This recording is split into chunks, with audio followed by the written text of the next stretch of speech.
back. Where's my Timmy? Timmy! You please step back towards the bone, please. Oh, fuck! First time we were here, we were a little scared, guys. Did we do something that upset you? I'm just a slightly less scared guy. Oh, okay, shut it off. I fucking hope I see a ghost.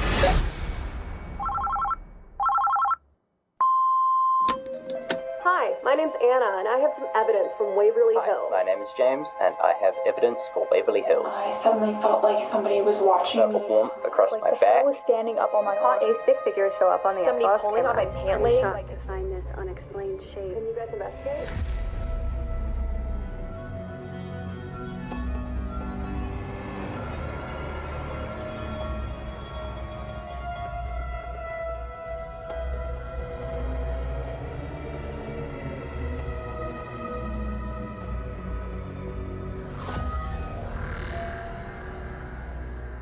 Welcome to Ghost Files, where we take your evidence and our tools into the field to expose the supernatural. My partner, a skeptic. Myself, a believer. Both of us, truth seekers. This week, our team travels to Louisville, Kentucky to investigate Waverly Hills Sanatorium.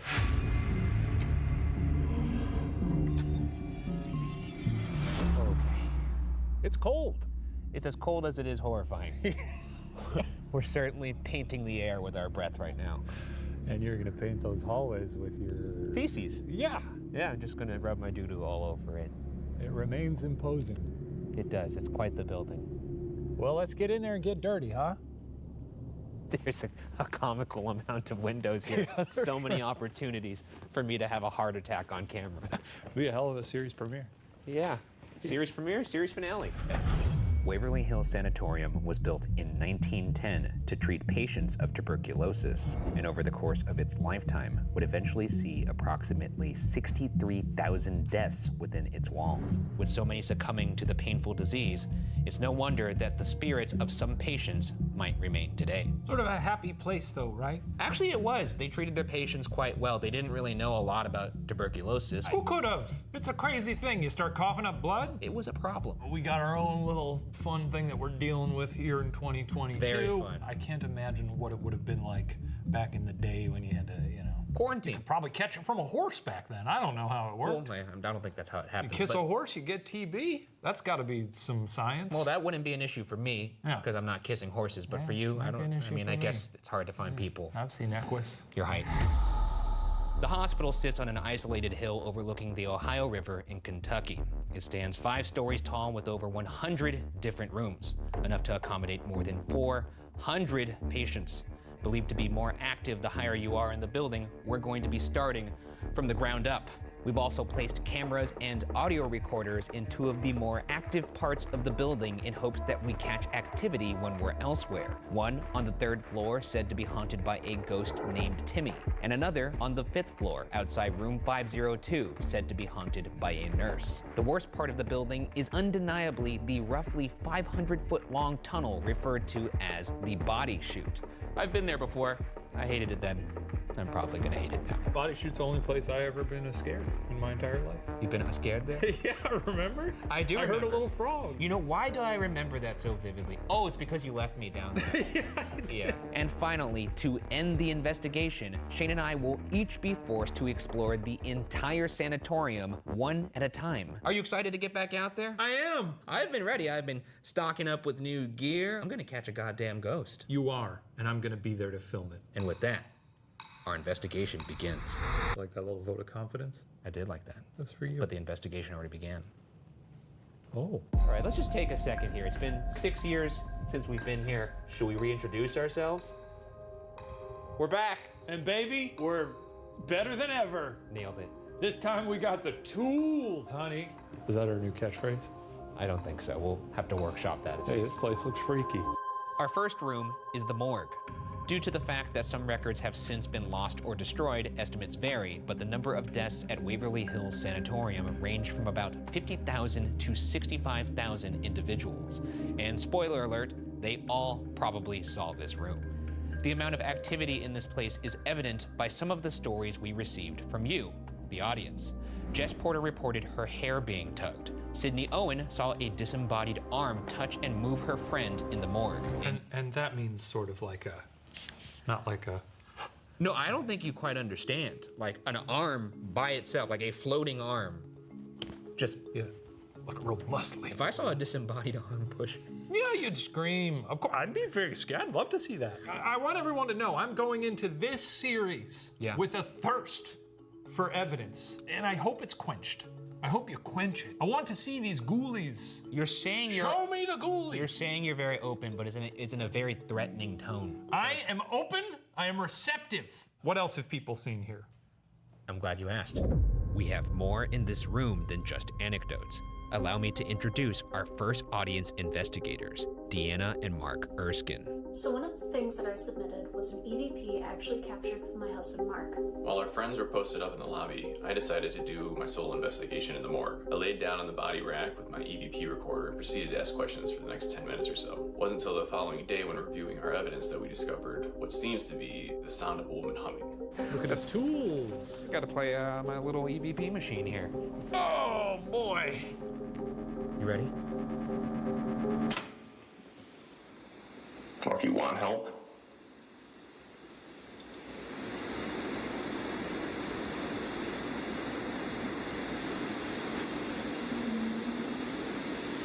Did you hear it? First room, baby. We're back. The morgue is a fitting place to begin. Exactly. I remember this place. Yeah, I mean, I've been in very few morgues in my lifetime, so yeah, this place rings a bell. So obviously Deanna sent us an EVP of a lady humming in here. Yeah. See if we could get that to happen again. Can't be hard to get a hum. Ghost guy, I mean, come on, just a hum, you don't even have to move your lips around, just give it a If you could hum a tune, can you hum Yankee Doodle Dandy for us, please? I mean, that's probably the one song they knew back then.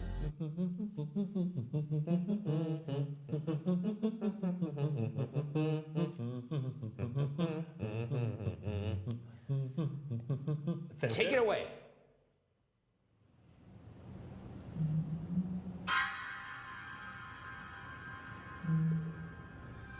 Are you hearing that? Yeah, a little bit. Are you hearing that? The hair on the back of my fucking neck is standing up. I mean, it could have well been a car outside somewhere, but it did sound like a sort of a low tone somewhere in the building.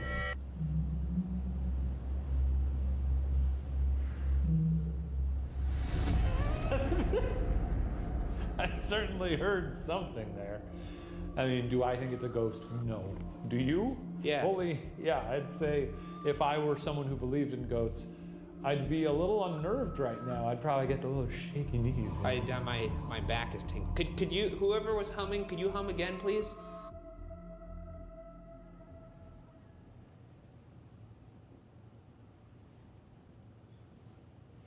Okay, well, I'm really glad we didn't hear anything on that one. Tell you what. Why don't we move to the spirit? There was another. What, really? Yeah. Tell you what. I swear to God, in between you talking there. I didn't hear it. Thank God, I didn't hear it. Fucking first room. Fucking first room in this horrible fucking building. Let's move to the spirit box. Maybe we'll get some... Let's move to the box. This is the perfect place to test my new spirit box amplification system. Oh. Word on the street is it's called the Honeytone. Spirit box rapidly scans radio signals to create white noise through which spirits can communicate, and the Honeytone filters out the noise while amplifying only the voices. So, I'm gonna fire up my device here. This will help you speak to us. Now, Shane. Ryan. Here's what you normally would hear in the past. Yes. Here's. Yeah. Now watch. Oh. I like anything that makes the spirit box quieter. My name's Ryan, this is Shane. Can you say either of our names back to us if you want to communicate? That's Ryan or Shane. Ooh, there's a little flute. That was nice. A little Nintendo Wii flute right there. Can we hear from the lady who was caught humming in here? I didn't catch that. Can you say it clearer, please? Laura? Is that Laura? I'm sorry. We're gonna have to have one. Oh my God. We need one person at a time to speak. Laura, let's start with you. Why are you still here? Why did it get so quiet? The power bank turned off. Oh shit. The ghosts fried it. They fried my machine. My ghost machine. It's fucking busted. I'm sorry, Laura, we lost contact there. Why are you still here? Ugh. She don't sound happy. Laura, do you have any words of wisdom for the children of the future? Can you tell me the name of the room we're in? Say morgue. That actually kind of sounded like the morgue, I'm not gonna lie. Okay, well, we're gonna go in it. So if there's anything. What?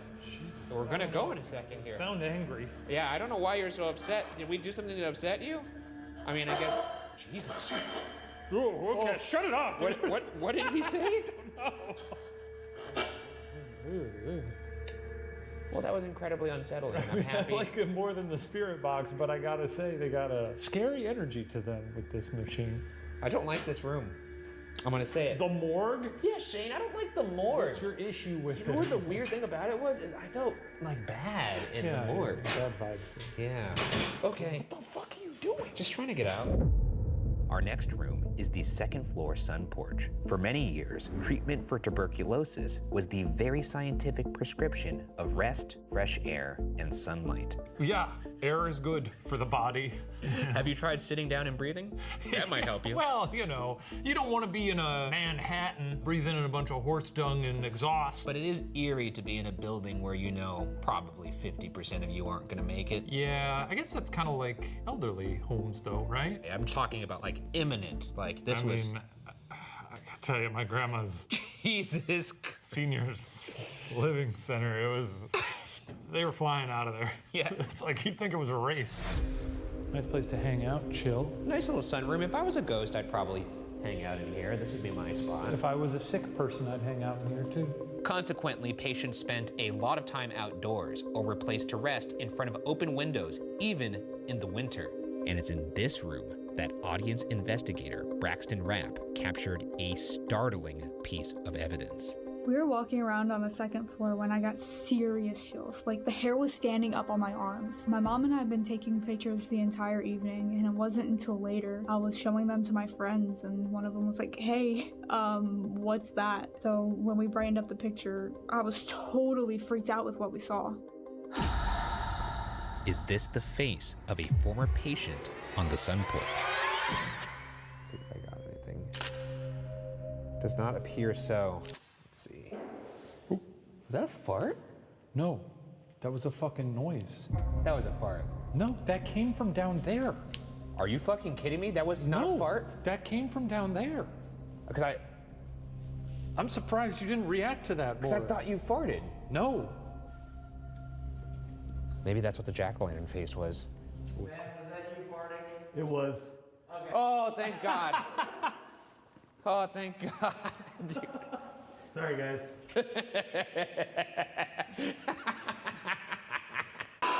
Well, Braxton, we'll see if we could use our tools here. Let's get Ryan's magical toys. They're not toys. Now you're probably wondering what this is now. Ryan, tell me about the REM pod. Well, I'm so glad you asked.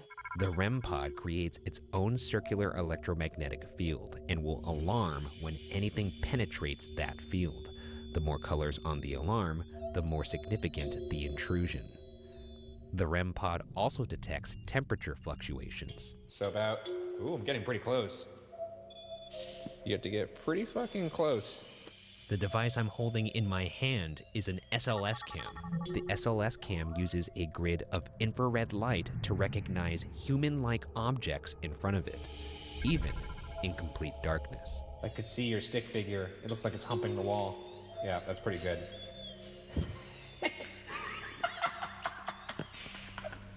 Well, that's plenty.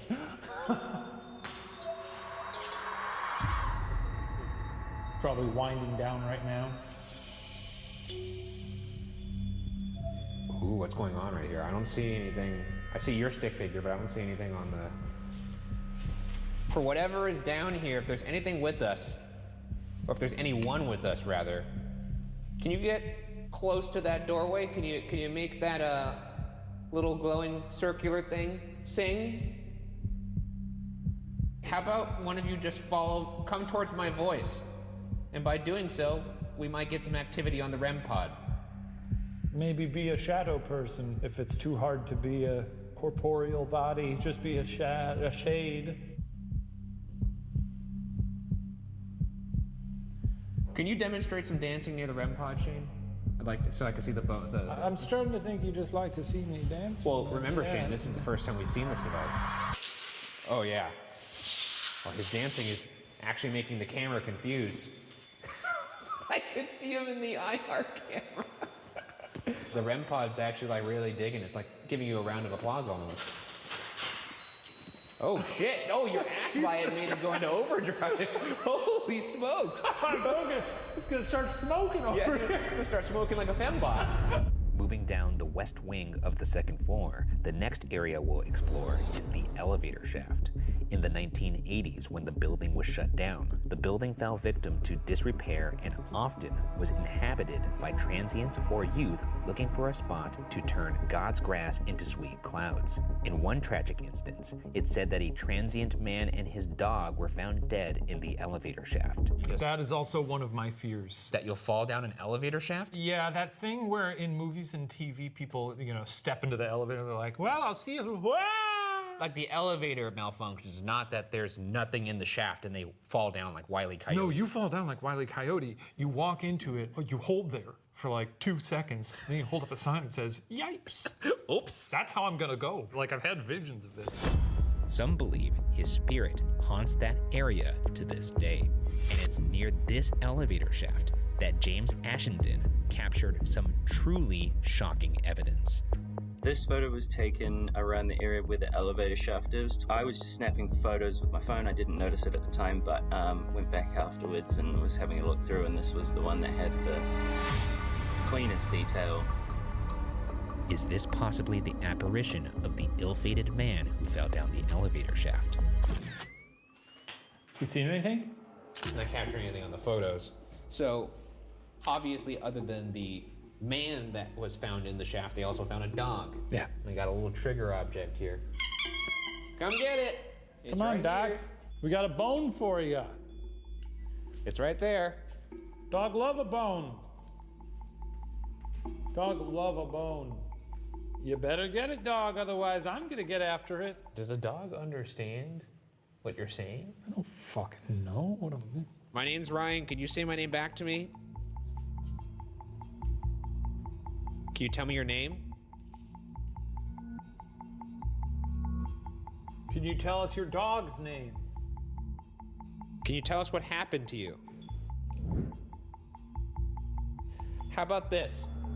Oh, Jesus. Whoa, what's going on? Is that you by the pod? Step away from it if it's you. Oh, shit. Okay, if that was you again, could you please step back towards the bone, please? Oh, fuck! Oh, shit! Step away now? You step away now, please? Step away from the boat. Okay, you understand yes and no then. Can you make that turn on for yes? Did you get pushed down the shaft? Hey, you just walk up to that thing and touch the bone. Guy. We have another way to maybe communicate with them. What is this other way?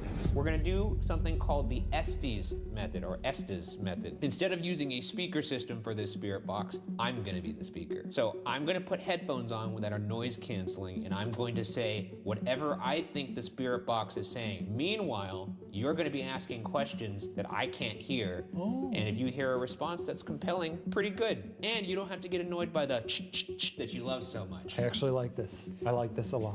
All right, it's me. I'm talking to the spirits now.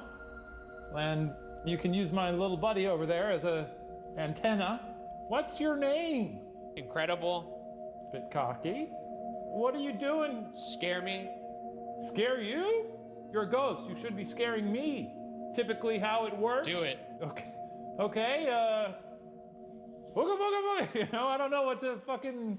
I'm just here to get a picture of you on my iPhone. What was the name of your dog? What was the name of your dog? Steve. Your dog's name was Steve? Okay. What did you think as you were falling down the elevator shaft? Ja Rule? Odd thing to think about in your final moments, especially when you preceded him by a handful of decades. Question. Okay. What is that? This is an Osmo. It's a sort of like a gimbal. Box. Yeah, sorry, my Osmo is What the fuck are you doing, Osmo? Don't embarrass me like this, goddammit. Not in front of the ghosts. Any last words that you'd like to impart to us as someone who spent their final moments screaming as they fell down a dirty old elevator shaft? Not the way anyone would like to go. Christ. I guess he had it worse. You're right. He did get pushed off. Oh, okay. So that happened to you then? That could have been Christoph. I'm not sure if that was pushed off or Christoph. Hitler? No, yeah, let's stop it there. I don't think Hitler has anything to do with this. Wait, so did anything actually make sense? Sure, some of it, yeah. That's kind of cool. I don't know what Ja Rule has to do with this. We may that have was to crunch weird. some It numbers was pretty on that clear, one. too. It was a pretty clear Ja Rule.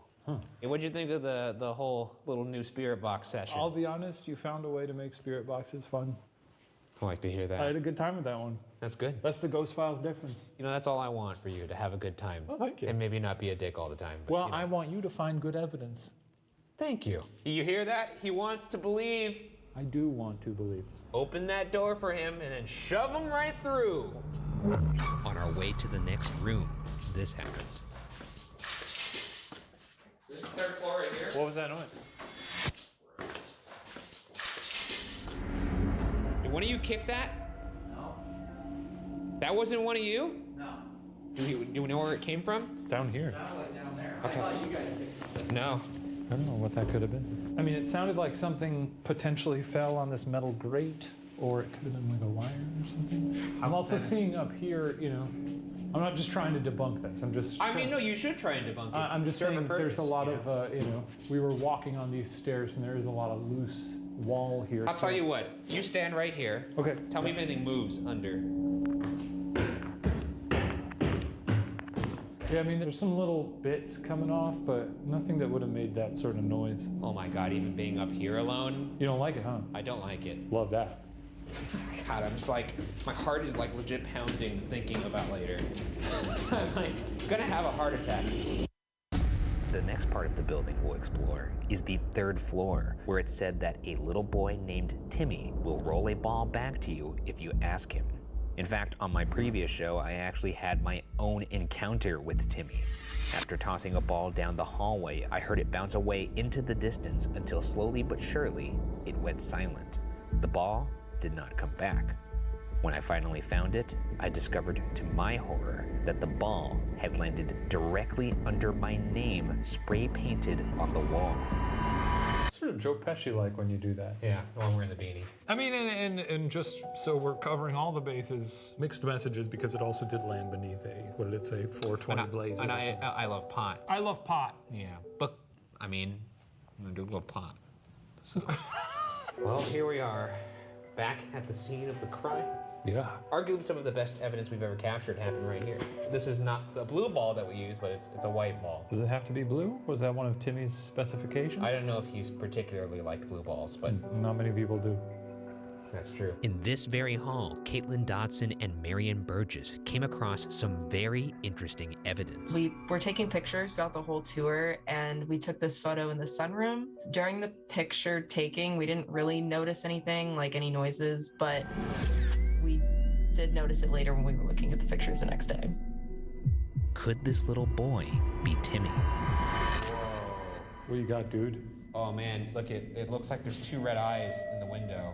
Can you see that? Yeah, it's just our IR lights. It's just our IR lights, though. Pretty, Oh my God. pretty sick, though. Looks like the devil. Here we go, Timmy. Just snapping some photos. Don't mind me. What if he's in every single goddamn picture? Well, then I would be fucking thrilled, and we would leave. So far, nothing, Timmy. Well, we couldn't catch you on camera. So now we maybe- gotta get the net. Now we gotta get the ghost net. I hate that it comes to this, but I'm taking you back to Los Angeles. Timmy? Timmy? Your favorite? I wanted to say brothers, but that felt weird. I feel like Timmy's brother. Yeah, Timmy, your favorite older brothers are back to play catch again. People really loved seeing you on the internet, Timmy, and yet... There's a blue ball. That's a big one. Timmy's doing some kickball. You know what? You want to use that one instead? No, we'll use both of them. Okay. Because I'm curious if he's like, no, I only play with the blue ball. I mean, at a certain point, you just throw it, you know. Whoa! What? What the freak? Oh shit, the tarp. Oh. The tarp slammed against that frame and scared the fuck out of me. I would love for you to toss this back to me, Timmy. Remember, we're pals. Here you go. Here we go. Season premiere!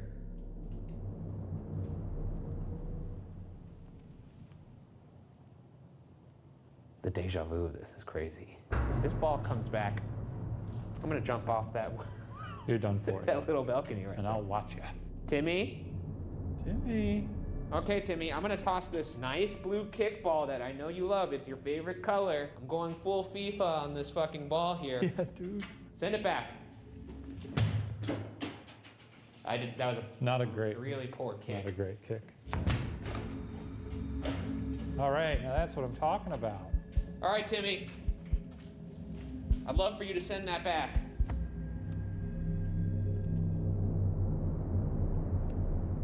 Should we go find the ball? Yeah, I think we ought to. Why don't you go by yourself? Huh? Timmy? Huh? You heard that, right? I did. Who made that noise? Was that you, Timmy? Where'd the ball go, Timmy? Where did that ball go? Timmy? Tim? Here's the white ball. They're right next to each And other. here's the blue ball. Blue ball? If anything, now I'm really impressed that we got the ball to land. Yeah, really nice. It looks like they're little prizes for us. What was that noise, though? I fucking hate this place. I hate it. I really do hate it. Not you, Timmy. I don't hate you. I just hate your home. Sounds like you hate Timmy. If I see a little boy standing here, whoo, thank God. Oh, I'm so happy to see you, Ryan. The thing on the wall, not myself. That's not something I say in the morning. Oh, look, there's another blue ball. Another blue ball. Whoa, this place, blue balls for days. This is a blue ball paradise. Do you think we should throw the ball one more time, or do you think we're good here, Shane? I mean, nothing different is going to happen. You never know. Here we go, Timmy.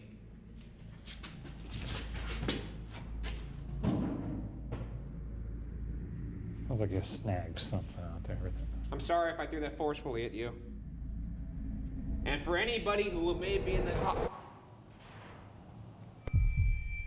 Excuse? What? Just so we're clear, I'm gonna go find this ball, and I'm not talking to anybody that's on this floor. I did not throw that at you in anger. Where'd that ball go? There it is. What was that noise? Oh my God, I fucking hate this. Dude, I don't know if I'm gonna be able to do this. Well, unfortunately, you're going to have to, because this is your fucking job. Well, I don't know. I think... I don't think I'm gonna be able to do it. Yeah. Well, you got it. Later in the night, our stuffed bear device programmed to ask pre-recorded questions got this response in the Timmy Hall. Can you finish this?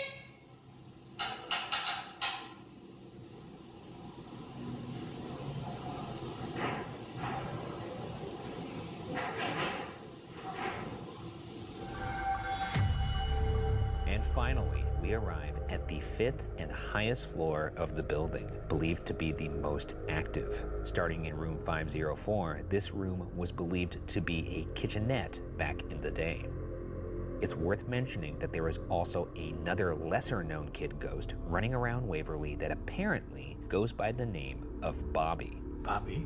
Bobby. That's gotta suck if everyone is always asking for Timmy and you're a child. Children get, they get jealous. Yeah. And you're like, I wanna play too. What's wrong with you? Well, I'd be annoyed. I'm trying to put myself in Bobby's little shoes. So you turned into an Easter Island statue? Well, I'm just imagining if I'm walking the halls or floating or whatever they do, they treadmill it through the place. Yeah, moonwalk. Someone's Timmy's ball's this, Timmy's ball's that. I'd be like, what about my balls, you know? Yeah, what about my balls? Bobby's got balls. I'm sure Bobby does Show us your balls, Bobby. I figure a kitchen previously filled with snacks is as good a place as any to look for a kid's ghost. And it's here that Joanna Matkins caught something to really chew on. On the 5th floor, while the tour guide was explaining all about Notorious Room 502, I was feeling something strange in room 504. So I took a series of photos from the doorway, and the next morning, I was pretty shocked to find this unexplained shape. Could this ghostly child be Bobby or Timmy?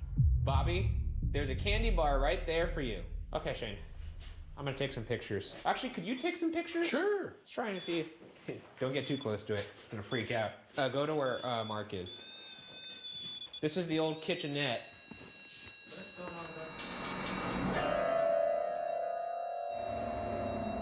Bobby, are you here? Okay. That was a little freaky. Yeah, let's get the kitchen. Where's that? Where's the kitchen? This is the kitchen here. This is the kitchen? Well, look. Whoa. I mean, I wasn't near that, right? No. Bobby, if that's you, could you get closer to the candy bar? If you want that candy bar, go ahead and take a bite out of it, or just get close to it. Oh. Let me grab my SLS.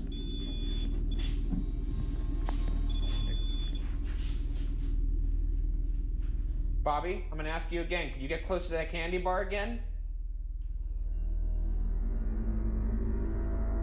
Or anybody up here. Timmy, if you want to come up here, you could also take a bite of that candy bar. Just get near it.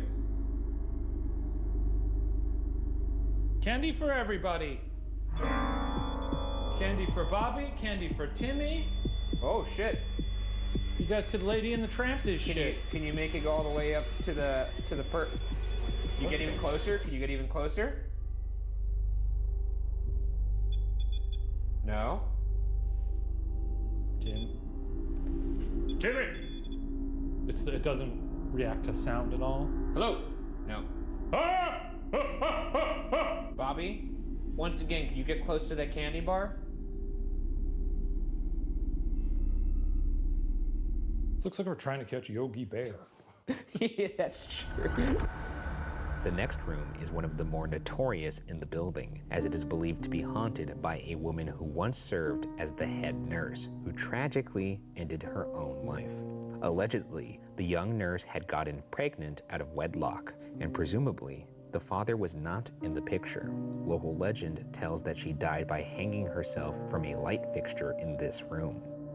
Adding further pain to this room is another nurse who died by suicide after spending time working in room 502. But in this case, she allegedly jumped to her death from the roof for reasons still unknown. All right.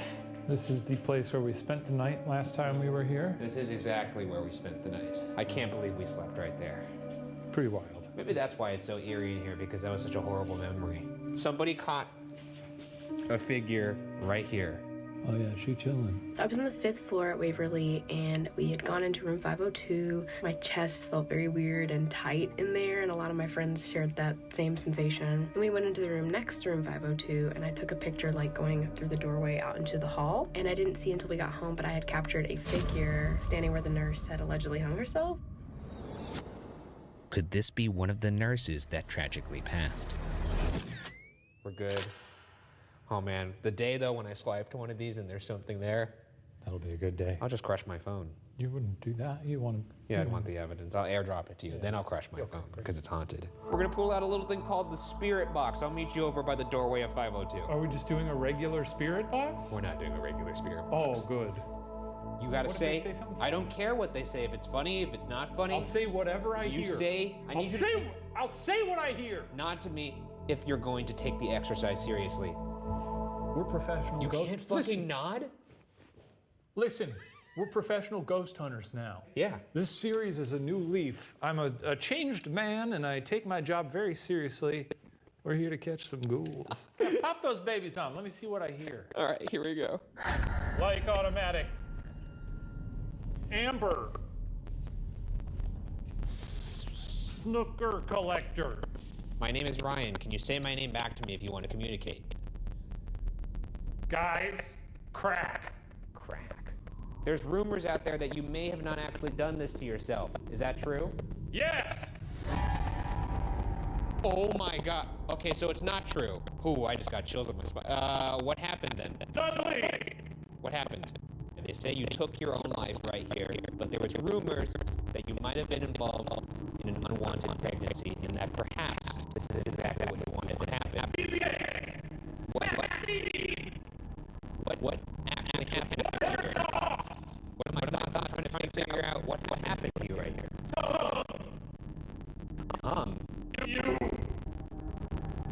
Me? Why? What? Annie! Is that your name? Is Annie your name? Is there anybody else up here that isn't one of the two nurses that people often ask about? Little boy! Little boy. Which little boy is up here? Puddle! There was a little boy caught in room 504. Somebody sent us a photo of him. Human! Human.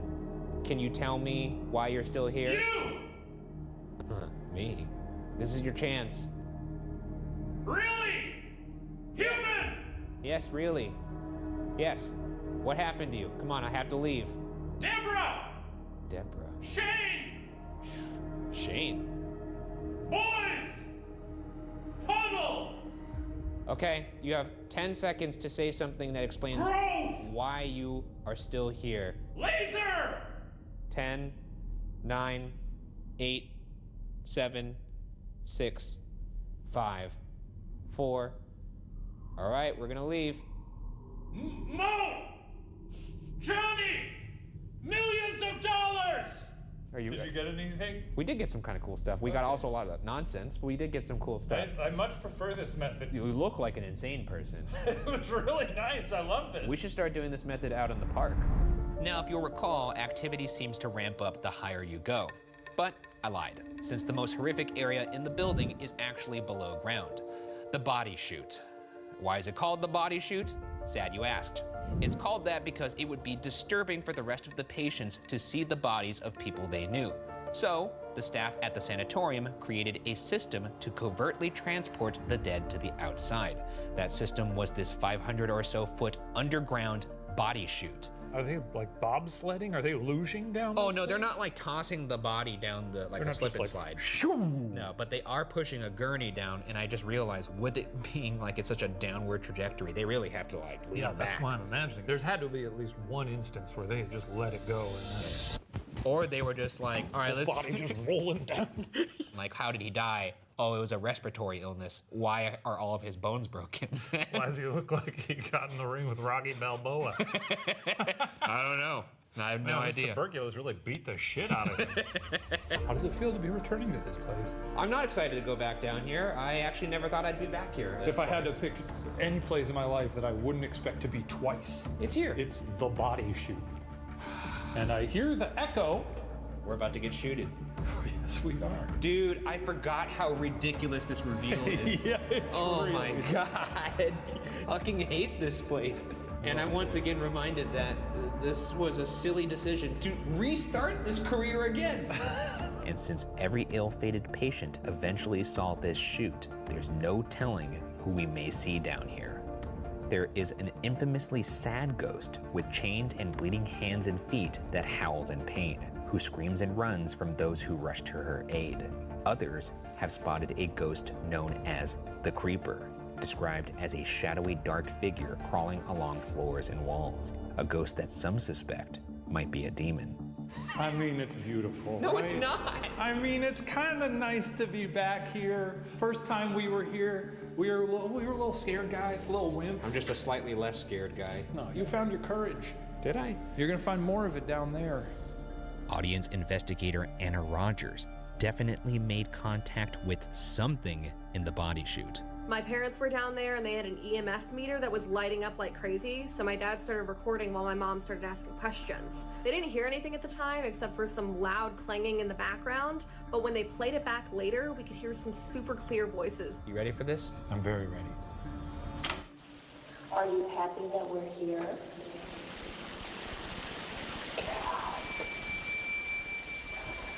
Yes. Will you talk to us again? I would love for you to make this light up again. It's pretty fucking good. There's actually another EVP clip there. Does anyone want to talk to us? It's lighting up, guys. Is there someone that wants to speak to us? Yes. Can you make a noise? Can you try really hard to make a noise? Whoever's down here, could you please communicate with us so that we could prove our friend Anna and, myself just, aren't liars like Shane is claiming we are? I'm not saying you're liars. I believe that Anna believes. Kind of like as a roundabout way. You're giving us a reach around in the sense you're calling us a liar that way. I wouldn't say I'm giving you a reach around, solely because I don't want to encourage. My name is Ryan. I'm Shane. Can you say either of our names back to us to let us know that you would like to communicate? I have a device here that allows me to hear very well.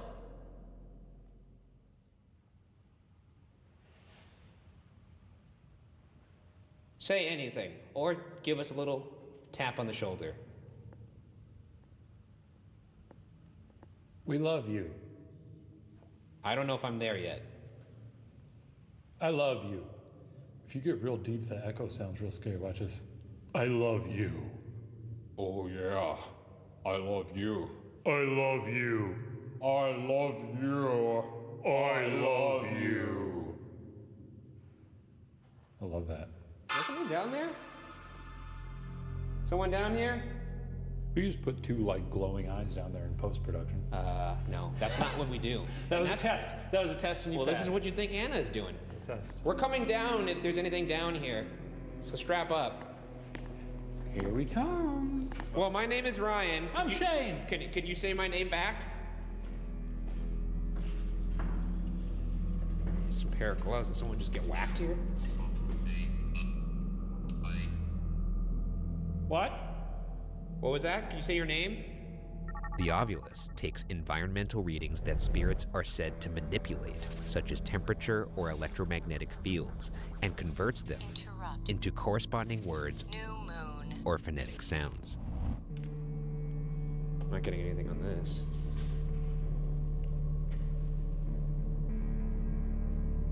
Okay, let's just keep going down. Do you want us to keep going down the tunnel? Tell us via the magic radio. Give us a little robot command. Well, it's not a radio. Whatever it is, I don't... It uses environmental readings. Okay, all right. Well, we've done it. That was a long walk. We started at the top, and now we're here. Hello? Can one of you use this device to communicate with me? If there's somebody here with us right now, friendly or not, show us a sign you're here. Kill us. Kill both of us. I would prefer that one not. Kill us. Maybe not that Please. Kill us. Kill us. Snap our necks. God. Yeah, Both of us in tandem just dropping like a sack of rocks. I do not want a neck snap on camera. Should we walk back up? What? Well, look who decided to show up. Boba Fett?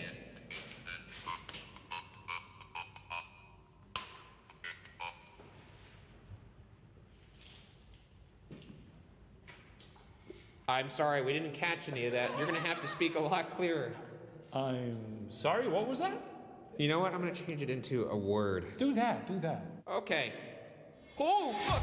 What? It just said leave. I just turned it on and it just said leave. Disease. Now that's true. Is that how you died?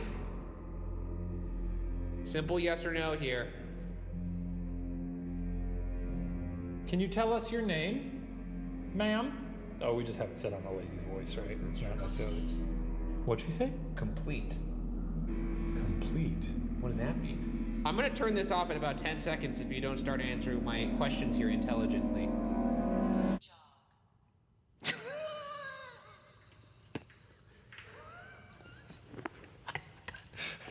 Jog.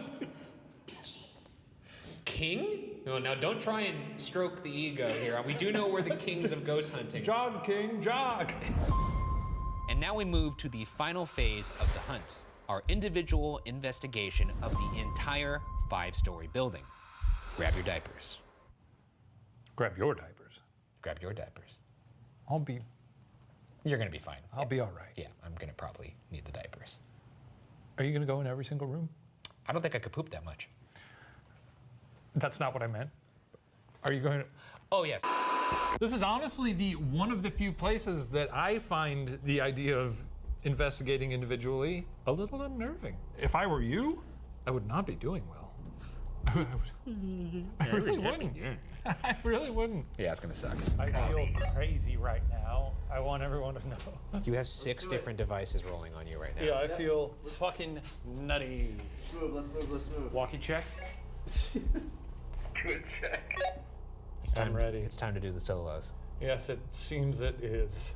Well, you look great. I gotta say, I like this rig. Yeah, I mean, it seems like it's liking you, too. Yeah. You have 6 different things recording on you. You have 3 microphones, 3 cameras, and 1 big, ugly old head. And I have a walkie. Well, you look great. Anyways, you know the deal. You go inside. The last 10 minutes, I'll probably tell you to do some actual investigating over the walkie. Okay. And then the last thing you're gonna do is you're gonna hide that walkie Somewhere deep within the bowels of Waverly Hills Sanatorium for my special little friend Ryan Bergara to track down on his own. That's right. And then once I find your walkie, that's when my time starts for my individual. This is fun. This is fun. This is gonna be fun, Ryan. That's one way to describe it. All right, everybody. I'll see you later. Bye. Don't hide it somewhere too shitty, please. We'll see. It's the first time. Just don't be a dick about it. We'll see. I mean, it's already horrific enough. Goodbye, Ryan. He's gonna be a prick.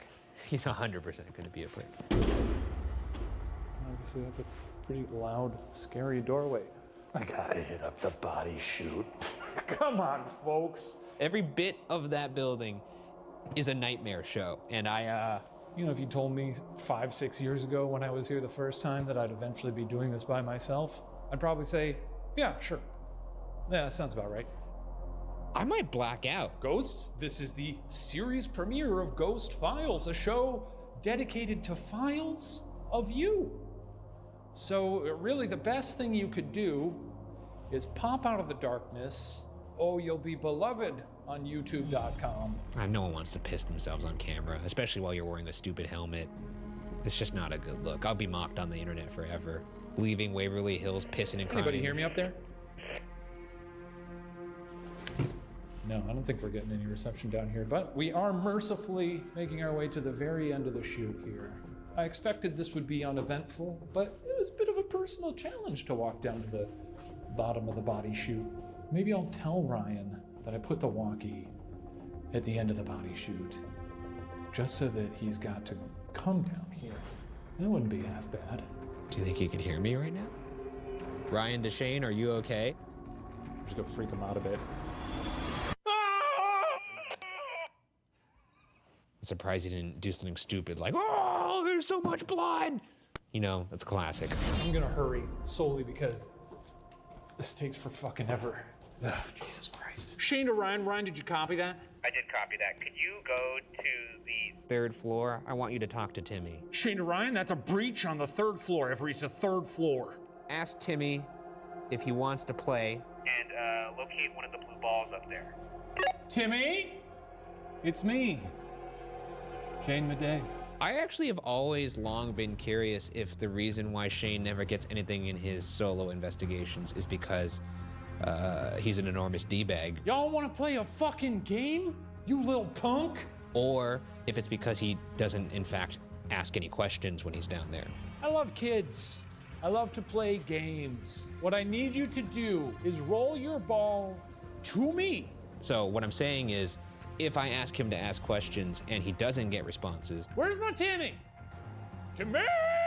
Then yeah, he's just an enormous D-bag. It's just confirmed. If you don't show yourself, I'm going to make you show yourself, Timmy! There's one of your balls. Found one of your balls. You don't want to throw a ball at me, I'll throw a ball at you. Hey! Whew. 16 degrees, wow. Yeah, he's probably freezing his balls off. At least he's in some discomfort, you know? God, if that ball just bounced back. He's not gonna get scared, but I mean... That'd be good fucking internet. It's not gonna happen. He might get hypothermia. Can't always get what you want. I'm assuming you've hid the walkie already? No, I'm on my way to do that now. I didn't realize that was baked into my time. I'm hiding the walkie and I will be down shortly after. You know, it's starting to worry me that he hasn't come back yet. That to me means he's really hiding it somewhere far. Well, see, now this is why I'm glad I brought my dang flashlight, because now it's pitch black. My flashlight on my chest just went out. I'm a little annoyed this didn't happen when Ryan was up here, because that would have he would have shit his pants. Where is he hiding this thing, dude? Where the fuck? I think this is where we are. Oh. Oh yeah, was it really scary down there? I did actually hear some stuff. For a minute there, I thought you were up there, like trying to prank me. So I didn't actually react to it in the moment, but it sounded like a person walking around upstairs. But I guess not. Personal challenge to you, because it was the first thing I did. You gotta walk down that body chute. You gotta. And then find that walkie. All right, you're gonna have fun. Are you serious? Did that actually happen upstairs? Because if that didn't happen, that's your best lie you've ever come up with. No, it actually happened. It sounded like there was a person upstairs. It turns out Shane wasn't lying. Do you want to play? Y'all want to play a fucking game? Did you see it? Watch again slower. Do you want to play?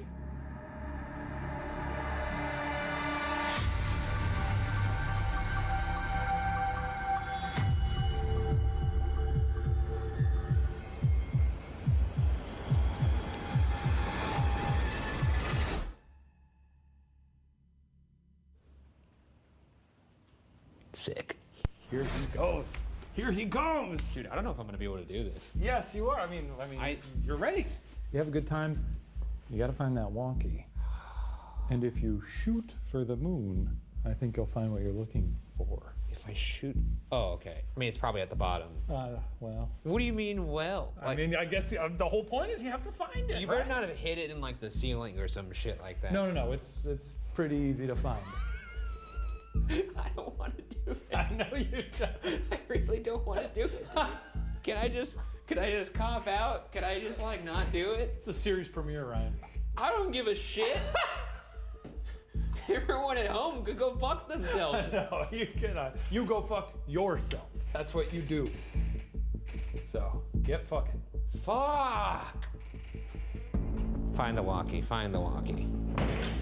Find the walkie. Wait. What are you doing? Which way was the body shoot again? I think the plan was to tell him where the walkie actually was. Oh, I didn't know that. Too late. It's not down there at all. No, I know. He's gonna walk down there and not Okay, find it. I'm gonna go stop it. No. Let him go down there.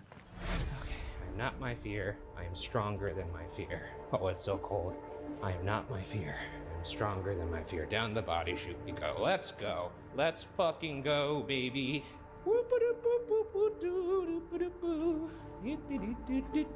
Just keep swimming, swimming, swimming, swimming. I think I'm disassociating right now. What the fuck?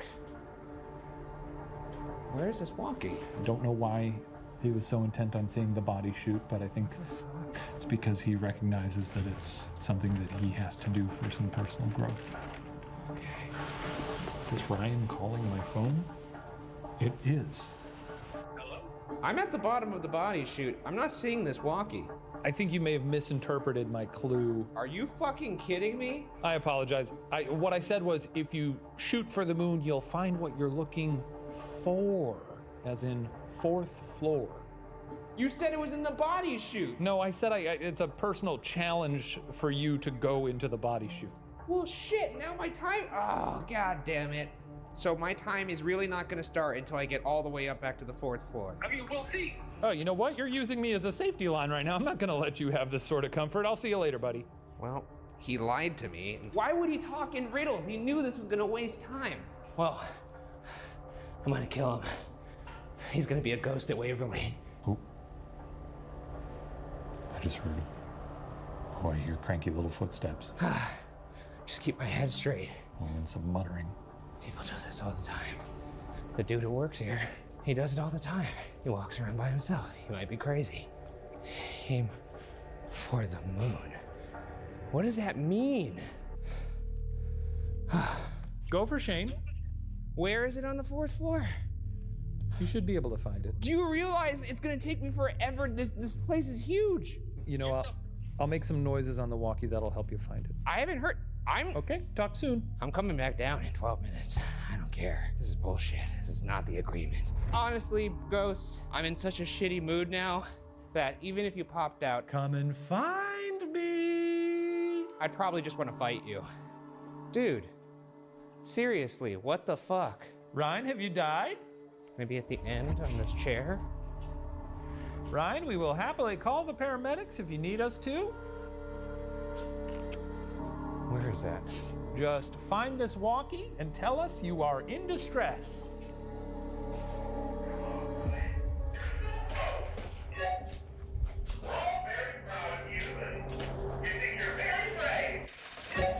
Unbelievable.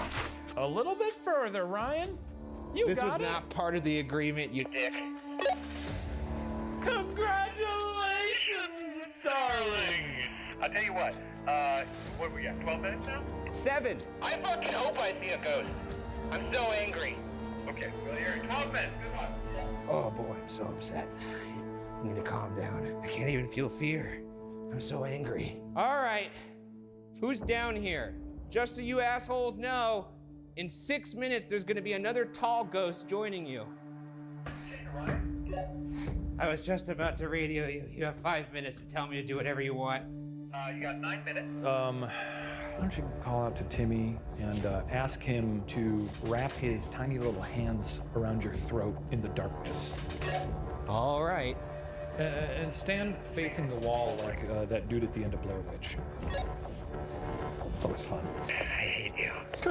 Timmy, I'd love it if you took your little tiny ghost hands and wrapped them around my throat in the dark. I'm gonna stand against this wall so I can't see you doing it. I'll turn my light off.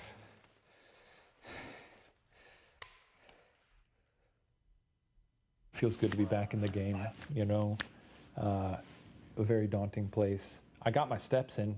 All right, nothing happened. Just so you know, I'm coming back down now. Go up to the 5th floor. I want you to just go into that 502 room. Then you can come back down. I'm gonna do that. But I want you to know that you broke the rules here. Anyway. I'm going to kill you. All right, I'm on the 5th floor. Can you grab that candy bar and bring that down as proof? Gross. Oh no, the rage is starting to subside and now the fear's coming back. Ooh, my eyes are starting to play tricks on me. I thought I saw somebody right there, but I could have stayed to find out. Peace out, bitch. This series is about challenging him, you know? I'm challenging myself to want ghost evidence. Oh, the rage started to wear off at exactly the right time. In a weird way, Shane actually did me a big favor. He gave me an enemy. And I'm challenging him to be the bravest ghost hunter who ever lived. He already is, we know this, but we really got to scare the hell out of him.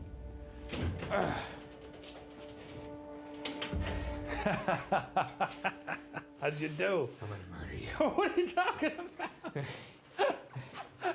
You know exactly what I'm talking about. What do you mean? I gave you all the clues. Let's just go home. Okay. Let's go home. Let's go home. God damn, it's good to be a ghost hunter. For more than 100 years, pain has echoed through time within the walls of Waverly Hills Sanatorium. Did we actually capture humming in the morgue? And could this actually be a figure behind Shane? Our job as investigators is to collect and present questions, possibilities. Interpretation, however, solely belongs with you. But for our part, Waverly Hills Sanatorium can now be locked away in the Ghost Files.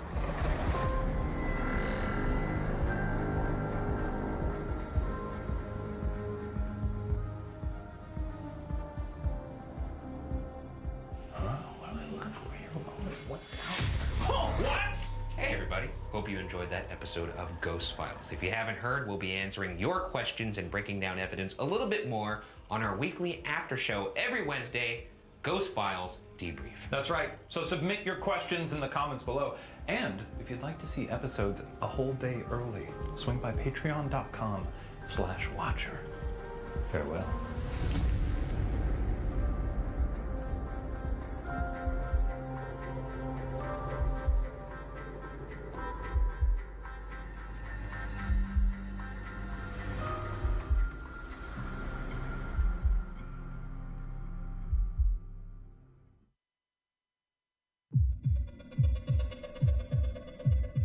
humming in the morgue? A full-bodied apparition? Grab a snack and help us unpack all that and more. It's time for the series premiere of Ghost Files Debrief.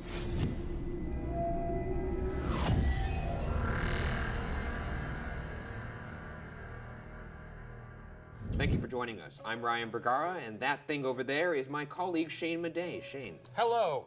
Each week here on Debrief, we're going to be taking a look at our most compelling evidence, behind-the-scenes moments, and answering your burning questions. And this episode of Debrief is sponsored by Casetify. Hey, it's me, Shane, from Ghost Files. I'd like to take a moment to thank Casetify for sponsoring today's episode. Sometimes we're out in the field, Ryan's out there being like, oh, let me take a picture of you. And he goes, oh, it happens. And for this very reason, we use Casetify to protect our phones. You're saying, Shane, why should I use Casetify? Well, listen, Casetify uses EcoShock in order to protect phones from falls up to 11.5 feet. That's very high. EcoShock is 5 times the military standard. The cases are durable and slim enough to fit into my back pocket. But if you don't believe that, I'll test it for you right now. Get over here. Here we go. A real-world example of me climbing a ladder and then looking at my phone. Huh? Whoa! There's not a scratch on that. Let's get back inside. Casetify has a huge variety of different cases with amazing designs from over 300 diverse artists. There are also cases you can customize to your own tastes or with your name. This one says Watcher. Isn't that nice? Which makes your phone fun to look at and harder to steal. And on top of all that, Casetify is committed to sustainability. Use the link in the description for 15% off your order today. And thank you again to Casetify for sponsoring today's video. And now, back to the debrief. Oh, thank you, Casetify. Well, series premiere. Series premiere. How do you feel? I'm very glad it's out there. Me too. You tried to leak it several times. I didn't try to leak it. You had to duct tape you to your office chair. That was one time. Yeah. That's one time. But now it's out there. People are loving it. Yeah, and look, I'm just excited you guys finally got to see it. Everyone here at Watcher is really proud of it. I haven't surveyed each of them individually, but I would assume that all people who work here think it's a good show. He's got it scheduled. He'll be knocking on your door soon. I will be scheduling one-on-ones soon, so if you're watching this, employees of Watcher, keep that in mind. But happy you guys all saw it. I'm gonna really enjoy watching all of the comments and the feedback over the weekend. Speaking of the premiere, we got quite a bit of evidence in it. Let's take a look at some of that, huh? No, we got a lot of evidence. We got a lot of evidence. And you know what? Without further ado, let's get into our first section of Debrief, evidence. Let's start with that humming that we heard in the morgue. Can we play that clip?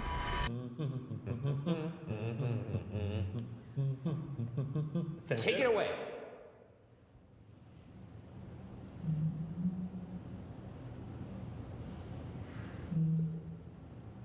Are you hearing that? Yeah, a little bit. Are you hearing that?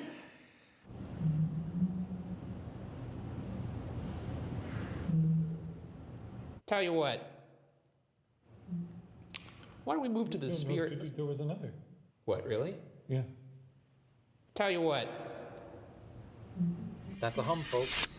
One of many times throughout this series where Ryan is so locked in his own brain with fear, your fear cage, that I had to point out moments to you, which I'm trying to do as a, I think I want to preserve a little bit of your fear this time. So I've seen some people in the comment, obviously this is not me just saying, I swear, I still don't believe in ghosts.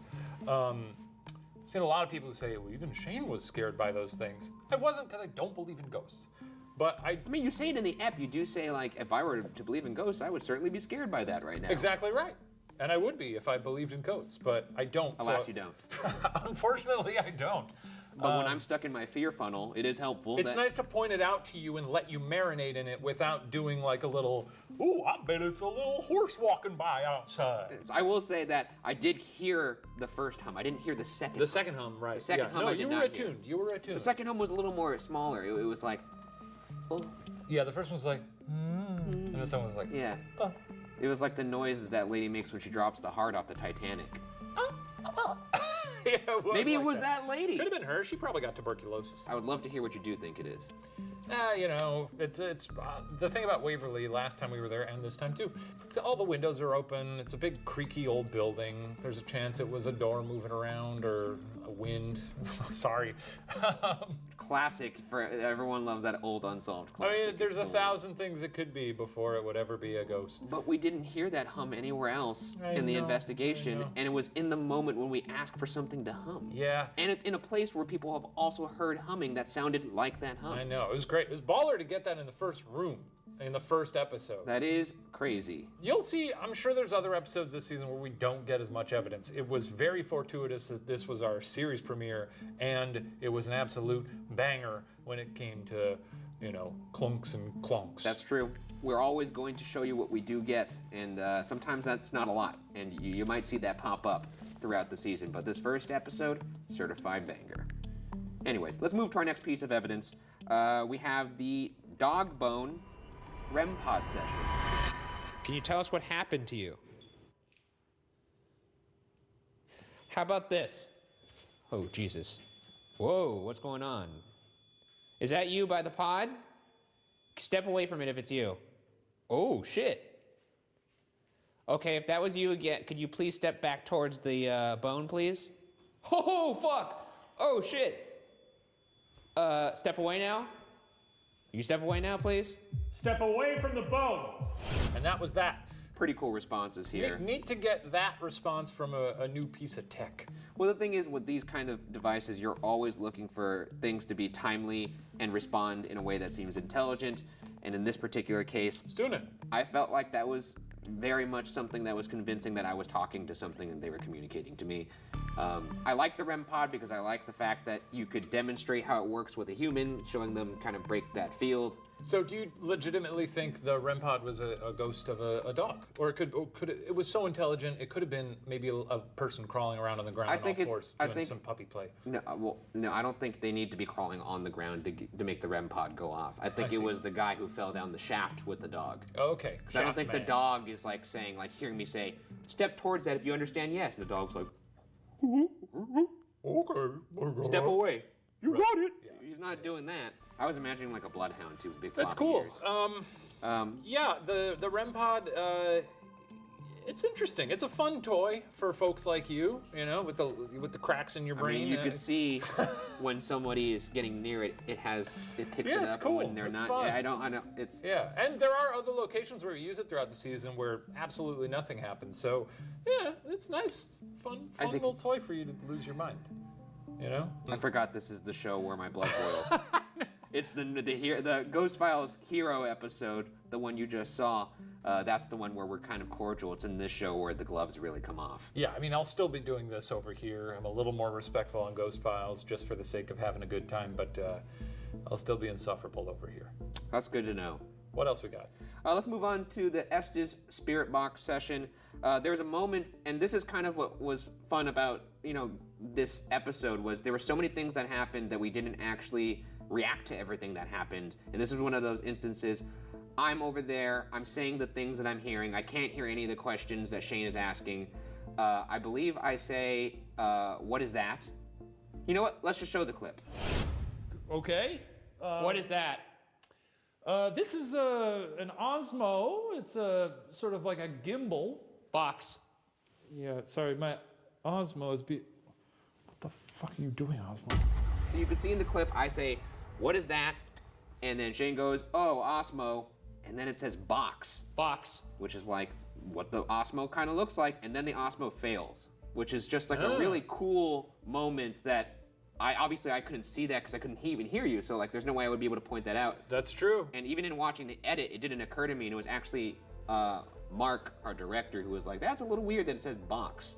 And then it shuts off after, getting a response. I thought that was pretty cool. In defense of other things, the Osmos, those things are garbage. They fail all the time.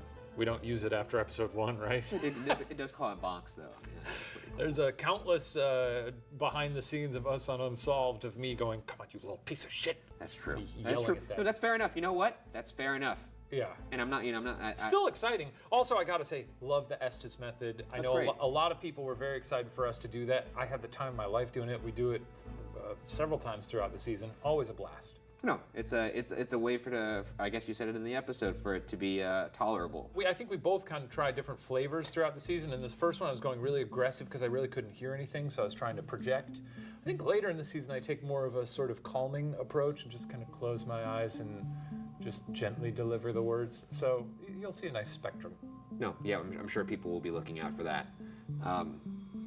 Is this the kind of show we're going to be doing here with this kind of sass? I didn't think there was any sass there. I'm sure there's going to be some people that are out there going, love the arc.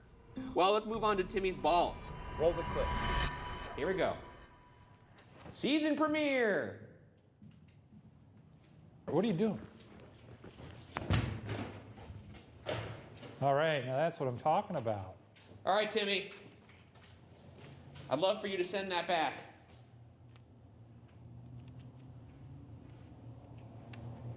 Should we go find the ball? Yeah, I think we ought to. Where did that ball go? Timmy? Tim? Here's the white ball. They're right next to each other. Here's the blue ball. Blue ball? If anything, now I'm really impressed that we got the ball to land. Yeah, really nice. It looks like they're little prizes for us. As you can see from that clip, this is something that I, for whatever reason, didn't react to on location. Shane even points it out, saying like, oh, they landed right next to each other. So many things that pointed out. I'm telling you, I was in the fear funnel. I know. It's actually funny because, and we'll talk about the balls in just a second, but we always do. I feel like even when we left, by the time the first edits of that episode came in months later, like when I saw the hum footage, I was like, oh yeah, that happened. Like we left there being like, it seemed like a pretty good episode.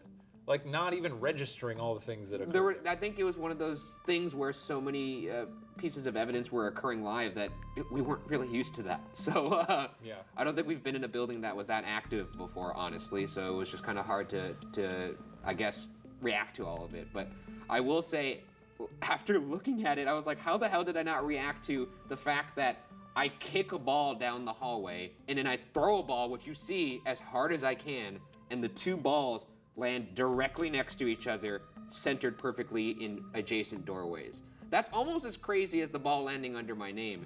And when you couple that with the fact that you hear noises coming from down the hallway before we go to find the balls, it's pretty fucking creepy. I'm sure people will talk about it in the comments. I don't know, because we're filming this an hour and a half after the episode has aired.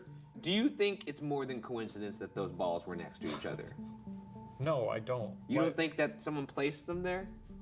No, I don't. Why would you even ask me that? I don't know. I mean, I thought maybe you'd be like, yeah, I do. The shuffling was like the ghost being like, oh shit, they're coming. What's scary? Put these balls here. I think, what if he was like this? Oh shit, okay, where's the Ryan? Where's the Ryan on the wall? Yeah. You know what? Oh, not near him. Do that. Yeah. Wait, why is the ghost hiding? Isn't it translucent? Oh yeah, he just does this. He just goes. Oh. He just goes in translucent mode. I like that. No, I am always kind of weirded out when people, like even the your name or the ball under your name moment. Good stuff. Yeah, good stuff. It's just, more likely that a ball would roll somewhere than, ghosts. I just think it's just interesting that the two times we've done the ball toss there, strange things have happened both times. You don't think that's a little strange? That's great. It's great for content. It's good tube? It's good tube. Fair. You're a tubeman. I am a tubeman. That's true. Anyways, let's move on to this is probably what a lot of people are going to be talking about. The Shane Solo apparition. Is it an apparition? Is it not? Let's watch the clip. A little better, on account of the way of the world. But, now we're doing our own thing on Watcher, so that's pretty fun. So I guess it's kind of a mixed bag. Do you want to play? Y'all want to play a fucking game? You little punk?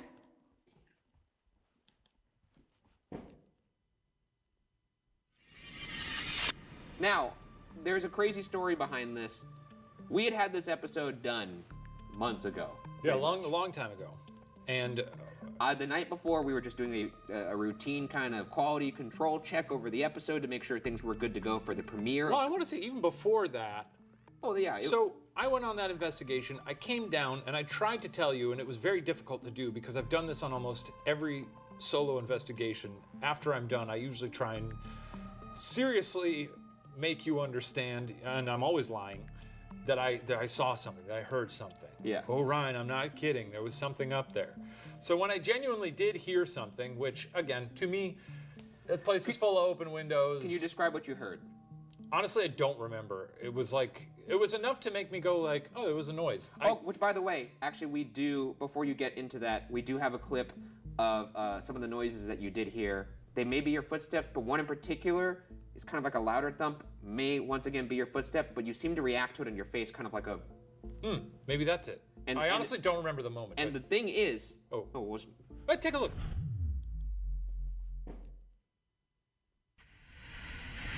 That's actually what got me to find the figure. Okay, so we went on it. I tried to tell you it happened, and then we looked through the footage and couldn't really find anything. And then the night before, I had not personally scrubbed through that Shane solo investigation, and I don't know what possessed me to think, you know what, this is a good time to just take that upon myself and look. And so I found some noises, and I was like, oh, that's weird.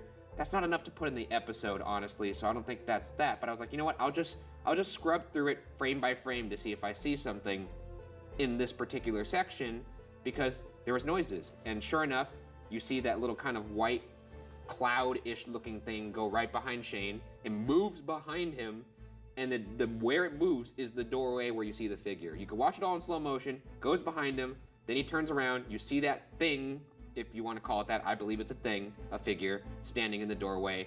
And then right after that figure is seen, Shane hears the little bump, and then he reacts. That's like the timeline. It all happens within about 5 seconds. Yeah, it was really crazy, man. Are you fucking kidding me? Well, I came in the next morning, and you and our post supervisor, Sam, were both...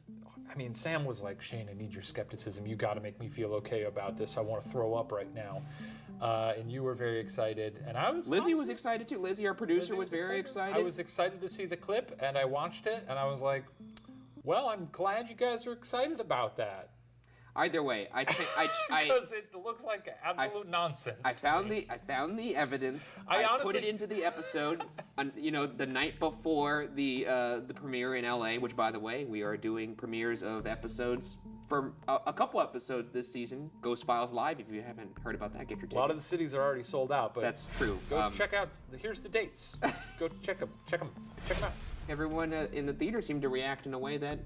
It looked like That's great. Though I've seen some comments already on YouTube who are like, I don't know what that was all about. I genuinely can't figure out, I know that you're spooked by the whatever's in the doorway. I don't know. It looks like a face to me. I don't see a face there In fact, it looks so much like a face, you could see the two glints, which look like kind of lights. Glints? There looks like I have two eyeballs, because there's two, and then when the face turns, the lights go away, which is what happens when you turn away with your head, because the light's reflecting off your eyes. This could be a kitty cat man, right? Or just a normal man. Well, a normal man wouldn't have glowing eyes. No, but it wasn't glowing. It was more like... Could it have been the creeper? It's called eye light, Shane. It could be the creeper. I don't know. Could be the creeper. Well, what do you guys think? I mean, you could see us bicker all day. Let us know in the comments if you disagree. What did you find most compelling? What other moment? Did we miss something? Huh? Let us know. Let us know if you think Shane has pebbles for brains and can't see evidence when it's kicking him right in the face. And let me know if you think I'm the greatest investigator who ever lived. Those are the two options? I mean, I'm sure there's others, but those are the ones that come top of mind. Interesting. All right, well, onward. All right, enough of that. Let's move on to our next segment, Cutting Room Floor. This is a segment where we show you things that didn't make it into the episode, but we wish did make it into the episode. And today we have a very fun clip for you guys from Katie Deal. Actually, she is one of the audience investigators who sent us a clip of evidence. It did not make it into the show because it was in the same location as another piece of evidence, but we could show it to you now, and we'll let Katie take it away. I was on the 5th floor in front of room 502 when I suddenly felt like somebody was watching me behind a doorway. My camera hadn't been working all day, but I decided to try and snap a quick photo. And when I looked at the photo I had taken, there was a face. There were no windows, no mirrors, no lights, and no people around that could have caused it. So the only explanation is a ghost. We tried to recreate that photo. didn't nail it. How about this? First off, thank you, Katie. Thank you, Katie, for sending in the evidence. Thank you for recording the intro. and being a I part of liked the that project. evidence more than the other one where they were, what year? I don't know what year they recorded it in. It sounded like 1962 with the quality of the audio recorder, but where they were like, "Is there anyone here?" Yes, there's somebody here. And I'm not here to call anybody liars. Just indirectly. I'm not gonna call people charlatans within the episodes. So we're trusting the people who submit these things. You're indirectly saying it right now. I am not. Here's what I am think. not. I believe they believe that what they're submitting is a ghost. Here comes the Shane pull string doll again. I and believe you believe. I believe you believe. And I believe in some of those more than others. And if you out there are considering sending in evidence for future episodes, use an iPhone or any piece of technology post 1992. I will say this. This is the last thing I'll say about this in regards to this little quandary. Say your piece. I believe that. I believe. Here's what I believe. Hey. Okay. Hey, here's what I believe. When it comes to evidence, all these skeptics are always like, show me something that's very clear, undeniable, and then when they get it, their first response is always, well, that's fake. So what do you want? I don't understand what you want. Like, this is such a clear voice. Yeah, here's the thing. I just don't trust a lot of these people. I don't. Most skeptics don't. Unbelievable. Sorry. So basically what you're saying is if they send us the evidence, if we could replicate that in if the we same can way, replicate it, I'd be thrilled. then you'll owe an apology. Then I will owe an apology, yeah. And you'll get on your knees and apologize and crawl around in a little apology circle. Yeah, no, I mean, I will do that. I'll crawl around in a little apology I'm circle. sorry. Sorry, it's so dirty down here. Please accept it. Hey. Okay, moving right along to our last and final section, Qua. Q&A. I think it's just Q&A.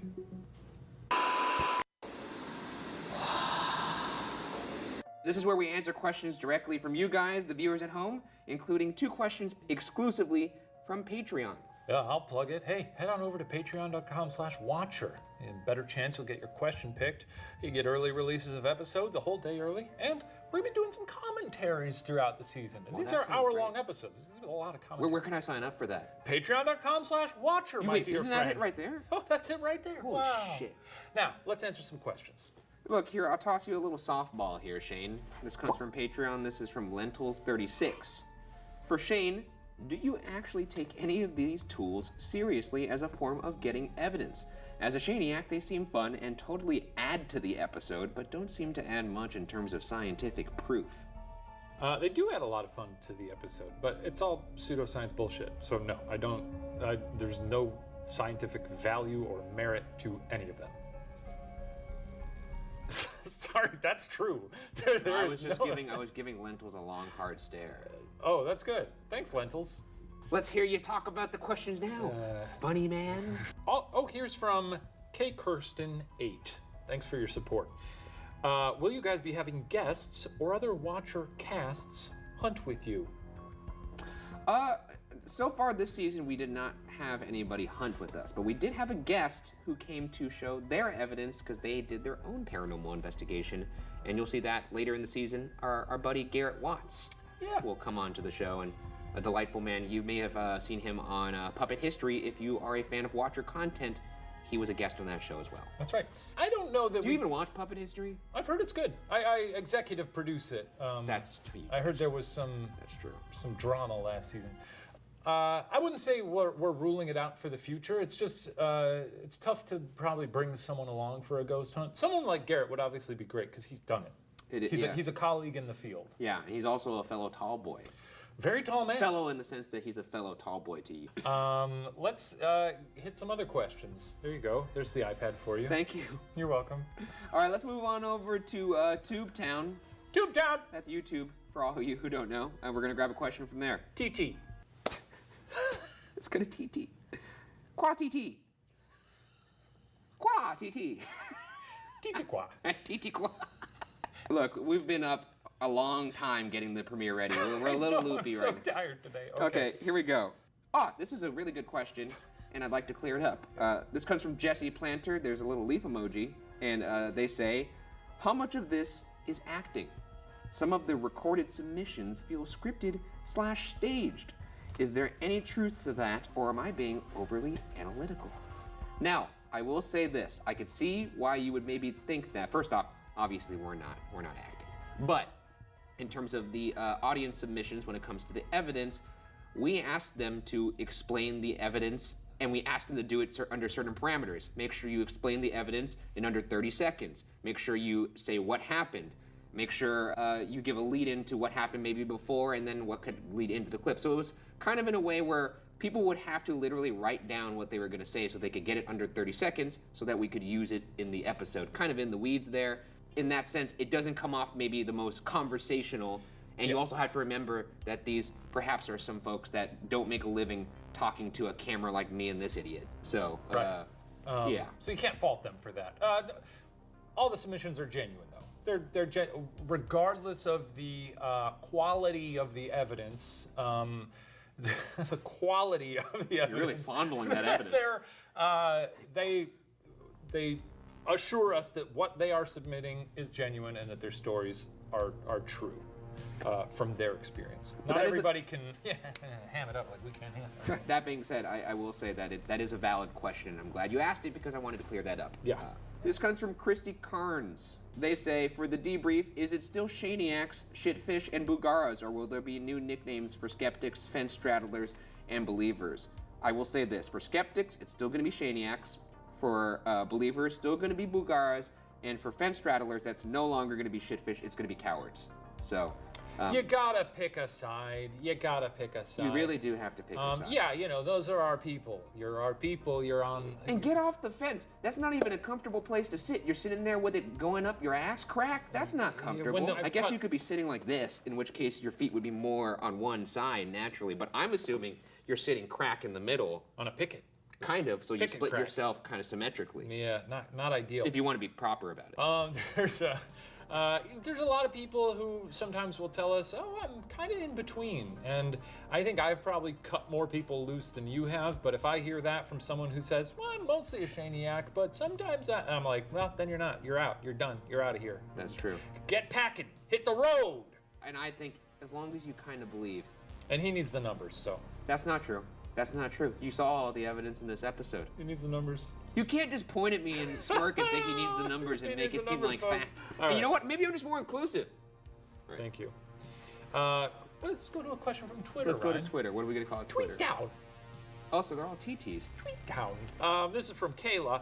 Do you think threatening to kidnap Timmy in a ghost net might have made him a bit hesitant to respond to you? I mean, if I'm him, I'm just happy I got adopted. He didn't see the net. And he didn't see my net. I don't think he would have been scared if he didn't see the net. If you had a big glowing net with like laser rope, you know. Yeah, I mean, I'm still developing it. It's still an R&D. Yeah, it's back there. But it is a big ass net that kind of looks like the net that Isabel carries around in Animal Crossing. And when I get a ghost, the thing that we're really fine tuning in the lab right now, it's not so much the actual capturing, it's the noise that it makes. Because I'm really trying to get it to make a nice funk. Yeah, you're not getting that yet. And not yet. So we'll get there. Well, that wraps up this investigation. Thank you for tuning into this episode of Ghost Files Debrief, and make sure you tune into the next episode of Ghost Files this Friday when we go to Alcatraz. What? That's right. Wow. And after you do that, make sure you comment with questions on Twitter, Instagram, YouTube, or Patreon for a better chance to be on the next episode of Ghost Files Debrief. We'll see you guys next week. Farewell.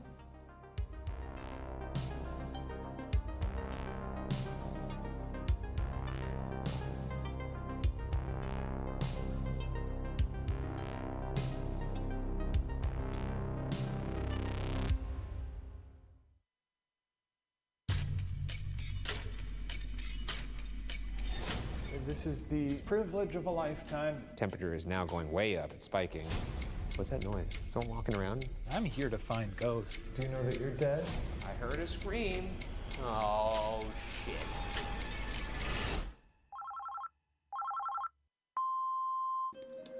Hi, my name's Michelle, and I have evidence from Alcatraz. My name is James, and I have evidence. I suddenly felt like somebody was watching me. Across my back. hair was standing up on my arm. A stick figure show up on the Somebody exhaust pulling on my fan. pant leg, like I had my family. Can you guys investigate?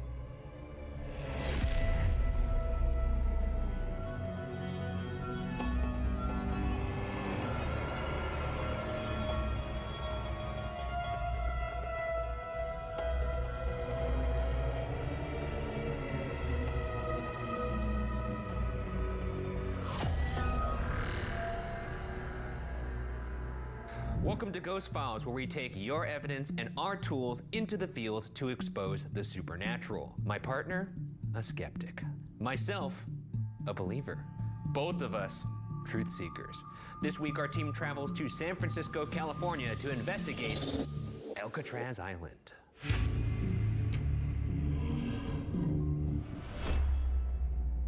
You know, I gotta say, out of all the places we've ever gone, this might be the most majestic intro we've ever had. Or lead up. Gorgeous. It's misty. And this is one of the few places where I can't run away from the location because I'll just run straight into the ocean. The island. That's Alcatraz, baby. No turning back now. This looks like a nightmarish level on Call of Duty. I think it is, actually. Let's hop in. A lot of seagulls, that's kind of fun. See, find positives. Find positives about the island. Poops on my head, that's a negative, so don't think about that. Alcatraz Island initially started as a military fortress with over 100 cannons installed on the island and a place to hold military prisoners.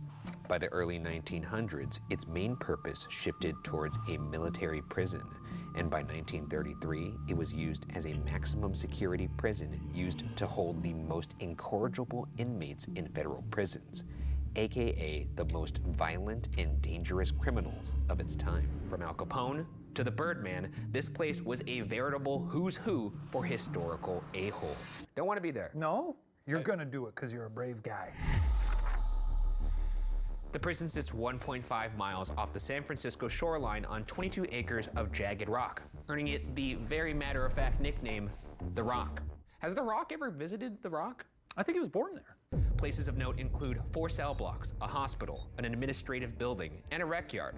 And overall, the prison was big enough to hold 336 prisoners. The island prison had the reputation as being inescapable, though many tried. 8 definitively dying doing so, and 3 possibly succeeding. We've also placed cameras and audio recorders in 2 of the more active parts of the building in hopes that we catch activity when we're elsewhere. One looking down a large cell block area referred to as Broadway, and another in the hospital wing.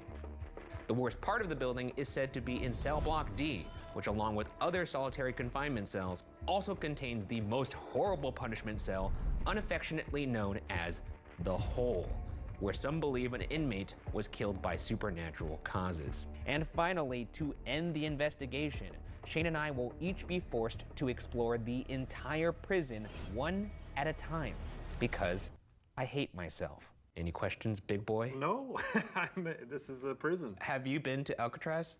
You know, I've been to more prisons than I ever thought I would be, but I've never been to Alcatraz. I've spied it from the shore. Oh, there's a bunch of seals by that place too. Boy, do they love rolling around. They do love rolling around and slapping each other. I wonder if the prisoners could see that. I don't know, but if so, lock me up. I'd love to just jump out there and join them one of these days. Just get all slick, roll around. I don't know about that part, Yeah. but Have you ever been? I have been to Alcatraz. I went once as a young boy. What did they lock you up for? Very good, very good. Too much cotton candy at the boardwalk. Eagle.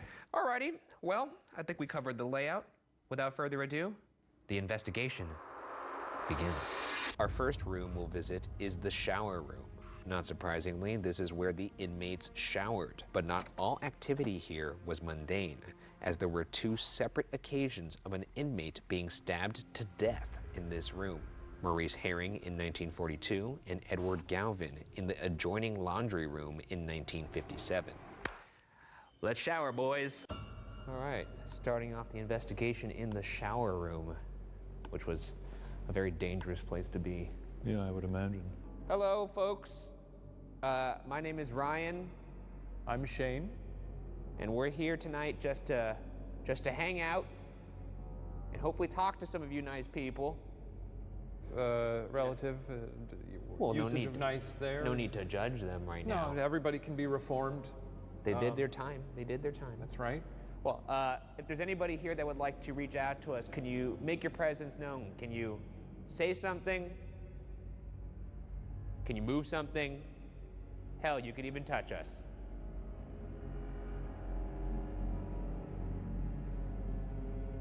I got myself a little doohickey here. It's called a spirit box. The spirit box rapidly scans radio signals to create white noise through which spirits can communicate, and the honeytone filters out the noise while amplifying only the voices. Okay. All right. My name is Ryan. I'm Shin. Hi, Ryan? Kind of sounded like hi, Ryan. I'm Shin. I'm Shin. Can you say either of our names back to us, but you kind of already did that, so you let us know you would like to communicate. What? What's your name? Ooh. Pain. Hello. Can you tell me your name?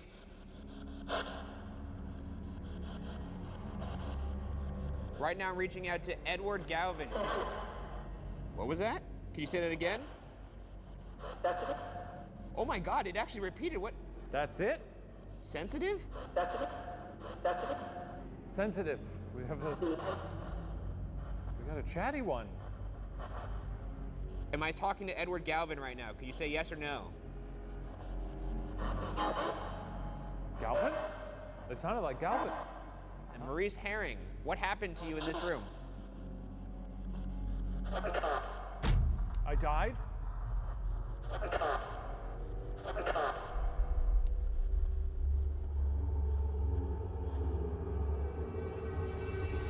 Our next room is the visitation room, where prisoners would visit with loved ones. And yet, despite such a tender history, this room is home to perhaps the most famous photo of an apparition in the entire prison. The photo was taken in 2014 by two tourists from England named Sheila Sillery Walsh and Paul Rice, and appears to show the face of a woman in a hairstyle from the 1930s or 1940s. Who this woman is and why she showed up to Alcatraz Ghost Picture Day is a mystery. Whoa! Now, as you can see, that's a lady. There's clearly a lady there with 1930s, 40s style. She looks like she's a black and white. They're really selling it. This is one of those instances where, yeah, it's either shopped or it's there. It seems that this person is aware of their presence. I find it a very unnerving photo. It's actually one of the more famous ghost photos that I've seen on the internet. Is that so? And it was taken just by two British tourists. But that's not the only piece of evidence that we have for this room. Audience investigator Michelle Gwendon also captured an image of her own. Hi, my name's Michelle and I have evidence from Alcatraz. So when I was in the visiting room, I had my family take a picture of me through the little window. It looks like there's a hand that's pretty distinct from the sun glare that looks like it's pulling down on my audio lanyard. Two very clear images of what is perhaps an apparition. Let's see if we can get one ourselves. Okay, so I'm already seeing my reflection because of the light. That makes sense. But I will say in the photo, you see a full face that's in 1930s garb, and the British tourists who caught the photo definitely were not dressed like that. So sort of like a Betty Boop type. Essentially, yeah. And actually, in the one with the tourist Shane, there was one of a girl on the other side. So let's get you on the other side of the glass. I would love to. You know, I love it when we do sort of a little role play situation. Yeah, like. Okay, I'd love it if you'd stop smooching at me, because I don't think that adds anything. My husband is a murderer. All right, so we are now on the opposite side of the visitation window. This is where, obviously, the visitors from the outside would be standing when they visit their honeys. Their honeys, indeed. Their sicko. Or their sons. I guess that could also be a honey. I guess it could be a lot of people, yeah. And we have our REM pod out there. And it is freaking out because I was just close to it. The REM pod creates its own circular electromagnetic field and will alarm when anything penetrates that field. The more colors on the alarm, the more significant the intrusion. The REM pod also detects temperature fluctuations. Hi, it's good to see you. We're your acquaintance that you... Your adopted brothers. That's right. Anyway, we hopped the boat and crossed the bay to chat with you here. And we'd love to see you fondle the pod, if you can. If you could just step closer to the window. Fondle the pod a bit? There's no way out. Do you hear me? But if you fondle the pod, maybe. Why is it always fondle the pod? Can't Well, you that's just what they gotta do. Well, they just gotta get close to the pod. There's nothing about it in the instruction manual that requires fondling. Could you please fondle the pod so he stops doing that with his fingers? Come on now. Give it a little something. Jesus Christ. Oh, and you got them to light up the pod. I can't believe that worked. Thank you. Did that, dare I say, excite you? How about this? Okay. You have permission to touch my hand if you want to make contact.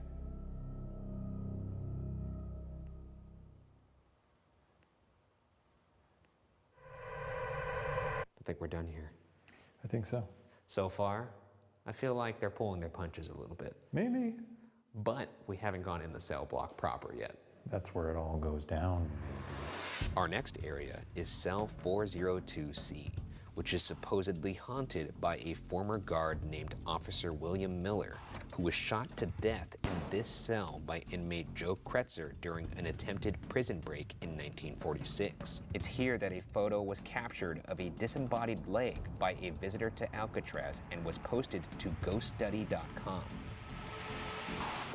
But is this of an inmate or perhaps a guard, such as Officer William Miller? I thought when you said disembodied leg, we were dealing with sort of a... I mean, that is a leg. Look, there's a leg that goes Yeah, up. I guess I thought it would be sort of sexy, but, you know, that's cool too. Well, I'm sorry the evidence wasn't sexy enough for you. I guess you'll have to get that thrill elsewhere. Two of them. There's two legs, yeah. I personally think that they look like inmate legs, which is interesting because that is likely the vantage point of Officer Miller as he looked through the bars when Joe Kretzer shot him. Just capturing some photos.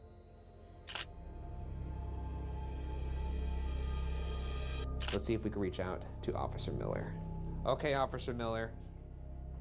Just want to say, sorry what happened to you. Is there anything that you would like to say that was unsaid that day? Maybe one last message? Simply, if there's anybody here with us, please let your presence be known. You could rap on those prison bars. You could touch one of us. You could slam the door shut. Lock us in here. I would not like that at all, actually.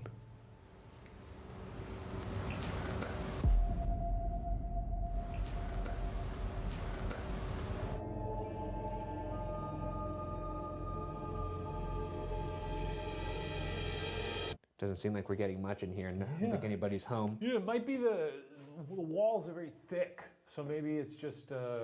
Or it's just not active right now. Not everything has to be a home run. How about a single?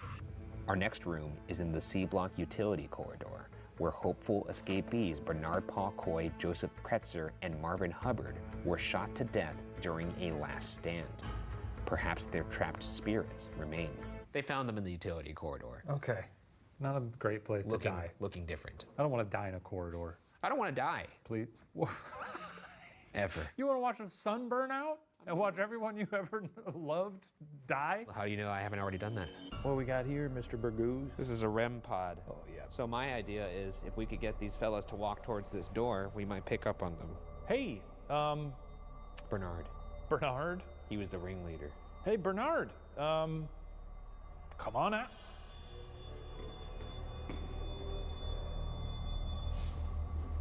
Well, that was freaky. I mean, how close? Yeah. No, I don't think so, man. All right. Freaky. That was freaky. weird. Some freaky He stuff seems to be there. responding to your voice. If that's one of you, could you come a little bit closer? Just come to the, just think about it. Just touch the door handle. Just gently graze the knob.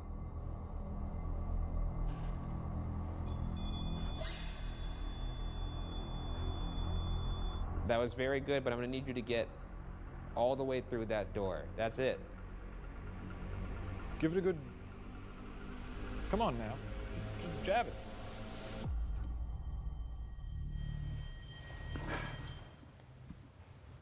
What's that noise? Someone walking around?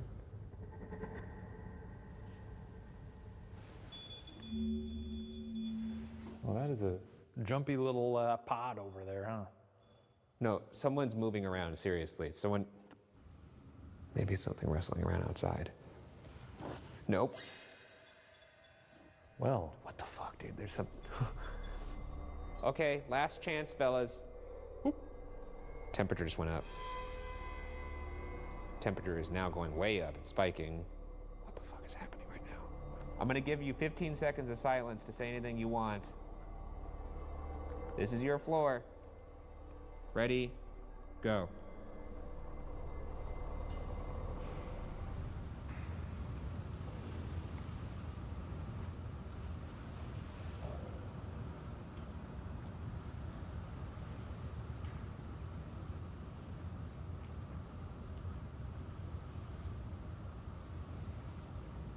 Okay, we're gonna leave now, but we're gonna be here longer. I hope I don't see you later. Tell you what, if you believe in ghosts, you gotta be thinking you're not alone in this place. The next part of the building we'll explore was referred to as Broadway by the guards and is the large corridor between C block and B block. This area is said to be home to footsteps, sobbing, strange smells, and apparitions. One guard even claims a group of Native American spirits was spotted here, which actually may make sense since the island was allegedly used by the Ohlone tribe as a way to banish those who broke tribal law. So basically, this island was a prison before they ever built a prison on it. Freaky! Which is the first time I've ever heard of anything like that. I guess you got a rocky old island out in the bay. You might as well use it for something miserable. Yeah, to, you know, Jack Sparrow somebody. Yeah. Well, this is Broadway. This is obviously, I guess, kind of like the main hallway between B block and C block. And it said that this is a very active area. I mean, you could obviously see that. This is the party. This is where it's all happening. Yeah. So what we're gonna do is we're gonna do another Estes Spirit Box session where we're gonna use you as the speaker for the Spirit Box. You have noise canceling headphones on. You're gonna say whatever you hear, and you're not gonna hear any of my questions, and I'm gonna use you as a vessel to talk to these I am the vessel. So stand in the center of Broadway. I am the antenna. Oh, how's this fucking thing work? I'll help you. Fucking thing sucks. Oh, there it goes. I'm off to the races. My name is Ryan. World's finest. I'm gonna speak a little bit quieter because I could be talking to anybody in here. Can you tell me your name? Air. I don't think that's your name. Your name is not Air. Can you tell me what year it is? 7. Girl. 7? Is that what cell number you're in? Eddie. 107. Okay, I'm at 7. What's your name? Sparkling. Are you just fucking with me now? What's your name? Funny. It's not funny, actually. It's an opportunity. Shirt hag. Shirt hag? Okay. That's right. Oh my God, what is happening right now? My name is Ryan. Could you say Ryan back? Right now? Caca. Burp car. All right, Shaney boy. We done? It's really nice to just go wherever that takes me. Like, I feel like I just slept for like 8 hours. No, you're just real present, right? It's almost like meditative. It's like I'm not present at all.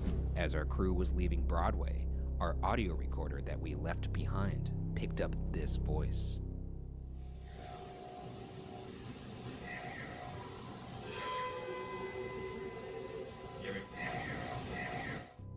And later in the night, we picked up this disembodied voice.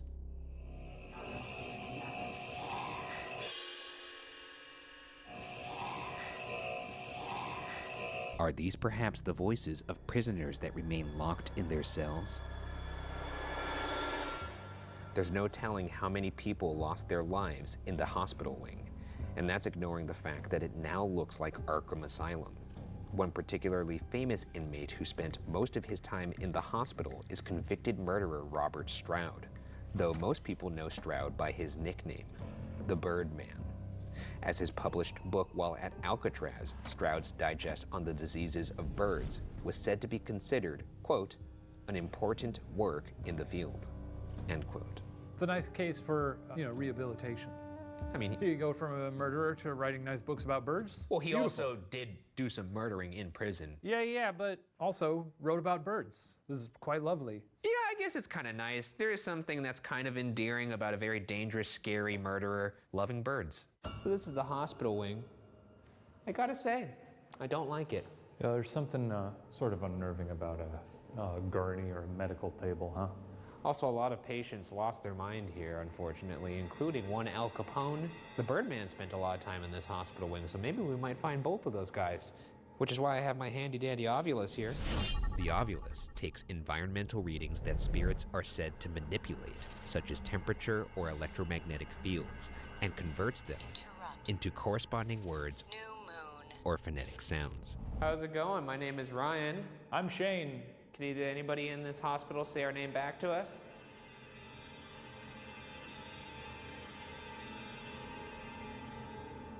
How about Al Capone? Or the Birdman? Did you enjoy some hydrotherapy? They look scared. Maybe he's talking about you. I don't know if he's talking about me. We're going down to this part of the hospital now if anyone wants to come along.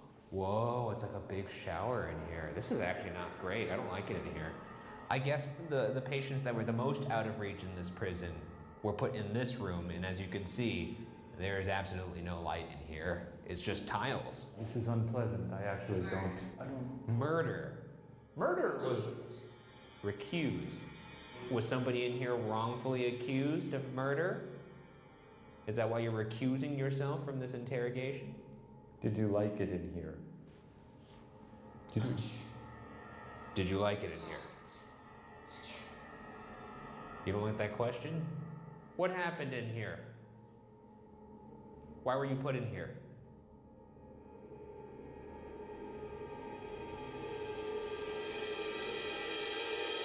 Now, I have to imagine that's sort of mud and not, Caked doo-doo. Certainly looks like a nice turd biscuit, if you ask me. Our next stop is the barber shop, and the end of that fun little rhyme is where the fun stops, as this was the location of Joseph Barsock's execution via barber scissors to his neck. The executor was Freddie Curly Thomas, who also allegedly happened to be Barsock's lover. It's said that Thomas knelt by Barsock's side repeatedly saying, "I love you," as Barsock died, and even, in horrifying fashion, licked Barsock's blood. Not pleasant. I guess I was imagining in sort of a lover's way, sort of like licking off the, and less like a little cat at it, like. Well, I was thinking he's like the guy's on the floor bleeding out, like, and then this person gets down to their level and just starts going, "Oh, that's. I love you. I don't like that. I love I don't care for that. Look at me." For anyone out there who's going to stab someone in the neck, let them have some peace in their final moments. Yeah, yeah. Do the thing, step back.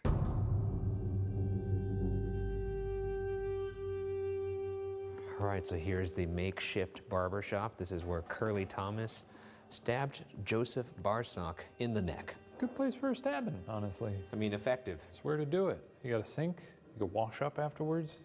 So we will, by that logic, put this REM pod right here, and let's see if we could get either Curly or Joseph to walk towards this sink. To spill their guts. Joseph Barsock and Curly Thomas. Oh, they know their names. Can you walk towards that sink, please? Now, there was a rumor that you guys were lovers. I get into a lot of arguments with my significant other, and they never end with me stabbing her in the neck with scissors. So I'm just curious what led to that. Well, you got...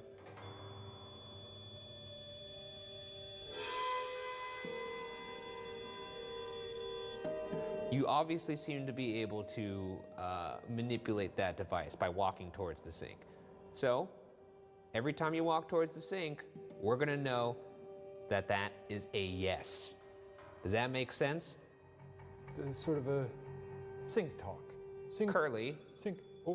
Oh, there you go. Okay, that makes sense. That makes sense to them, yes. That's a yes. And that's both of them. Curly, do you feel regret for what you did to Joseph? If it's a yes, walk towards the sink. nasty man. Nasty, nasty. Now, what are the most common ailments when it comes to a couple? Why do they argue most of the time? Jealousy.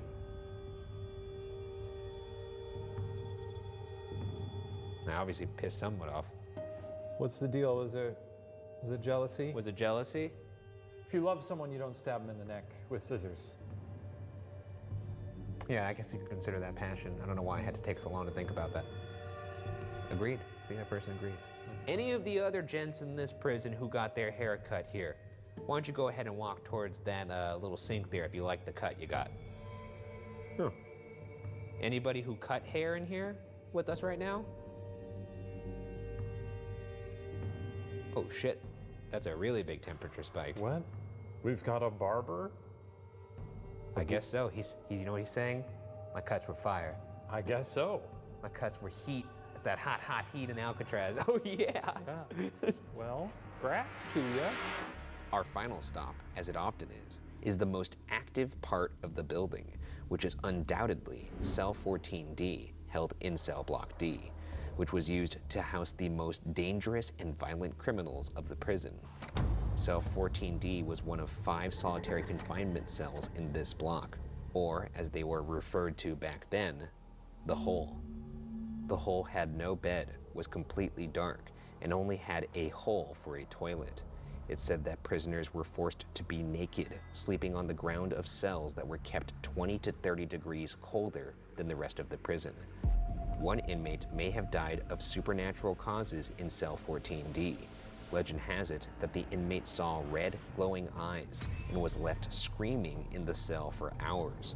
The next morning, he was found dead in his cell with strange marks indicating he had been strangled around his throat, a purple, terrified face, and bulging eyes. Yet, the cause of his death was allegedly never identified. I still just can't get over the fact that they weren't able to determine his cause of death. They walked in, they were like, his face is purple, he's got strangle marks, looks like he got strangled. Well, file this one under, I don't know. It seems like if they have no reservations about locking prisoners up in a place affectionately called the hole, then they might not be averse to turning a blind eye when someone strangles someone. Or a demon did it. Or a demon done it, yep. We're in Cell Block D right now. This is where the 5 solitary confinement cells were, and 14D, AKA the hole. And if this is as awful as its description, we might actually see the hole in the ground. I see it. That is gross. So it said that in this cell, somebody may have died from supernatural causes. That sounds like a ghost. Leaving this right here, though, if anyone wants to say anything. My name is Ryan. I'm Shane. Can you tell us our names back to us to let us know you want to communicate? There is legend of somebody in here getting choked out by something with red eyes. Is that a legend? Did that actually happen? Perhaps you'll talk to us alone. So you got 5 minutes here in the slammer, in the hole. Well, I'm here, back by yet another hole, and I hope I'm speaking to the purple-faced fella. How are you doing? Do you know that you're dead? Feel free to whisper very gently into the receiver there, and well, you can tell me whatever you want. You want to talk about the person with red eyes who was hanging out with you in here?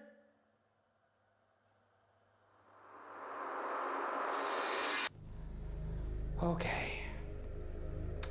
Hello, it's me. What's actually in here? Is there anything actually supernatural in here? Can anybody who was in this cell tell me your name?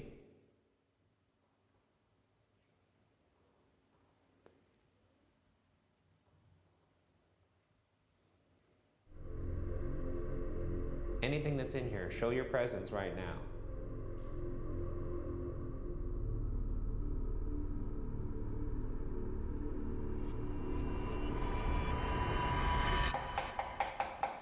Yes. Let's wrap it up in there. All right, well, I'm gonna leave now. And like I said, I will be back later, but I will not be as cavalier, nor will I stay as long. So, I don't want to say you blew it, but you blew it. You kind of blew it. And now we move to the final phase of the hunt. our individual investigation of the entire Alcatraz cell blocks and hospital wing. So here's how our solo investigations will work. Shane and I will each have 20 minutes of solid alone time in the location. Shane will go first, and at the end of his time, we'll hide a walkie-talkie in a room inside the building. Once Shane returns, he'll reveal to me the walkie-talkie location. Then it's my turn. I'll enter the building, and only after radioing back to Shane with the hidden walkie-talkie will the clock start on my 20 minutes of solo investigation. Let the games begin. I mean, opportunity of a lifetime, you have to admit. No. How many people are afforded this chance? This is outrageous. I think you need to reword that to how many people would want to do this. A lot. Adventurers. Yeah, like me. I'm feeling it. I'm feeling ready. I feel like a ghost hunter now. You look like you took 10 shots of Jack. The weight of this helmet, it sort of, I think, compresses the brain stem in a strange way. Now I'm ready to see some ghosts. Okay, well, I feel pretty good about you walking upstairs. Are you ready to go? Yep. This is the privilege of a lifetime. It's pretty neat to be able to walk around Alcatraz by yourself.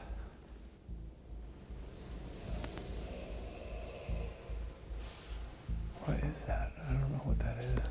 I guess it could just be the air or something. Sounds like radio static. I feel like I've been pretty tame so far on this one, which obviously always changes in this moment when I have to go in there by myself. Hello, if there's any spirits here. I am Shane Midday. I'm walking down the cell, whatever this is. You know, gonna check all the boxes and see what happens. Let the gods decide. You probably don't really have any vested interest in speaking to me. You gain nothing from it. Maybe today's the day I see a ghost, who knows? I have this very high-tech microphone here, and what you can do is speak directly into it, and I will hear your whispers. So if you have any messages to share with the world, speak into the microphone, and I will relay that message on youtube.com. Yeah, I'm scared to see a ghost, but I want to see a ghost. Speak into my little microphone. I'm scared that if I see it, I'll have a heart attack and die. Tear my skin off. Wear it like a little jacket. I'm scared that if I see it, I'll piss my pants, or shit my pants, or both, or all three at the same time. I'm not sure which order that would occur. I think you probably piss your pants, then have a heart attack, and then shit your pants after death, from my reading. I thought at least if I locked myself up in the hole with you, maybe a little ghoulie would crawl out, but no. I'm scared of seeing like a little demon in 14D, seeing the red eyes, having Shane walk in there, finding my face looking like one of the victims in the ring. It's very sad to be asking all these ghosts to visit me and none of them will. Years of this now, me just asking for people to hang out with me and nobody showing up. I'm scared of the future, but that doesn't really come into play here. I'm gonna stroll along the cell block for a bit more. Oh, fucking Jesus Christ, did I drop some? What the fuck just happened? Okay. All right. Hey, Baba Ganoush, what's up? How's it going? Where are you in the prison? I was in the hole. I think I heard something. Where are you now? I'm making my way up to the hospital wing, unless you tell me otherwise. No, I think that's good. Go up to the hospital wing and go into that murder room. The toilet with the little cake in it. Yeah, the toilet that had some fresh frosting inside of it. Okay, I'm heading up to see the fudge cake. Here it is. Okay, I want you to ask who defecated in that toilet. I love it when a sink looks like a face. Look at this fucking guy. Ooh. Oh. Hello, it's me. A funny little sink. Oh, you want some water from me? Did you get any response? No, I'm gonna ask. I was laughing at a funny face. Who was in here and who is responsible for whatever's going on there?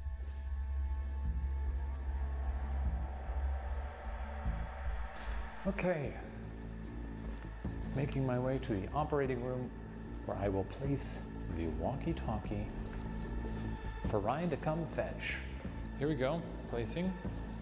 If there's any ghosts in here, here's your last chance. I'm going back outside to see my friend.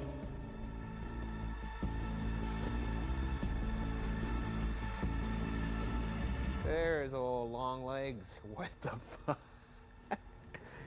You're walking like a video game version of yourself right now.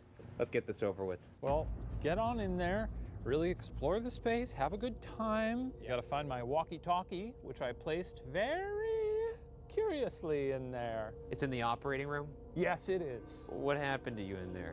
Like I care. Make up your bullshit story. I did see some pretty spooky stuff. You're not gonna have a good time. I see. And I will be praying for you. Well, that's very comforting knowing that you're an atheist. Alcatraz, are you ready to rock? Why do I do this for a living? Why? Oh, shit. We've been trying to come to Alcatraz for years now. It is truly, it's kind of a dream come true. Whole career is really just a racket for me to be able to enjoy historical sites on my own without a bunch of fussy little tourists around. This is the operating room. All right, I found your shitty walkie. I mean, you just gotta be nasty about it. You don't have to be nasty about it. It's our walkie. All right, my time has started. I'm gonna sit in here, give myself some silence.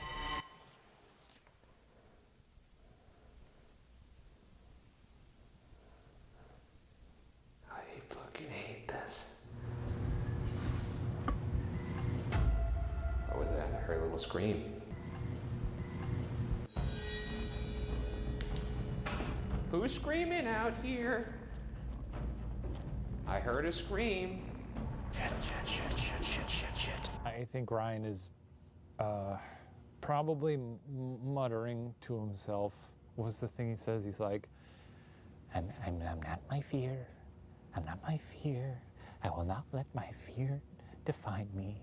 Fear is not my middle name. Not my fear. I'm stronger than my fear. But it is. It is his middle name. Is there somebody over there? I heard a little noise. Came from C block. Oop, I heard like what sounded like a prison door opening or something. Ugh, I hate this place. I don't want to walk down there. Fuck. Adios, turd nuggets. That's the end.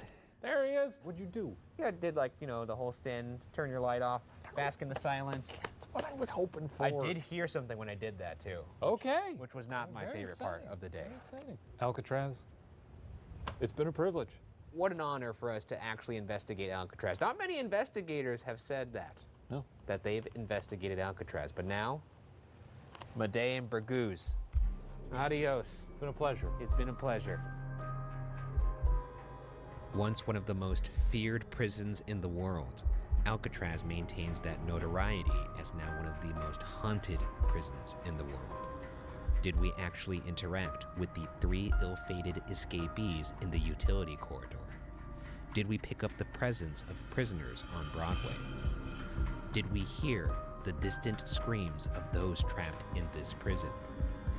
Our job as investigators is to collect and present questions, possibilities. Interpretation, however, belongs solely with you. But for our part, Alcatraz can now be locked away in the Ghost Files.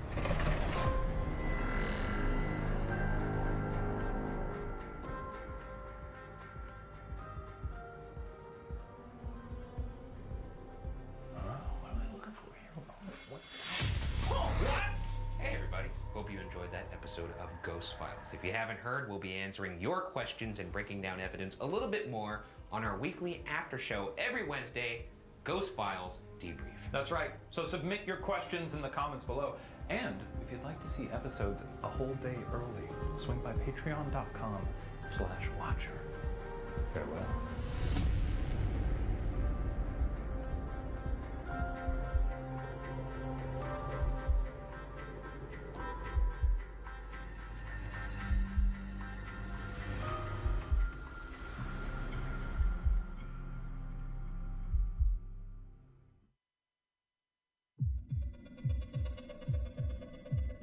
Whispers on Broadway? Screaming in the hospital ward? Grab a snack and help us unpack all that and more. It's time for Ghost Files Debrief.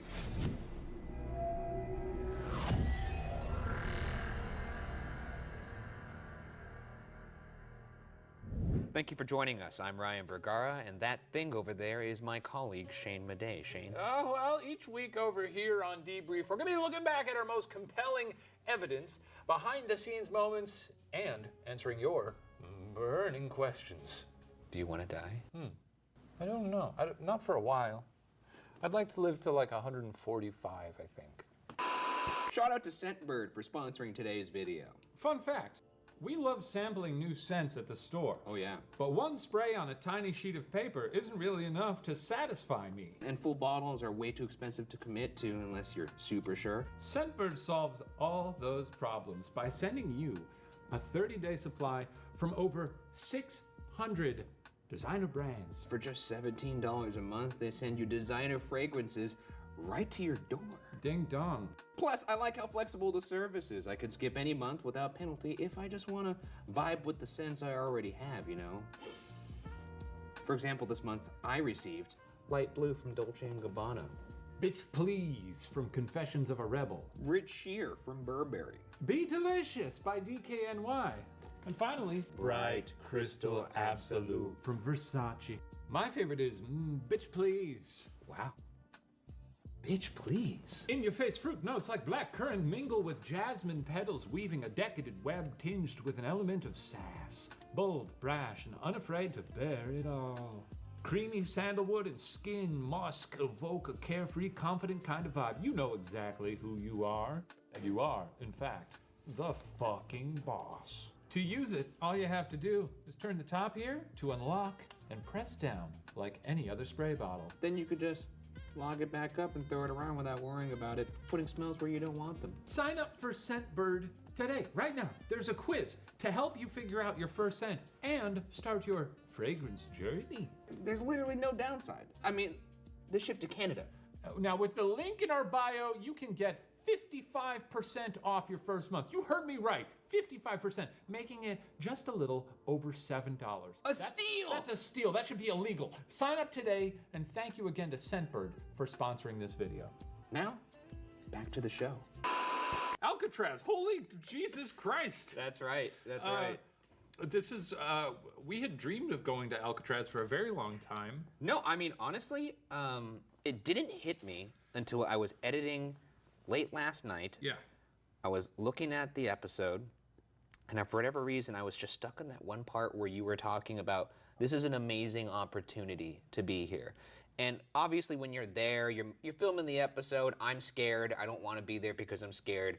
But as I was like sitting and looking at it in the editing bay, I just couldn't help but think, wow, this really is an amazing opportunity that we're on Alcatraz Island right now. I mean, more or less alone, outside of a couple guides who were there to make sure that they were there to make sure that we didn't set the island on fire. Yeah. We had to charter a tiny little boat to go there after hours after the last tourists came back to the mainland. That's right.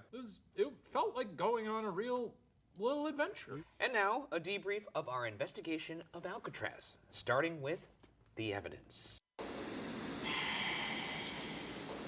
What do we got this week, Burgoose? Oh, we got a lot. Look, we didn't have nearly as much as we did in Waverly. That's just the nature of the beast. Yeah. Every haunted house is like a living thing. You don't know if it's going to be active. It's a bit of a toss-up, right? Because opportunity of a lifetime to go to Alcatraz. Mm-hmm. At the same time, Alcatraz, pretty locked down. It's a prison, but also, you know, you're not going to get as many people investigating it willy-nilly like you get at a lot of other locations. So we may have not received as much viewer evidence, but we still took the opportunity and went to check it out. I think the next time you do the quotes when you say evidence... What are you going to do, bite my fingers off?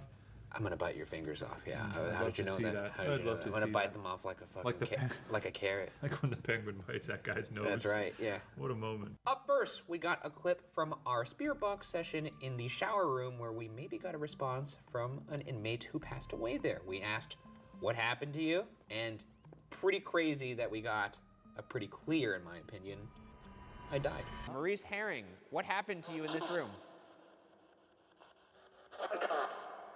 I died? What do you think about this? Compelling? No. I mean, what do you want from me? It doesn't sound like. What does it actually sound like to you? Like, do It your sounds best like to radio actually static going honk honk. do your best to actually understand. honk. Doesn't sound like honk honk. I think we got Al Franken over there. Bobo the clown. Yeah, I don't know. That sounds like a radio. I think it sounds like it. We also had a couple other responses during that session that were I pretty already fun. saw people getting pissed at me in last week's debrief, and they were like, well, if this is all he's going to do every week, but what do you want from me? I have to be here for the half of the audience that doesn't buy into this. They need me, man, and we're tired of trying to explain this shit to you people. They don't care. The burden of proof is not on us. Let us chill. I'm here to have a good time with my pal. Yeah, he's here to challenge evidence, to be a D-bag, and to wear corduroy jackets. And he's doing all three to perfection, if you ask me. Come on, buddy, get out of here. Hey, by the way, have you seen this sweet-ass shirt? Watcherstore.com. That's right. Heard of it? Yeah, you can get all your ghost gear there. You could put your name right over your nipple, like I have. Yep, join the Boo crew. That's right. Get your last name on there. Also, some great glow-in-the-dark Ghost Files shirts. That's right. Gorgeous. It's good for the ghouls to see you when they're coming at them in a dark area. But yeah, fun. I can see it's. I was honestly surprised when it was me being the one who was like, "Did that say I died?" It's because it sounded like I died. I didn't pull that caption out of my ass. Yeah, I think I pulled it out of your mouth, which is, I guess, kind of an asshole in itself. I mentioned it. I mentioned this in the commentary for the first episode, which you can find on patreon.com/watcher right now. But I talk in that commentary about how for this series we did go into it with being like, well, how can I approach this differently? As someone who doesn't believe but does, sure, it would be cool to have my worldview just totally severed, cracked, shattered, and break the bounds of the reality that I know and realize that ghosts are real. That'd be fun. So yeah, I do agree that I would love to see a ghost. I've always said that, and it's true, but I'm leaning into that more on this one, which is why when there's stuff that maybe would spook you, I'm like, hey, did you hear that? Hey, come on now. We appreciate you for it. Yeah. Let's move on to the next piece of evidence here. We got some evidence from the REM pod in the utility corridor. We were talking to the three gents who were killed there when they tried to escape. Yeah, was this like a beep beep boop? It's beeping. And it beeps in accordance to how close you are to it. So like it corresponds with the light. So if we could get someone to go all the way up to the red or the purple. Okay, let's hear it. That was very good, but I'm gonna need you to get all the way through that door. That's it. Give it a good. Come on now. Just jab it.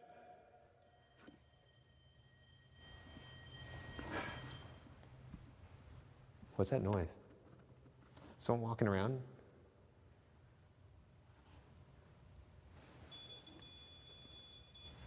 Well, that is a jumpy little pod over there, huh? No, someone's moving around, seriously. Maybe it's something wrestling around outside. Nope.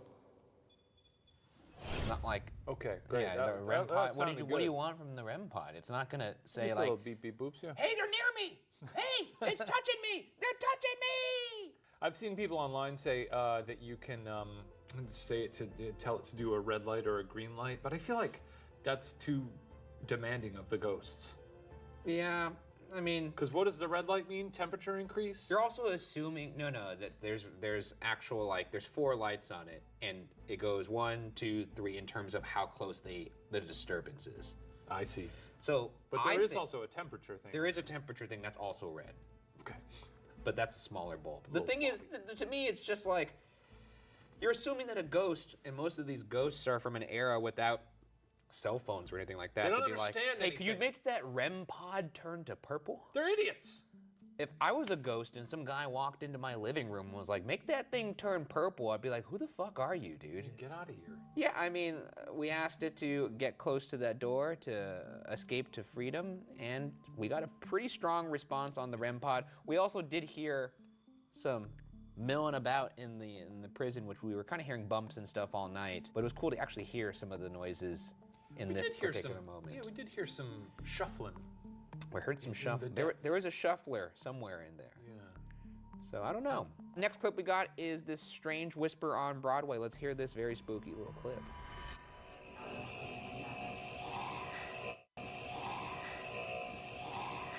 I honestly don't know how you explain this one. It's in Broadway. Broadway's very active, lots of cells. What's odd is, I think, according to the history, I don't believe there were any female prisoners in that. I don't think there were female prisoners at this prison, let alone There had to be in that ward. There had to be some ladies around at some point, right? Staff. A conjugal visit. Sure. But I don't think they do those in the cell, but that would explain the yeah, maybe. The yeah. Yeah, baby. Yeah. Yeah, that's possible. Yeah, you're right. Good theory. Holy shit, That's dude. what people tune in for, your theories. They do. If I was a ghost, I would exclusively quote Austin Powers to give the most amazing EVPs. This is why people tune in. Yeah, baby, yeah. It's not even good. It's so easy to do in Austin It Powers. isn't. Why did he sound Australian? Why don't we move on? A scream in the hospital ward. That's right. Well, the next piece of evidence is a scream in the hospital ward. This happened during my solo. Let's see the clip. Let's hear it. What was that? I heard a little scream. Heard a little scream. Yeah. I like to imagine it's just a really little person, like a Tom Thumb, like a little ghost. Like yeah, a little, and he was sitting on your shoulder going. What do you think it was? I think it was birds. Yeah, you look. There's so many birds. There was a lot of birds in that island. I might give this one to you. That might be birds. There's some freaky ass birds. And they were fucking huge. They were Shane-sized birds. They were so scary. They looked like Mothmen. I remember when you were doing your solo investigate. You probably saw them when I was. I doing did. mine, too. They were in a tree, and it was freaky. So freaky looking. I was barely paying attention to my interview. You could tell. Yeah, that's not a shock. Yeah. I was thinking about those birds the whole time. Yeah, look, when you're in the heat of the moment, the idea that like in the hospital ward, I'm gonna be able to hear birds outside doesn't really penetrate your mind, because I was in that kind of like ceramic dungeon of a shower room. Yeah. So like the idea that like, oh, clearly this is a noise from the outside. You don't think about the outside when you're in a prison like that. I think it was birds. It could have been a ghost screaming. And you know what? To my credit, I did run towards the noise immediately. Did you? I did not want to. That's good. But it's my goddamn job. So That's I did. good. I like to hear that. Thank you. You're doing great so far this series. And you're doing the best you can. Thank you. Not much. Okay, that does it for evidence. Moving on to our next section. Behind the screams. That was very sing-songy. Thank you. You should stop that. This is a segment on this show called Behind the Screams. And this is a segment on this show where we will be taking a little behind-the-scenes look, a peek behind the curtain, if you will, at how we make ghost files. And this week, what are we doing to do that, Shane? Well, this week, this is a segment on the show where we're going to be talking to our dear friend and director of the show, Mr. Mark Benedict Antonio Celestino. That's good cornbread. Come on out here, Mark. Oh, yeah. Sorry for Pardon this. the Red Sea for you. Yeah, I don't have a seat because you guys took all the budget for these really nice Hey, look, ones, man, so- you're really nice. This is real leather. Oh. You sure there was just leather on that? Yeah, get a whiff of this, baby. give it a whiff. Go on. Okay. Yeah, it smells This good. is normally when I would tell them Jesus to like Christ, just what's going stop, on? but they won't. And That's good. So yeah. Shane hasn't been the same since he hung out with Quentin Tarantino. Show me your feet.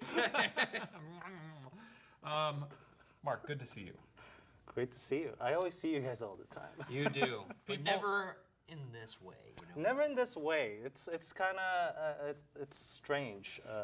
People might remember you from you were on the BuzzFeed Unsolved 69-a-Palooza or whatever that episode was called. It was not called the 69. It was the 69th It was called the episode. almost 70th That's what episode retrospective. I was playing a 69-a-Palooza was a different event, and that was off camera. You were you popped in to tell. I mean, you've been here on pretty much all of our ghost hunting. That's events. right. Majority of it, yeah. Yeah. For a couple of years. Been a while. More than a couple of years, Mark. More than a couple of years, yeah. And now we're Been too back at long. it. Let's talk about this episode. Okay. Your favorite Alcatraz. episode of the season. Yes, this is my least favorite of the whole season. Why is that? I don't know. Well, it's my least favorite, but it's also, but at the same time, it's my favorite one in terms of the graphics. Graphics are great. Mark does the graphics too. He does quite a few of them. He does. He does the graphics in terms of like the little bleeps and bloops map breakout. Pretty sweet. The layout, it's pretty fun. And those look beautiful. They do look beautiful. I look at them all the time. Yeah. You do. I've seen you. I do. Yeah. What happened to this episode? Not much, Well, really. Can you just hold on for a second? You want to do me a favor and silence your fucking phone for Ghost Files debrief? Why is it on? Oh, I got a Twitter note. So Mark. Yeah. Mark. Yeah. Mark. Look at me now. Over there. Okay. Now look at. Don't look at me. Now look at me. There you go. Hey Mark. How is your role different on this show than it was in Unsolved? Well, now, like Unsolved, I remember I would just come in and I don't know what I'm shooting. That's I right. literally just come up and I'm like, all right, I'm following these guys. Watch us plucking our belly buttons. Things like now it's I'm more invested in the stories and the locations, and like I really want to see an evidence. And I know actually I feel like a lot of the questions for me would be asking if I'm a Shaniac or Bugara. That's right. Neither, because I don't want to be called that, but I don't believe in ghosts. But I would love for them to be real, because it'll make the world a much more interesting That's place. where I'm at, you know? Yeah. Yeah. That's what he, closer- that's where he claims. That's his Technically, I'm tagline that he says. Technically, I'm I think 19. that's legal jargon that he ironed out with his lawyer. Yeah, I want to know. Alcatraz is an interesting paradox because obviously it's this like incredible opportunity, a landmark, famous. This nuts to be there alone. But also, all the lights were on. Yes, actually, that's partly why I didn't like this. I was gonna guess. So they didn't let us, like some of the lights are left on for safety because it's a national park and we can't turn them off. That's So true. Maybe that's why it's not as active as. Ghosts don't like light bulbs. Why is that? I don't know. Yeah. But the thing is, as a director, too, just to get a little bit more granular with that. Like, even more so. So, like, here's where we were before. Yeah. We're trying to get to here. There we go. Okay. Okay. So what's the question? Sorry, I just. What is the question? Well, actually, it's not more of a question. It's more like a demonstrative statement. I would say that, like, when it comes to this show, I have a mishmash of what I wanted the show to be. There's like a vision, if you will. Yeah. And you're the person who actually was executing that and making it better, I would say. Is that a fair description of? Yeah. I mean, that's what the whole team does, is help you create the show be better. Yeah, that's what I'm saying. But They take your ideas and they make them good. They make them good. Exactly. Exactly. It's like the most successful recycling program that you could possibly have. You take shit and you make it into like a slice of bread or something. That's what you pay us for. That's true. To turn my shit into bread. Mark, we have some questions that people asked specifically for you from the web. Here's one from Toria Liz on Twitter. Hey, Mark, have you noticed anything during filming that Shane and Ryan didn't? Like, have you ever had to point out evidence to them? I could only recall one, but it's on Unsolved. It was in Vulture Mine, right? Vulture Mine. Yeah. As I'm filming the corner of my eye, I see the door slowly moving. And you guys were saying something that I didn't want to say anything over your lines, just in case we need it for the edit. But I'm pointing at the door, and it's like slowly moving. Yeah, that was. I do remember that. That room was gross. That whole place was gross. There was a dead bird in the middle of us. There's dead bird. There's more dead birds later this season. There's more. Actually, there's some pretty good Mark content in the next episode that I think you guys are going to really like. What do you I know one person at the next location really liked Mark. Oh yeah. Oh boy, that's gonna be fun. You just burped in my face. I bring you on the show and you repay me. Your coffee Oh! makes me burp. Here's one from Skitsy Lovebot. Mark, you're an icon, all caps. Oh, thank you. Is that the question? No. What's it like filming for Ghost Files? Are you scared of the ghosts? Are you just there for a good time? And then finally, and do you have a favorite location you've filmed on? That was the question that really jumped out to me. First, am I scared of ghosts? No, because I'm kind of on your boat. Sure. I don't believe in it, but don't get me wrong, it gets a little creepy sometimes. What was the next question? What's it like? What's it like? What do you like? It's dark. Yeah. And favorite location? Favorite location, huh? Dang. That's a tough one. That's a toughie. Oh, it's mainly because of how good the episode is. St. Ignatius. Yeah. Just the look of it in terms of the show. Like, I don't want to be there. That comes out next week, by the way.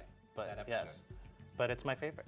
That one is really good. This is a really good granular question. This next question is something that's going to really kind of get into the weeds when it comes to your job, because people don't actually know, I feel like, that you are also the show's cinematographer in addition to being the director and graphics guy. Cinestino, they call him, or Cinemark. Yeah, Cinemark. I prefer Cinemark. But here's a question to that degree. This comes from Jess at @warpspeed_chic. Question for Mark.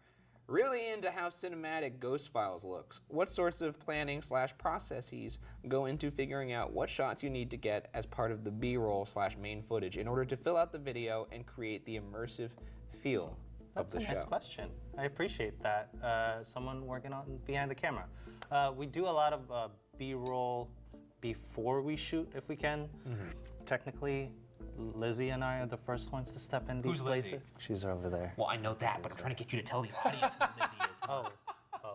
Ryan Sundance. Lizzie's our producer. Who's Lizzie? Is that my daughter? Lizzie's our producer. And as far as like how we developed the look of the show, I feel like it's just over the years of experience ghost hunting. Yeah. And like even the set, for example, there's a green cast on this set that we just This is not a leaned set, in on. Mark. It's not a set. There's a green cast on this machine. That's Yes, right. this And That's right. and we just leaned on it. We just kind of like lean on the natural things, but at the same time, the look of the show is just trying to present it as real and authentic as possible. Speaking of the machine, I have to give this PSA every now and then. If our Patreon numbers dip too low, we're shutting this thing down and letting them all loose. That's true. It's gonna be hell on earth. The Boo containment unit could only contain so much before we need to juice it again. So you're paying for the juice. Yeah. But yeah, you guys do scouts on this series now. So Yeah. you go out before the actual episode and get a lot of footage of the place. Majority of Without us walking around being like, oh, look at me over here, bro, look at me, Mark. Waka, waka, waka, waka, waka. So when they go in, like they really haven't seen the place. So Yeah. it's natural reaction, and we want to be as authentic as possible. I don't even have lights on me. And I know part of the question sometimes I've seen where it's like, how do I keep the camera steady? Sometimes I don't. I laugh behind the camera, and I just try to be quiet and be steady as possible. Yeah, can you blame him?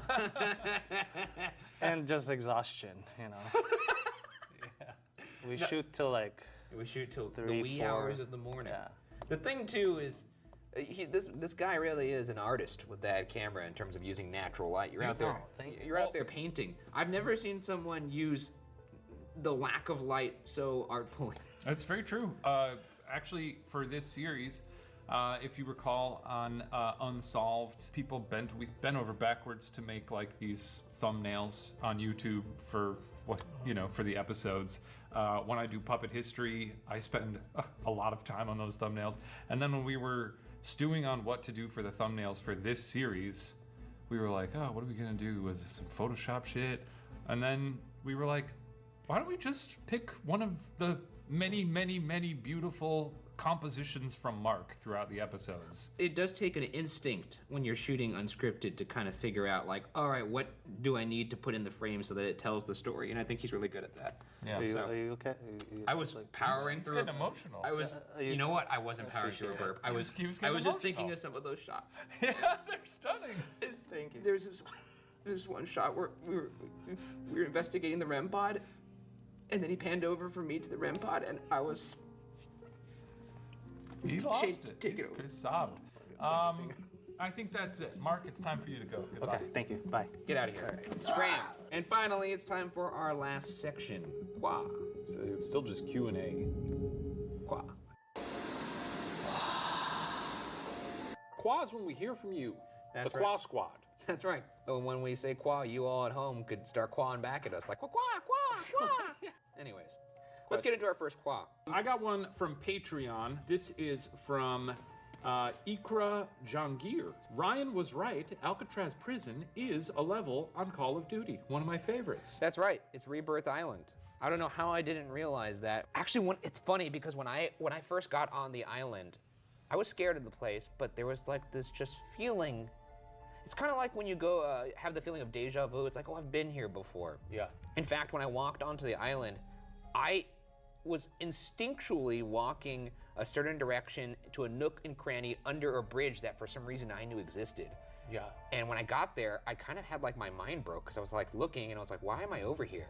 And I realized it's because I was going to where usually there's an ammo crate in Call of Duty. I bet it was pretty similar to when I played Skyrim in VR for the first time. And I was like, I was in Whiterun and I was like, I know this place. But I mean, this is like a real place though. I was looking at some of the beautiful cinematography from this episode, and there's a shot of the island as we're approaching. It's gorgeous. But one of the things that blew me away is I've always thought the island was somewhat small. Mm-hmm. When you're on it, it feels huge. It feels enormous. Scale. It's fucking huge. Hey man, if the only scale you have something to compare it against is the ocean, yeah, it's gonna look small. Yeah. Yeah. Then you get on and you're like, whoa, ocean big. Hey, heads up, the ocean is the biggest thing on Earth. All right. Let's do another one from Patreon.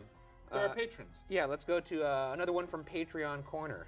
Oh, this is good. This comes from Danielle Bergman. How sensitive is the REM pod? Can insects or dust set it off? P.S. The Estes Spirit Box sessions are my new favorite thing. Funniest bit. And I would love to see an Alcatraz Sync guest appearance if Puppet History ever does anything involving Alcatraz. LOL. It's not a bit. Little sync puppet. We appreciate your support. Thank you, Danielle. Danielle. We appreciate it. It's not the Estes method is not a bit. No, it's very scientific. Yeah. I just sounded like Shane. It is scientific. What the fuck?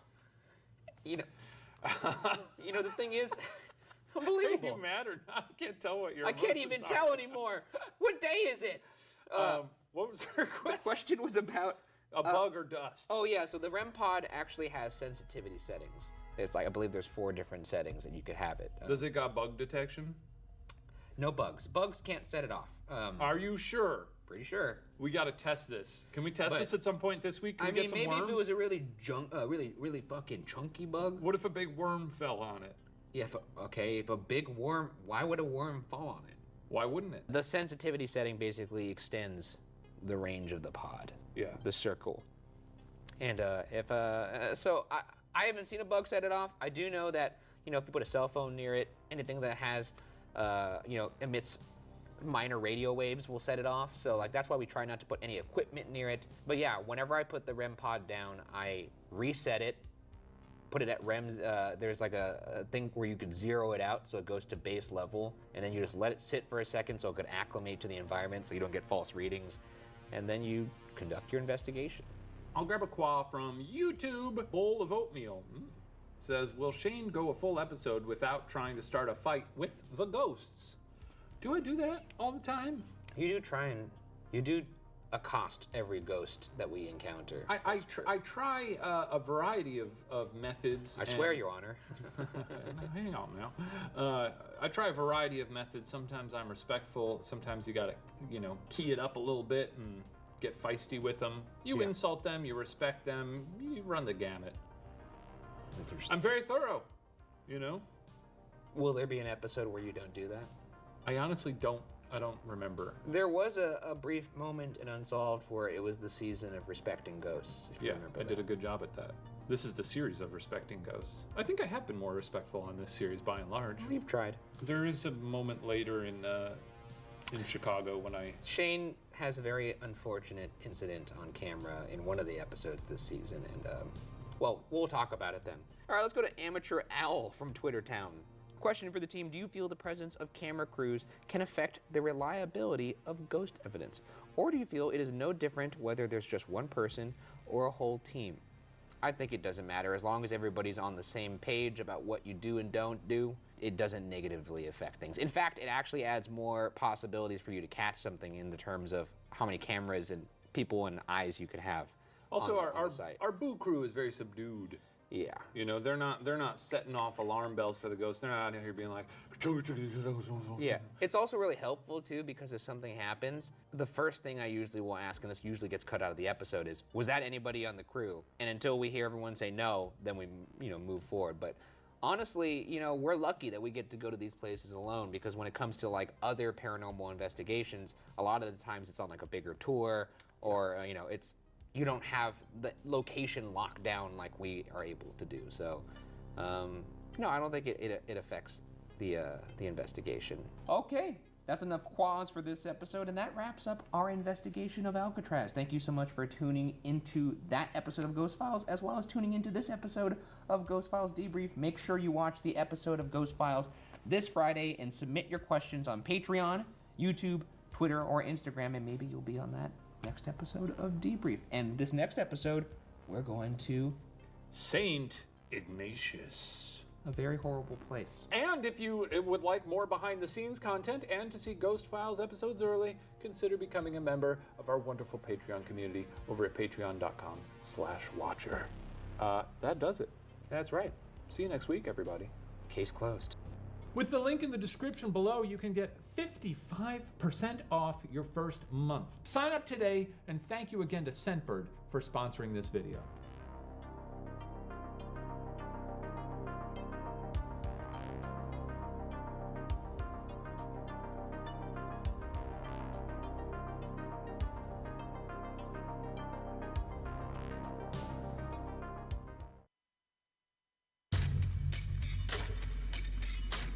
Did you hear that? I did hear something. Thumps from upstairs, things crackling behind walls. Legitimately one of the more unnerving places we've been. The vibes in this room are off the charts bad. Whoa, there's two of them. I know. The shadows belong to me! Hi, my name is Elizabeth, and I have evidence from St. Ignatius. My name is Amanda Paulson, and I have evidence for St. Ignatius. I suddenly felt like somebody was watching me Across my back. Was standing up on my arm. A stick figure show up on the Somebody pulling on my pant leg. To find this unexplained shape. Can you guys investigate?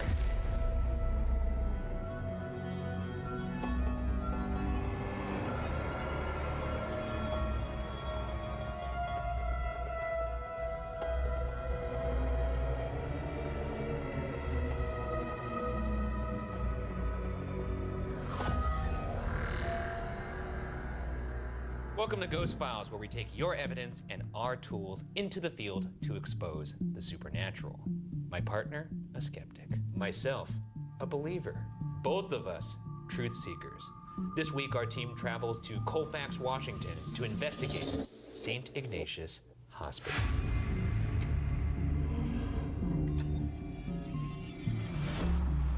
Another hospital.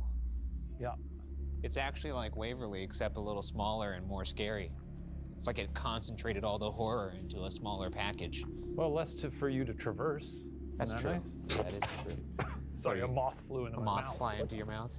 You got a big mouth. Yeah, I do. I actually have a really small mouth. That's true. Yeah. Or It's does a it fun just fact look about small me. because your head is so big? I actually never thought about that. Well, that's perspective. Oh, okay.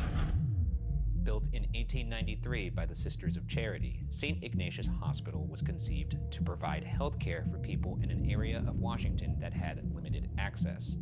Over its 71 years in operation, the hospital would see countless deaths ranging from accidents to sickness, including some brought on by the 1918 Spanish flu pandemic. After closing its doors to patients in 1964, the building would serve as a nursing home until 2000, when it was shuttered, falling into disrepair before reopening its doors in modern times to those curious as to what is rumored to remain inside. A lot of people died at this hospital, sounds like. A whole lot. Now, there's a lot of conflicting reports out there. Some say hundreds, thousands perhaps, and some say, I don't know. I mean, that feels like par for the course though, right? What is a hospital if not a place where people often die? Well, especially a hospital where it's reported that people with the Spanish flu went to. And at that time, it was hard to keep track, unfortunately. It was a killer. It was very effective at what it did. Yeah, killed. Yeah. The hospital sits in the middle of a forested area in Colfax, Washington, and at the time of construction was the largest building in eastern Washington. Measuring in at 50,000 square feet, the hospital has 5 floors, with both an east and a west wing, with the west wing reportedly being reserved for patients considered untreatable. Unsurprisingly, this is the wing that contained the morgue. The building itself is a visual feast for those with an appetite for horror, with decaying walls, exposed ceilings, and just an overall sense of, hey, this place is awful. It's believed that the higher you go up, the worse the activity gets. And as such, we'll begin our journey on the first floor and work our way up to the nuns' quarters. That should be fun. We've also placed cameras and audio recorders in 2 of the more active parts of the building in hopes that we catch activity when we're elsewhere. One on the 3rd floor looking down a haunting hallway, and the second in the aforementioned hilariously horrific nuns' quarters. And finally, to end the investigation, Shane and I will each be forced to explore the entire hospital one at a time, because a fortune teller once told me I'd die on camera, and she seemed like she needed a win. Any questions? No, I'm excited to get in here. I'm excited to get in here and have a good time, you know? We're gonna have such a good time. It's gonna be so much fun. I'm gonna love it so much. You, me, and all the sisters, huh? Sister, and Mr. Hey, I like the sound of that. Okay. I don't. Why do we do this? Because it was what we were born to do. Okay.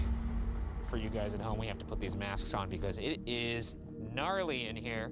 Yeah, that looks like a place where dead people were. This is dank. Not the good kind. Not the good kind.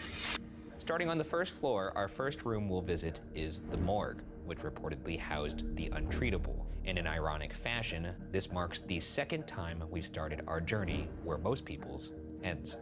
Jesus Christ, dude. Really impressive, honestly. It takes a lot of time for a place to decay in such a naturally horrifying way. You know, it occurred to me, Shane, that other than maybe undertakers, we probably have been in more morgues than most humans. I guess than most humans, yes. That's fair to say, yeah. Like, it's not common for someone to be like, oh, I've been in 15 morgues. I don't remember my first morgue experience. You know, I don't find them very daunting. Well, you won't remember your last morgue experience either. Now that's good. What was that? I don't know. Jesus Christ, scared the shit out of me. This appears to be a boiler Just room. more boxes of clothes for some reason. Oh, it's a bat! It's a bat! Where's the bat? Oh, yeah, we got bats. Why are you still in there, you freak? There's never just one bat, right? You're gonna stay to figure it out? There's gotta be more. He's broken. That bat, where did that bat go? I don't know. I'm so preoccupied with the bats. Well, Ryan. I'm gonna leave you here to the bat, and I'm gonna leave this Look room. at this little, oh! And I'm gonna go into, he's a freak. What the fuck? Talk about a nightmarish place to put your router. Can you imagine if your Wi-Fi goes down, every time you have to reset it, you come down here with that fucking bat? Pretty strong signal though, honestly, it's really impressive. There's a giant safe, what the like... fuck is this? Is it functional? A fallen elevator shaft like we're in the Twilight Zone? Yeah.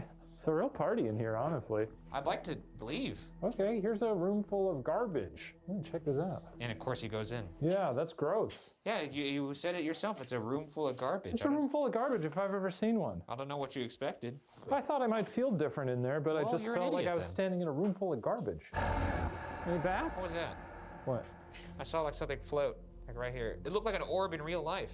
An IRL orb? I've never seen that before. Well, this is all horrible, so maybe we should stop in here.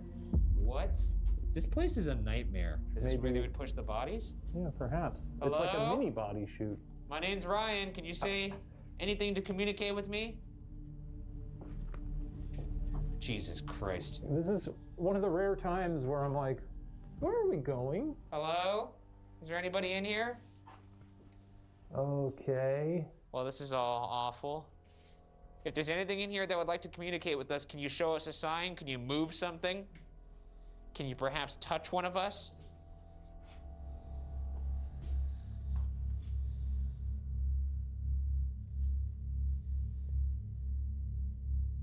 Why are you in here still? Why haven't you moved on? How much would it take for you to have to spend the night in this room? No money on earth. No money on earth. No money on earth. I'd do it for like $2,000 bucks. That's way too low. Our next room is the first floor bathroom, which, like a Taco Bell bathroom, is said to be home to very oppressive energy. It's here that famed internet personality Garrett Watts captured an extremely clear EVP. But lucky for us, he's actually here with us to tell us about it. Garrett? Oh, God. Oh, shoot. No, that's how it goes. No, that's fine. That's how it goes. Welcome to the Boo Bunker. The bunker. Is that what you're calling it? The bunker. Okay. It's a bunker. Okay. It looks really, really nice. I don't have anything this impressive. No, we spent $10 million on this whole setup. So if I go back there and press buttons... Don't touch them, All but right. that's not because they're fake. It's because you would have to go through certification. Sure. And then we would have to call the president. There's a whole lot of things. Well, you all are certainly more professional than myself. My friend Andrew and I, when we went into St. Ignatius, went in with basically like toys. Yes. But, you know, they were effective toys. I thought they were really effective. Yeah. On that note, you did capture... These are toys, too. You said you weren't going to fucking I'm do this sorry on about camera. that. So this first piece of evidence, this is an EVP that you caught in the bathroom. Oh, so we were told that that was like one of the spookiest places, was that downstairs bathroom for some reason? Yes. And we didn't hear it until afterwards, like until I was editing and stuff. But yeah, so I heard that name and it was disgusting. We have our special equipment here to play your EVP. Oh, cool. Where's your ghost thing? Wait, what the heck? What'd you hear, dude? You're scaring me. My name, but it sounded like it came from behind me. Where's your ghost thing? Where's your ghost thing? It's so scary. It almost sounded Wait, can we hear that one more time, actually? Let's rewind that. demonic. Where's your ghost thing? Where's your ghost thing? Where's your ghost thing? Where's your ghost thing? I mean, you definitely hear the Andrews. Yeah, that was terrifying. And you've never had sort of two voices come out of you at once?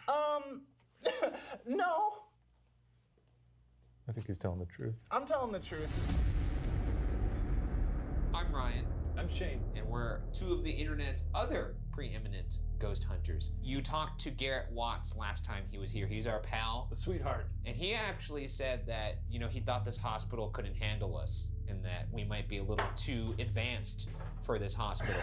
Yeah, we're pretty rock and roll, you know? I mean, we do have a reputation. Yeah, we're sort of bad boys, the paranormal world. So I get it if you're, I don't know, Intimidated? starstruck, Yeah. one of those words, maybe somewhere in between. We're people, just like, well, you're ghosts, you're not people. We're people, just like people. Why don't you prove our guy wrong? Why don't you go ahead and just say our name loud and clear so we know that you're down to party?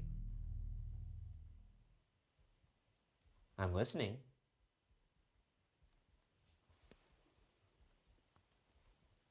Just say Ryan. Or Shane.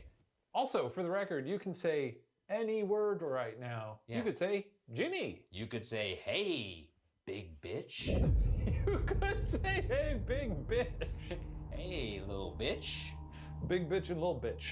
That's what we're known around Tinseltown. This here is an ovulus. Gorgeous. The ovulus takes environmental readings that spirits are said to manipulate, such as temperature or electromagnetic fields, and converts them into corresponding words or phonetic sounds. Should we do phonetic or should we do dictionary mode? I like dictionary mode personally. Let's do phonetic first then. All right. Doesn't do anything, he just goes, Well, maybe if it goes Shane, Ryan.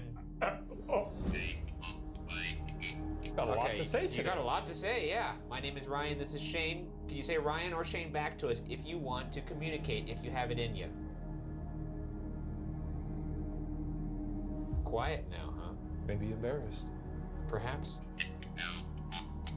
LOL. LOL. Ghost on a ghost keyboard. LOL.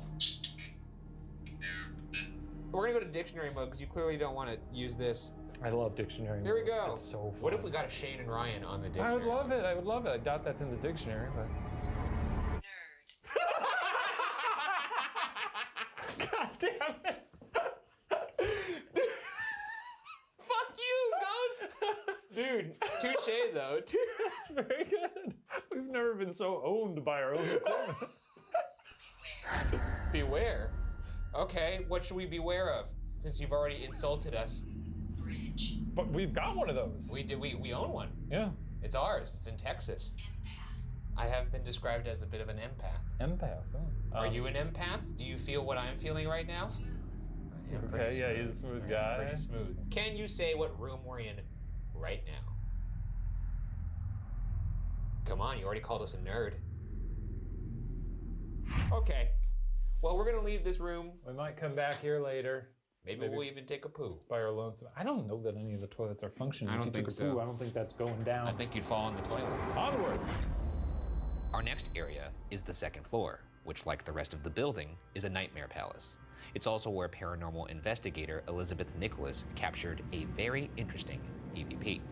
I went to the kids' room with my friend and we just started asking general questions of your name, your age, things like that. We didn't know we got a response until after we got home, but when we lined it up with our video evidence, it perfectly matched up to when I had thought I felt somebody pulling on my pant leg like a kid was trying to get my attention. You ready to hear this EVP? Of course I am. I was born ready. Can you tell us how old you are? Can you tell us how old you are? Is it a no? It's 12. Oh, it's a 12. We don't really need to have it play again. You're not gonna like it, but it says 12. It's kind of breathy. It's kind of like It's a little baby. 12. Yeah, it's always breathy. Yeah. It's very breathy. So this is the second floor, and this is where Elizabeth Nicholas captured an EVP. Did you hear that? I did hear something. Second floor, and this is where Elizabeth Nicholas captured an EVP. And this is where Elizabeth Nicholas captured an EVP. Hello? Is there something here with us? You talked to our friend Elizabeth. She asked you how old you were and you responded. How old are you? Can you tell us your name? Now these red squares represent rooms that are particularly active. Oh, let me see here. Oh yeah, that's hot. Is it a hot A zone? lot of ghosts in there. Yep. Yow! Yeah. Step Man, I away. almost singed my toe. How old are you? Are we talking to Elizabeth?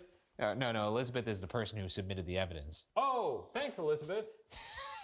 Hello? Is there anybody up here with us on the second floor? Thought I heard something. Wait, Ryan, it's a room. It's pretty funny, right? Let's see what's in there. No. Oh, no. Hey, this room's actually pretty well kept. Look at this paint. This looks like fresh paint. Yeah, but look over here. That, less so. Less so. And you would see someone totally taking a dump if you opened this door.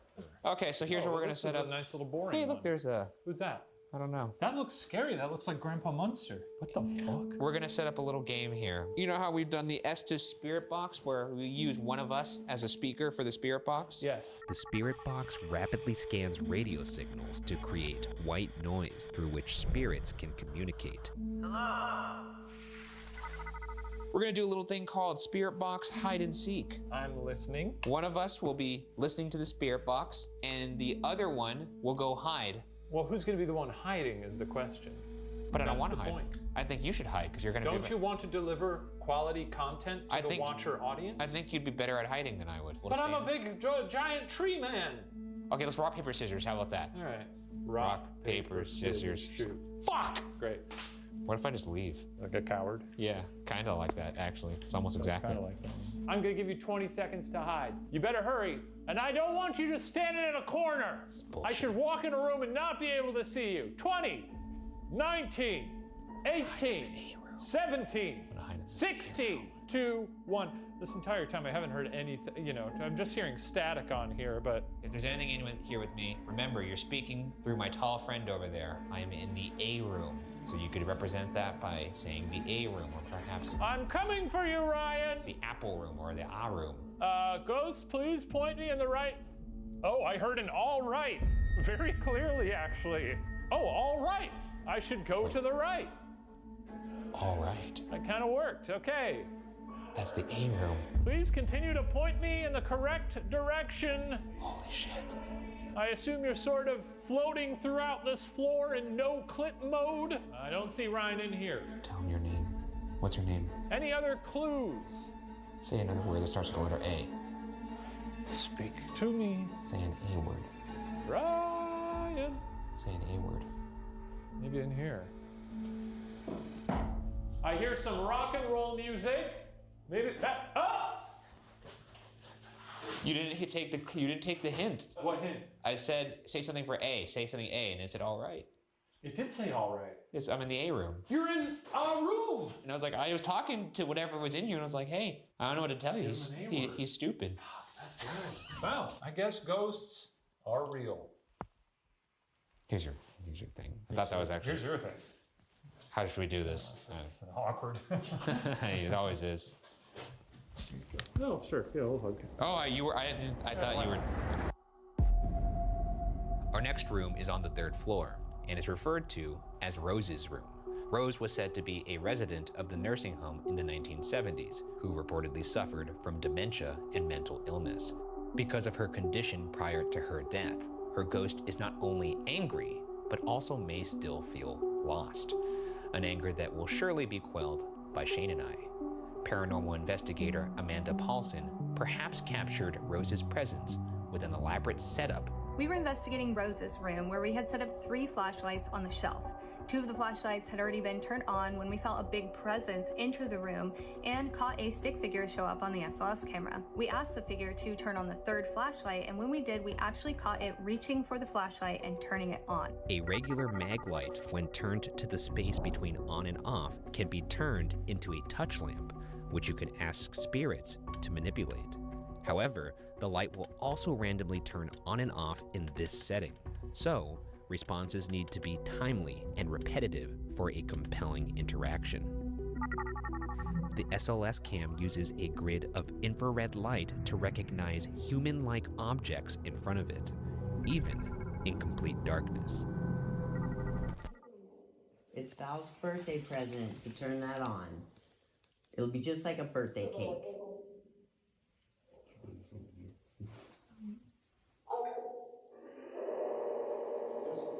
Ready, set, go.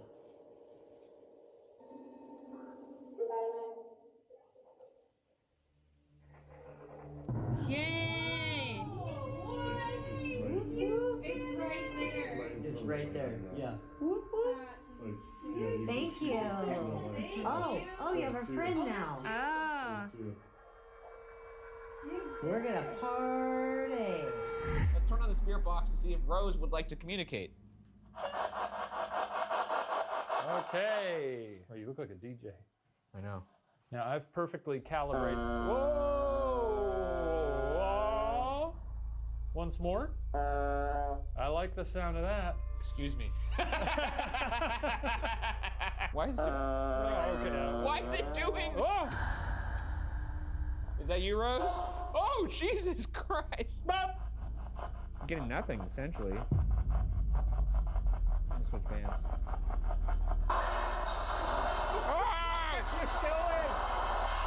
Stop it! What is happening? Something's very wrong right now. Ryan, just look at my camera real quick because I feel like I want you to remember who you are at this moment. Thank you. That's all I needed. Okay. Oh, what are you doing? All right, Rose. You can use the spirit box to talk to us, but you could also. Hey, what the fuck? Who's that? Whoa. Oh what? shit! There's a skeleton by the TV. Wait, Rose, is that you? Can you turn on the flashlight? Why is it a? Why is it dancing? It's dancing. It's dancing. What in the? Look at this shit. It's dancing. Oh, it's doing. I'm not even kidding. It's doing Stay Alive. It's doing the fucking. Now it's sort of turning into a spider and bending all its bones like that lady in Old. Rose, if that's you by the TV, turn on the light. Are you in here with us right now? You could either talk to us or you could turn on that light. Oh! Oh! Okay, Rose, I'm gonna need you to turn off the light right now. I can see you trying. Turn off the light, Rose! Look at the arms, look at the arms, look at the arms. Rose! Oh shit. Kind of like a little shoulder motion. She's quite proud of herself for turning off the light. She's like, Yeah, I turned off the light. This has not What do you think happened of that? before. We've never seen a skeleton show when there's no person there. Could you come through in the spirit box as well? Could you say Ryan or Shane or Rose or beer? What was that? Say Coors. Rose, if you're in the room, turn the light on for us, right now. She's like crawling in the TV. Ah! Oh, It fuck, that turned happened. on. It happened when she did, her arm went up like this. Rose, if you want a Coors banquet, turn that light off.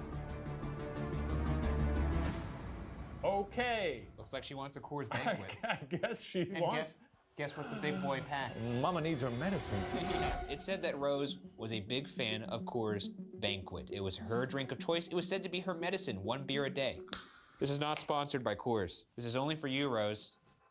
Cheers. If you're here with us, this is to you. Oh my God, this is so good. It's really tasty. We got to start doing this on every hunt. Is that ill-advised? I Would don't that be know. too many spirits? Well, how about this? Let's finish ours. Yeah. We'll leave it on there in honor of her, and then maybe we'll come back and it'll be knocked over because she's pissed off we drank it all. That'd be great. Yeah, I thought you were going to say we should leave one there with some in it, and for some reason that doesn't work for me. That doesn't feel right. You can't leave a wounded soldier. That's disrespect to the Coors family. You know, this is brewed with 100% Rocky Mountain water Since 1873. 1873, I was just about to say that. Not I'm not even reading remotely that. sponsored. I'm not even but reading I gotta that. say, this is some of the best beer I've ever tasted.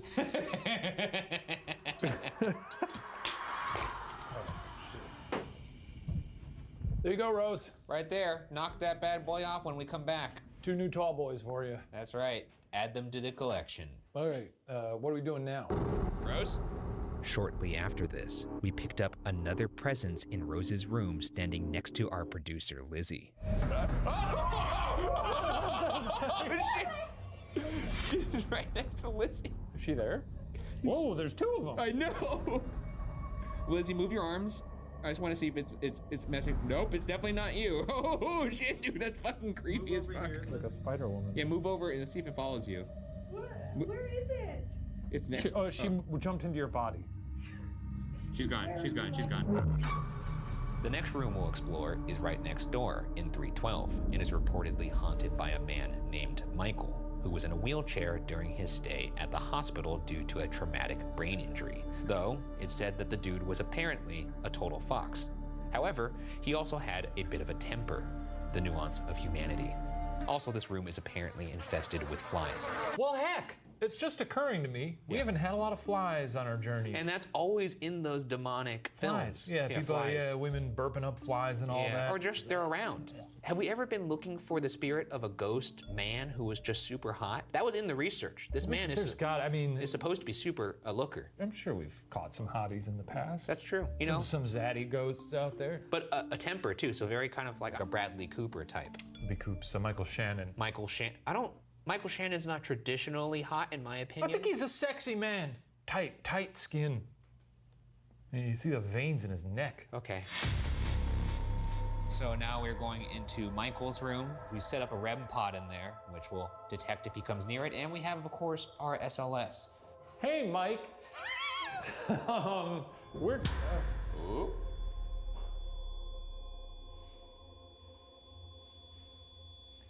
Michael, move towards the window if that's your name. If your name is Michael, move towards the window. If your name is not Michael, move towards the window. If you despise us and want us to leave, walk toward the window. If you sometimes wonder what you're doing with your life, walk towards the window. Shane, what are you doing? Don't walk towards the window. I know what I'm doing. What are you doing? I'm hunting ghosts. Hey, Mike. Mike, level with us. Mike, hey, come on. Hey, come on, Mike. You know, we met your friend Rose. She was much cooler than you. She was dancing up a storm. She was down to clown. I don't say that lightly, but she was DTC. Oh, you didn't like that, did you? Oh, you went all the way to yellow. Can you make it move past that? A little beep. The temperature's going down. Michael, are you here with us? Michael. Michael! Michael! Okay, I think we're done here. Yeah, I think so. I'm gonna pick I'm up my. surprised. I was looking forward to the flies. Yeah, that's just me. Wait, is that a fly? No. It appears to be a no-fly zone. Folks, this is free. No fly zone. Hey, there's a dead fly.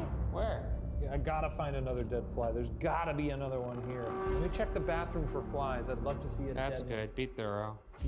Hey, there's another one. Found 2 dead flies. Wow, cool. Found a third, but 3 dead flies. No way. Oh, now this is actually kind of fun. That's amazing. 4. Holy smokes. 5, 6, 7. Oh wait. Hang on. There's dead flies all over the ground. Oh my God, dude, you're doing great, bud. Ryan, there's so many dead flies on the ground. Wow, I see that. That's really cool. We should leave though. Another dead fly. Hey, but we should leave though. Hey. Coming out of Michael's room, we'll now just explore the 3rd floor generally. But before we do that, let's talk about the hospital's oldest and most famous ghost, a man named F.E. Martin. Oldest for the fact that he was the hospital's first death in 1893. Famous for being crushed between 2 railroad cars. Damn!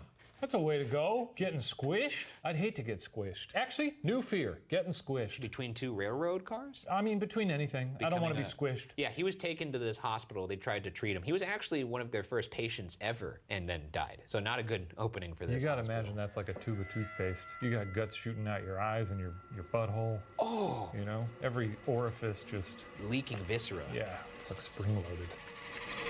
I didn't think about that, but now I am, so thank you for that image. I don't know if that's, I'm not a doctor. Clearly. I bring him up because it may have something to do with a piece of evidence captured by our pal, Garrett Watts. So could you just walk us through what happened before this picture and how it came about? So I went through St. Ignatius before. This is where this came from. Like, I tried to shoot this video once upon a time, but the technology just went like haywire. You know how ghosts are with technology. They don't like it. They don't! And they didn't like when I tried to shoot this video for the first time. And now this is not a photo per se. This is like you kind of panning around with your camera and it's a frame, It was, correct? yeah, it was like one frame of it, and then it was like gone.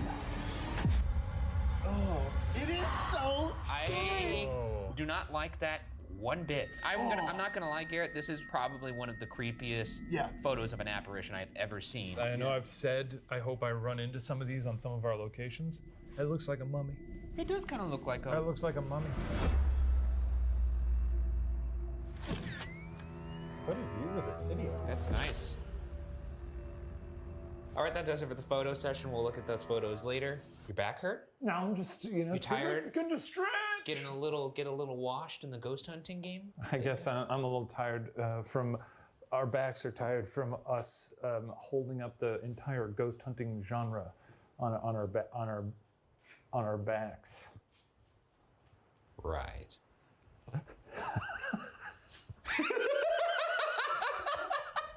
My name's Ryan, and that's Shane. Hi. Could you make some noise for us to show us that you're here? I think that might be some just general creaks over there. Did you just fart? No, I didn't. I would let you know if I did. I'm proud of my farts. I know you are. Could you move some of those twigs? These little sticks? Twigs? Yeah, dude. Like a twig? That's what they look like?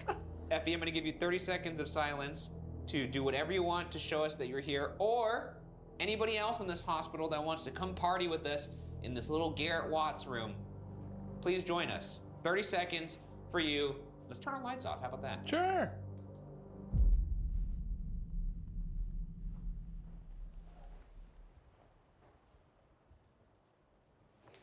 We're gonna leave now. Effie, I'm sorry what happened to you. That sounds pretty brutal. Sounds like it sucked, yeah. Sounds like it hurt a lot. But we're gonna go now. Catch you on the flip side.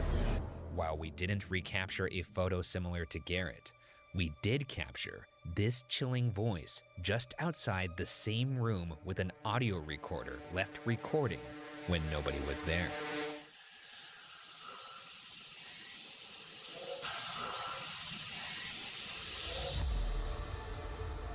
Moving to the 4th floor, we land in the operating room, where visitors report feeling pain and discomfort of both the physical and emotional variety, including stomach pain, nausea, fever, coldness, chills, back pain with bruising, oppressive weight, uncontrollable rage, and a whole bunch of other things that are usually listed as side effects for over-the-counter medication. Have we felt these things on site? Not all of them at the same time. I'm not sure if this means we're gonna feel all of those things. That seems like a lot. I've experienced dizziness and nausea, uncontrollable rage, but that was because of you. Yeah, you get that a lot. You gotta talk to somebody about that. There's at least one report of spotting the apparition of an angry dude in the doorway. And Garrett Watts captured a door slamming on its own in this area. So we were like just snooping around this operating room and a door slammed shut like violently, and it wasn't just like a no. The thing about this place is it's dead quiet besides the bats, and there are so many bats. Yeah, I don't like that. So yeah, definitely nothing like that. It was an unmotivated door slam. Okay. Which is pretty spooky. Yeah. Well, let's play the clip. Camera's doing crazy stuff. Whoa, dude! Are you kidding me? Are you kidding me? That door just closed on its own. I swear, dude. Jesus. Are you kidding me? What are we doing? It's a thud. That's a thud. Whoa, dude! The door slamming is like you can't debate that. No, that happened. and it's funny because what you hear in my voice is kind of genuine like fear, I guess, because Andrew was reacting to something and I didn't know it was happening, so I was like, hey, what's happening? This was spooky, no doubt about it. The whole place is terrifying. Honestly, like even those things that we've just talked about, that was just like the surface of the glass. Is that the phrase? Scratching the tip of the surface? iceberg? Okay. How? Couldn't have been that one. I think that's not the door that slammed, honestly. Maybe this. Yeah, but even that's pretty substantial. Maybe it was just a slam of some sort. Is there somebody up here slamming doors or slamming wood? That sounds gross. That sounds not like what I meant. I think there's a tough guy up here in the operating room. Some stink bugs. Can we see you slam some doors for us? Oh. What? What happened? It's a dead pigeon. Oh! That's fucking gross, dude. That's very sad. Oh, his eyes are sort of sunken at this point. Yeah, well, it's dead. Well, let's get back to the ghost hunt. Maybe you're the person who called us a nerd in the first floor bathroom. I'm gonna give you the opportunity to run your mouth again, because I'm gonna turn on my Ovilus. I'm gonna do phonetic mode first. It just stinks in here. That's not great. There's bad, okay. What? What do you think it said? I think it kind of sounded like nerds are here. Nerds are here? We could play it back, but it really sounded like nerds are here. Okay. Can you say that again? And while we're doing this, feel free to slam any doors or move anything in this room, or slap my friend's glasses off of his big, stupid face. Yeah, you can do that if you want. He's got a very slappable face.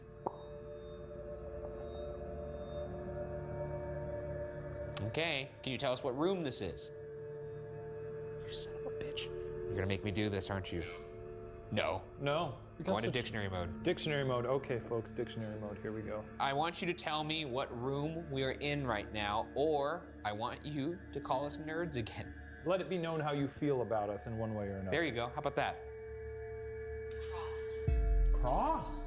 Cross total. I wonder if they mean, they could be talking about going up to the nuns' quarters, which I don't. Cross, or cross like angry, you know? Oh, I'm very cross right now. Oh, yeah. What's your deal, dude? Yeah. Is that your answer to what's your deal? What's your name? Is your name Spirit? Weird name. We heard a lot about your famous anger, and this is very unimpressive. I haven't seen you slam one goddamn door since I've been here. I read it on the brochure. Oh my God, there's an angry guy here. Angriest guy you he ever slams seen. a door Oh, like he's he so slams a door so angry. hard it comes off the hinges. Oh, he'll scream! Not even a fucking squeak, dude. This is an embarrassing showing for you. Take your little ghost muscles and grab the door and slam it as hard as you can. Oh, can you not do it? Is it too heavy for you? Oh, does it hurt your little ghost fingies? Close the fucking door. Does it hurt your little ghost fingies? Come on! Slam the door! It's not gonna happen. Did you kill this pigeon too? Did you snap his neck? That's fucked up. That's a fucked up thing to do. Soldier. Bill? Is that your name, Bill? Bill. Give class. Bill give class. Are you saying you're taking us to school? Because I'm not seeing it. Bill. Where you at, Bill? Slam the door, Bill! Come on! Where are you, Bill? You're not gonna like the big guy when See he's what angry. I can do? I can slam things. Don't get him angry. You're not gonna Come like on, him when he's Bill. angry. We came here to get the wits scared out of us. And what's happening? They just said him. Him. What's him? Who? Me or him? Him or him? Him? What did it do? Said him, kill. What? Which one? Him? Show me that. Him? I'm gonna point to you and say him, and you point to me and say him, and then maybe he'll let us know. Him? Him? God. It says God and low. Oh, God, low. God. Kill God. Kill God? Kill God. Kill God. Let's go up to the nuns' quarters and kill God. Or see Bill. Watch Bill kill God. Watch Bill kill God. God creates Bill. Bill kills God. Woman inherits the earth. Moseying on up to the 5th floor is a room that people typically have an aversion to, the nuns' quarters. Visitors have experienced being grabbed and have seen shadow figures and disembodied arms. They've also heard growling, and if there's any place that's unsettling to hear something demonic, it's inside a nun's quarters. And to one-up that awful anecdote, one of this hospital's most famous ghosts is, you guessed it, a nun. Her name is Sister Joanna, and while she died in 1929, it's said her spirit remained to comfort dying patients. But unfortunately, it's also said that patients who reported seeing her would also soon pass away after their encounter. 2 tickets to the meet and greet, I guess. So stupid.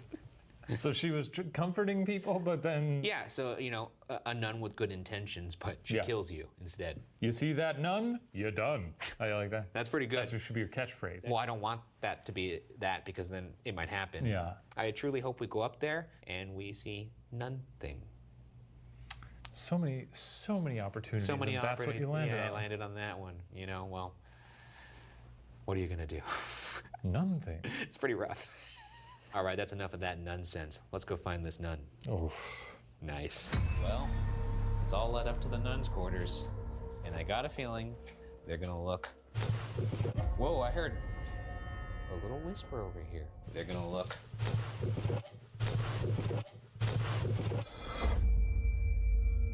I mean, I'll say I think a lot of this area is prone to Windiness. winds. It seems like we've got a lot of open windows and such, which isn't to say that that wasn't, you know, the devil, but it's possible. This is a horrifying staircase.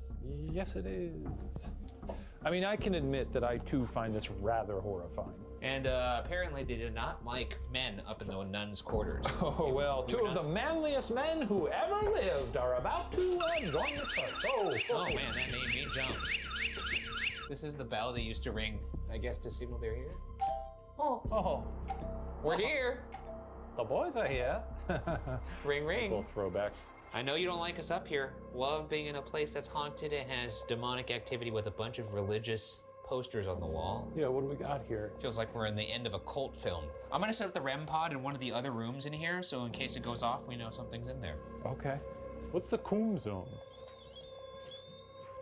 Joanna? Joanna! This is fucked. This is a really fucked tableau, if I do say so myself. Hey, it's Jesus again. Arguably one of the worst rooms we've ever been in. Yeah, ever. This sucks. Oh my. This looks like your college dorm room. I was about to say, it feels familiar. This honestly has to be one of the most unpleasant places that we've ever I have to agree with that. The fact that we're gonna be here alone later makes me want to throw up. It's not good. The vibes in this room are off the charts bad. Sister Joanna, could you say something? I'd like to hear a word. Can you say anything related to the room that we're in right now? Cancer. Tina. Win. Entered. Tina got cancered. And that's a Cancer and then big... she won? What happened to Tina in here? I only know about Sister Joanna. Can you say none?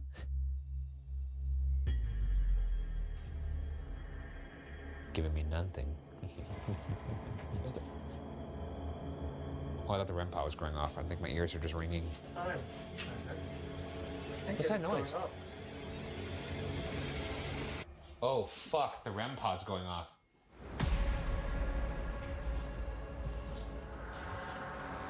Is somebody in there? Tina? Stop, stop, stop. Who's in this other room with the couch?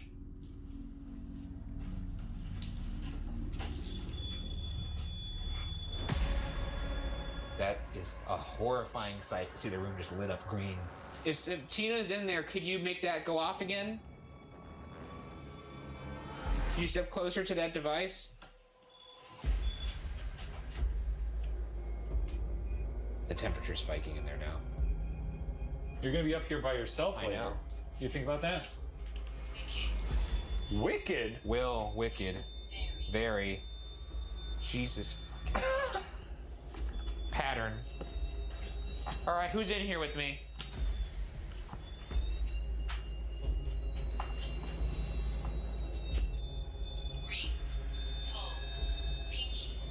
Pinky. Pinky. We left this REM pod in here because we were curious if it would go off when we left, and it clearly did. Stop. Okay. Why? Why do you want us to stop?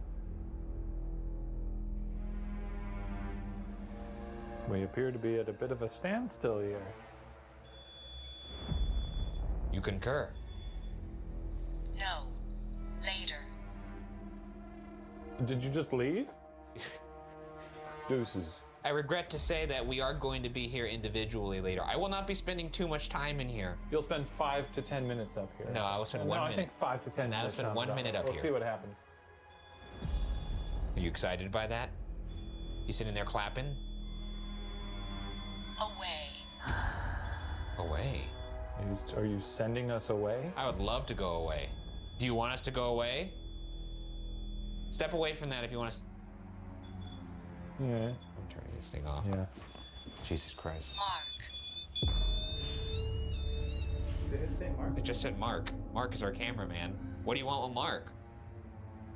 If it said Ryan and then Shane after too. Carry. Wants to carry Mark like a baby? I'm carrying something. Oh, Mark does carry. Stop being so cryptic. What do you want to do with Mark? What? Position.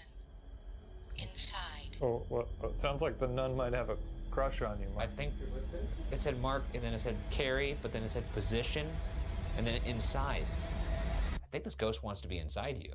And maybe not in like a non-sexual way. Oh, maybe a possession. Like a possession, yeah. Do you want to be inside Mark? I mean, it's a pretty simple question. It doesn't get more... Sandy? Okay. Character. All right. Okay. Yeah. Okay. We're gonna leave. Time to exit the coon zone. Bye-bye. For now. And now we move to the final phase of the hunt, our individual investigation of the entire hospital. As usual, this will be extremely unpleasant.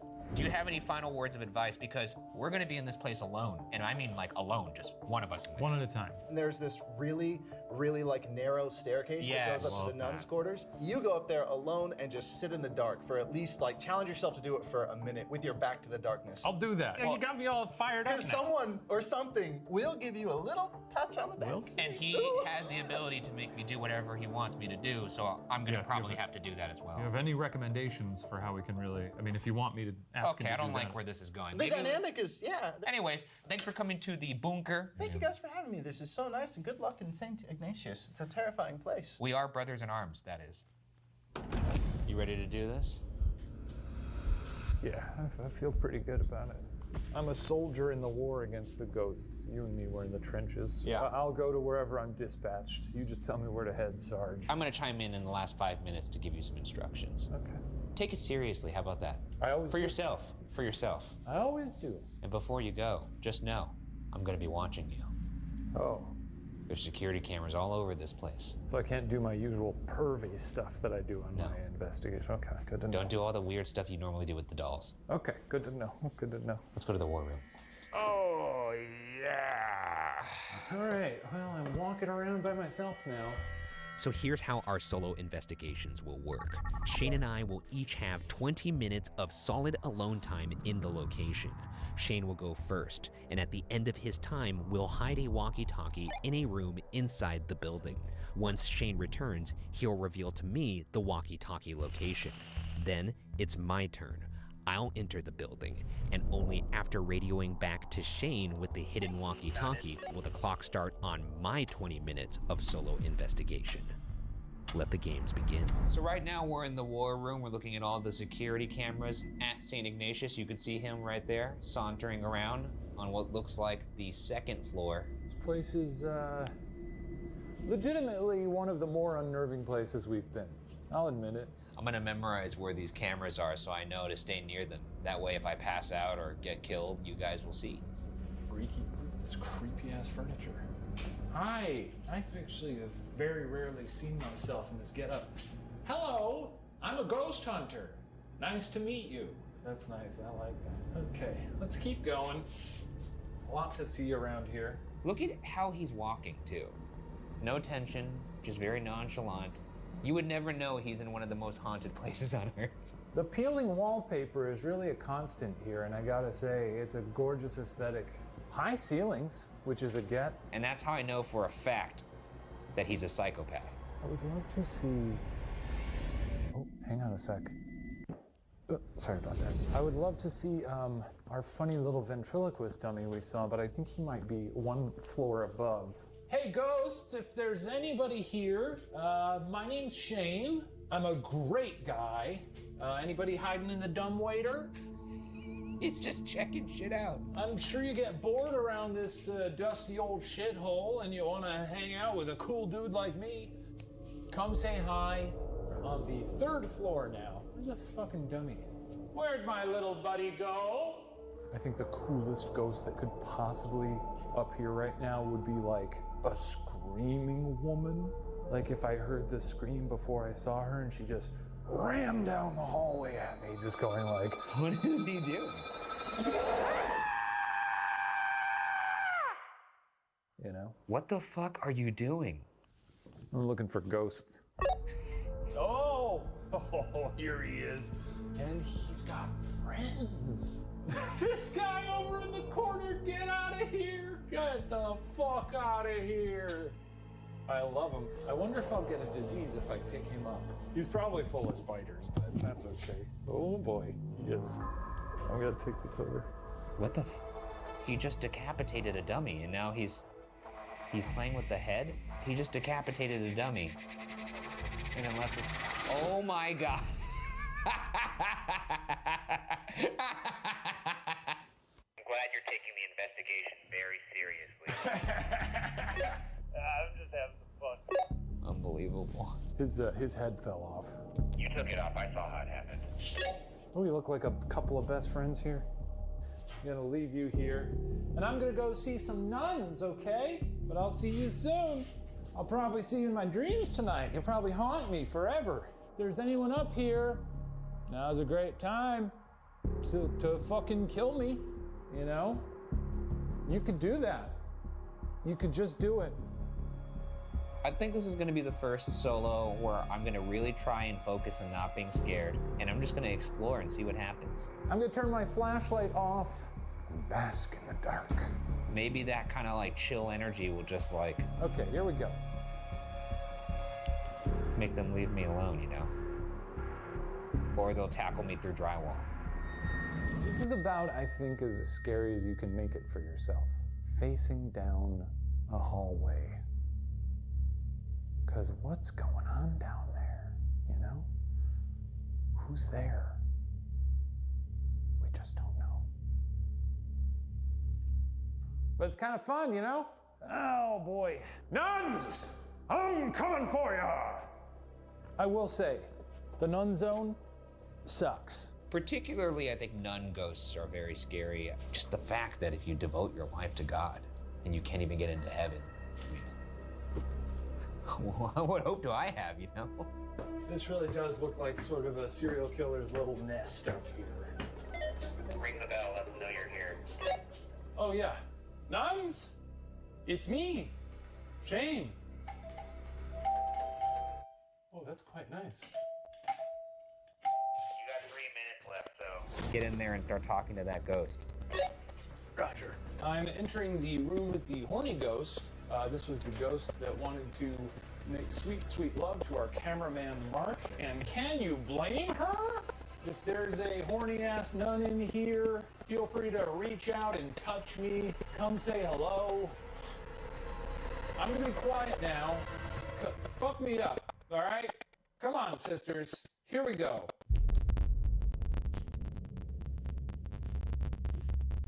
I'm so excited to eat fast food after this.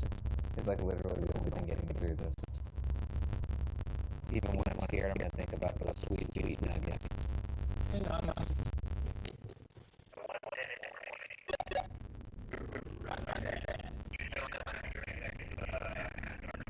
I was just asking, but I'll do it again. Oh, you already did it then, no worries. No need to extra fast. I'll double dip. This one isn't really a basket, though, you know. Nuns, I'm a basket. I'm a basket. Nuns. Oh, I'm a basket. Fetch me. Possess me. Murder me. Okay. Where to? A lovely spot. Really bummed we only saw one bat tonight. They're little sweeties, you know, and they eat a lot of bugs, which is important. Fuck. Did he just fall? Ryan's gonna be mad. I think I broke some of his ghost machine. You're gonna yell at me. Hello? Okay. Hi, buddy. Yeah, I heard you drop something. Huh? Sounded like you dropped something. No, I don't know anything about that. Anyway, I think this motion detector was broken when I picked it up. Oh, really? Yeah, this thing is busted. I don't know how that happened. Really nice, honestly, but I'll tell you what, oh boy, it's so scary up there in the nun zone. Yeah, I know. Oh my fucking God, man. You're gonna cry like a baby up there. Cool. What? I know we like to joke. Oh my God. Yeah, put a hand on the shoulder makes it feel more sincere. I saw a nun. I was watching you the whole time. Then you saw the nun. You probably saw the nun. There was no nun. Very scary lady. Nothing. Okay, well, why don't you get all geared up and then I'll go have a hot cocoa in there. Sounds great. I think I'm so overstimulated right now that I'm just like shutting down because I'm like weirdly zen. Yeah, I mean, I know I always do the thing where I'm like, it's scary. Oh my fucking God. Go, just go. Please go. We gotta get out of here. Go. Just go. Oh my God. Jesus Christ. Okay, go. Go. I want to walk around here like I'm Batman. Do whatever you want, just vacate the area. Jesus Christ. My vengeance. Oh my God. I could taste it. I am not my fear. I'm stronger than my fear. This is the motto I say. Before I go into the nuns' quarters, it seems like a good time to share two strange things that we caught on the audio recorder left in this room when it was empty.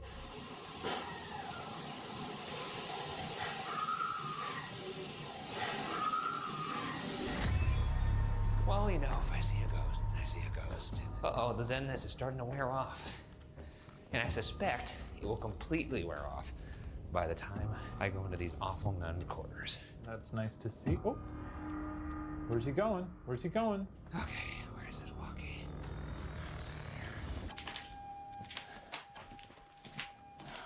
Oh, he went straight up there. It's so fun. I feel like the nuns' quarters. All right, I have the walkie. Okay, your journey begins now.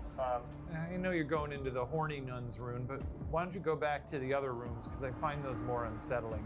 Go in there, turn your light off.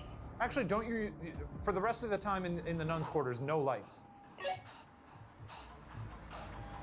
My vengeance. Okay, he's humping toward the camera. My vengeance. Okay, all right. All right, we see you. No lights upstairs. No lights now.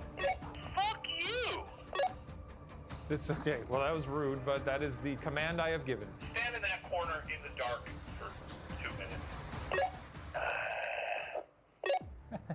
For 2 minutes. Starting now. Hello, nun. My name is Ryan. I would tell you my last name, but that's none your business. You know what I mean?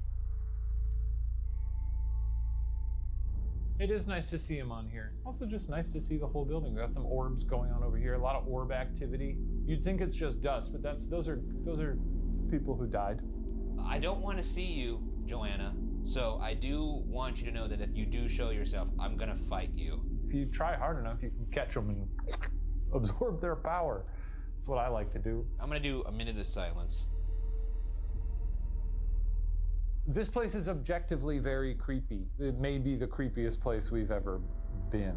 I think it's possibly fair to say. Almost weirdly relaxing. I mean, I hated it, but it's not my favorite thing to do. Oh, there he is. Congratulations on your 2 minutes. Oh, Nasty, a nasty man. Hey, let's go to the Garrett room. hey, Ryan. Yes? This is going to sound kind of crazy, but no more flashlights for the rest of your walkthrough. Absolutely not. I guess it's just kind of a challenge I'm throwing down, but if you don't want to meet the challenge, then Okay. I'd prefer not to meet the challenge. It's a baby. I'll tell you what, I'll do that for the last 10 minutes. How about that? I'll take it. Woohoo! What's he doing now? A lot of dancing. I find the dancing a little tacky. Okay, now he's stomping. He's just sort of... Is there anything in here? Anything in here with me? Huh?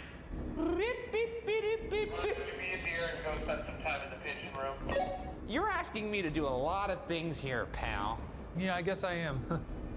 And when you get there, pick up the pigeon. Like a little baby and cradle it. Definitely not gonna do that, but I will go stand by the horrible pigeon. I don't like it in here. I like how consistent it is. Every single room looks like shit. Every toilet full of shit. Vibes were not Great in there, leaving that room. Did you pick up the pigeon and cradle it like a little baby? No, that doesn't seem very healthy or sanitary. That was a test. Then you passed. Okay, go visit the ventriloquist dummy. Where's that? Ugh! I think he found it. I don't like this. Let's rewind a bit. In Shane's solo investigation, he laid the dummy's head on the body. But somehow, despite nobody touching or fixing the dummy, when I pick up the dummy in my solo investigation, the head is inexplicably fully connected.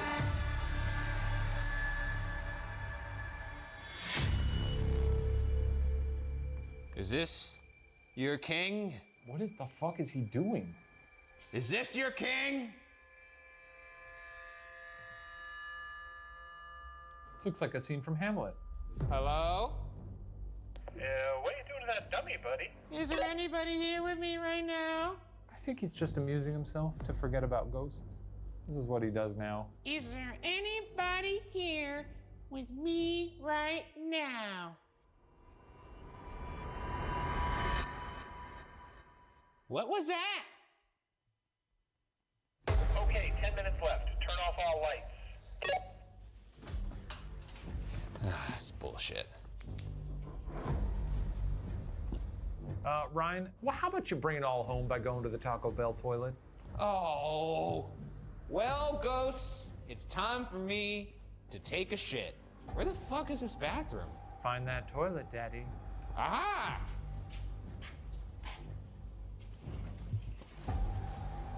Now sit on it and take a shit. Actually pretty scary in here with no flashlight. No answer on that one. Maybe he's doing it. Is there anything in here with me I regret to ask? Because it's very fucking quiet. I'm quite nervous, actually. What about the thing that said hi to Andrew in here? Why are you haunting a bathroom? It's just an odd choice, is all I'm saying. Don't take it personally. I love this place.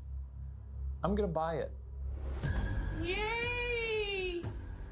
Woohoo! Hey, Ryan, just for my pleasure, can you Give us a really decent Pennywise wiggle run toward the camera.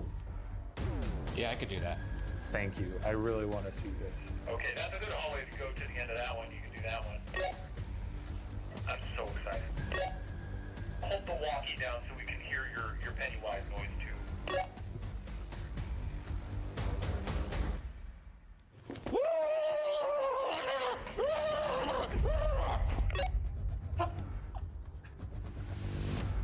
That was really good. The people think that I'm in the shadows, I don't know what's going on now. but I am the shadows. He's the king of the castle right now. The shadows belong to me! Look at that. Have you ever seen more confidence? Look at this man. The shadows belong to me! I don't know what he's saying right now. It's probably nonsense. Meet me here! He's stomping. Right here! You think darkness is your ally?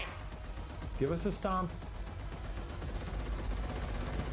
You're wrong. Oh, okay. Well, Okay, Ryan, that's time. you did it. I think I just emotionally shut down that entire time. Yeah, it was fun though, right? Now that it's over, I think it's all starting to kind of like actually break through. Yeah, And I all the want- things that you did and the things that you saw. No, more just like all the fear I was feeling. So now I just want to go. Okay. Well, I think these nerds about to hit the road. Let's get out of here. Yeah, let's do that. Oh yeah, they called us nerds. They called us nerds, remember? Nasty. Once a hospital built for a charitable cause, St. Ignatius now serves as a hell hotel for ghosts. Did we actually capture voices in the nuns' quarters? Did we have a beer with Rose? Did we get roasted by a childish ghost in the bathroom? Our job as investigators is to collect and present questions, possibilities. Interpretation, however, solely belongs with you. But for our part, St. Ignatius Hospital can now be locked away in the Ghost Files.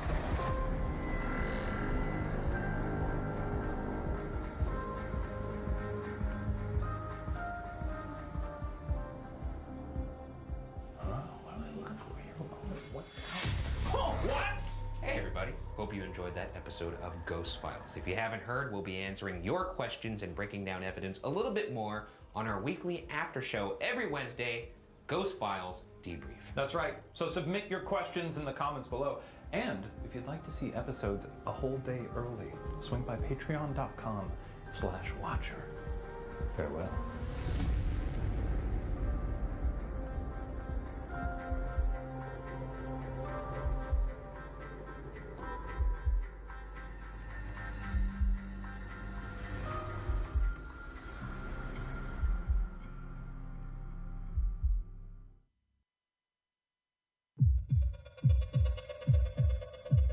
Screaming in the nuns' quarters? Drinking with a ghost? Shenanigans with a dummy? Grab a snack and help us unpack all that and more. It's time for Ghost Files Debrief.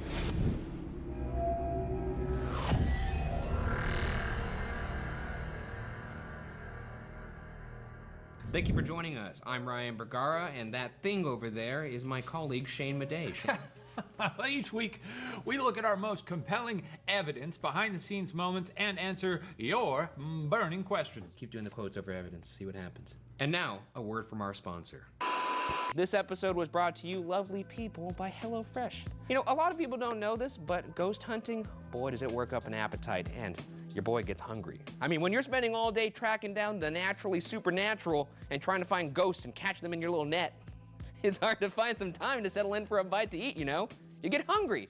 And these are some long days, guys. And afterwards, when you're starving, the last thing you want to do is try and figure out, how am I going to cook? What am I going to cook? Am I going to order it from somewhere?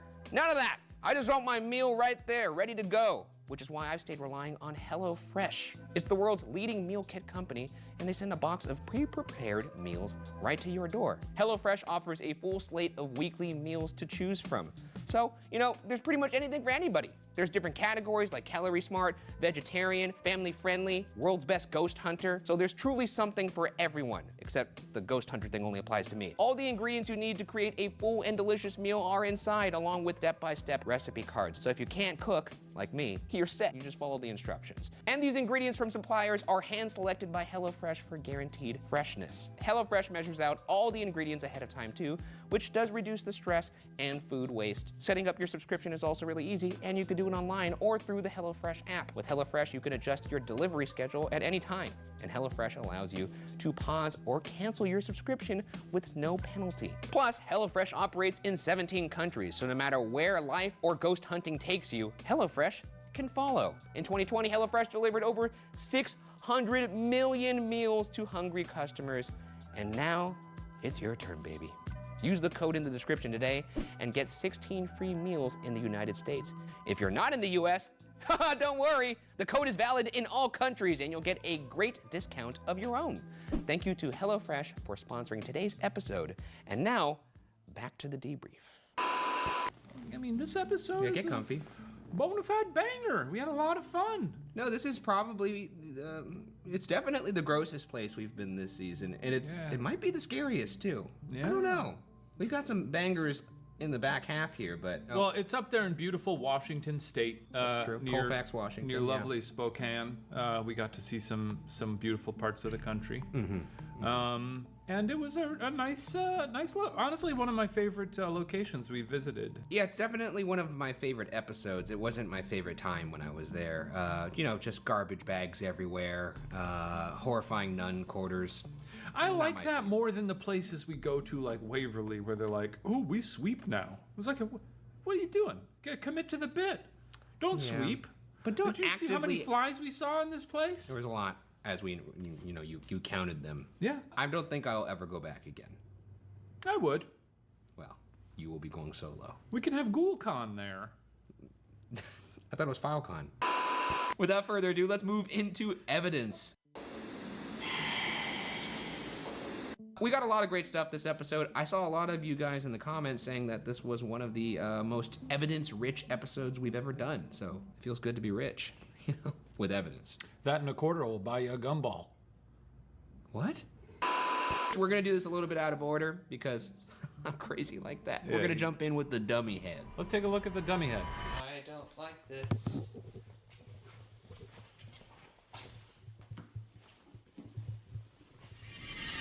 What do you think about that? A lot of folks asking us about this on our live tour. I really don't know how this happened. Shane made the excuse that maybe perhaps even though he didn't hook the dummy head up, even though he kind of just laid it down, maybe gravity got the dummy head to... It wasn't gravity. I said that hooks hook. That's the whole thing. Well, the whole thing about a hook is I set the hook on the plush head, the stump. You just laid the head down, though. I set it on. The whole purpose of a hook is that you have to kind of adjust it in a way so that it hooks. And that way it doesn't get unhooked. I will fly us back there tonight. Yeah. You will? And we'll go test it out. I doubt you have the energy or the means to do that right now. You're right. What else did we get? We got a scream in the nuns' quarters. This was actually pretty compelling. Wait a second. We can't just skim past the head. Huh? Okay, I don't know how it's that. What do you... I don't know how it got reattached. This is what the ghost does. It's a dummy, and his big trick is that when you take his head off, he puts it back on only for you to knock it off. It's a good trick. I think that's pretty good. If that's your one trick, pony it up. To be fair to all the Shaniacs out there, when I put the head back on, I kind of like tossed it. Shane at least nestled it, and he believes that maybe the head I think if you look at me, I sort of go like... You definitely don't do that. We'll just sort of shove it in there. But yeah, I mean, we literally have a clip. Roll the clip. Buddies, as far as I can tell. Okay. I'm gonna leave you here. And I'm gonna go see some nuns, okay? Okay. I guess I didn't. All right, let's go to that scream in the nuns' quarters.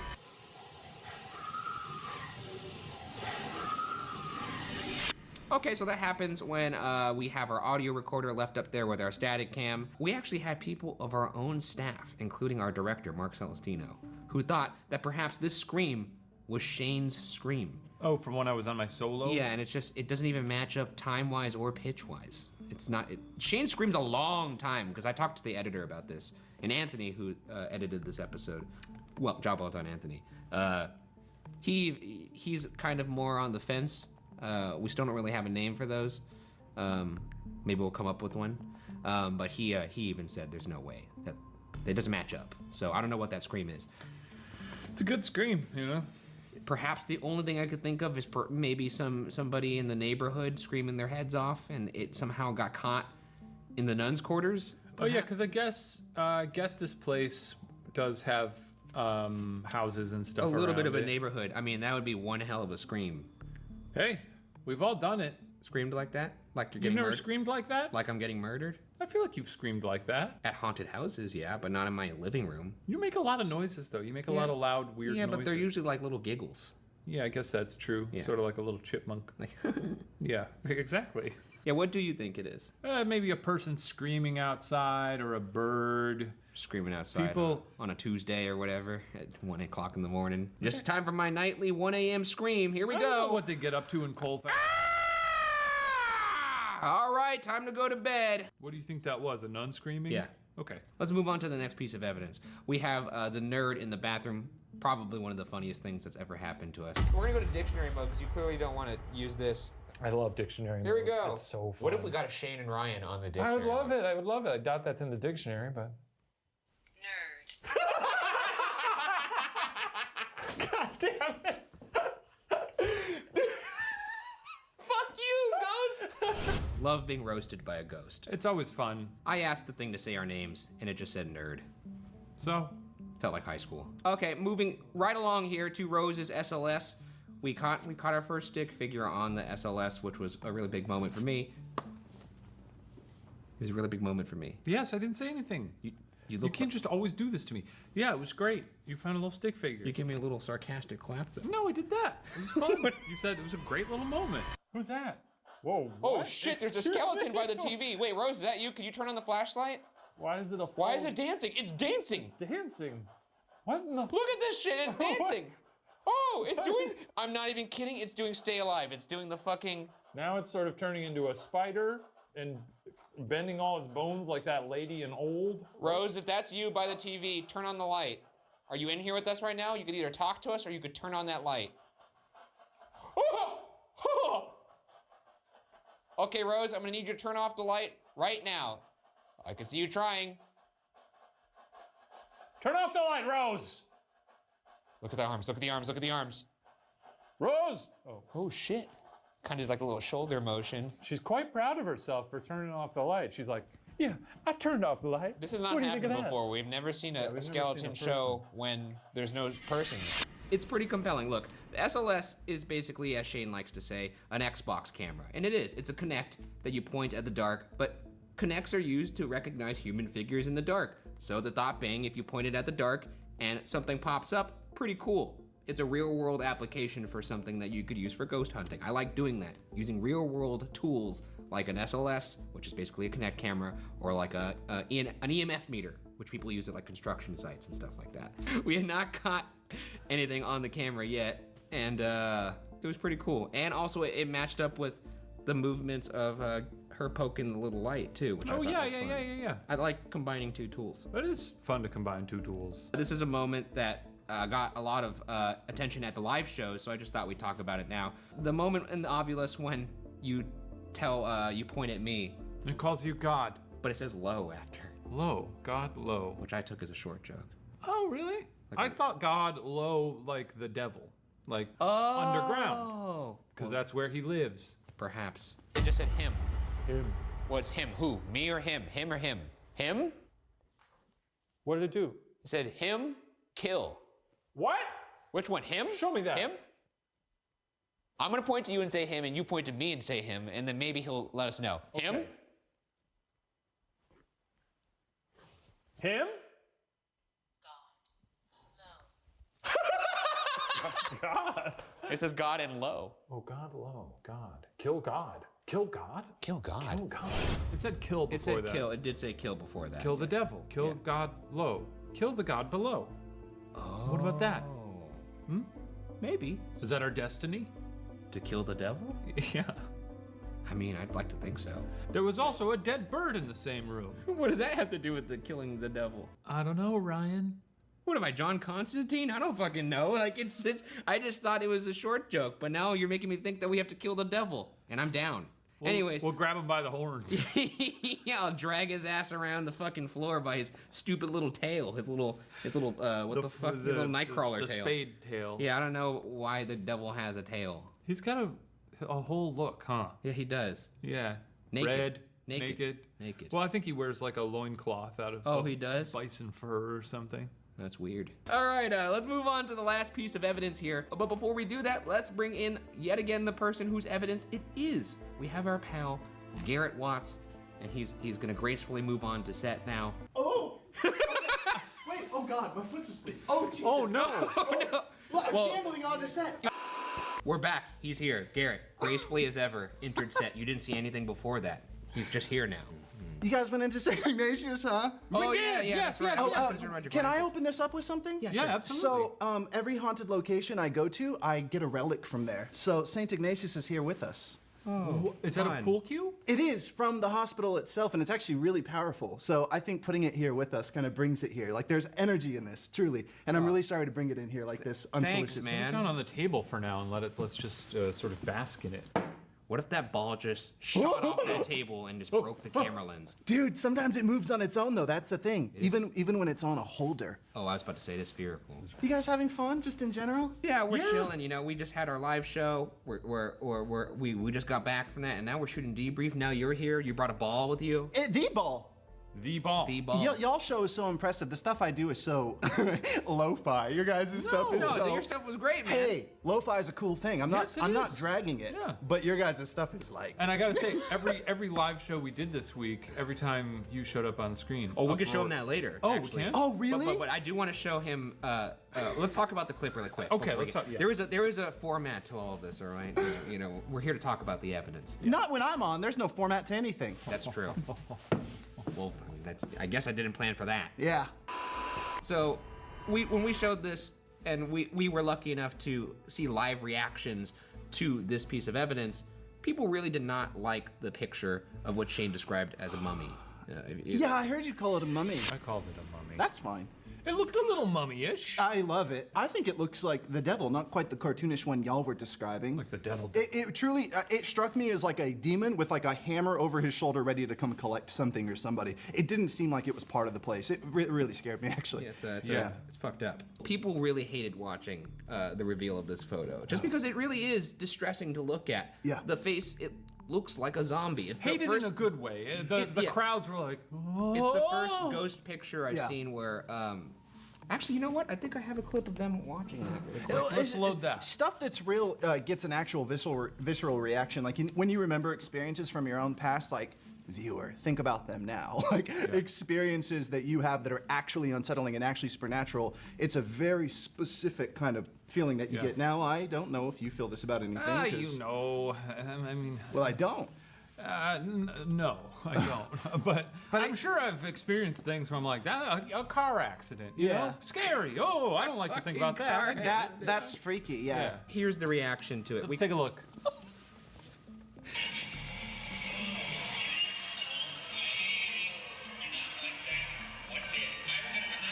They sound like they're gonna throw eggs at the screen. Wait, that's fun. I want to do that. I want to copy your guys' style. Okay, come to my live show. No, I'm just kidding. Really, honestly, and I said this in the show, it might be one of the best pieces of evidence I've ever seen. And now you go up there all the time now, right? Yeah. Yeah. Oh my God. Yeah, you guys were in Spokane, which is like my stomping ground. I have a haunted apartment up there and everything. A beautiful city. There's not much more to say about that other than it's an amazing piece of evidence. But I do want you to react because I did not realize this, but when Katie, she was the person who was our moderator on the live tour, and she went out and introduced us, she had mentioned to the audience that you were in the episode, and it got quite the reaction. I just wanted you to see it. Oh, really? Is it like when Cap catched the hammer, but less? Exactly. Yeah, it's when Cap caught Mjolnir. It's basically the same thing.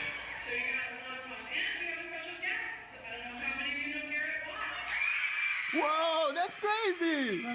That makes me feel like valid. That's crazy. It is strange. You probably have the same thing as us, where we put a lot of content on the internet and very rarely experience people responding to it. Oh gosh, even it's been years of this now, and every time someone even approaches me in person, I don't know, I just block it out. That's like my approach to being on the internet. Yeah. It's just like not, you know what I mean? I just wanted you to see that because I wanted you to know that you're loved. Wow, that's really cool. That really sent my ego to the moon. Good. And you know what it did to Shane? It did the opposite because he saw how loud of an applause you got, and then he went out and said, they said, I'm in this as well. Anyways, we do have one more segment here before we get into the Q&A. We call this the cutting room floor. This is where we show you guys segments that did not make the cut, but we wish they would have. This is a clip from St. Ignatius that I was really sad to cut out. Shane, you know what? You might want to cue this one up because it's very stupid. We were in the bathroom, which I think you're familiar with. Not just the concept of bathrooms, but the one in St. Ignatius. Yeah. And there was a pile of pink goo on the ground. Oh. And Ryan and I stared at it for about upwards of 5 minutes. We were really disturbed by it. I was like, it looks sentient. We were both. It looks like it could think. We were both sort of crouched down on our haunches. And Shane was like, I should smell it. And I was like, don't smell it. This is how people describe meeting me, by the way. We should smell it. A lot of parallels here. Guys, that was this? just me. No, I'm sorry. And we were like, this is some of the freakiest stuff we've ever seen. Is this ectoplasm? What is this? Yeah. And eventually, we discovered that there was just a soap dispenser directly overhead the entire time. Just didn't see it. Ooh, but who was pumping it? I guess I just love that. I love that the internet's two greatest detectives couldn't figure out what soap was. Okay, are we gonna acknowledge this? Yeah, I mean, we already kind of acknowledged it, but we could do it again. It's we've been doing ghost hunting for about, what, 6 years now? Yeah, something like that. By far the grossest thing I've ever seen is right there. I don't know what that is. I don't know what that is. It's wet. It's mushy. It's moist. There's never anything good to come of something that's been clearly here for a long time and yet still very moist. Is there a stick we can poke it with? I'm actually really curious to know what it is. I'm scared it's gonna crawl up the wall if you do that. Like it's some sort of kind of sentient blob. Give it a sniff. No, fuck you. Go You give it a sniff. I'm not giving that a sniff. You give it a sniff. Give it a sniff. No, don't do it. No, seriously. It's bad for your health, dude. Look at that. It looks. I'm just gonna give it a sniff. That's a nature's mistake. It doesn't smell good. What does it smell like? I don't know. Oh, you smell. You made me almost want to throw up. Sort of acidic. Maybe it's vomit. I don't know. It looks like somebody threw up like a super burrito. Oh God, dude, don't throw up. If you throw up, I'm gonna throw up. No, I'm not gonna throw up. There's nothing we can poke it with. That's just Were you not satisfied by sniffing it? I just want to know what consistency it is. Oh, you is know it what calcified? it is? I think I might have figured it out. What if it's this soap? Oh, maybe it's the soap. It's the soap drip. It's the soap drip. That's way less gross than somebody, shitting out a burrito or something in here. Okay, good to know. And it actually kind of spoils the fun for me. I thought it was going to be a Ghostbusters 2 ooze situation. No, I don't think it's a Slimer. And that's soap. Pretty much. I love that Mark, our director, we're sitting there like trying to poke it with a stick, and he figured it out within 5 seconds and saw there's a soap dispenser right above their heads. He said, so he zoomed out and just kept it in a wide shot the entire time, basically to make fun of us, and just waited. And I don't think he realized how long it was going to take for us to realize it was soap. No, that's cool. Bully them. So you and Andrew also have covered this location pretty extensively. Oh yeah. It's an old hat for me. What were your methods? I know. I mean, hey, trailblazer. Yeah. What were your methods like there? Can you tell us about your experiences? Every single one of them. No. In great detail. Well, that morning I woke up at 9:42 a.m. Well, hang on. I was held in suspense there. Then I got out of bed. No, it was incredible. I mean, y'all are so prepared with all your equipment. I go in with what are essentially toys. I don't think they're We toys. do that as well. Yeah. Yeah, I saw They're not toys. They're not toys. Okay, take it easy, boys. I had a really. It's nice to have you between us, because Yeah. sometimes he. I'll slap both your wrists. I don't give a damn. No, you think? Don't point at. St. Ignatius was incredible. One of my favorite places I've ever been in. I kind of want to live in it. But yeah, no, I loved it. The whole thing was terrifying, and editing that video was probably one of the scariest experiences I've ever had because I edit like the haunted portions of the videos, and I get into a relationship with them. Truly, like I set the scene. I actually take my ritualistic devices. I don't know if you can see. Can you see in the shot the? Your ball. That's okay, yeah. But I take items from haunted locations and I put them all around me. I light candles. I have a. That's good. Yeah, I have a mirror, like a whole summoning ritual to help me to get ghost edit videos. Oh, wow. And so it gets like really scary. I know that sounds very strange, but I actually have a video. Well, you explaining actually it. seem to have a little bit more reverence and respect for it, whereas we just go in there and we just Well, I try. I don't know walk about. all over the place. That's funny. It's nuts. Well, I don't know about that. I just try to be sweet to the ghost because I feel like, I don't know if you guys do this. I don't think you do this, but sometimes we try to be sweet. Sometimes, yeah. I think we generally eventually work up to being sort of disrespectful and abrasive, but we tried different approaches sometimes. Yeah, I grew up watching shows where people go into ghost locations and they're just so like, how did you join here? I hate it. Why are they humping the ghosts? Yeah, they are. It practically is that. How did you join? It is. It's like, give me that evidence. We need something to happen on camera. But you guys, I assume, are very sweet boys in there as well. We try to be. But yeah, I just try to like, I'm all for, hey, instead of show yourself, it's like, hey, you looked cute when you were alive, and I bet you look cute now. And that's what they respond to, because that's what people are. They respond to kindness. You're the gentleman ghost hunter. That's right. What would you guys do if you were in a coffee shop and someone came in and said, "What are you doing in this coffee shop?" You know, you'd be like, very rude. You'd want to step away from like, that guy. I'm drinking coffee. Drinking coffee, yeah. Well, ghosts are the same. So you just have to go in and just be like, "Hey, here's a cute toy," or "Here's Honestly, something." a lot of times when I do my solos, I sort of try to level with them in a very personable way. Yeah. That's true. No, don't give me that look. I'm like, hey. Can we cut to Sure, clip? you can selectively cut to the times that I'm nasty. I bet you I could cut to any clip from your solo. That's not Oh, true. you can edit anything. Yes. But in full disclosure, You I haven't. called a little boy a little punk. You did that? Well, he You called him a little jerk. What was he, 4? He was like 7, I think. Oh, that he can handle it. Yeah. I got bullied so He much. handled tuberculosis. No, he didn't. He Did it? died. Yeah, passed away. In fact, it handled him. Well, anyway, how long were you guys there during your investigation? Oh, I would say, oh God. I mean, so the funny thing about me is I don't remember anything. Like the first time you guys had me on to talk about evidence, you were showing me things and I was like, oh, I'm seeing it for the first time. Yeah, because I never watch anything that I'm in. Like I'll never see this video. I never watch it. Like when I'm done editing my own stuff, it just goes away from my brain. Yeah. So That's kind of cool. But it's a good tactic because if I see myself, I'll start to overthink things and things will get I know weird. how that is. Yeah. That's all. Ryan, much like Batman in The Dark Knight, at his home, he's just got a big wall of every video he's ever been. That's right. And he goes home and just stands there and looks at it. And I look, and Shane comes from behind the screens and sometimes goes, "This is wrong." Yeah. And Ryan says, "Beautiful, isn't it?" We were in St. Ignatius for several hours. I mean, at least probably like, I don't know, 3 or something? But I've been in there so many times, I've lost count, boys. That's not a great thing. I love it. No, I love that Honestly, you've put boots to the ground and you've logged a lot of hours. And those there. are some You big-ass boots. I was wearing these boots. Makes sense. Yeah, they are really big. Anyways, let's move on to our final section for the day. Qua. This is where we answer questions directly from you guys, the viewers at home, including 2 questions every week exclusively from our patrons over on Patreon. We call that Patreon Corner. Who also, coincidentally, get to watch all Ghost Files episodes a day early, God willing. Our first question comes from... This comes from Emma.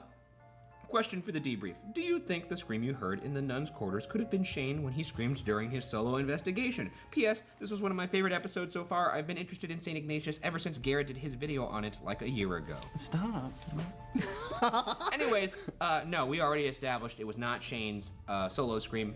Different sound, also different length. Yeah, it didn't really sound like me. No. You know, that's an easy thing for me to... I'm happy to admit that. It wasn't long enough to be Shane's. No. This comes from Claus the Dino, or the Dino. For debrief, how long do you actually stay in each section and in a location in general? Obviously, we don't see all the footage, so I'm curious about the period of time it's filmed over. It's funny, we actually just asked Garrett this, but we usually stay in the locations for anywhere from 6 to 8 hours. Usually sundown to like 3 a.m. or so. Now, in all fairness, I don't remember anything. Namely that video that was shot a year ago. Because like if my friend Andrew was watching this, he'd be like, Garrett, what are you talking about? We were in there for 9 hours. But to me, it's all just a blur. It seemed like you guys were in there for a while. Yeah, I don't know. When I'm having fun, it's it's also all a pretty just... big building and, you know. Actually, you just made me realize 6 p.m. to like 3 a.m., that's usually about 8 to 9 hours. Yeah. No wonder why we're so damn tired after these. We're exhausted. Oh. This is actually just a fun one for all of us to answer. This comes from Casual.Adventures. What food or beverage do you think ghosts miss the most? What would you want future ghost hunters to bring to you? That's a good way to think about it. This person, who is this? This is Casual.Adventures on Instagram. Well, Casual.Adventures, you really get it. That's like a really, really... good question. You're thinking about them like people. You know? Yeah, if I was in the afterlife and someone left me a birthday cake flavored snow cone, I would do anything. A birthday cake flavored snow... Oh, I see. Yeah, That's a thing? Yeah. I make them almost every day. I mean, I think it's a layup. I would love popcorn as a ghost. Oh, that's a good answer. Yeah, I We love should start popcorn bringing to bits. popcorn on like investigations. I It's think not a that'd bad be fun. idea. All right, let's move on. Wait, you have to answer the question, don't you? Oh, popcorn. Oh, is it the same one? We're both Colonel heads. I'm And a if bigger I'm one. going for a Bev, I'll take a Coke Zero. Oh, cool. I'll take a nice a crispy beer. I just want whiskey. That sounds good too. Well, I didn't know you guys were going after the boozy stuff. There's no rules, I'll man. take a martini, just a little bit dirty with 3 olives, breakfast, lunch, and dinner. That's pretty dirty. We're gonna be annoying ghosts. This is from Twitter. This one is more for me. @sombre_confetti. I need an in-depth look at the spirit box and how it's supposed to work. Do you use a spirit box? No, I don't know what that is. Can it be interfered with by two-way radios or any other radio signals? Please be as scientific as possible when we have no idea how the equipment works. All the evidence You're saving this for the end? means nothing. One last quick question. This is just from Twitter. Give us a thorough Hashtag explanation of the It's science very of the spirit. easy. It's not. The spirit box rapidly scans radio channels, sometimes 5 channels per second. Oh, that's cool. And basically what happens is if you get a sentence, like if it says, "Hi, how you doing?" or "Who is that?" and it's the same voice, the odds of that would have to be several radio channels working together to produce the same voice in a complete sentence. So the idea is that the white noise produced by scanning radio channels rapidly is something they could use to communicate. That's the idea behind it. I'm only gonna allow myself to say this word once on any given debrief, but this is what we call pseudoscience. Oh, I did it. Jesus Christ, that gave your body a reaction that. I'm nasty sometimes. @Sophia Cupo on Twitter Town. Hi team, do any of you have a dream/nightmare like you couldn't get paid to go? Ghost hunting location. Anywhere in the world. Great episode today. Ryan's Pennywise will haunt me. You're welcome. Oh, so a place that nobody in a million years, Or $1,000,000 that you wouldn't go there. That you would want to go. Dream or nightmare location. Oh, interesting. And I'll just let you say whichever one you feel compelled to say. Oof. Mine's dark. I shouldn't. Jesus Christ. Sorry! Look, I'm a sucker for horror cinema, so probably the Stanley. I've always wanted to do a proper, full investigation of it where we could shut the whole hotel down, but We went there once and we met the mayor and he said, That's "You right. boys come back, here's my card." But I don't think he's the mayor anymore. maybe not. And I don't know where his card is. I lost it. We gave it So to- if you're watching this, If you're the mayor of Estes Park, Colorado, the mayor before you said we were really nice guys. that's right. Or or if you're the past mayor, can you give us your card again, and then we'll work our way up. Where would you go?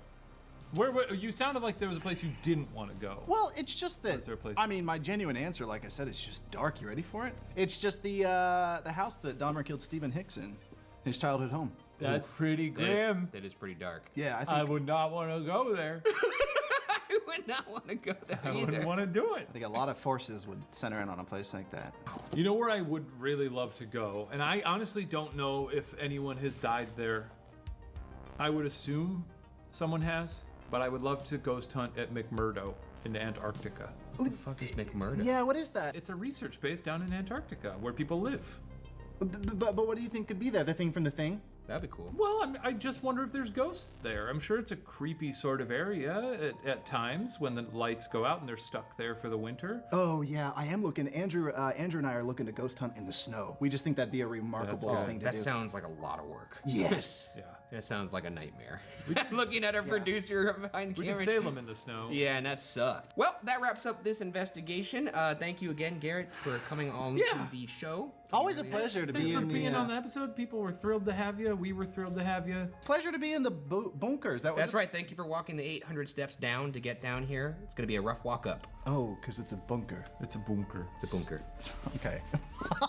You're welcome, though, for what it's worth.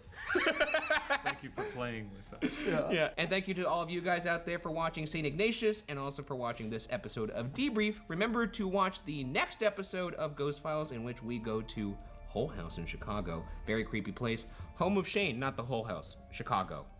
Home of good hot dog. Okay. And pizza. And the bean in the park. And the bean. He was Cloud born- Gate Nation. He was born under it. What if you were born in the bean? Born under the bean. Anyways, watch that episode. Remember to submit your questions on Patreon, Twitter, Instagram, or on the video directly on YouTube, and maybe we'll pick your question. And hey, maybe you'll be on the next episode of Ghost Files Debrief. Oh, and again, if you'd like more behind-the-scenes content and to see Ghost Files episodes early, consider becoming a member of our Patreon community over at patreon.com/watcher. We'll see you next week. And make sure to check out Garrett's new investigation where he investigates a haunted makeup studio that should be coming to you guys this October. It's going to be a good one. As for now, case closed.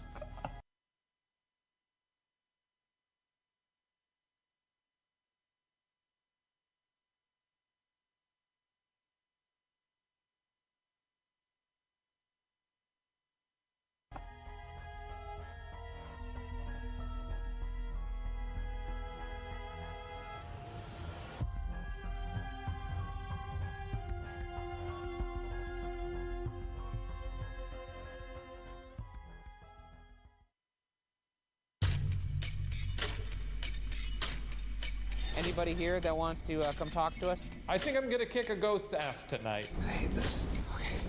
Okay. If you'd like us to leave, turn the light on. Well, I think I heard a little whisper after that. Oh, I don't know if I can do this. Holy shit.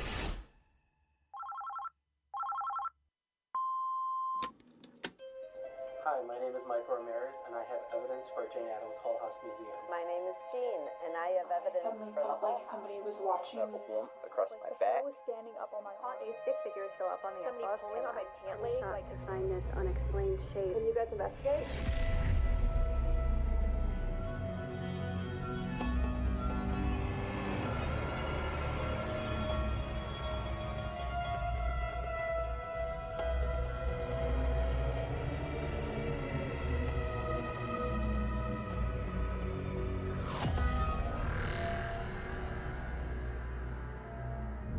Welcome to Ghost Files, where we take your evidence and our tools into the field to expose the supernatural. My partner, a skeptic. Myself, a believer. Both of us, truth seekers. This week, our team travels to Chicago, Illinois to investigate the Hull House Museum.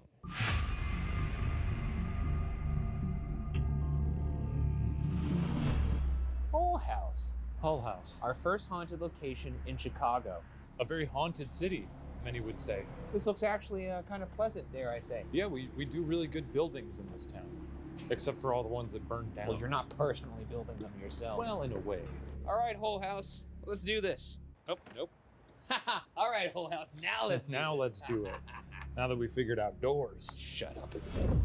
The Hull House Mansion was originally built in 1856 as a private home by Charles J. Hull, only to leave it behind after 4 years due to several tragedies within the premises, including the traumatic loss of both his sons as well as his wife. Many believe that Mrs. Hull's spirit remains at this home.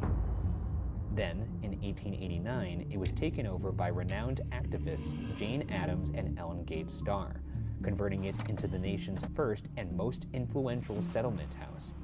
Besides being a safe haven for the community, it is also infamously known as the home of Chicago's own legend, the Devil Baby, inspired by the movie Rosemary's Baby. I'm gonna burp that Devil Baby. A Devil Baby, I'm not a big fan of it because I don't like small things moving really fast. Imagine just a baby in diapers just sprinting at you with red eyes. Its little fleshy feet on the floor just... And that diaper just foaming to the brim with demon shit. At its peak, the Hull House settlement expanded up to 13 buildings, filling up a whole city block. What's left today is the preservation of the original Hull House mansion that has sat on Halsted Street for nearly 2 centuries and is now part of the University of Illinois at Chicago's campus. It stands 2.5 stories high, sitting ominously in the middle of campus.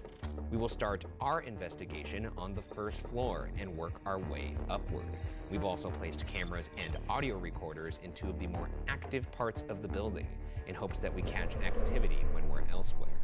One in the original Jane Addams room, aka the haunted bedroom, and a second in the attic where the infamous Devil Baby is believed to reside.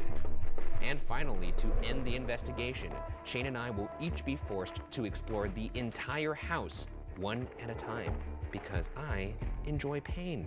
It's a modest building for a haunt, but it's rich with history and hopefully with ghosts. Going to Chicago, your home place, you have any, you excited for that? Well, surely you've been to Chicago before. You're a traveled cultured Of course, man. I've never been to You've Chicago. never been! You've known this about me. Yeah, I know. I think you just wanted to hear me admit it. Yeah, I think it's a town you'll really enjoy. You know, I'm looking forward to seeing that stupid bean that everyone talks about, the one that you were born under. Yes. That's known on Wikipedia. Cloudgate Nation, rise up. We'll get you some Portillos. We'll get you some Melnati's. We'll get you some of that bad popcorn everybody likes. And then we'll go to a haunted mansion. That's right.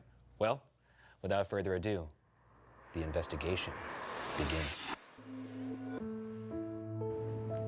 Well, I immediately regret this.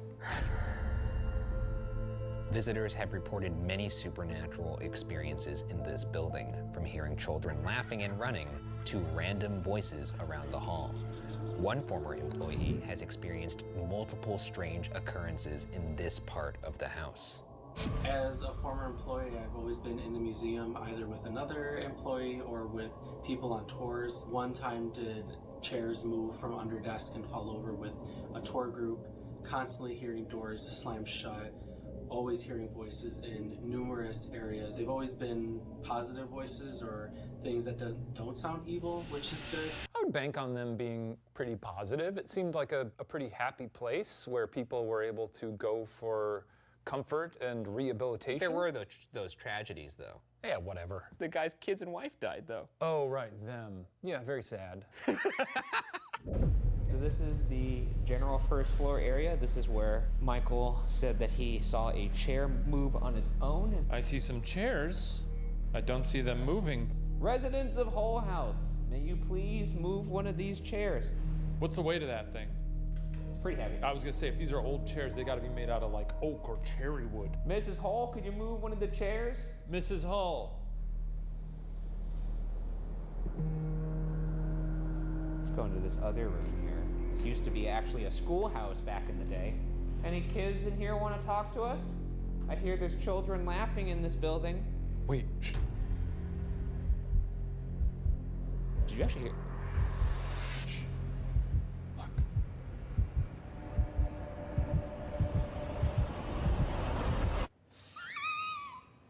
Fuck you, dude. It's very You did good. it. Yeah. You did it, Ryan. I got him. We're gonna do something I call the Estes Spirit Box. Oh, you know what? I actually enjoy this. Do I get to be the human radio on I this do. one? I'm in the human radio. Fuck, I don't like It that. forces you to be an actual investigator for once. Okay, all right. The spirit box rapidly scans radio signals to create white noise through which spirits can communicate. Now, I'm gonna listen to the spirit box with headphones, and I'm just gonna say whatever I hear. I'm not gonna hear any questions that Shane is asking. And if my response somehow makes sense, perhaps we're making contact with somebody. This is fun. I do enjoy this. It's more fun than the box because I don't have to hear it. I am now reaching out to the spirits of the Hull House. That includes ghosts, ghouls, goblins. Why are you? Son? Sons, daughters. If the devil baby's here, please say my name. Have to work? No, you don't have to work. You're here to play. You're here with the boys tonight. We're gonna have a good... Whoa! What? Yeah, what the is? boys. Who are you guys? It sounded like who are you guys? That was crazy. Okay, devil baby. We're Ryan and Shane. We're the greatest ghost hunters currently alive. We want nothing more than to make contact with you. We come here with good intentions. We might be a little nasty here and there, a little rude. It's pretty funny to see him sitting there in a little corner. Call someone. Okay. What would you like to say to him? Maybe you're... Maybe I'm what, you son of a bitch? Sorry, that was... Dead. A little... Oh, okay. All right. This is a very confusing conversation, Mr. Nutcrack. Now I feel like you're threatening me. Good. Okay.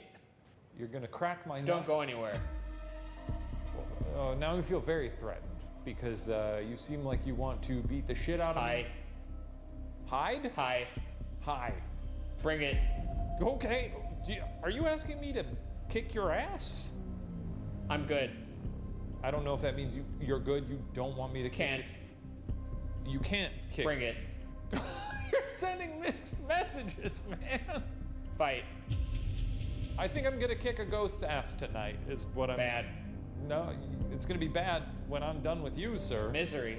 Exactly, that's what you're gonna be feeling when you meet my Cute. sweet fist. Oh, it's cute, huh? How do you like this? I might have just hit you for all I know. Did that hurt? Huh? Huh? Is there anyone here? Am I hitting a ghost? Wrist. Missed? Back. What? What do you think about that? How'd that feel? Who's this? My name's Shane. I just beat the shit. Scared. Yes, you are scared. Okay, Ryan. Go. Yeah, you go. Hit me. Oh! I think I just beat the shit out of Mr. Hall. You died. I got in a fight with him. As far as I know, I'm pretty sure that's what just happened.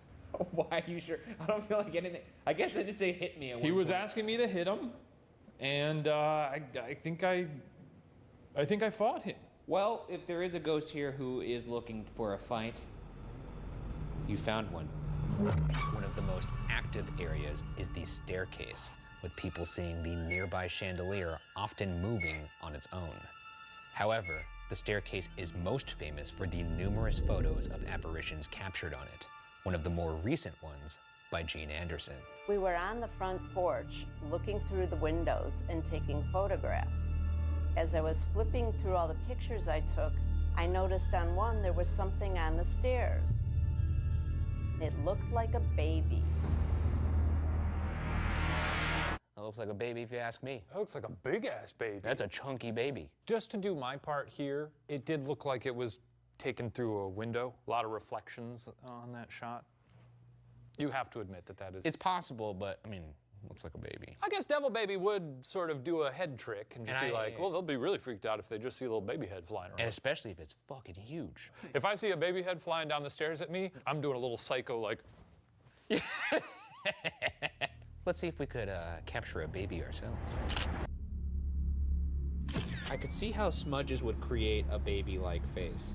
All right, so if we can't capture it via photo, we are going to use some tools here to maybe pick up the little ghost otherwise. We have a mag light.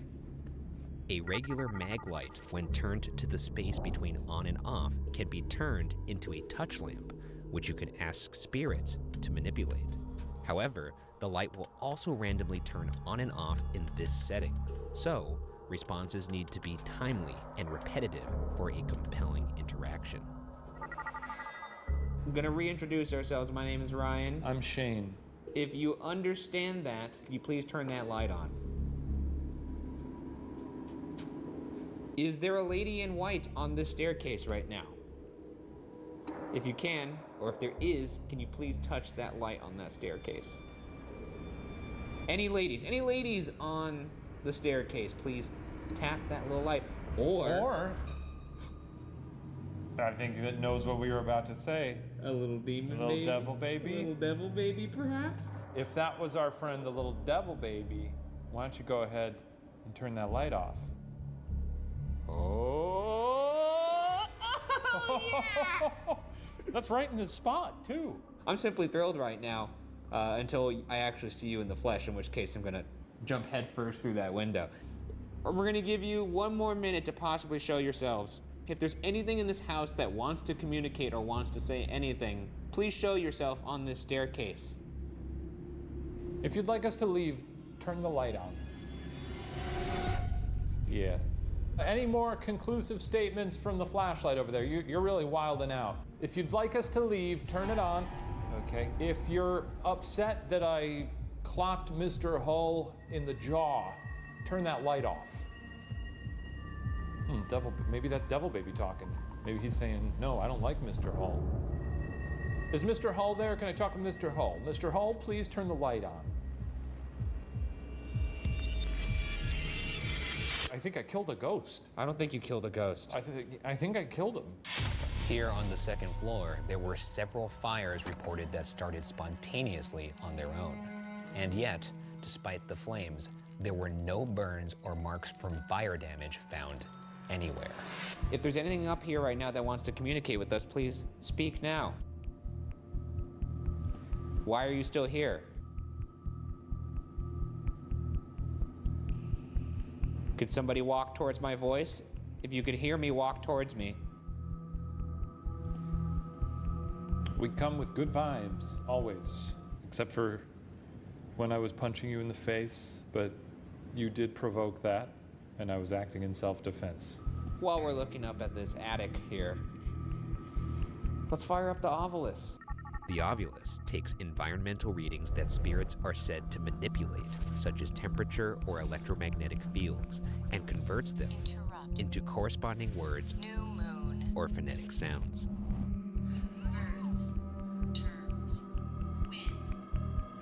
Did it say birds? Birds, terms, and wind.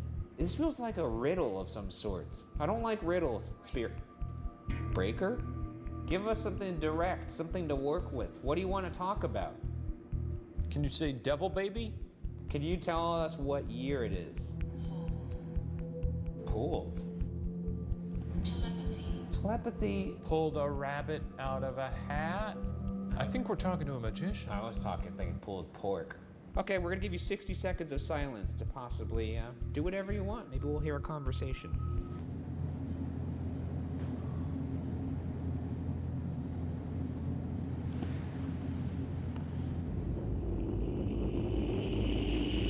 Okay, well, I guess that wraps it up for this room. Just one more room down, one step closer to me being in this awful house alone. The second floor bedroom is where Mrs. Hull reportedly died and is dubbed by Jane Addams herself as the haunted bedroom, despite herself being a skeptic of the paranormal. According to Addams, previous tenants used to put buckets of water in front of the bedroom door because they believed that spirits cannot cross water. Jane and her guests reported hearing conversations in this room in very unchill times, like when they were home alone. And multiple witnesses have seen a woman hovering over the bed. So Jane Addams, the skeptic, heard voices in her own home that she couldn't explain. What do you think about that, skeptic boy? It's tough in these situations. You wish you could be there and sort of judge it for yourself. People are incredibly susceptible to their emotions, the environs. It's possible she did hear a conversation, you know, and it's possible that she also heard something else that she thought was a conversation. Who knows? We're gonna use a couple tools in here, one of which I'm very excited about.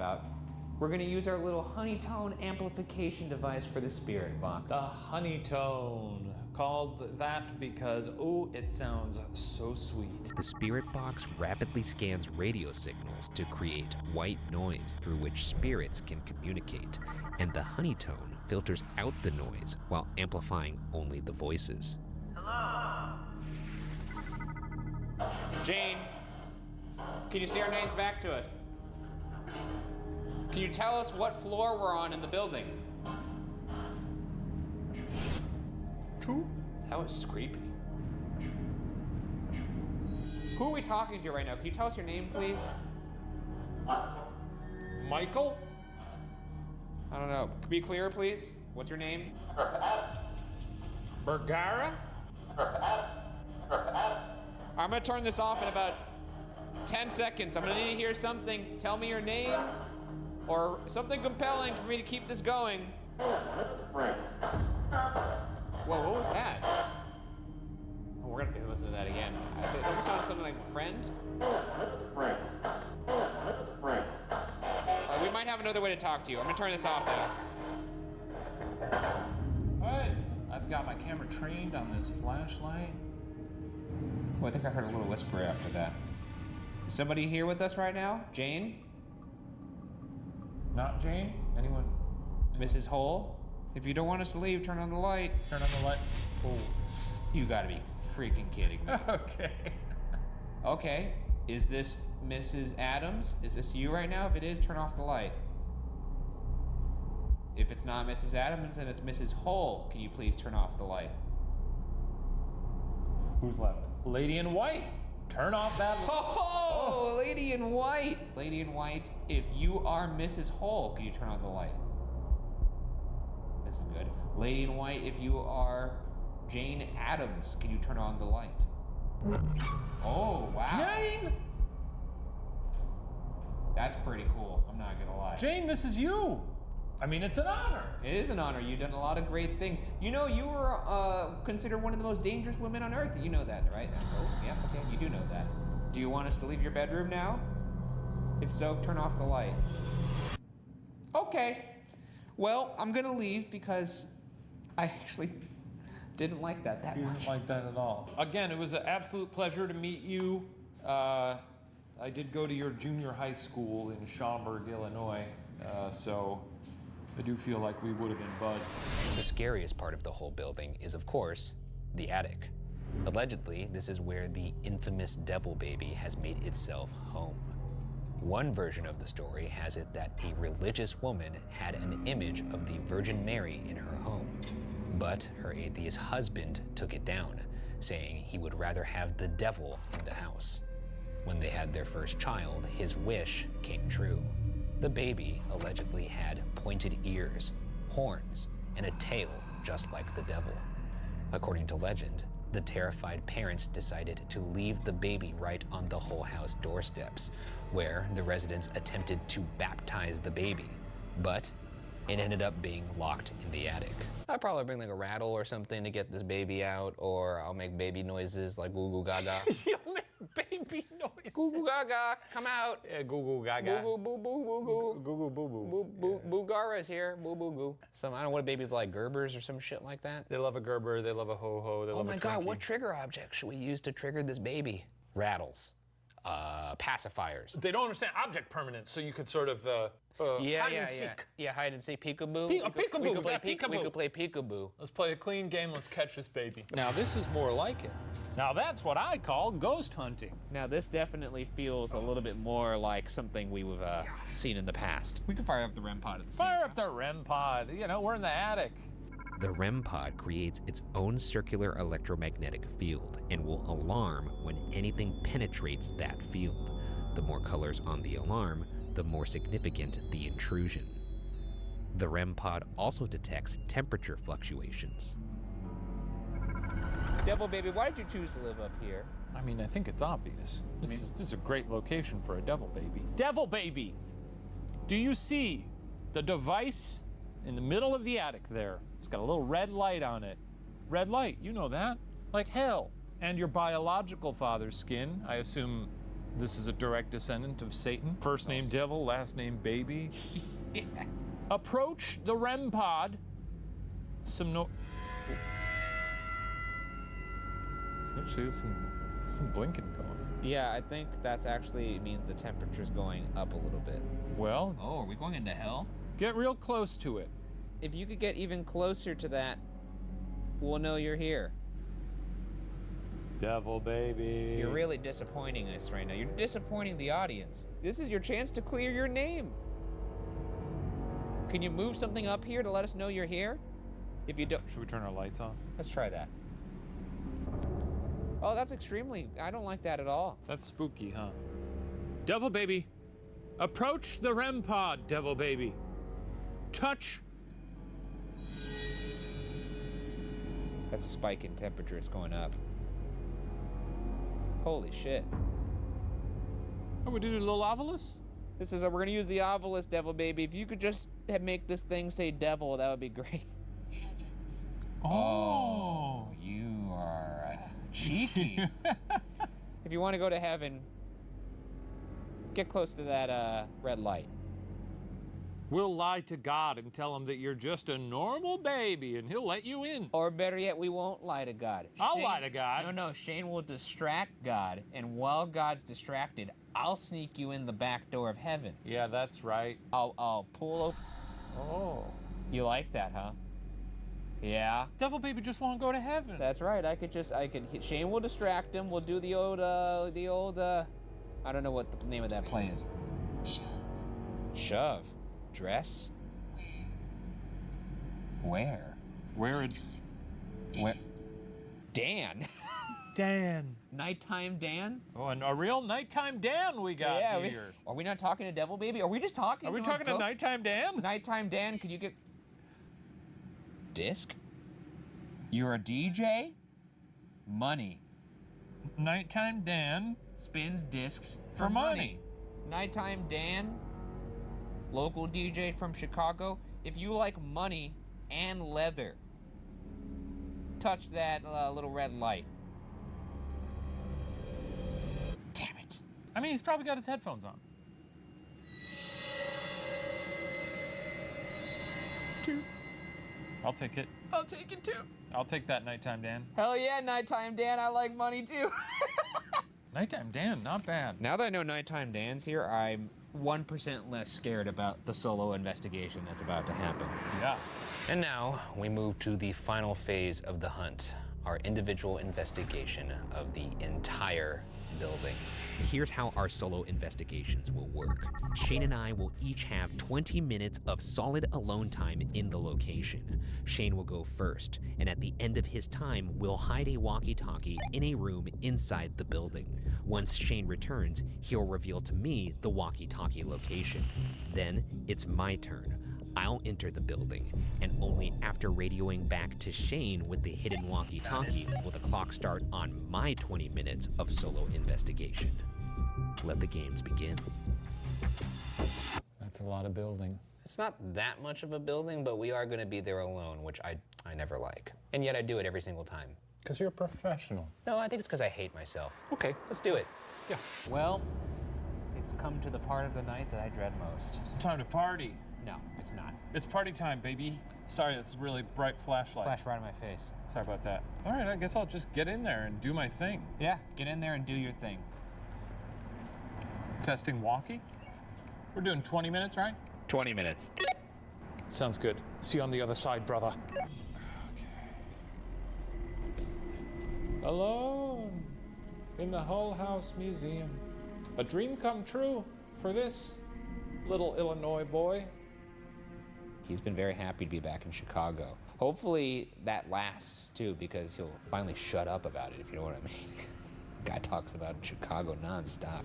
I'm gonna open up the conversation to the Hulls. Apparently Shane fist fought Mr. Hull. I didn't see that because I had my eyes closed. Oh man, could you imagine we just go in there and it's just like the house is just torn apart.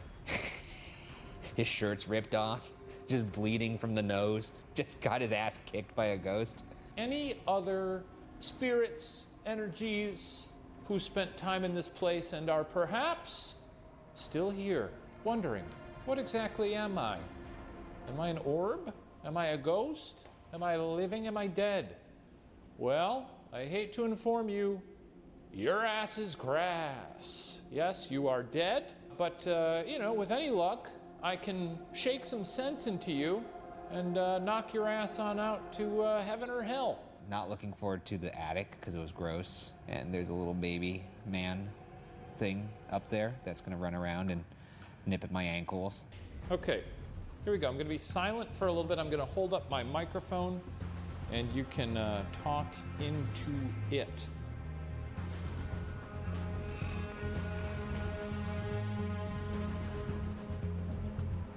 No, he's probably doing something really stupid right now. Devil baby? My little devil baby here? Not taking the investigation seriously. Come on out, devil baby! Devil baby! Disrespecting the craft. Devil baby! My sweet boy, come on down. Come on down to Pop Pop, devil baby. You know, typical Shane things. Would you like to swing from the chandelier, devil baby? I won't tell. Devil baby, if you come out right now and swing from the chandelier and do a little flip into my arms, I'll give you a kiss. And I'll never tell them it happened. I'll delete this footage.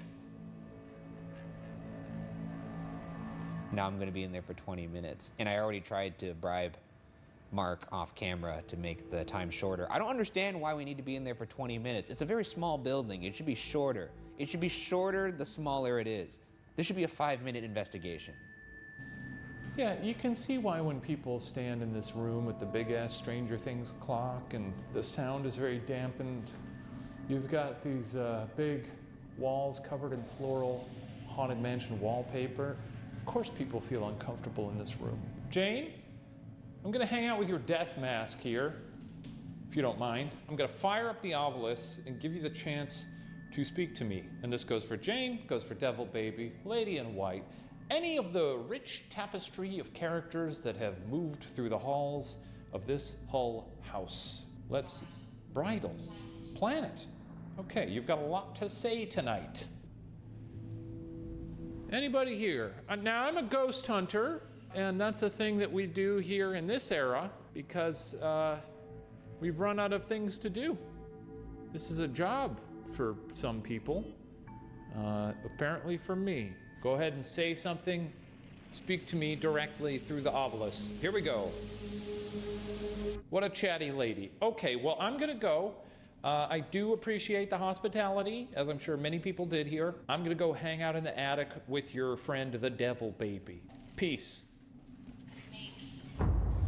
Maybe. Oh, to me saying peace?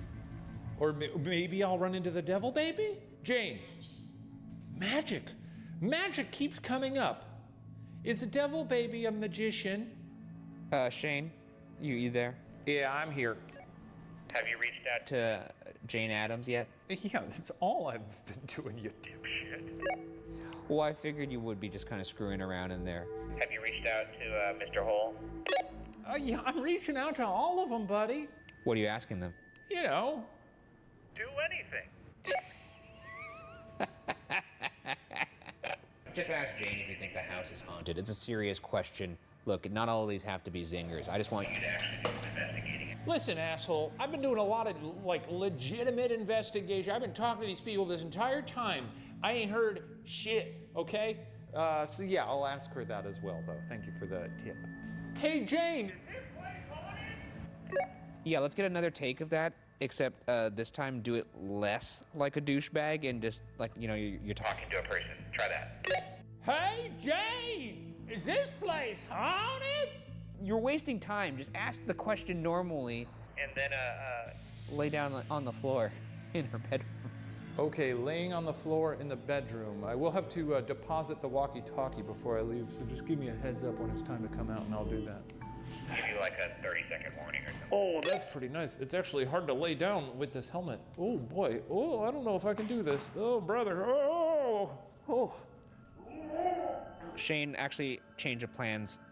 I want you to stare into the eyes of the Jane Addams. Death mask and say I love you. Yeah. Nice, thanks. Okay. I love you. Okay, break it up. Now just discard this walkie and... Bring that tall ass back in here. Okay, gonna drop the walkie up in the attic.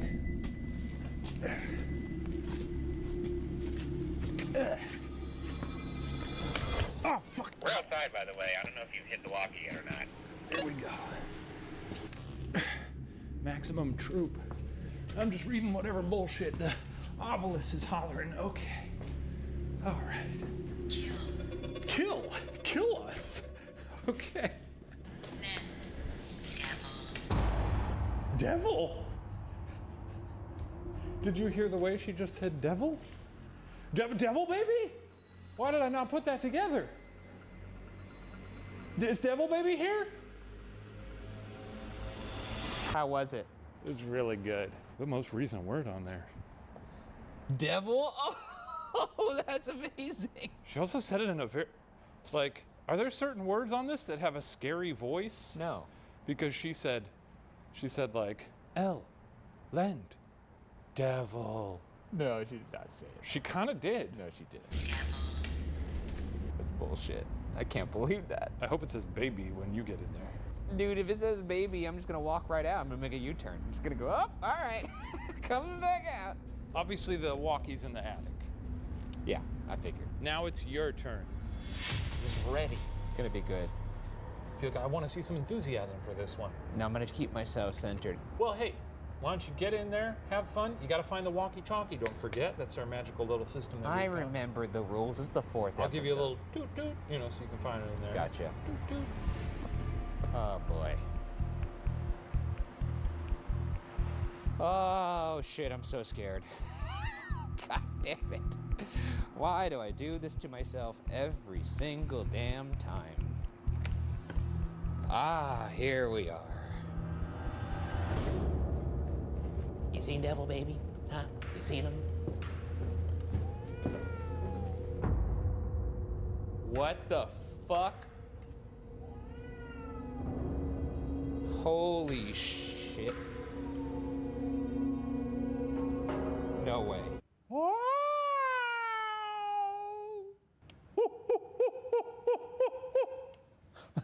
These are just noises for a friend. Oh, that's Shane.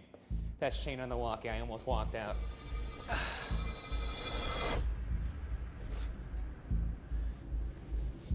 can't find it.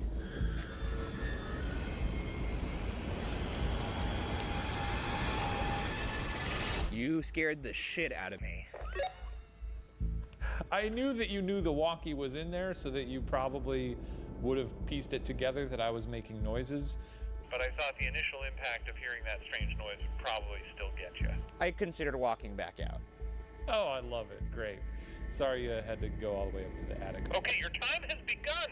Yay. While you're up there, see if nighttime... Dan is up there. Yeah, I was just about to reach out to him. While you're up there in the attic still, actually, can you close the door to the attic? He might be ignoring me. Can I ask, go ahead and close the door to the attic? Sorry, you're breaking up every now and then. No, I am not. Close the door to the attic.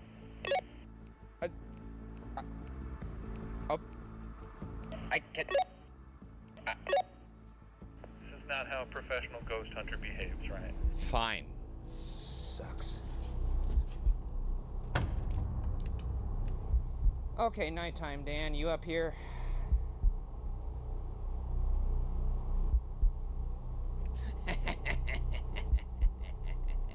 I probably look insane right now, just sitting in the dark with a giant helmet on, laughing to myself. And you're right. I am insane. I hate this. Really nice vibes in there. For a lot of the time I was in there, I just turned my flashlight off and did a darkness bath, which I think is good for the soul. I used to take showers in the dark. Hot water hitting you sort of dulls all your senses because there's too many sensations of the hot water. Then when there's no visual information, also it's almost like a white noise with the water going, so it's like you're static, you're fuzz, you're nothing. I guess it makes sense that my light would be off when we're talking to nighttime Dan. Peace, baby. Literally. I usually just say baby as like a turn of phrase, but that time I actually meant baby. On that second floor yet? Jesus, so loud. Yeah, I'm on the second floor. All right, hop into that bedroom, shut the door behind you so it's not bright in there. Lay on the ground. And look up at that ceiling, see if you see any floating figures. You're only supposed to tell me one thing, you son of a bitch. I don't believe that's true. You told me to do several things. Fucking sucks.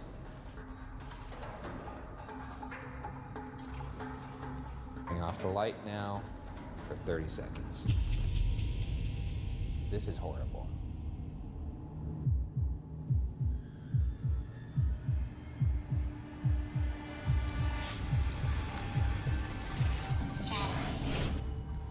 Wait, did I just hear Sally?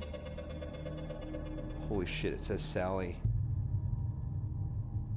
Like, Sally House Sally? What the hell is she doing here? Nope, I'm not talking to Sally, fuck that. Hey, Ryan. What do you want? I know I said the last thing was the last thing I'd ask you to do, but I got one more thing. Shocker! The stairs where we seen a devil baby, where I bounced him on my little lap. Can you lay on those? Lay on the stairs? That doesn't even sound like I'm gonna be able to. I guess. Here. All right, I'm on my back.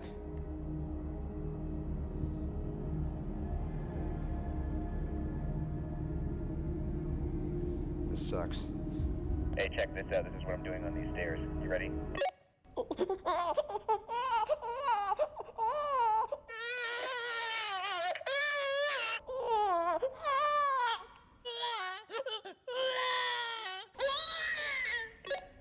Best ghost hunters in the world. Controversial methods, but they always work, baby.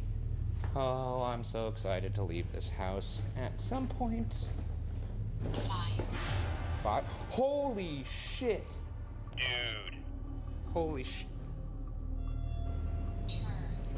Turn where? Where do you want me to turn? Have we gotten some results here? I'm passing the second floor where the landing of the second floor is.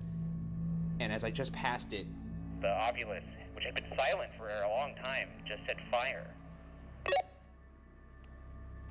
Fire. Oh, because there were fires there. then it said turn. What does it want me to look at? Start turning in a circle? Guess that makes sense.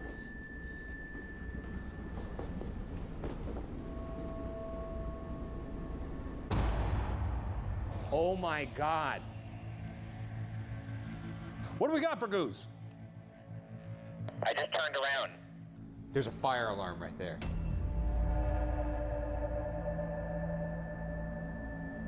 I hate this. Okay. I don't like the way this area feels, actually. Hello?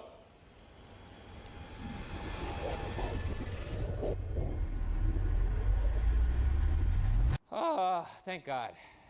That's a fun one. It was. A really fun place. You did a great job, it seems like. You know who came in on the spirit box? Not the spirit box, but the Ovilus is Sally. The Sally? The name Sally came through. Oh. I was just thinking maybe it's because there's like that portal. I have no idea. Well, shall we get out of here? I think so. Hull House, it's been a treat. Salute to a beautiful house. One for the books. One for the books. Let's go eat a hot dog. Will do. A historic home nestled within a college campus is about as unassuming as it gets. And yet, legends and mysteries of the Hull House continue to survive. Did Shane get into a fist fight with Charles Hull? Did we learn more about the fire on the second floor? Did we chat with Nighttime Dan or a devil baby? Our job as investigators is to collect and present questions, possibilities. Interpretation, however, solely belongs with you. But for our part, the Hull House can now be locked away in the Ghost Files.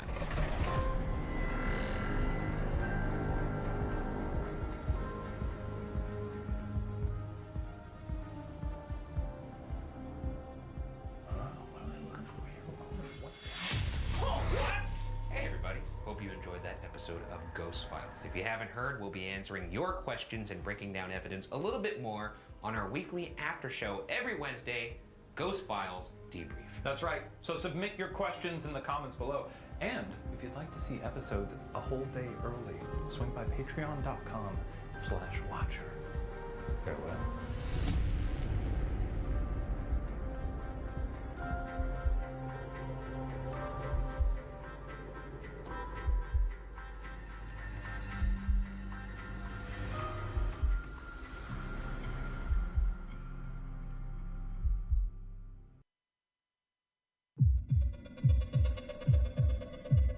Shane fighting a ghost? A devil baby? Nighttime Dan? Grab a snack and help us unpack all that and more. It's time for Ghost Files Debrief!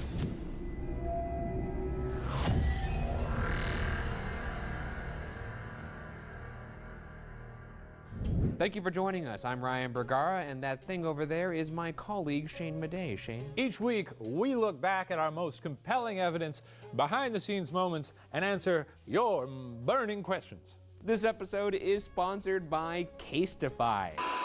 A huge shout out to Casetify for sponsoring this episode. I'm gonna be honest, I leave my phone everywhere. In the bathroom, by the kitchen sink, on the top shelf.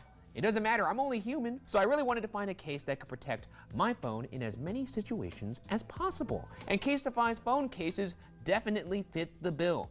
Casetify is the world's most popular tech accessory for a reason. They use EcoShock in order to protect phones from drops of up to 21 feet. That's a 20% increase in protection for my phone. And I know I can trust it because it's been drop tested over 156 times. That's 6 times the military standard. Last time Shane dropped one of these bad boys off a ladder. But you know what? I don't think it was good enough. Let me show you what these cases can really do.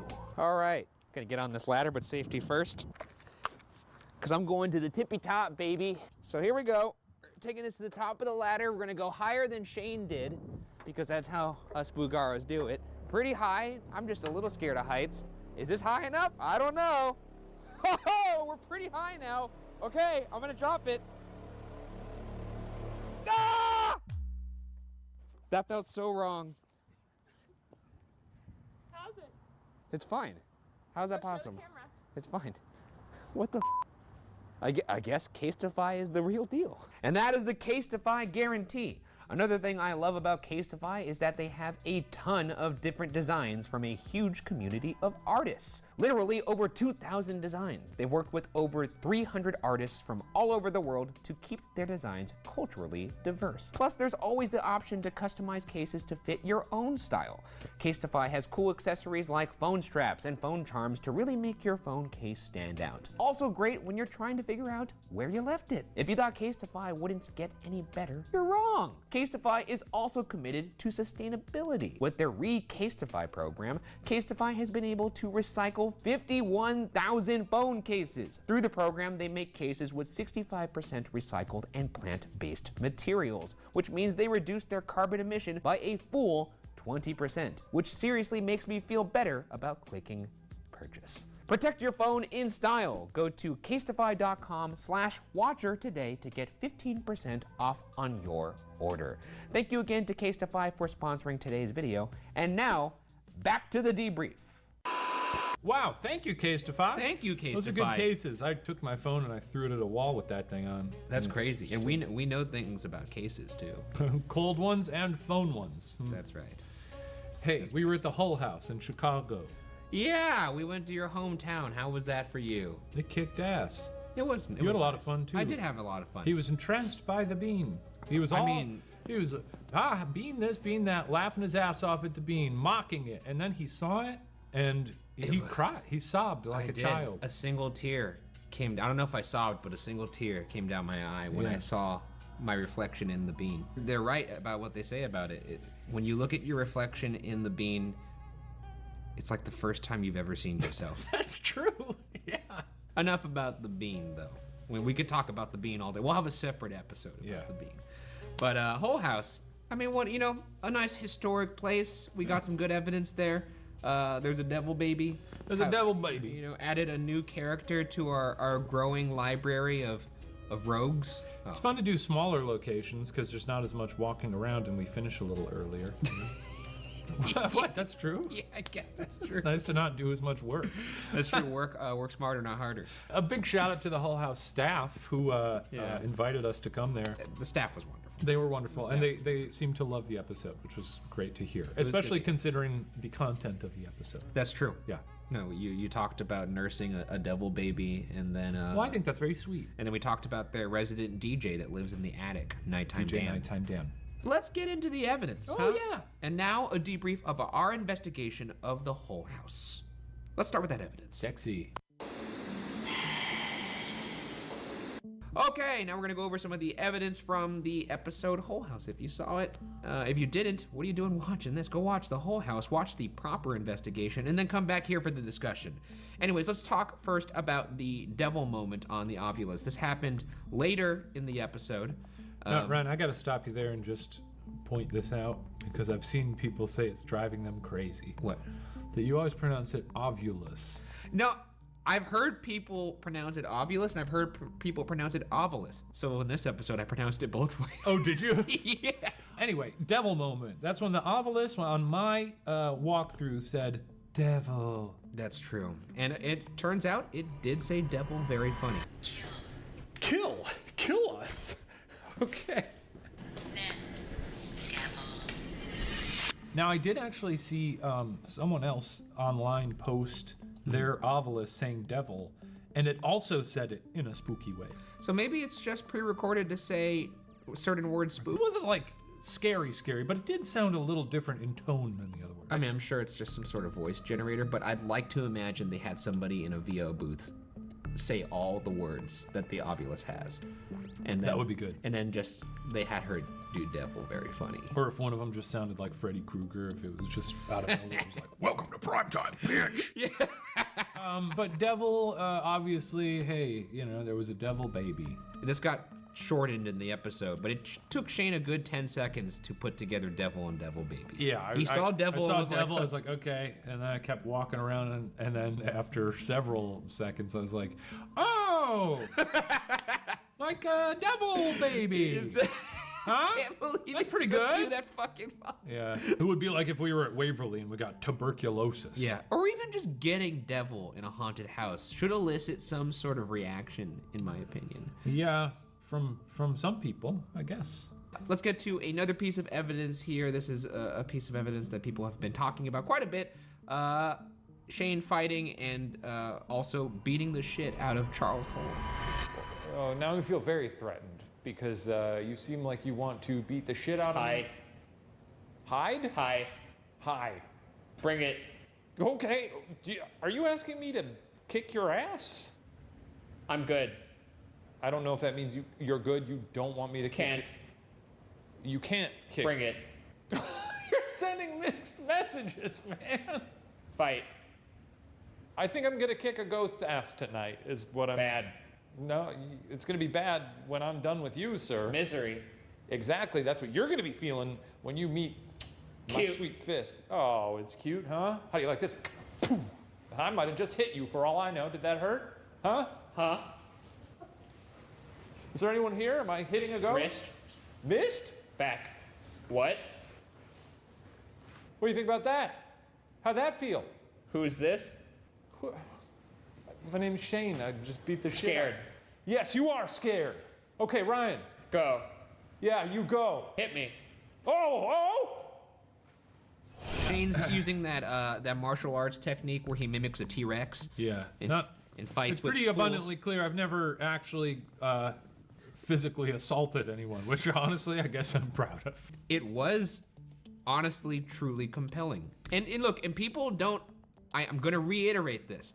When one of us are wearing those headphones and the other person is off doing their investigation, I can't hear anything. I had my eyes closed and I had my headphones on. I was just saying what I was hearing, and not only did you get responses that were accurate to what you were asking, but you got responses that were repeated, which doesn't happen often on the spirit box. It's pretty funny that I allegedly got great evidence of a ghost, and I'm like, no, I didn't.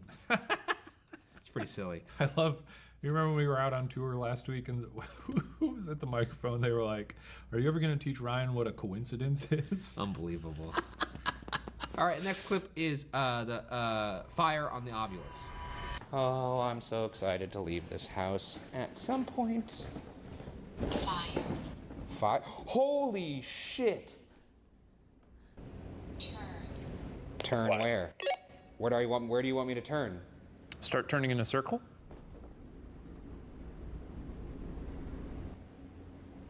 Oh my God. What do we got, Burgoose? I just turned around. There's a fire alarm right there. It's good evidence. I think you know what it is? Most people didn't realize there was a fire right there. And there was also apparently no evidence of fire starting too, which is weird. Freaky. Which means they could be like phantom fires. Who's the devil?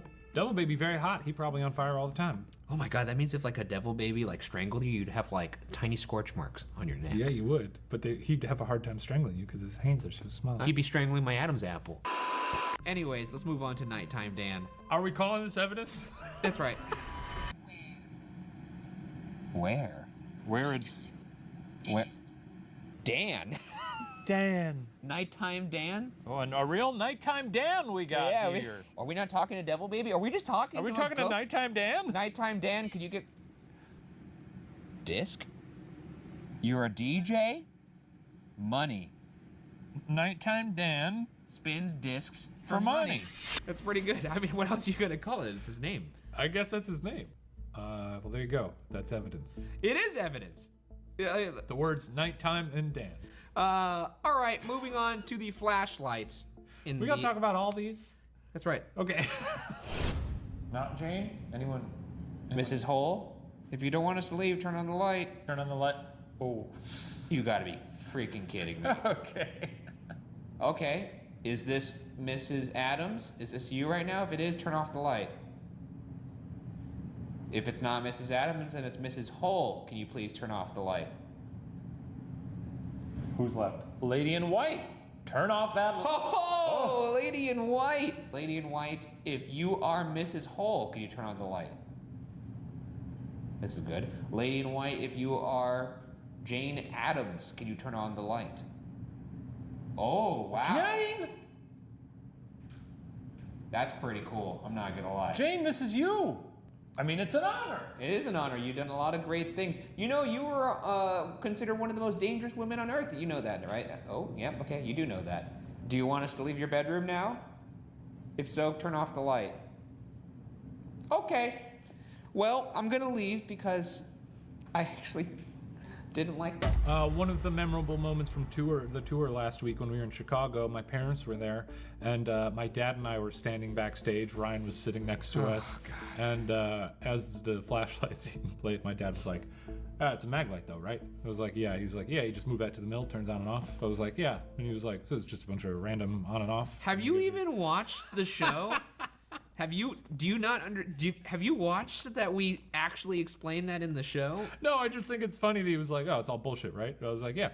But have you not? You just had two of us like just. It was going unbelievable. back and forth. Like when I was like backstage, like I would hear his dad every now and then just go, bullshit. Yeah. And I was like, Jesus Christ, there's two of them. There really is two of them now. This is. And then like the fucking kill me. obelisk, he was like, how much are they selling those things for? They're making a mountain of cash. Yeah, exactly. Insufferable. I mean, look, we say it in the graphics explainer that the flashlight will turn on randomly. However, if it turns on timely over and over again, that could also be compelling because you can tap it to turn it on because it's basically a touch lamp. It's good entertainment. I do believe that we will get a figure on camera one day, and when we do, you'll have all of this catalog of these small wins, like the flashlight or Fire on the Ovulus or Nighttime Dan, and you could be like, wow, they really wrote the book on just how to get evidence of the paranormal, and they've been doing it for a long time, and now it's the cherry on top to cap it off with this this figure. And then once that happens, Shane will crawl around on the floor in little guarantee. apology circles and say, I'm sorry. I'll crawl around like a little piggy, and I'll say, I'm sorry, I'm sorry, I'm sorry. Okay, moving right along to our next segment, Behind the Screams.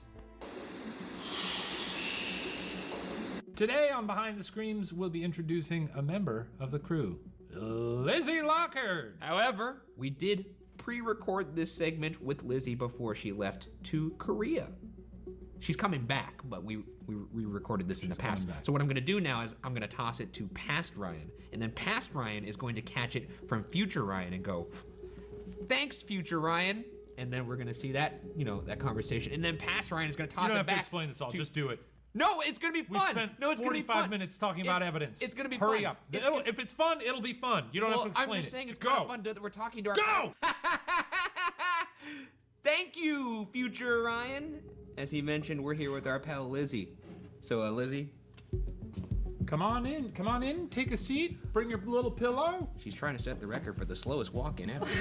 Look at that beautifully knit pillow. Did you make that yourself? No, I bought it at Target. Lizzie, I only have one question for you. Let's hear it. Who are you? I'm Lizzie. But what do you do? I make sure everything can happen in the broadest sense possible. Book locations, book crew, make sure all the legal documents are taken care of. I talk to the people who are submitting evidence if we want to move forward with the stuff they sent us. Make sure Ryan and Shane are in the right place at the right time. I help oversee post.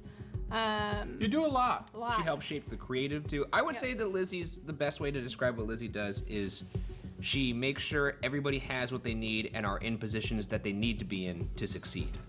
It's like herding cats. And you're also on location with us. I am. So you've been into the bowels of many haunted buildings. That's right. Well, let's just actually go to a question about that. PK Transy? Is this from YouTube? This looks like it's from YouTube. Has Lizzie been feeling any side effects from Rose? Any strange happenings at home? I'd be hyper vigilant if a ghostie disappeared into my body, and then they put 2 eyeball emojis. Ooh, no. Is the 2 eyeball emojis because there's a ghost? And then hypervigilant, just sort of like, I think the eyeball emoji is. But there's 2 sets. Multi-use, but one of them is sort of like, keep your eye. The side eye. You had a ghost grinding up on you last week at St. Ignatius. That's right. Have you felt different since then? No, I think somebody asked that in one of the comments. No, I feel pretty similar, but maybe she's playing the long con, you know? You think you're safe. Can you talk about your sort of anti-ghost tactics, where when you heard there was one on you, you just went? You did like 2 hops to the left? I was actually like 3 or 4. Okay, I read all a right. pamphlet where hopping scares the paranormal. Did the pamphlet also require that you fully lock your knees while you bunny hop away? Because it was an odd... You looked like a person who was just trying to learn how to do the cha-cha slide when they tell you to do the 1 hop left time. You know? Here's the deal, Ryan. I think you're just offended that you have not had to learn how to ward off ghosts with the stiff knee lock. That's true. I haven't been taught the stiff knee method. I'll teach you. Next location. This is part of a longer question.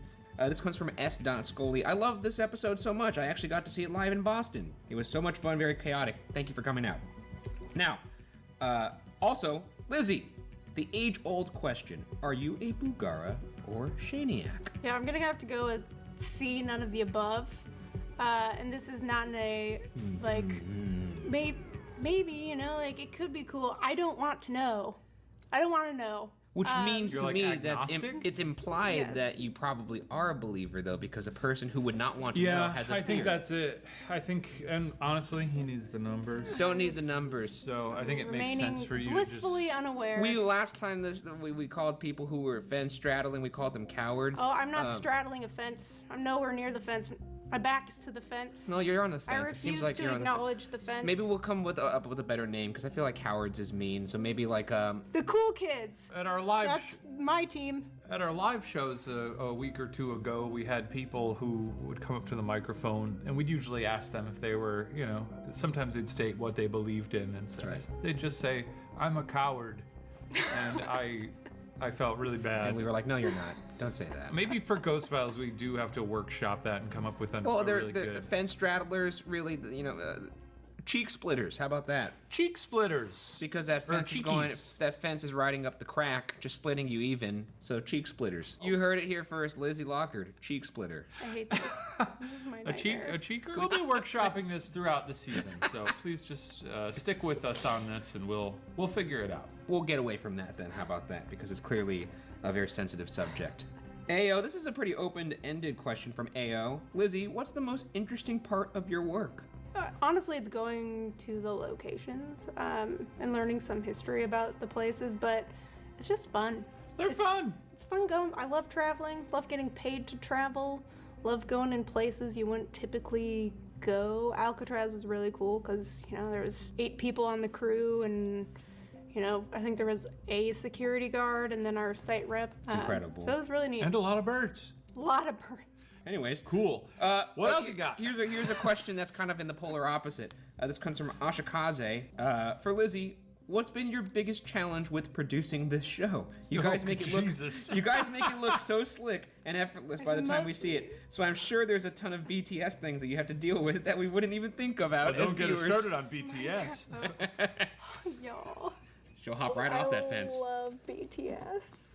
Sorry, what was the question? Are they What's your biggest challenge while producing the show? You. That's Ryan. That's fair. Next question. Yeah, actually, this is kind of a piggyback off of that. This comes from a pirouette. Hellos. If Miss Lizzie is on board, I would like to ask a very important question. Miss Lizzie. That's me. Lizzie. How challenging was it to get the permit to film in the spooky locations, especially booking them all to yourselves? I imagine some owners are reluctant to brand their place as haunted for reasons. Thank you, and keep up the excellent work. Thank you. Why'd you turn into Dr. Evil? I did it. I did do it. There was a little pinky 1 action. billion, thank you. Thank you. That's funny. We got jokes. It's fine. I would say most of the places that don't want to be known as haunted don't return your calls. They don't. Probably. They don't. Actually, here's a question for you. Oh, What's for me? this is from me. This is from user at Ryan Bergara. Oh, at Ryan Vergara. At Ryan Bergara. Oh yeah, what? In terms We have color, like we're both orange. It's like Oh, yours orange. is orange. Kind of. Happy, Orange and Halloween. yellow. Happy Halloween. This is a question from at Ryan Bergara. What was your favorite moment at Whole House? Shane fighting a ghost? Oh, honestly, yeah, Shane fighting the ghost. That was so stupid. I have one final thing to add. And I'm sure you do. I saw a comment that was 2 weeks ago now. I can't remember if it was on YouTube or not. You got an axe to grind here. What did someone say? Somebody was like, "You just stop waving around all of your Watcher mugs. We know there's no beverages in there." There were. I actually just finished mine. She just housed a Michelob Ultra. It's not It's sponsored by. true. It's not sponsored by Michelob Ultra. Oh Jesus And they're Christ! like, "Oh yeah, we know that? you want us to go like spend money at your store. We get it." It's like, yes, we do, but we're thirsty people. We're thirsty. We're thirsty people. And guess what? We want to drink in style. And we want to hydrate. And also, these are lovely mugs. WatcherStore.com. Yes, we do want you to buy them because they're beautiful. Well, I think we've done what we needed to do here. So Lizzie, you can scram and head off to. Actually, she's going to shoot something really cool right now. You guys don't know about it yet. Been showing this whole time? It may involve one little Stevie Lim. It doesn't have anything to do with Ghost Files though, because Stephen Lim's a coward. People who don't want to know about ghosts, their team is called Cool People, and that's the team that I'm on. You just don't look at the fence. You're not a cheeky. Cheek splitter? Cheekies. I think Cheeky's pretty Cheekies can't decide. I don't want to know. Cheekies can't decide. That's what we'll call them, cheekies? We're a fourth category. You can't. We can't be doing There's no this. more categories. I don't You're a want to look cheeky at or you're either of their dumb faces or Lizzie, the cheekies on the fence. We've been Goodbye. outroing you for 7 minutes. Cheekies is good. Cheekies is really Cheekies is fun.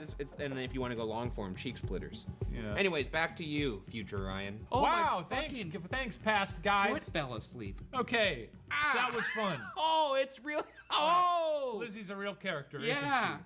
Finally, it's time for our last section. Qua.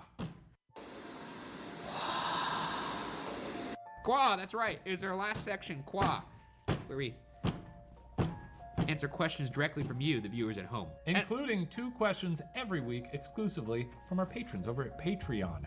Patreon, you heard of it?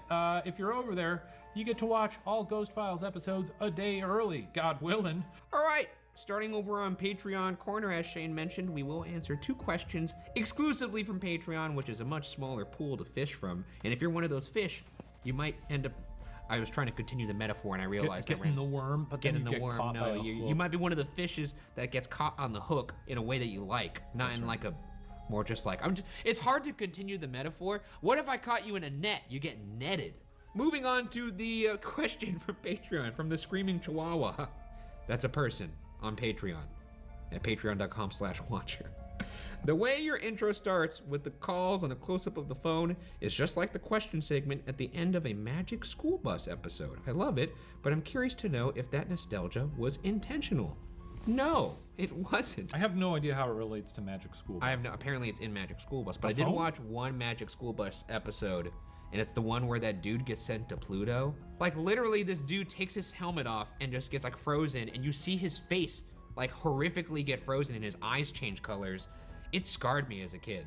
I never. Well, it says Arnold from Magic School Bus dies. Yeah, watch. Look at it. It's crazy. He's like, I will take off my helmet. I don't need this. So no, it didn't come from that. But I will say that it was heavily influenced by more just kind of like old noir films. Even like the music under the phone, I wanted it to sound kind of like almost like Hitchcockian, kind of like Vertigo. So I found this music that was like really fun, an ode to that, not so much Magic School Bus. We got another one over from Patreon. This is from Searly Reintam. Hey Ryan, which device do you trust the most? Like when some evidence happens from them, for which one do you go, fuck, I want to die, that is a ghost, more than others? Sending love from Estonia. Oh man, I still think as cool as all the new gadgets are, I think I love them all. I sound like a parent talking about their kids. But I think the one that still, to me, always gives me the willies the most is just an audio recorder. Hearing voices, to this day, still really freaks me out. Though I do like the REM pod because it shows it's a more clear way to communicate. Just ask something to move towards a red light, which is very easy to grasp, like even for like these old-timey ghosts. But no, I would say probably just the audio recorder. Shout out to Estonia, though. Cool that we got some Estonian fans. Never been. Let's go to Tubetown now. TT Qua. Tubetown Qua, okay. Here's one from YouTube. This is from Landon Hetrick. Do you guys think that in the future there will be a scientific explanation to what ghosts are or why they exist? Because currently there are many things we cannot definitively prove or disprove. My thing is, like, I hope in the future it's gonna be one of those things where, like, you know, someone on Twitter will be something, they'll say something like really snarky, like, oh, imagine thinking that. I imagine that in the future someone will tweet, imagine a world where someone thinks that ghosts aren't real. LOL, and it would get like 100,000 likes. And then someone under that would reply, imagine being Shane Madej, thinking that ghosts aren't real for his entire life. What a dipshit. I think it's good to have dreams like that.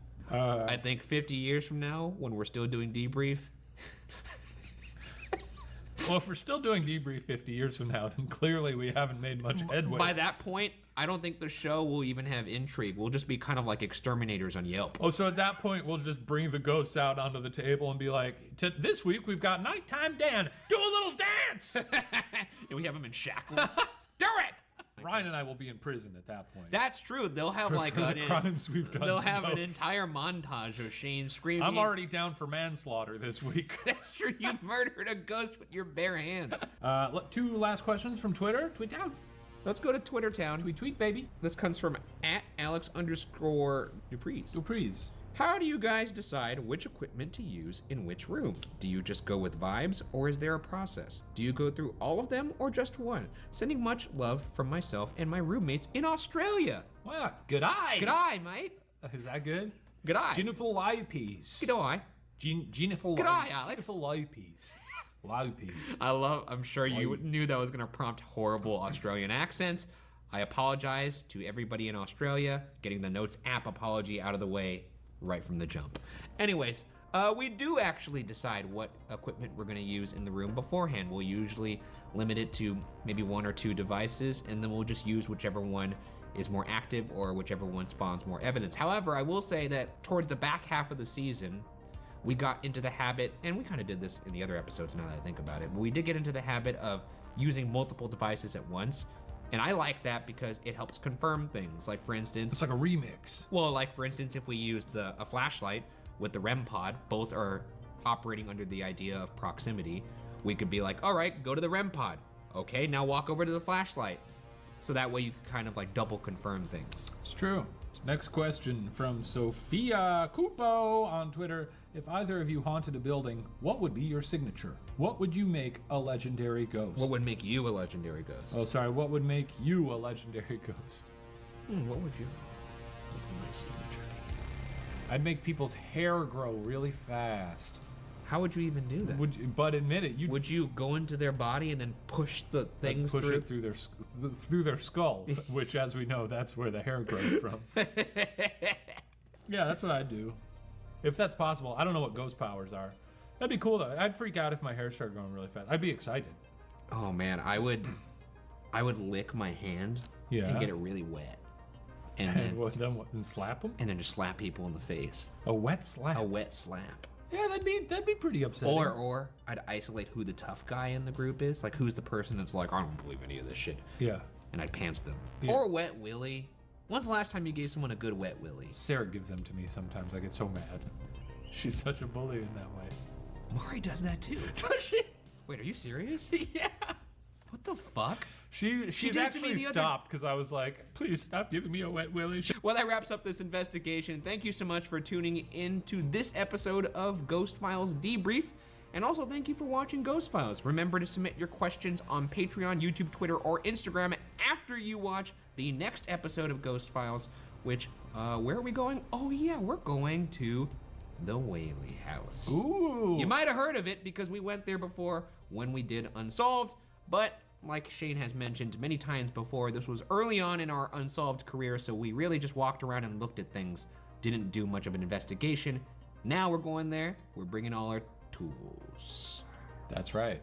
And if you want to see that episode early, again, head over to patreon.com/watcher. We got a whole bunch of little treats over there, some behind the scenes stuff, some commentary. It's juicy. Also, fun little bonus here, if you want to see even more of us, God bless you, you can check us out on Tumblr's Top 5 Beatdown, premiering on October 25th, only on Tumblr. Tumblr Top 5, a special show where Shane and I fiercely debate topics coming in hot and ready from the Tumblr sphere. My number 4 is The Thing, which I believe is a euphemism, if you know what I mean. And joining us, Tumblr mascot Copy. Copy, could you give me your best Jack Torrance impression? Wow, he's good. Really good. Ryan, you are really plugged into Tumblr. Guess I just know the facts. Copy, you like that one? Because you do that. Also, we're going to be doing another season of Top 5 Beatdown in 2023. I think January. That's very exciting. It's an acclaimed show.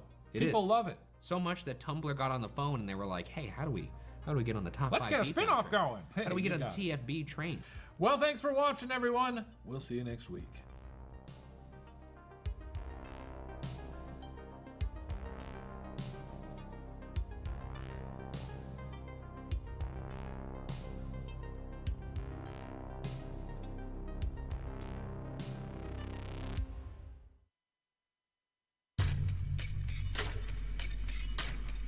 Oh, Whaley House. Guess who's back?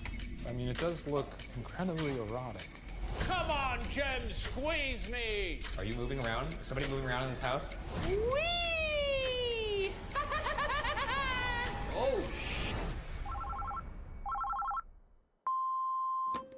Hi, my name is Meg Henry, and I have some evidence for the Whaley House. Hi, my name is Megan, and I have evidence from the Whaley House. I suddenly felt like somebody was watching me. A full body apparition. Hair was standing up on my arm. A stick figure show up on the SLS camera on the right hand Shocked to side. find this unexplained shape. Can you guys investigate?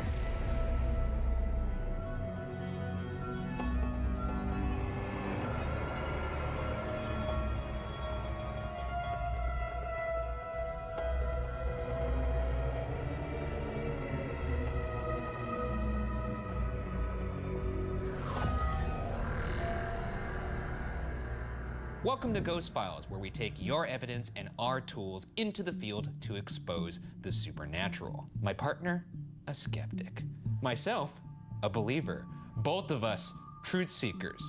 This week, our team travels to San Diego, California to investigate the Whaley House Museum.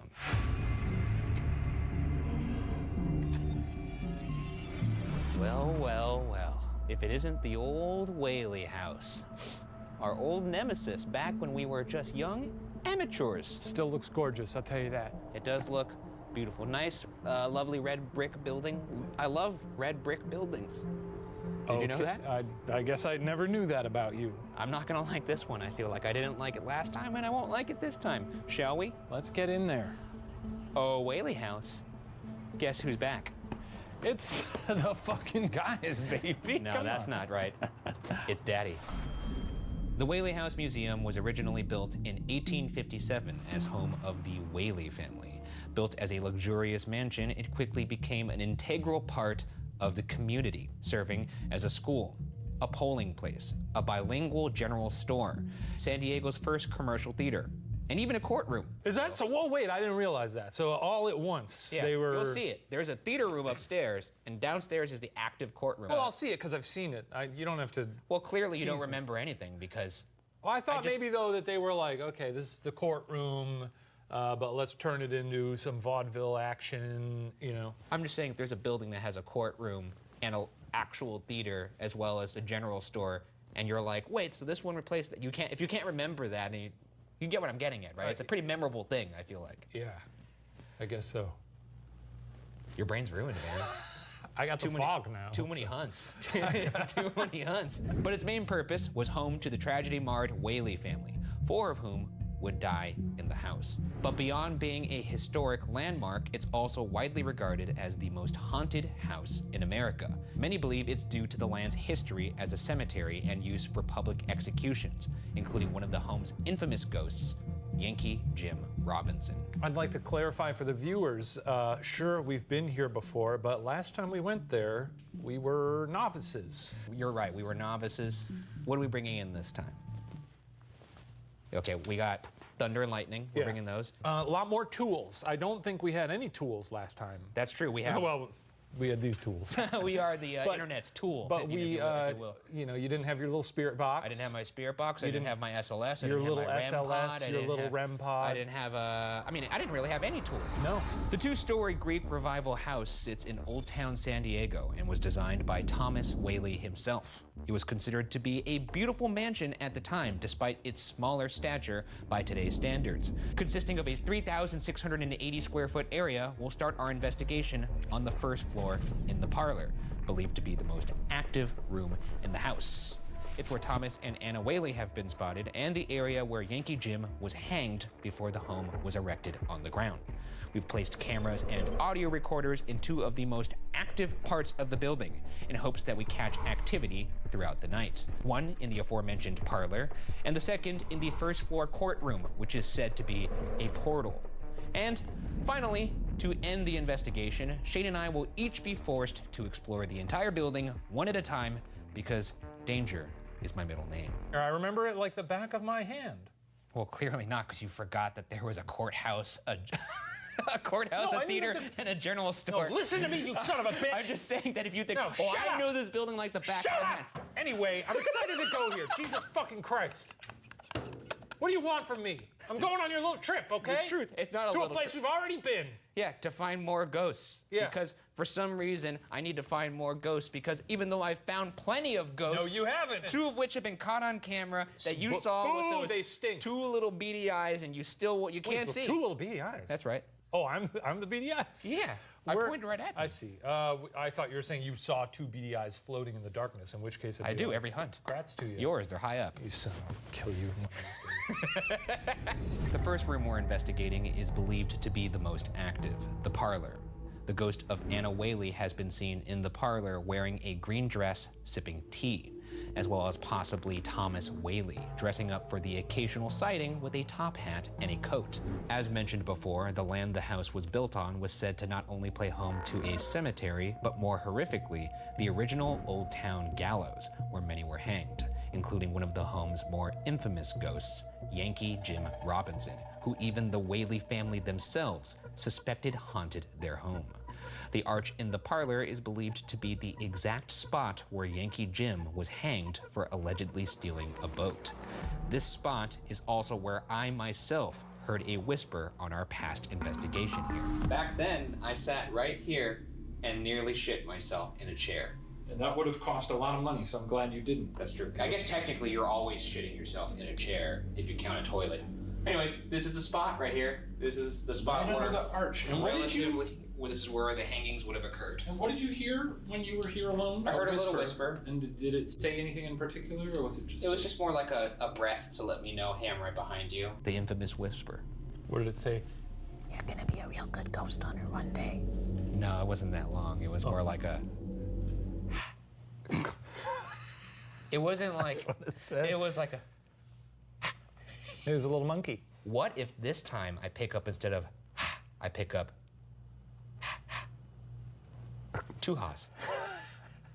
And it's just a ghost laughing at me. And the third time I come back, it's...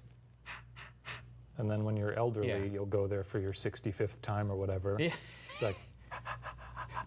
Then that would sound like Yankee Jim's doing something else.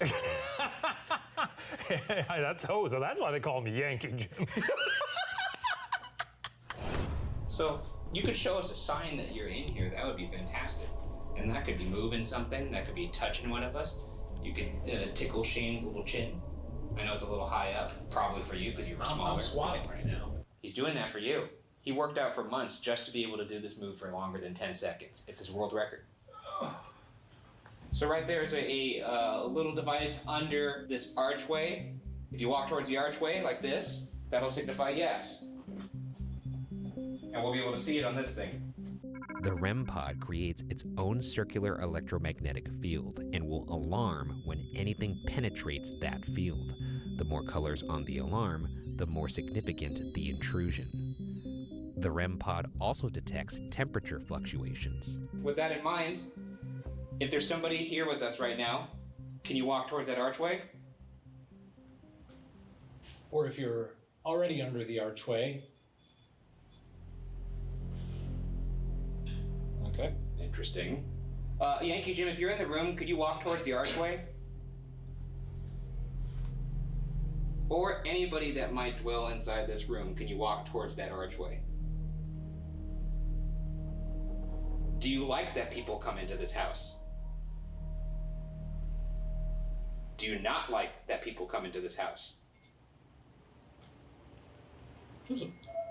That's the temperature going up. So you don't like that people come into this house? Is it us in particular that you don't like? Well, that's kind of comforting. We usually are the reason. That's true. We're known for clearing out the room, as they say. Anyways, we're gonna head out of here. Do you like that? Do you like us leaving you alone? Is that it? You're a mystery. Okay. All right. Well.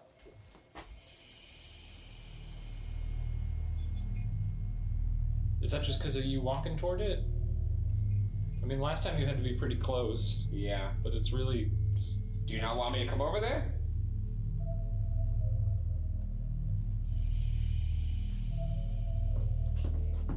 Well, now it's not going outside. I don't know. I don't understand this machine. Okay. Curious. Huh. Well, it's gonna be fun to be in here a little later. Oh, you're gonna hate it.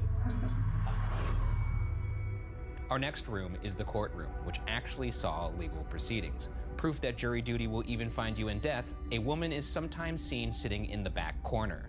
This corner is also claimed to be a spiritual vortex by paranormal investigators. You claim that this is a spiritual vortex. That's right. Tell me more about that. Is that sort of like a poltergeist house situation where eventually one day we'll implode? I can't take you. You look like me. Like if you were to show a picture. I look like the one who should believe in ghosts. If you were to show a picture of the two of us to any normal person, be like, which one of these two nut jobs believes in ghosts? 1,000%, it's Steve Jobs meets Lucius Malfoy. This fucking guy. It's unbelievable.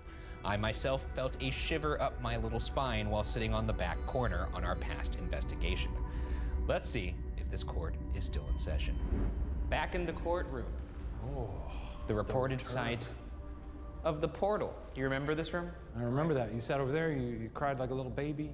I don't think that part happened. That seems to be a little bit of an embellishment. Hello. You may remember us from the parlor or from several years ago. That's right. We're back. And better than ever. Now, this actually was an active courtroom back in the day. Yeah, you can tell because it looks like a courtroom. Well, I mean, there's sometimes things are dressed up as a courtroom and perhaps they're like a set or something like that. Yes, I'm aware that this is not a movie set. I'm just saying, you know. The last time, you felt a little... I did feel a little something. A little tug-a-roo over there. I didn't feel a tug-a-roo. I thought you got a little tug over there. I think that was post-shoot. Anyways. Look at you over there in the corner. A bad little guy. I'm just gonna close my eyes. Do you want me to not shine the light on you? Yeah, is that maybe. a little distracting? Maybe. It's a little distracting. I'm trying to tap in right now. Hold on. You know, no feelings of queasiness this time around. For now, let's set up a mag light right here on this chair and we'll see what we get. We've now placed a mag light over in the corner that's said to be a vortex. So if there's anything in here with us, do us a favor. We got a chatty one tonight. Jumping the gun. I'm gonna need whoever is in here to really listen to my instructions for me to see if there's actually somebody in here. If there's any members of the Whaley family with us in this courtroom, please turn on that mag light.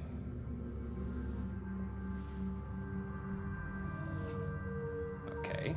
If you're a member of the jury and you choked on a walnut or something while you were serving your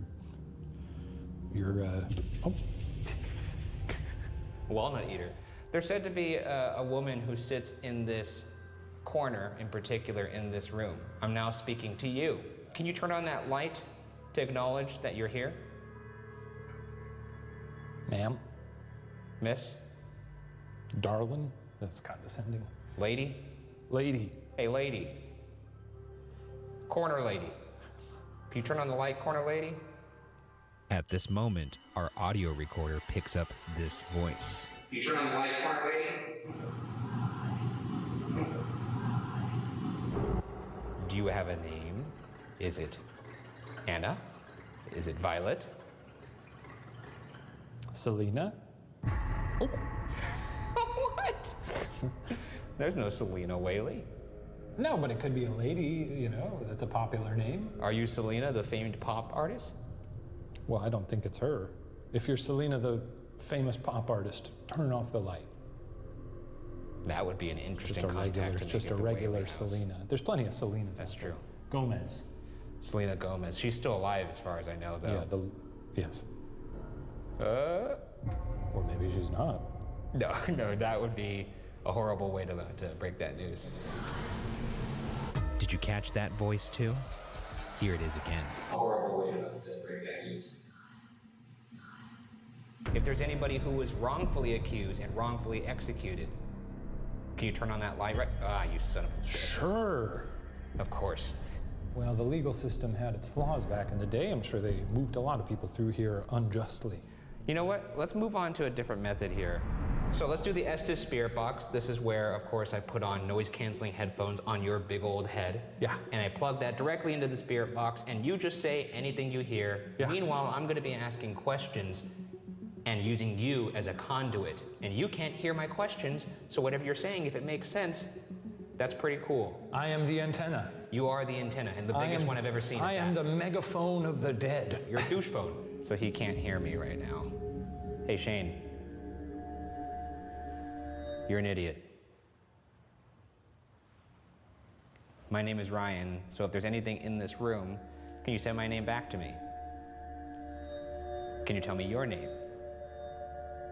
Changing. Changing is Respond. Okay, what do you want me to change the question and then you'll respond? How about this? Snake tester. Snake tester? Is that why you were in here? Did you do something weird with snakes? Is that something you're into? Why are you in this courtroom? Afraid. You're afraid that you're in this Horses. courtroom? Are you like some sort of animal fetish kind of guy? Is that why you're in here? I'm not sure if bestiality Juicy. was a crime. Juicy. Okay, juicy horses Sister. and snakes. You're into some weird things, pal. If you're talking about snakes, horses, and your sister, those are three things that I feel like couldn't be farther from each other. Por favor. You're gonna need to start making a little bit more sense because none of these things are related. Murder. Murder. There was no murder in this place as far as I know, unless you, of course, count Yankee Jim. Yankee Jim, is this you? Jelly. What are you jealous of? Now. Oh, or maybe you want jelly right now, like a peanut butter and jelly sandwich? Do you? D's. Are you trying to get me to say D's nuts? D's what? D's who? Tomato. Big lung. Big lum? Nude. No, I'm not. Okay, I'm not getting. I'm gonna leave now. You need some help. Purple. You're a sick person. Take the. September. Take that headphones off. Thief. You could see me. You can't. I didn't want to leave. It's fun being in that world. Yeah, it is. It is. None of the things you said made any sense. Not a one of them? I mean, there was a part where you might have insinuated that a person is into having intercourse with snakes, horses, and his sister, but, you know. Oh. No, not oh. Oh. Freaky. Later in the night, an audio recorder left in this room picked up this voice when nobody was there.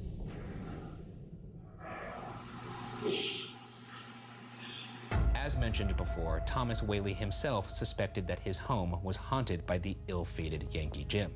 Whaley would report heavy footsteps often coming up and down the stairs that he attributed to Jim.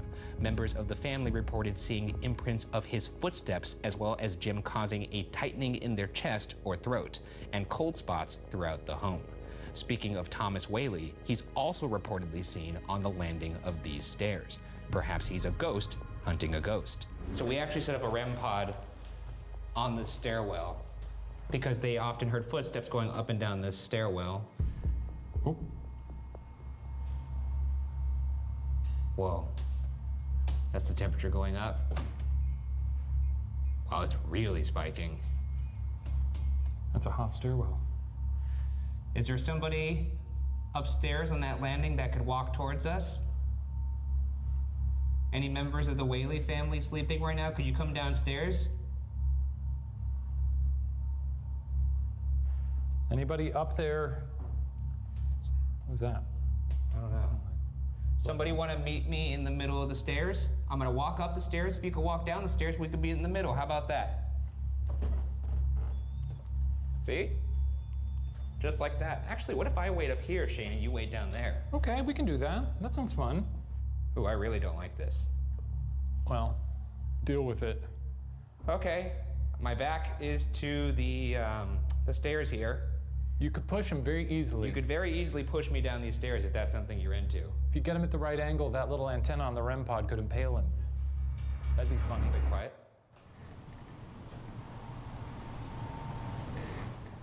Are you moving around? Is somebody moving around in this house?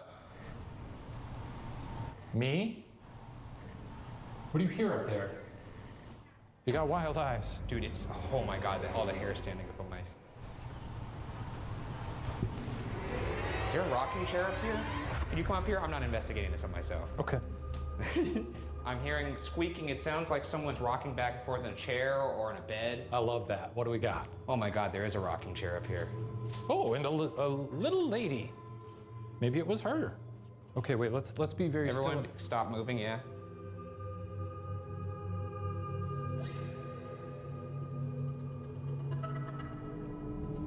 That's the REM pod going off on the stairs. Something messing with us right now? Is there somebody moving around this house? You could show yourself. We don't mean any harm. I know you might be scared. I am too. Well, this room would have seen a lot of action. It's not unheard of for there to be... Did you whisper? That was Oh, okay. Jesus, fucking losing my mind now. You know, I've always been curious of this, and What? I carry it with me on every investigation. Is it a knife? A ghost knife? Well, I was just gonna take out my Glock. Okay. This is actually just a standard issue compass. A normal compass can be used to detect irregularities in electromagnetic fields, which spirits are said to be able to manipulate. Oh, really impressive. I didn't... do that one more time, just so I can It's see pretty that good, cool... right? Yeah. One more time. It didn't have the snap. It didn't have the Hold on, let me snap. try One more time. Nice. Well, I know which way north is. Yeah, I guess that's probably why you don't whip that thing out too often, huh? Because if this thing started going topsy-turvy, oh, this whole investigation would go tits up, man. Yeah, absolutely. We'd be screaming. You'd fall down the stairs. I'd walk down the stairs. You know, it's highly possible that they don't like it to make noise when we're up there. Whoa! What are you getting? Did you catch that? No, sorry. The arrow just started going, woo! When I was holding it still, oh, no, it's not doing it anymore. That was cool. Well, I'm sorry I didn't get that. Well, that's very unfortunate, Shane. Yeah, I apologize. Our next investigation takes us up to the second floor, the nursery room, where visitors often hear cries and giggles of a baby, believed to be the ghost of Thomas Jr., who died inside the house at only 18 months old from scarlet fever. Some have claimed to hear small footsteps believed to be from a child or toddler. It is also the place where Megan Sotelo captured this piece of evidence. Okay, it's heavy. All right. I was in one of the upstairs bedrooms and I took out my phone to take a few photos. In one of the photos, I could tell immediately there was a shape on the right-hand side. In the nursery, she took a picture. She caught what appears to be hair in the right side of frame, something that wasn't there. What do you think about this? You know, it's a photo of some hair. But if the hair wasn't there? If you're telling me that there's nothing there and they got a photo of some hair, then what's the ghost doing exactly? Is it just like... I will say that that doesn't really look like Thomas Jr. unless he had a wonderful mane of hair at 18 months. So babies have hair at 18 months. That kind of kiss hair? What do you mean? That could be the top of his head. Looks like Gene Simmons. What the fuck are you talking about? No, it doesn't. Dude? It just looks like a little... Look at the mane, dude. There's a mane. It That's comes a down mane? Yes, from down to there Maybe to there. to you, but not to me. Holy shit. So here we are outside the nursery. This is where we received the photo from Meg. And she actually captured a photo, if you remember, right here towards the mirror, and there was hair in it. Now seeing that you can't even go in there. Makes a lot of sense It's now. even crazier that she captured the hair. And it wouldn't be the hair of that funny little doll because that appears to be made out of porcelain. No, that's a porcelain. And it was quite wispy. Here we go.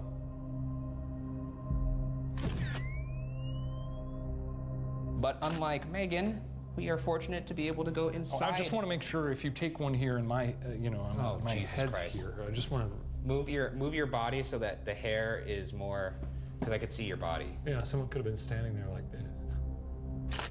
How's that look? Let's see. You know, it could be.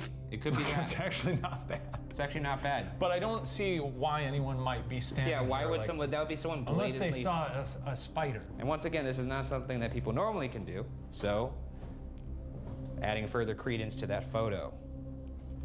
And boy, is it tiny. So people are not allowed in here. No, that's why I was saying the So it photo would have to capturing be. hair is interesting. It's a small room. It is. It's a small room full of dolls. Now this is Anna Whaley's. What was that? Is that somebody moving? What was that? Oh no. Where was it? That sounded like from downstairs, right? It sounded like it was from downstairs.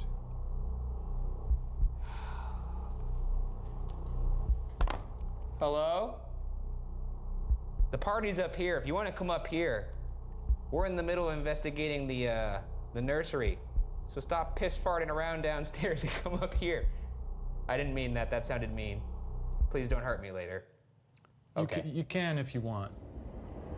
You can take it. I can't. All right. Time to bring out a fan favorite, the Ovulus, baby. I like this. The Ovulus takes environmental readings that spirits are said to manipulate, such as temperature or electromagnetic fields, and converts them into corresponding words or phonetic sounds. Can you name anything in this room? There's a good one to name. Little friend. Page. Uh-huh. Well, there's got to be a book in here. Oh, hey, Paige, Ryan! A book! I guess ghosts are real. Well, there actually is a picture of somebody on this page. Oh, maybe they're communicating. Is this you in the book? Is this you on the page? Rapture. Release. Okay. Getting a little preachy. Anything on that page about the rapture? No, it's about smallpox. If you had to describe me in one word, what would it be? I'm gonna wait this one out. This is gonna be worth it. Oh, they want to answer your question. How about this? If you wanted to describe me in one word, what would you say? Well, that's not very nice Go to on. ignore somebody like that. History. Well, it's not that show. I'm reaching out to Anna Whaley right now. Could you tell me what happened to your son in this room, if you're okay with talking about it? Radio silence on that. Well, it's a sensitive subject. That's true. Well, hey, we come to you with the utmost sincerity. Tell us about your family and what happened in this room. Slain.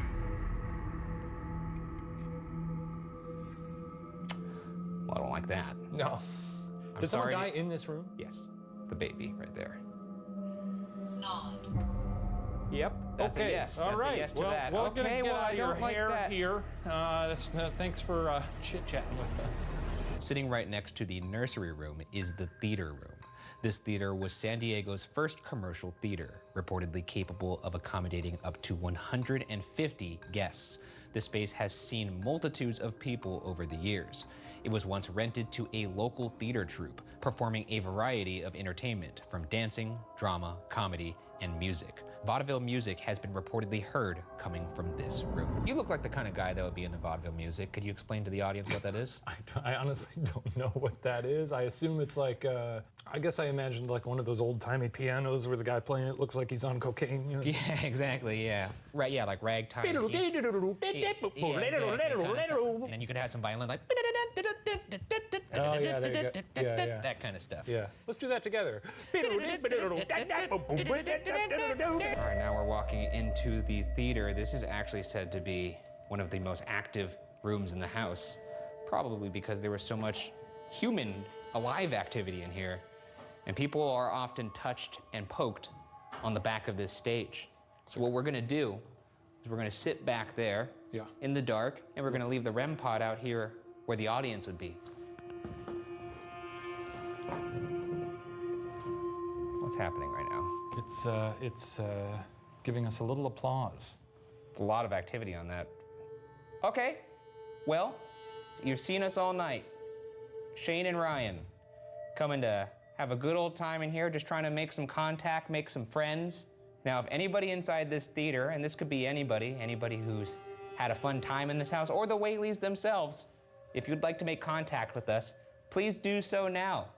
If the motion picture Casper has taught me anything, you can actually put your fingers sort of inside of us and give it a little wiggle, and it'll make us feel funny. I don't think that's true, but you know, let's go with it. It happened in the film. Well, that's a movie. Well, it's about as scientific as a lot of the stuff we do here. Okay, well, just because you start to fade yourself out doesn't mean I can't hear you. I can hear what you're saying So still. Okay, so what we're gonna do now, we're gonna close our eyes and we're just gonna sit here, and the floor is yours, and I'm talking to anybody in this house. All right? Here we go. I am open, I am a vessel, I am a receptacle.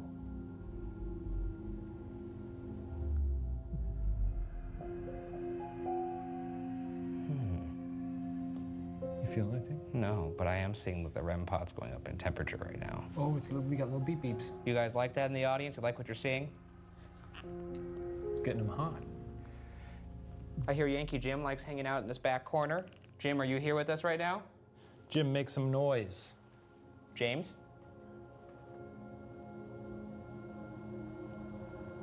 Is that a yes for you? Is that you, Yankee? Jim? Can you step away from the pod, please? Okay. Okay. Now, it's said that vaudeville music is actually heard here. Can we hear some of that? Yeah, just really belt it out. We'd love to see a show. Vaudeville music, you know how that goes? The piano did a wonderful duet, sort of like.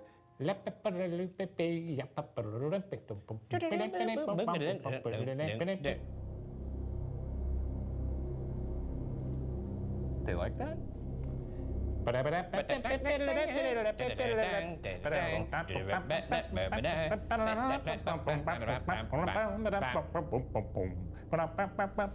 Stop. So back there? Wrestling? Wrestling. Now, we'd love to see a show. That's right. We're paying customers. Well, we're not paying. I paid $2 to come into this show. Oh dear. All right, I like what I'm seeing. Move that chair. You move the chair? Move the chair. Go on, move the chair. Do it. Don't backtalk us. Oh, no. Yes. Come on. Whoa. Okay, now this is a show. This is crazy. I'm liking what I'm seeing. Bravo! Yeah, come Very on good. now. Very Oh, good. that's incredible. Encore. Hey, whoa. Oh, yeah! Oh, yeah! Now that's a show, folks. No more? Just silence now, huh? Yes, we'd love to see more flashing lights. Come on. Okay. Pulling out all the tricks on this one. Okay, if there's somebody on that stage right now. Yes, if there's somebody on. Beep, beep, beep, beep, beep, beep. It's almost like Morse code. If we translated this, what if this is perfect Morse code? Turn that. Oh, I just felt a gust. If there's somebody on that stage right now, sit on that chair. Read us that book. Do a backflip. Okay, well, I don't know about How hard? They could do backflips. I feel like back then. reading a book going You don't think to they did doing a backflips? backflip is a little bit of a jump. Well- No pun intended. All right. Well, we're gonna head out of here. That was a good show. I actually thought that was well worth the money. Yeah. I'm not when I excited come to be up here back later, I better see some backflips. Okay. Well, I don't know what your obsession suddenly is with backflips. Because it would be cool if a ghost suddenly appeared doing a backflip and did like straight toward you. The ghost agrees. Look, if you think that's a good idea, then show us the backflip. No, it's gonna appear suddenly starting to do a backflip and then it'll disappear right as the leg's about to kick your face. It's doing a gainer? A what? A gainer. It's when you move forward while doing a backflip. Is that what you're gonna do later? You gonna gainer us? Do a backflip. All right, we're gonna leave. Fine.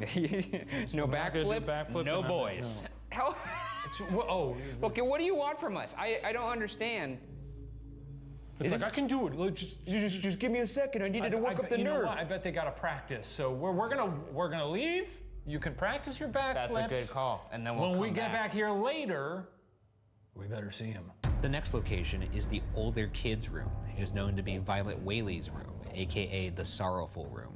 Violet had married a con man who reportedly, after discovering he lacked access to the Whaley family fortune, snuck away into the night during their honeymoon.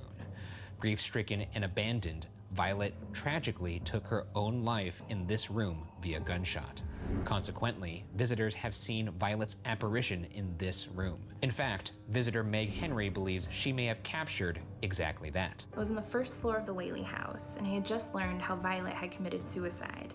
She had died just feet from where we were standing. And I remember feeling really emotionally affected by that. So when we got up onto the second floor, I stood outside of her room, and I just remember feeling this great, overwhelming feeling of sadness, like it wasn't even mine, like she was in the room or something. And so I took the photo. And if you look in the left-hand corner of the photograph, you'll see what looks like a full-body apparition. So Meg claims she captures the apparition of Violet Whaley on the left side of frame. It's possibly Violet in a blue dress with white lace in the bottom, and you could kind of maybe see arms going towards like the bedpost. Very interesting. These people gotta take better pictures. If you want a clearer picture, then a clearer picture you'll get. Let's get it ourselves. Let's get it. Okay, now we're entering Violet's room. This is where people usually see her, and this is in fact where Meg caught a picture of Violet that we're gonna recreate right now. Maybe we need to be in it, because then it's like, you know, they're like, ooh, better haunt that photo. Fresh meat. Yeah. Oh yeah, look at that meat. Show me that meat, boy. Don't say that while you take the photo. So show me that meat. Here he is on the ground with his little toys. They're not toys. No, I know. You just look like a 4-year-old playing with your little toys right now.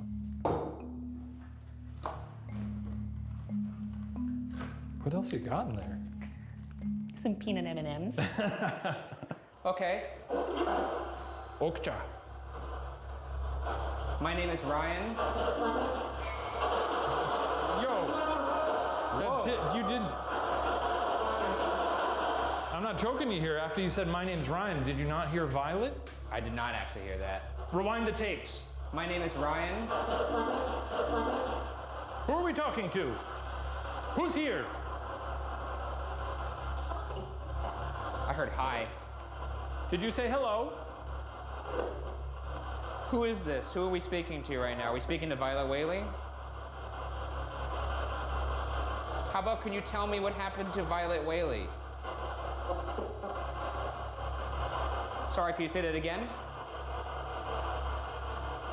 I'm gonna ask that again. Could you tell me what happened to Violet Whaley in here?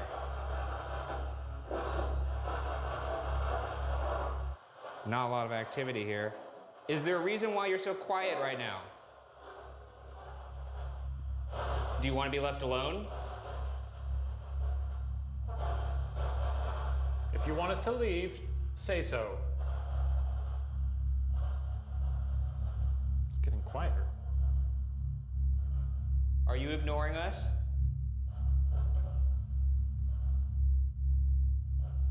Why is it fading to nothing? What in the world? Did you just turn down the spirit box? It's the most I've ever believed in a ghost. Just knowing that they hate that as much as I do. This thing sucks. Turn Just it off. imagining like an undead person just walking into the room.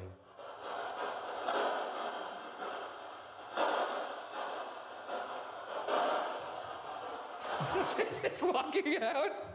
You could use this to communicate with us. Maybe you've been trying to all the people who walk through here. Now's your chance. If you have something to say, I would say it now. Is there something you want to tell us? Sorry, hang on. Hang on to what? I'll wait. Just take your time. Is there something you want me to tell me about this room? I would shut up. Shut up. They don't like this radio, and I don't blame them. And there's no need to be snippy about it. Is that you? Is that you, Thomas? Sound like a man's voice. Jesus! Sound like a baby. Maybe it's... If you want us to leave, tell us to go, we'll go.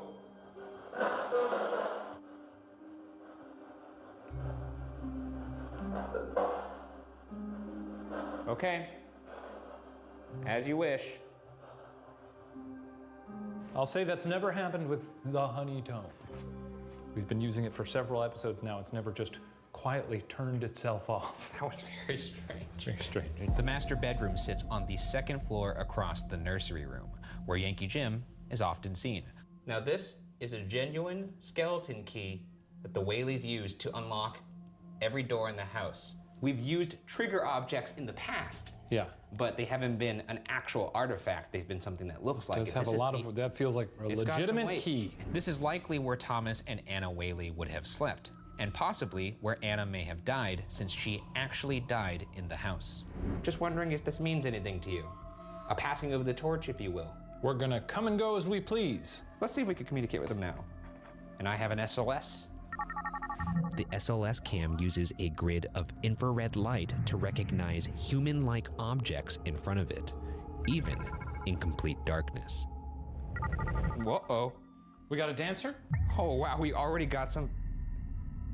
This looks like somebody's sitting by the wash. Well, that Oh, no, it's sitting right by the bedside. Is that so? Whoa! They're almost doing a backflip. It's just standing on the bed. It's kind With of its legs really spread out. Spread wide. Well, that's definitely on the bed. Yep. Okay. Well, if you two would like us to leave, if you were trying to do something here. I mean, it does look incredibly erotic. Well, whatever they're doing, it looks like they're having a good time. Where's that hand going? That's kind of what I was looking at. Well, now they're... Maybe she's just fuddling with her zipper. I don't know. It could also be Mr. Thomas himself. You know how you ever have like your underwear right up your crotch a little bit? He's just adjusting it repeatedly. Sure. Or this is Yankee Jim.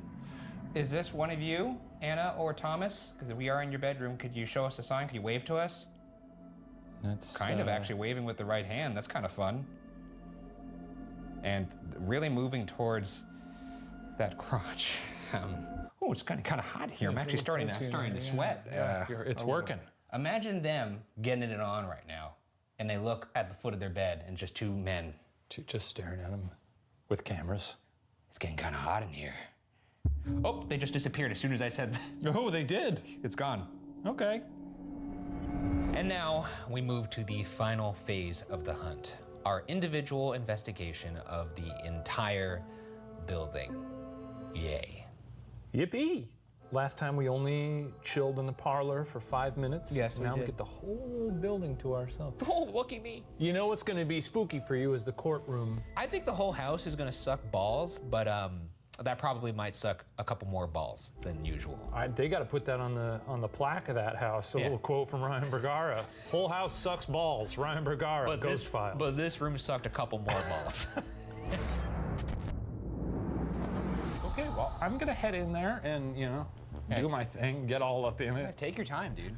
Introduce the Whaleys to the big guy.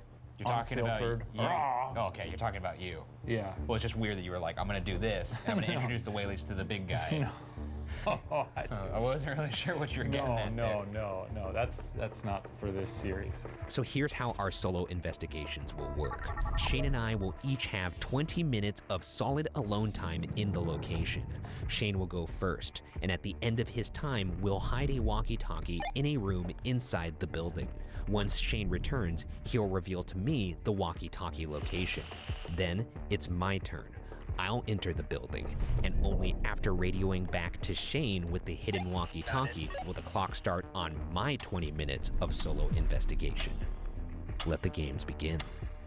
Get in there. Whoa, whoa. Goodbye. See you. Careful, it's an antique. Oh, sorry, that was a little rough. Okay, I'm here in the courtroom. It's kind of tough to walk around with this helmet on and my body just being the way it is. Okay. Oh, yeah. Okay. It's kind of crazy, like clockwork, how these episodes unfold. I'm gonna turn my light out and bask in the darkness. You can joke around, have a good time. Wild to imagine that so many people have also sat in this exact spot and just been bored out of their minds. And then it gets to the end, and I'm by myself, and my mind takes over. If there's anyone here, please reach out on my little magical device. Heavy. Europe. Okay. Not super inspiring there. Heavy Europe. I'm sure he's in there screaming at things right now. Judge! Judge David, interrupt. Are you mad because I'm interrupting you? Tone? You don't like my tone? Probably screaming at that poor woman inside the jury room. Hey, you fucking butthole. You know, real juvenile stuff.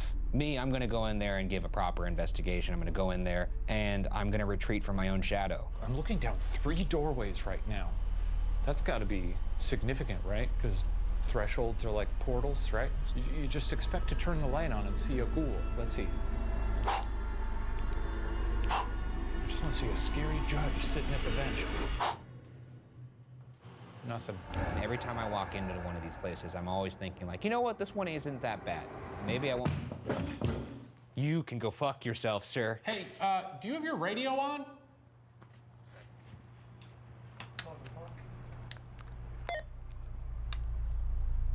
Yeah, I had it on the whole time. Oh, I was doing a check and you weren't responding, so I was just making sure it was on.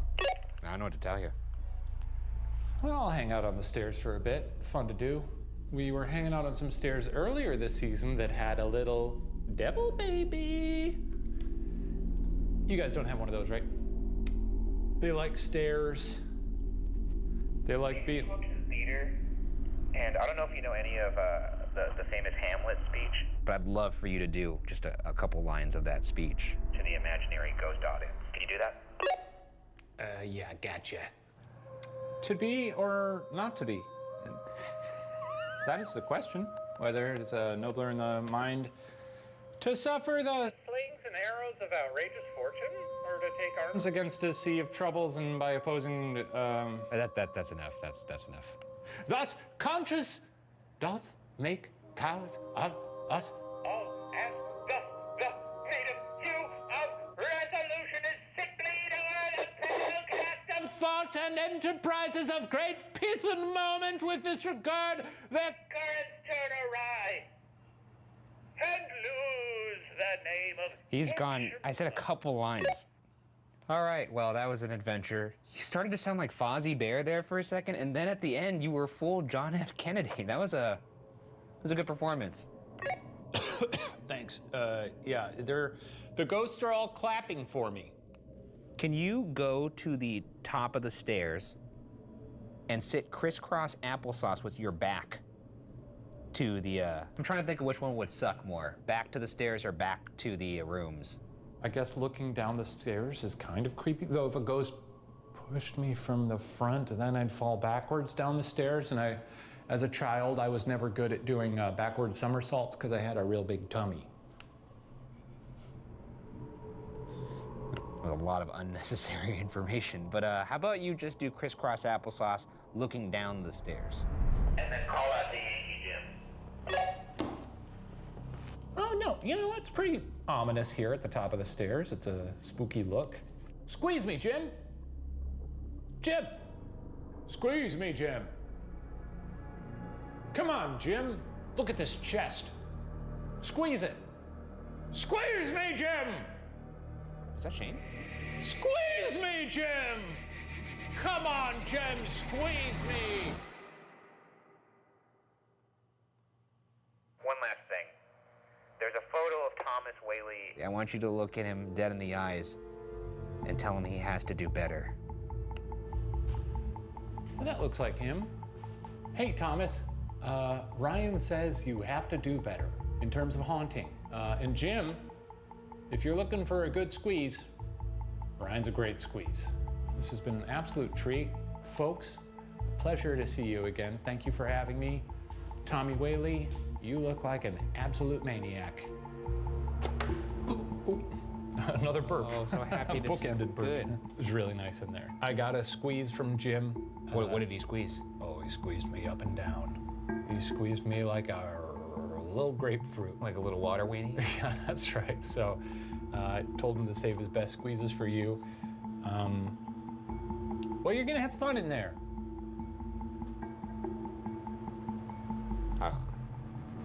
Let's just get it over with. Echo in there is so cavernous. You know what I realized is, for your solo, I didn't give you the key. You were supposed to walk in there with the key. Oh, God, well, I think it would have diluted it if both of us walked around in there with that key. Now you got it, and they can all climb onto you. It'll be like that scene in Incredibles where he gets hit by all those goo balls, except it'll be ghosts. Remember that? Close the fucking door. Close the door! Good lad. Shit. All right, find the walkie. Find the walkie. This sucks ass. This sucks so much ass. This sucks ass. This sucks so much ass. It's been a fun night. Really cool building. Great to be back.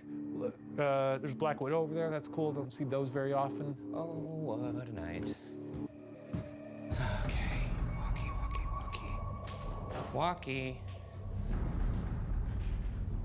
Dude, where is this walkie? I hid the walkie behind the little doll. I thought it'd be fun to put it behind the doll because then I can speak through the... Well, let's do it right now so we can find it right away.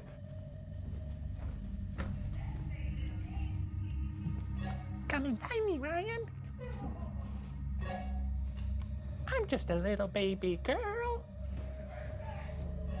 Oh, come on and find me, Ryan.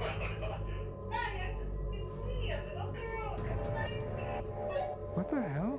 Where the fuck is this walkie? Give me a kiss, Ryan.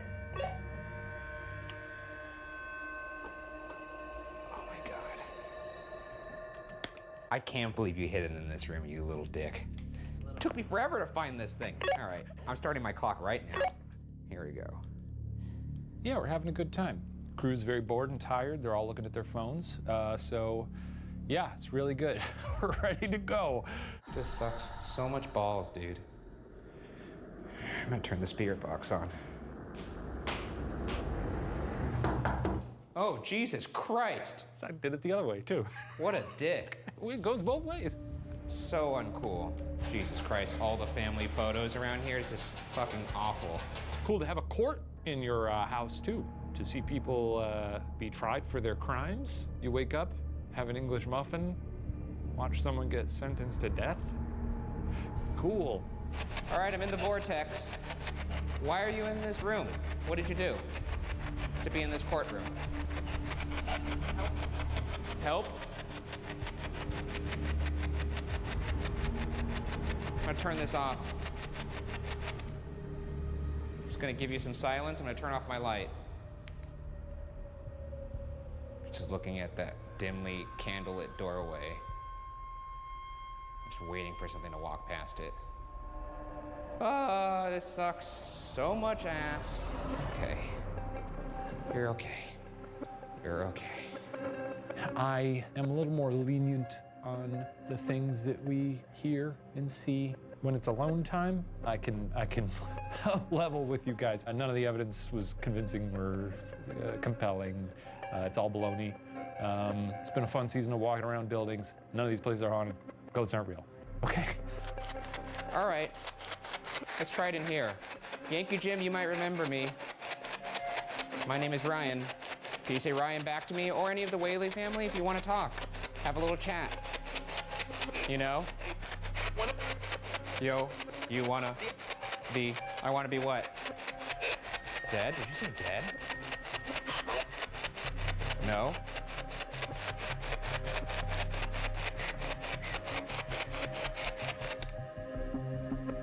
Just gonna do some laps around this parlor now. Just doing some walkarounds. If anybody would like to make contact, please don't do so. I did not want to see anybody or talk to anybody right now. That time has passed, frankly. We had a lot of chances. There's a whole film crew here before. No reason to wait till now. Do know that if you do come out now, I will be forced to fight you. I'm sorry, but that's just how I feel. I'm gonna take that candlestick and shove it up your ghostly anus. Lit. mind you, I'm gonna light the candle and then stick the waxy apparatus right up your boo bung hole. When we visit locations we've been to before, you know, there's a certain boost of confidence knowing that it's territory we've covered, so he's got a little bit of an edge. Here we go. Coming upstairs. Whee! Coming upstairs. Are you ready? He got married like 2 weeks ago, and now he's... I am telling you right now, do not make contact with me, or I will be forced to kill you. That's the voice of somebody who's already dead.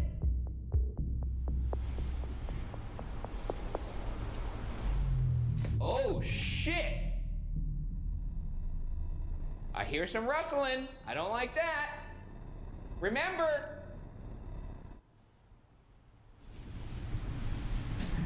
Oh! Whoa! Whoa! I just heard hi. Who is that? Oh my God. Hello? Please don't show yourself. Do not show yourself. Hi. Oh God, was that just you, Shane? Thank God. Oh, fucking Christ, that scared the shit out of me. Woo! Bullshit! No, fuck you, bullshit. He's fucking lying. There's no way that wasn't him. It was too clear. It was not me earlier. You don't think I know your tricks? I'm honestly telling you right now, the whole crew is out here. They can attest to this. When you thought you heard someone say hi, I did not say hi to you. I just did it the second time.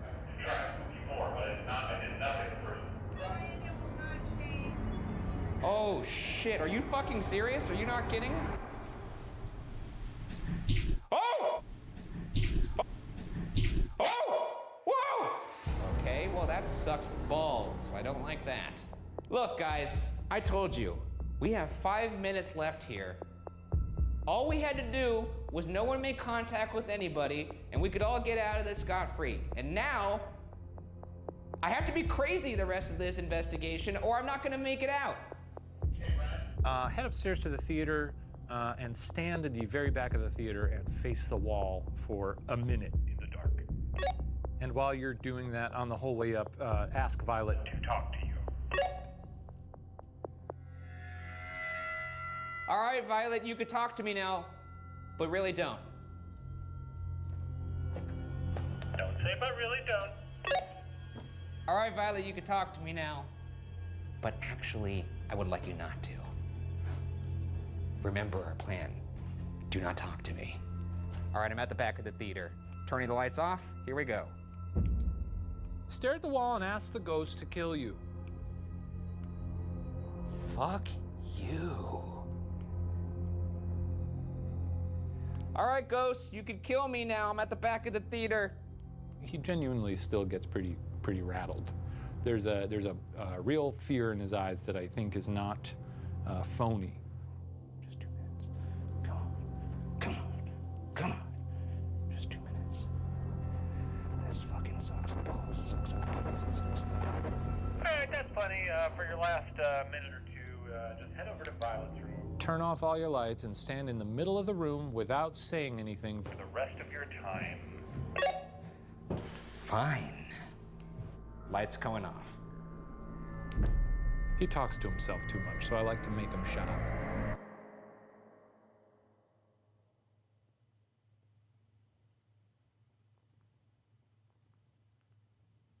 Okie dokie, that's time. Come on down, big boy.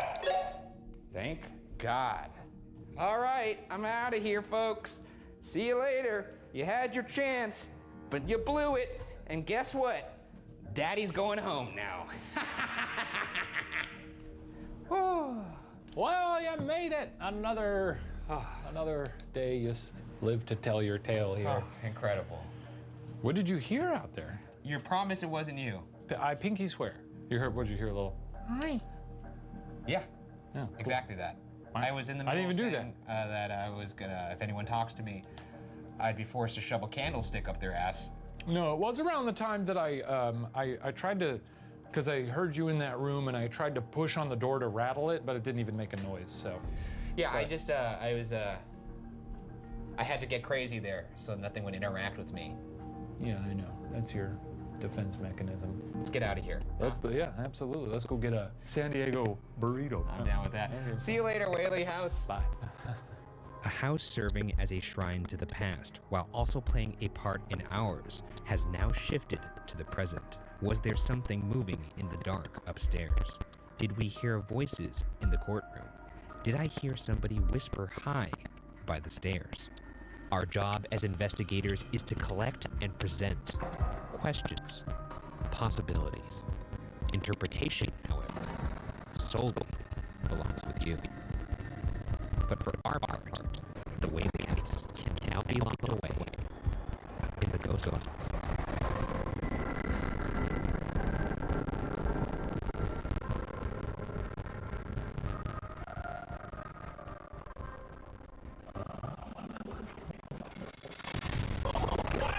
Hey everybody, hope you enjoyed that episode of Ghost Files. If you haven't heard, we'll be answering your questions and breaking down evidence a little bit more on our weekly after show every Wednesday, Ghost Files Debrief. That's right. So submit your questions in the comments below. And if you'd like to see episodes a whole day early, swing by patreon.com/watcher. Farewell.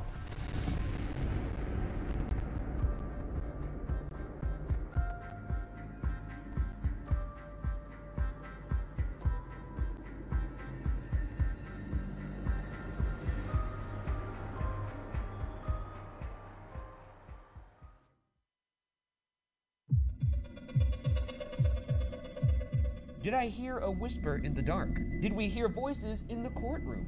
Was there something rocking around upstairs? Grab a snack and help us unpack all that and more. It's time for Ghost Files Debrief.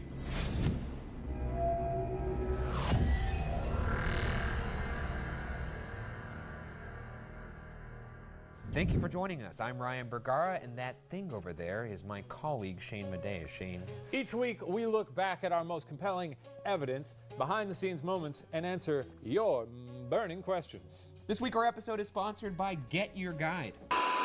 This episode is brought to you by Get Your Guide. Today, our ghost hunting took us all the way down to the Whaley House in San Diego, where we immersed ourselves in one of the world's most notorious paranormal locations. You know, filming on location here was amazing, and if you're interested in having a haunted adventure at the Whaley House of your own, you can book your trip easily with Get Your Guide. Get Your Guide offers great prices on tickets from top sites to one-of-a-kind local tours like the Whaley House. They offer over 60,000 curated experiences in more than 3,600 destinations worldwide. So, if you're not so into the haunted scene, you'll still be able to find the perfect trip tailored to you, like, let's say a dinner cruise in Paris. Get Your Guide's experiences are provided by knowledgeable local experts, and they also offer self-guided tours for our solo trip enthusiasts. Setting up your trip is easy from either your computer or your phone. You can book, download, and access your tickets all in one place. No printing required. Use our link on your computer or phone and choose from the thousands of suggestions available. Find what excites you. Perhaps a taco and tequila tour along with a visit to the Whaley House. Boom!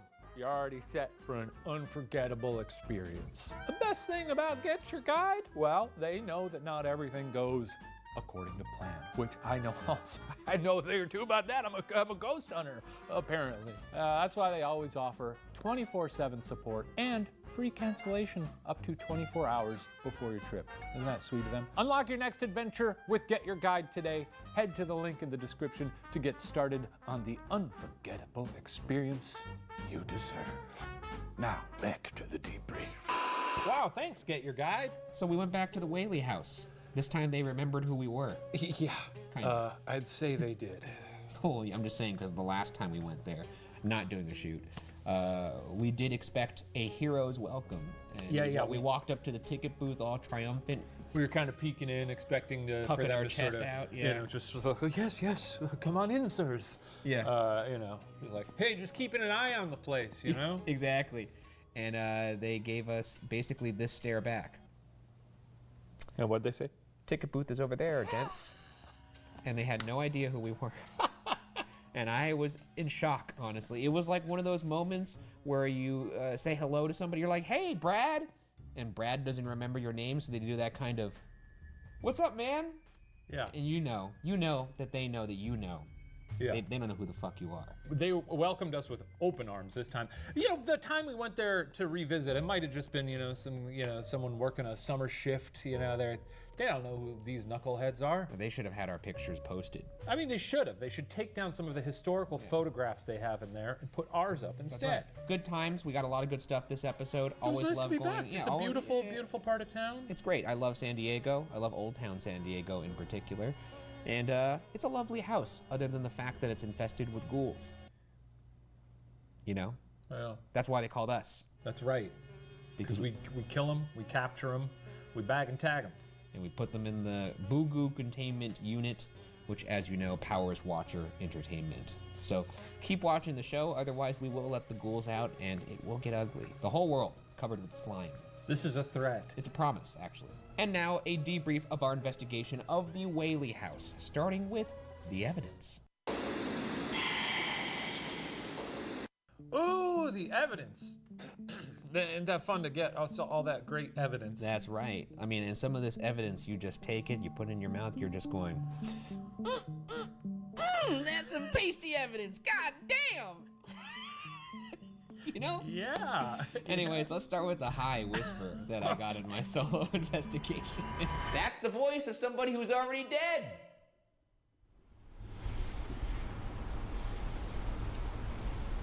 Oh, shit! I hear some rustling. I don't like that. Remember.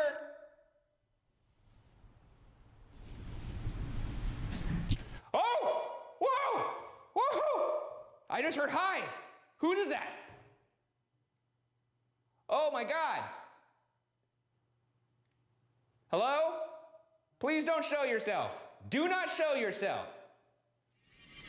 Yeah, that's a whisper, huh? It was. Now, this is one of the rare instances where you hear an EVP live. Hi. Kind of sounded like that. It's like that cat we met at Disneyland.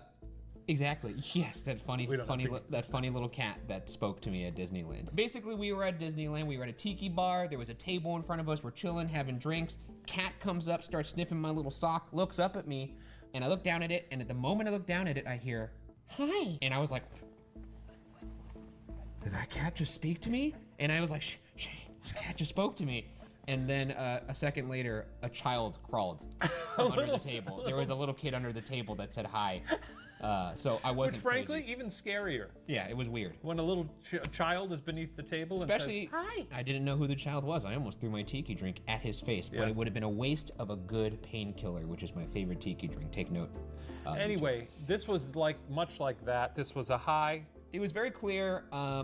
I actually really appreciated the fact that Shane tried to say hi again in the episode to scare me because it made the other hi just even better. When did I say hi? When did I say hi to you? So because like this is a small house, so they could hear me screaming outside. Yeah. And I'm screaming, something just said hi. So Shane outside the walls goes, hi, again to try and capitalize on me already being scared. That one didn't work though. No, and it's great because you could hear the clear difference between what a hi would sound like outside versus a hi inside, and I think that's amazing. That's ghosts. That's ghosts. I mean, it's a pretty clear hi, dude. I don't know what else you No, want I mean to it's say. not clear because you had to listen. You had to listen very intently, and it could be Actually any not. number. I mean, not listening intently. I heard it on the site. You heard it on the site. It scared. I heard it so clearly on the site. I was convinced that it was you. So when you did the second hi, I was like, oh, clearly the first one was his. I also want to make that clear because watching the episode, it could get confusing. There was in fact an actual hi that happened, and then Shane did a fake one after to try and scare me. There was two highs. That's right. I gotta have my fun, you know. And I gotta get my evidence, and I got my evidence. He does and as have I to get said, his evidence. it was And finger do licking. that. Do it Oh, again. It was just. It was. That is delicious. Oh my God. Give me more. Could I get a second serving, It looks waiter? like there's still some sauce on those fingers here. Oh, You wait. gotta- Oh my God. Get it all. Get it all. Oh. Let's move on to the next piece of evidence. This is the EVP of died in the courtroom. Turn off the light. That would be an interesting Just a regular, contact to make just at a the Whaley regular house. Selena. There's plenty of Selenas. That's true. Gomez. Selena Gomez. She's still alive as far as I know, though. Yeah, yes. Or maybe she's not. No, that would be a horrible way to break that news. Did you catch that voice too? Here it is again. A horrible way to break that news. This is not a high, this is a died. This is a died, this is later. We did not hear this on site. So this isn't a, it's a... Well, the high was like, hi. It's pretty creepy. I suspect it was Violet. But the died, pretty good. We got a lot of good EVPs actually in the courtroom. This house was just active the entire time we were there. Let's move on to the rocking chair creep. You could very easily push me down these stairs if that's something you're into. If you get him at the right angle, that little antenna on the REM pod could impale him. That'd be funny. Pretty quiet. Are you moving around? Is somebody moving around in this house? Me? What do you hear up there? You got wild eyes. Dude, it's, oh my God, all the hair standing up on my... Is there a rocking chair up here? One of like my favorite moments in investigating this season where I say actually in the episode, is there a rocking chair up here? And because it sounded like a rocking chair and you could actually pick it up on our audio recorder. And of course there was a rocking chair, and what's in the rocking chair but a doll. A little baby doll. Fucking creepy. I love all the doll content we've got this season. They're so freaky, you know? Just like I said, the whole house was active.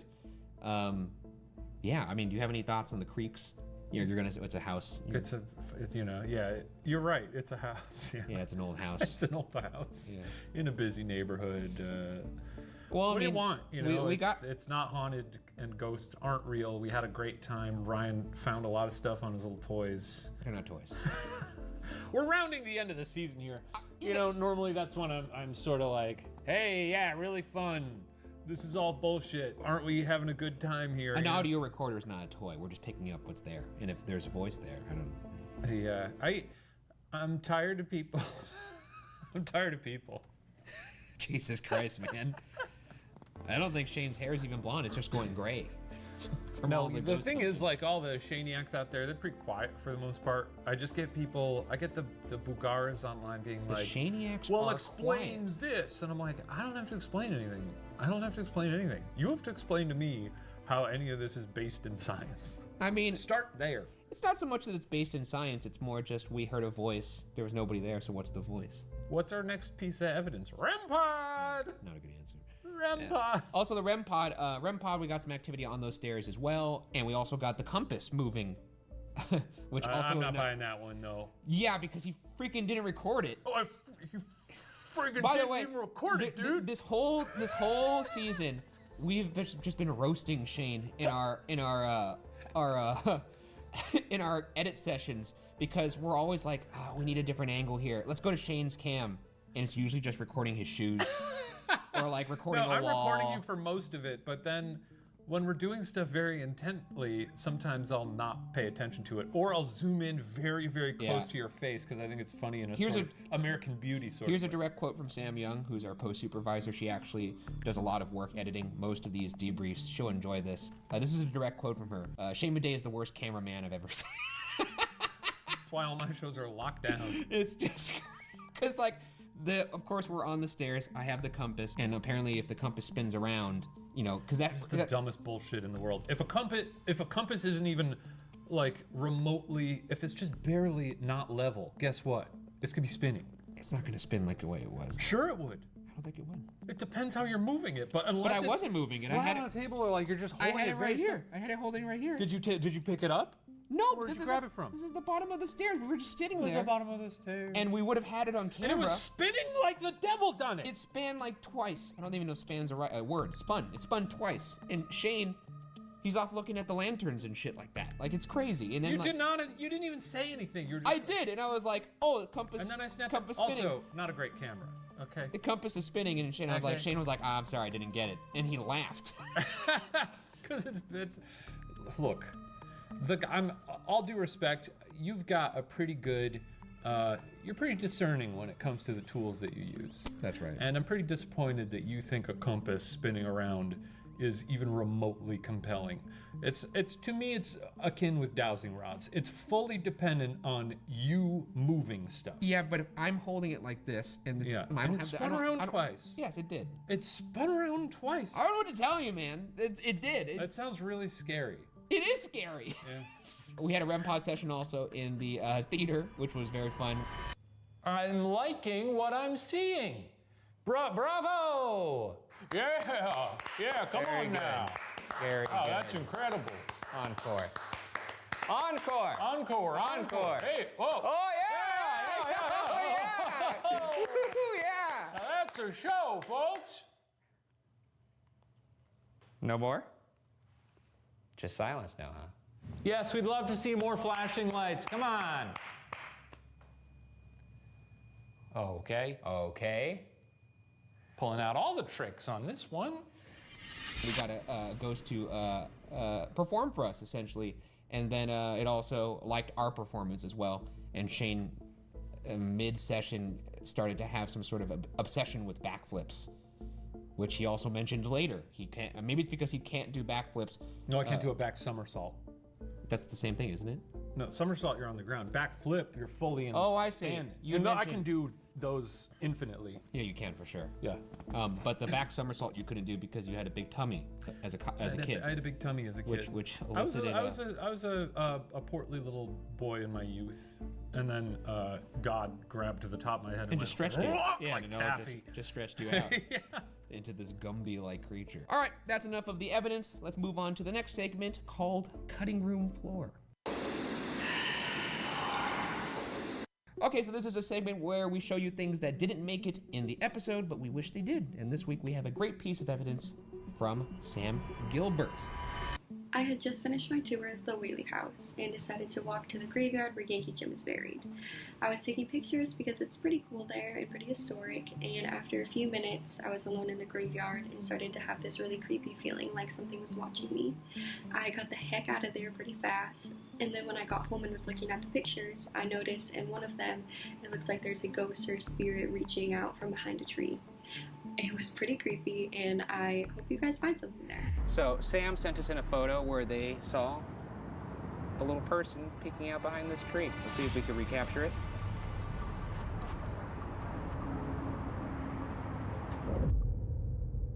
Let's try and debunk it. What does it look like when you stick your head from out there? Okay, let me zoom in actually a little bit.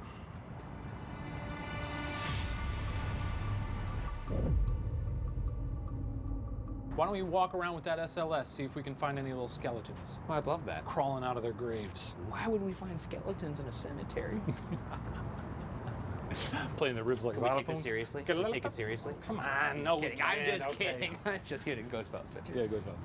This is actually the tree right here where the little face Keep was. your eyes on the screen, Ryan.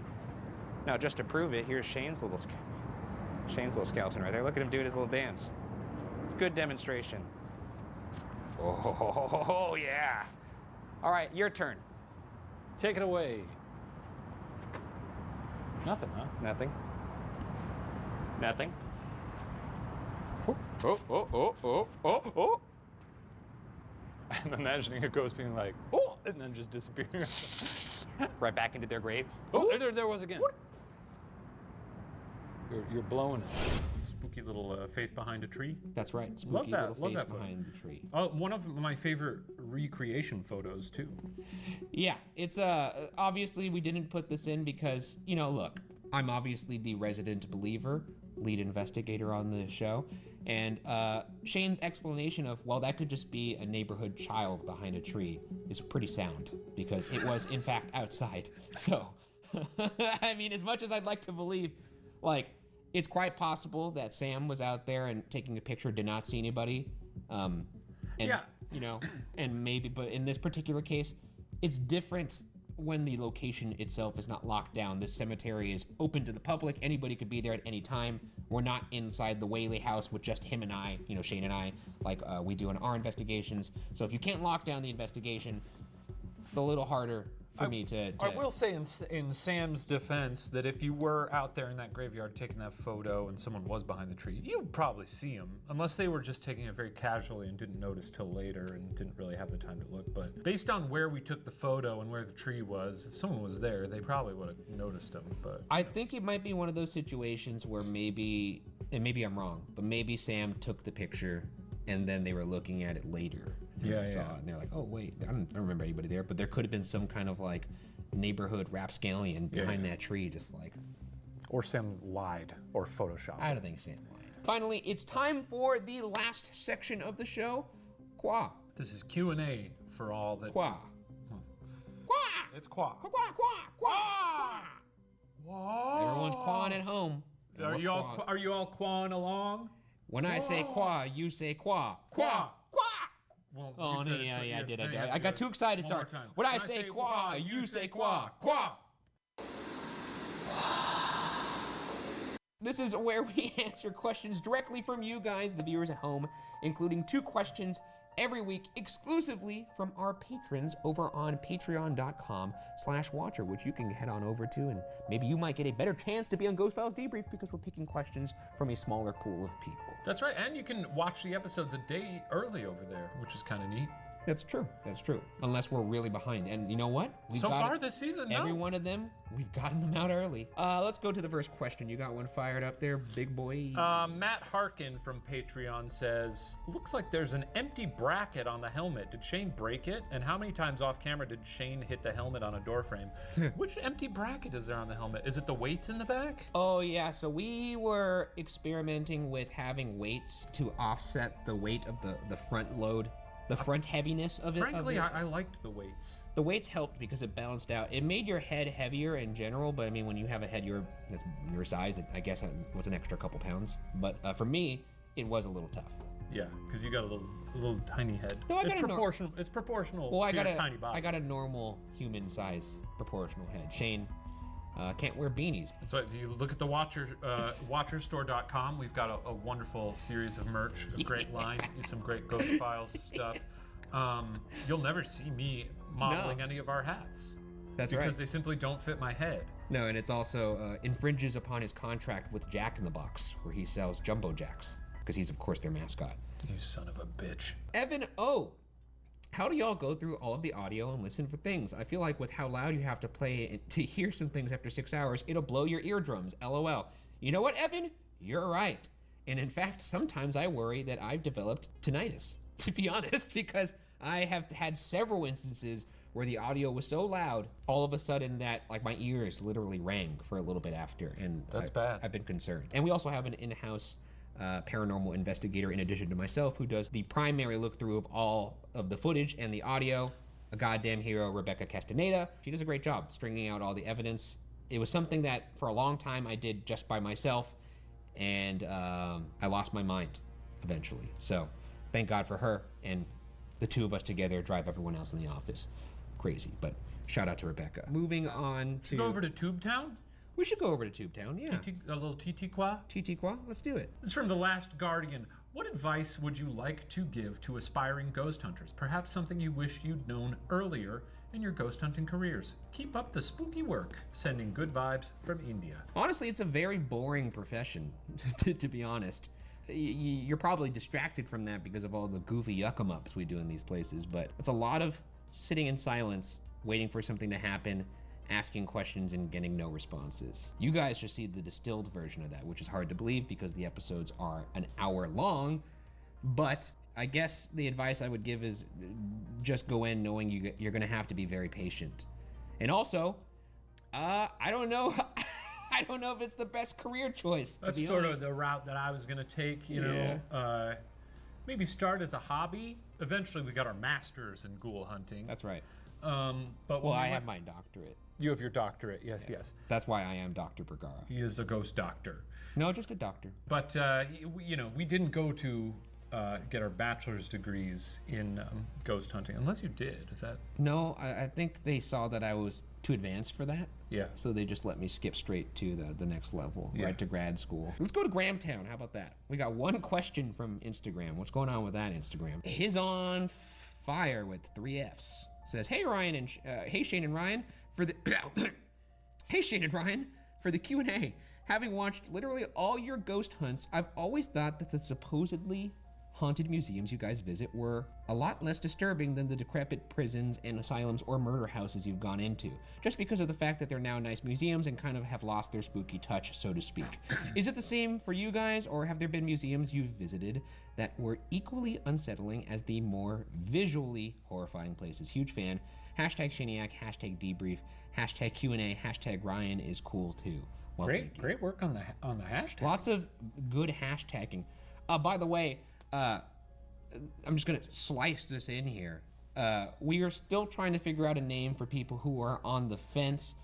We could call them whatever, I suppose, but if maybe we'll have a contest. This is my call out to you. If you comment on the next Ghost Files episode with a name for in-betweeners and you chosen... Why not this? What do you mean? Why not comment on the debrief? Oh yeah, you're right. Comment on this one. Yeah, comment on this debrief. There you go. So far, the person in the lead, and I did not screenshot them, so I'm sorry, but someone suggested in-betweeners. It's a mouthful. It's a lot. It's a mouthful. But it is fun. I don't hate it. Until then, we're gonna go with cheek splitters. Comment below, upvote the ones you like, give them a little like. We'll see what happens. We'll see. Have these museums, are they not as scary to you? They're not. We mentioned this when we were out on tour, and again, a big thank you to everyone who came out to see us live. You know, you gotta respect places that are keeping things tidy, but I want for grime, you know? I love the grime and filth. When we were at St. Ignatius, I was like, now this place is fucking filthy, and I love it. Sometimes there are places that are so pristine that it actually makes them scarier to me. It's weird, but one of the things that creeped me out most as a kid was that scene from the Titanic when they are going through the hull of the ship when it's all gross, and then it transforms into this like very pristine Titanic.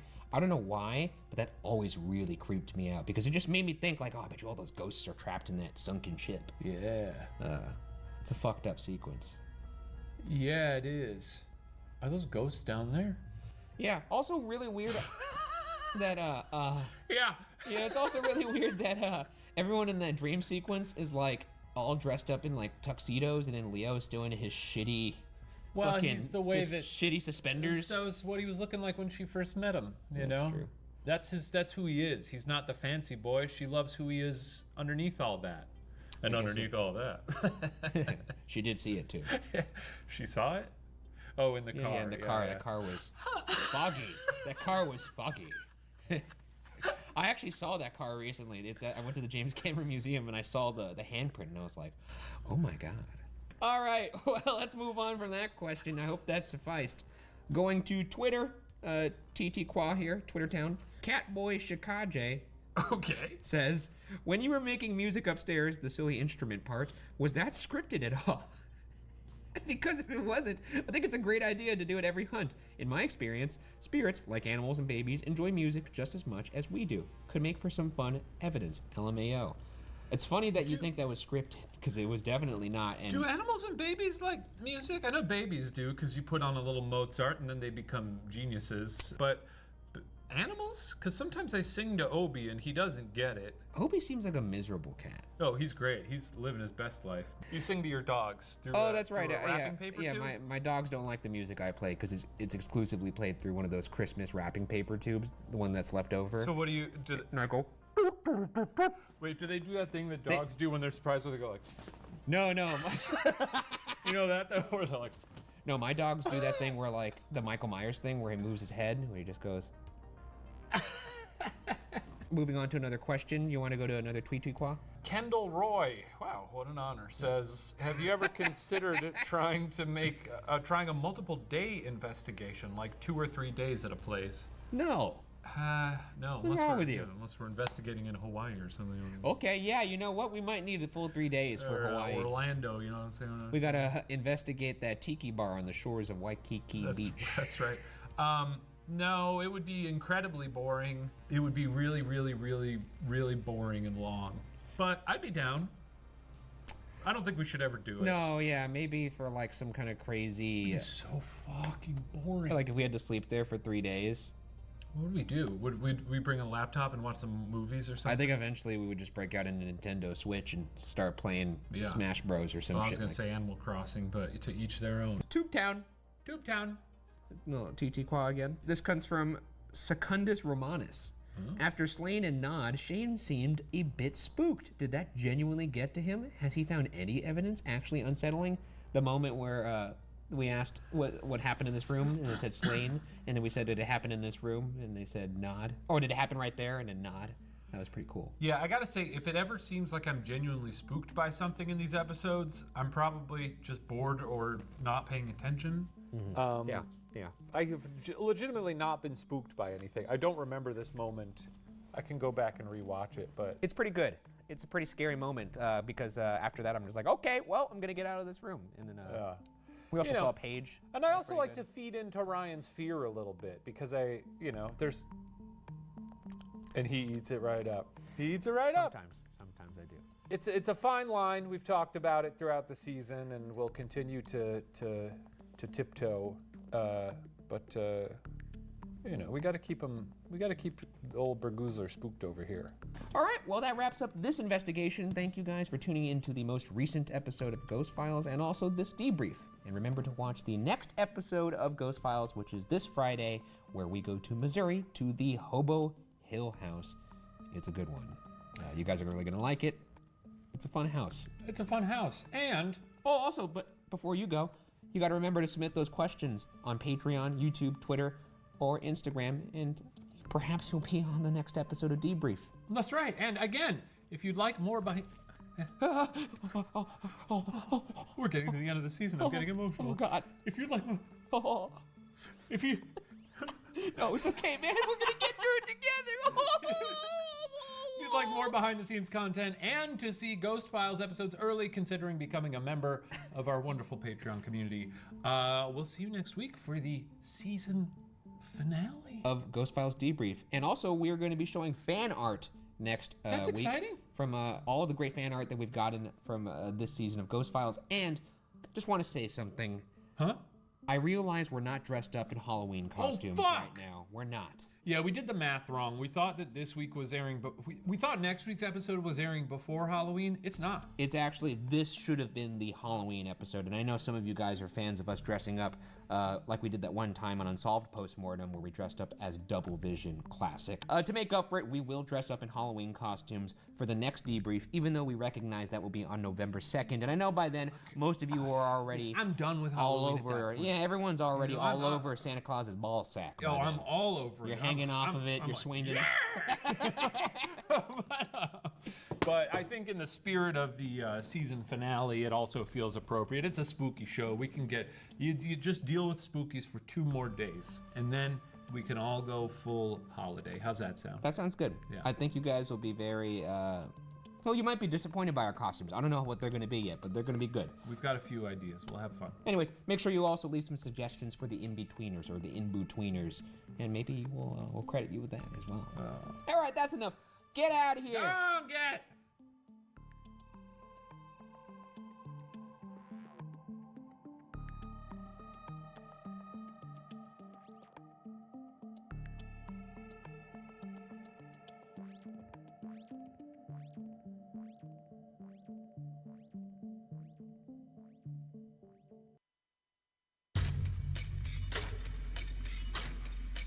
Hobo Hill. Here we are. Wow, this is the most amazing thing I've ever done in a ghost hunt. We've done houses before, but we've never done a place as Show us your body! Whoa! fucking baller as this. Some places can be haunted and delightful. Hi, we are Aaron and Aaron Clark, the owners of Hobo Hill My name House. is Nicole Marie, and I have evidence of Hobo Hill. I suddenly felt like somebody was watching me. Across my back. I was standing up on my arm. A stick figure show up on the somebody pulling on my pant leg. Shocked to find this unexplained shape. Can you guys investigate?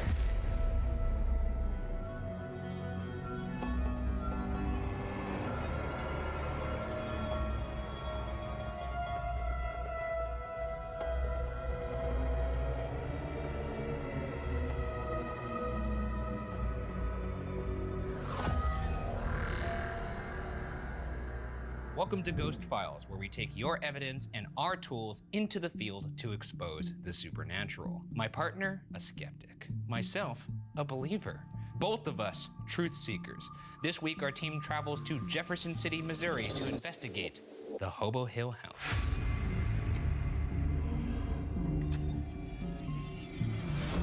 Oh boy, season finale. I got the spirit in me tonight. Do you? Yes. You ready to ghost bust? You ready to bust all over these ghosts? I am ready for it. We'll bust them up, file them away. Yeah, here we go.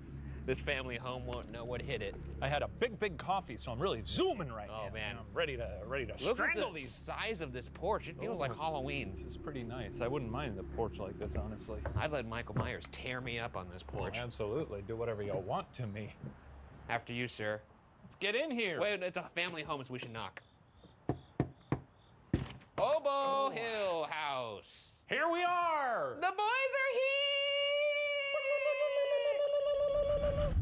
The Hobo Hill House, rumored to be named as such due to transients climbing the hill to watch baseball down below, was constructed in 1910. It passed from family to family until August 2017, when it landed in the laps of the Clarks, along with their 7-year-old daughter Raina and baby Titus. The family beautifully renovated the rundown property and moved in October of that same year. The Clarks didn't believe in ghosts until, of course, their whole family started actually living in the house. That's not to say things weren't odd to begin with. Before the Clarks' renovation, they found doors spray painted with 666 and pentagrams, along with bolted locks on every single door in the home. That's just classic teen stuff, though, right? People breaking in and stuff like that. It wasn't breaking in, doing a little sex in there, writing some pentagrams on the wall. Yeah, we all know that the perfect aphrodisiac is spray painting a pentagram on the wall before you do it. For some people, you think people in Missouri aren't into the devil? I mean, I think it's fair to say there's people into the devil all over the world. Yeah, shout out to those folks. Thanks for watching. You're adding more pages into that Shane's the Demon book. No. Down in the basement was a dirt floor, a shower, and multiple human-sized cages. Activity, as it often does, started small. We gotta go back to the cages, I suppose. Yeah, I mean, you can't really gloss over human-sized cages. Well, now also a big dog is also a human-sized cage. They could have had some huskies or something. Oh no, these are like, you could walk into this. I could walk into it. I've seen the pictures. So a Shane-sized cage. And that's a very different sentence, A big actually. I ass should have cage. said Shane-sized cages. Yeah. Want to take it again? Down in the basement was a dirt floor, a shower, and multiple Shane-sized cages. Activity, as it often does, started small. Banging noises from the attic every night, smells in the stairwell, and electrical issues, but eventually ramped up to one nightmarish night which prompted the Clarks to move out only 7 months after moving in. Vowing to never pass the house to another unsuspecting family, the Clarks decided to rent it out on a nightly basis for those curious, or in our case, stupid enough to visit. I'm trying to blow up their spot here. Is it possible that this was all just a really good marketing move? Hey, look, if it was, brilliant, but I don't think so. I don't think haunted properties do as well as you think they do. Is it a nice house? I'm excited to see it. It is a nice house. Now, it actually won the Golden Hammer Award. Is that an award for best cages? I think that's for best renovation, so. The Hobo Hill House sits near the Missouri River, perched atop a small hill. The property is a 5,000 square foot area with a 2.5-story 4-square house. It's got 3 haunted bedrooms, an attic, and the aforementioned terrifying basement. We're going to start our investigation up top in the attic, where the first instance of paranormal activity occurred with the Clarks, and then work our way through the home in the order the activity ramped up for the Clarks. We've also placed cameras and audio recorders in 2 of the more active parts of the building in hopes that we catch activity when we're elsewhere. One in Raina Clark's bedroom, where many entities including the Hat Man have been seen, and another in the basement, which is one of 3 reported portals in the home. And finally, to end the investigation, Shane and I will each be forced to explore the entire home one at a time. Because I'm gonna die one day, so why not now? You think you're gonna die today? Who knows? I could die of fright. That'd be funny. Well, not so much for me or my No, loved but we'd ones. all have a laugh. Well, I would hope you wouldn't have a laugh at my expense. Looks like a nice house. I'm excited to see it. We'll start our investigation where the involuntary investigation began for the Clarks, the attic. We rarely go all the way up to the top right from the jump, so this is it's a sort of a topsy-turvy episode. That's right, top down. During the night, the Clarks started to hear sounds coming from the attic, described as somebody throwing down a box and dragging it across the room. A medium claimed to pick up the presence of a tall, thin, and evil doctor who felt submissive in life, but now suddenly powerful in death. So we're looking for like a cuck doctor? A cuck doctor? Yeah, he's submissive in life? He's an evil doctor, according to a medium, which I know you take those as a... I'm more of a large. That's good. Thanks. That's good, I like that. Yeah, I think just people kind of didn't really respect him. I don't know if that makes him a cuck. I thought cuck was strictly sexual. No, I think it's sort of gone beyond that at this point. Oh, okay, then sure, I guess he was Dr. Cuck. Dr. Cuck. A foosball table? Well, now this is already off to a fun start. Fuck yeah, dude. So this is where the family first heard bumps and dragging from upstairs? Bumps and dragging. Can we get some bumps in here? Anybody feeling bumpy tonight? How about some dragging? Let's give some dragging example here. Let's drag this foosball table all over. No, I'm just... Yeah, what about this chair? Yeah, drag that chair. You like dragging? Here you go. Here you go. Well, that's kind of. I think those are on sliders, actually. Hang on a I second. should get some of those for the furniture in my house. Yeah, I think you got to do a little more like this.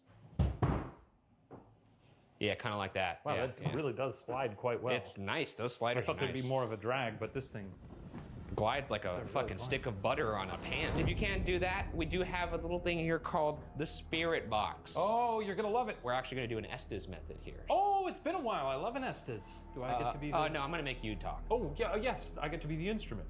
I'm the instrument. Fuck. The spirit box rapidly scans radio signals to create white noise through which spirits can communicate. So basically what this is, for you viewers at home, I mean, it's the season finale, you probably know by now. I'm gonna plug headphones that are noise canceling into this spirit box so that I can't hear anything. All I'm gonna do is say what I hear on the spirit box. Shane, meanwhile, is gonna ask questions, and maybe some of the things I'm saying will make sense in regards to his questions. Basically, he's using me as a tool, which people have called me before. Are you jacked in? I'm jacked in, but I haven't turned it on yet. Oh, okay. Let's start strong tonight. We're gonna start strong tonight, for once. Here we go, turning it on. We're not gonna... I'm in. He's in. Ghosts. Hi. Hi. Wow, right off the bat. Hello, ghosts. How are you? Ours. American. Yes, we are American. This is America. I don't know if you meant ours as an H-O... Dude. Dude? Yes. Thirsty Thursday? Wait, is it Thursday? Tell you what. Thirsty Thursday, yes. I'm dead. Wow, this ghost is really leveling with us. It's okay, tell you what, you're dead. Okay, you're all dead. days and night. Okay, is there Dr. Cuck here? Is there that sounds like Dr. Cuck. Yes, Doctor. Doctor, do you have anything you want to tell the folks? Hand-casted. Okay. Is there anything you want to tell the folks on youtube.com/watcher? Paste. What? Paste. Paste? Is there a shadow man here? Maybe a hat man? Any ghouls or entities at all? Why don't you go ahead and tell me your name?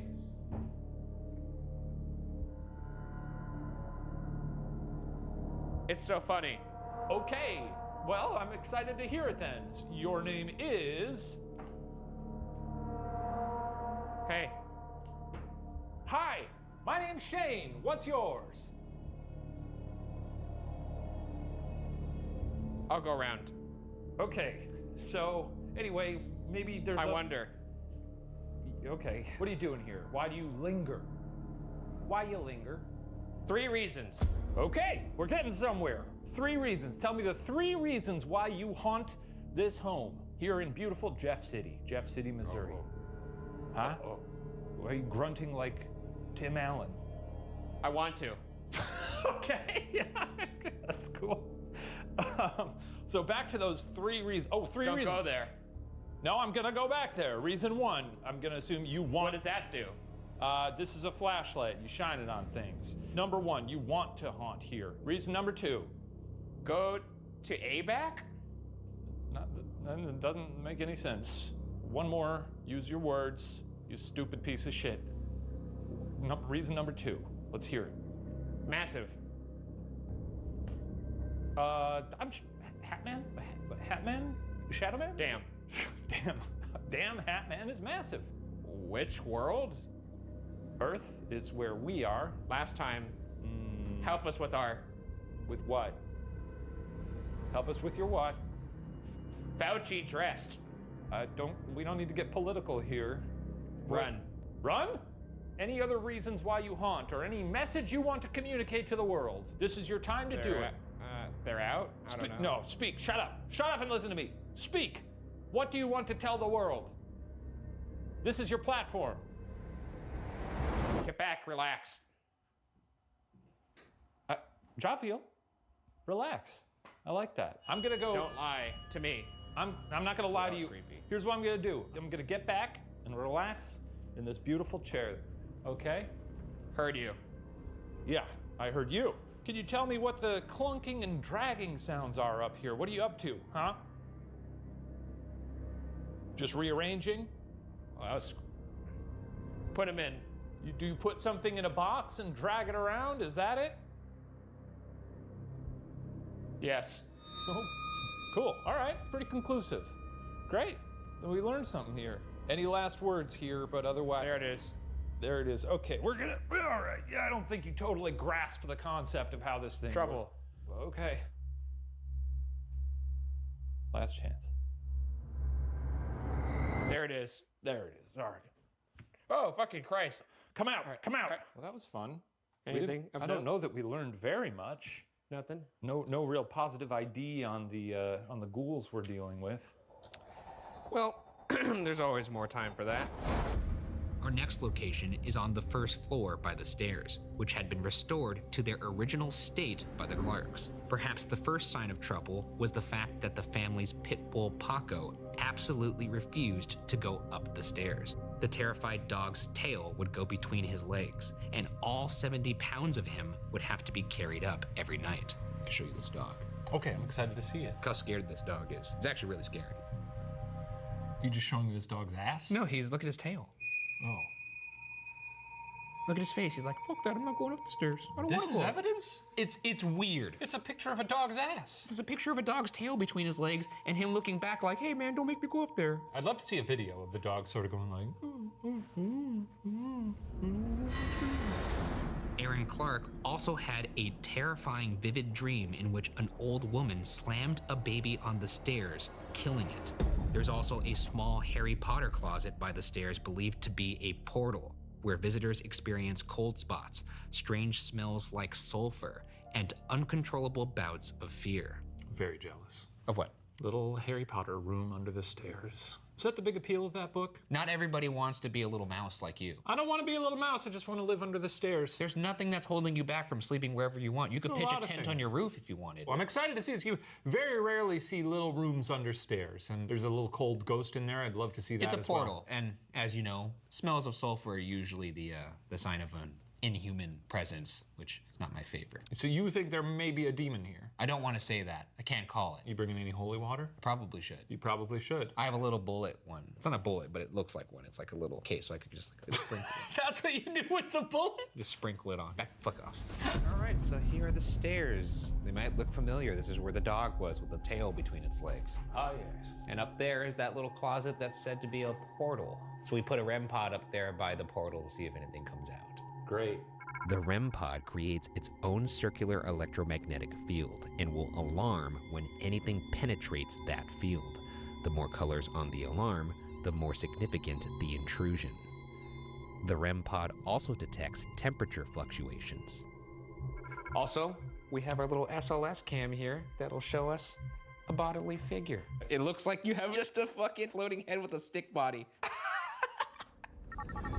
The SLS cam uses a grid of infrared light to recognize human-like objects in front of it, even in complete darkness.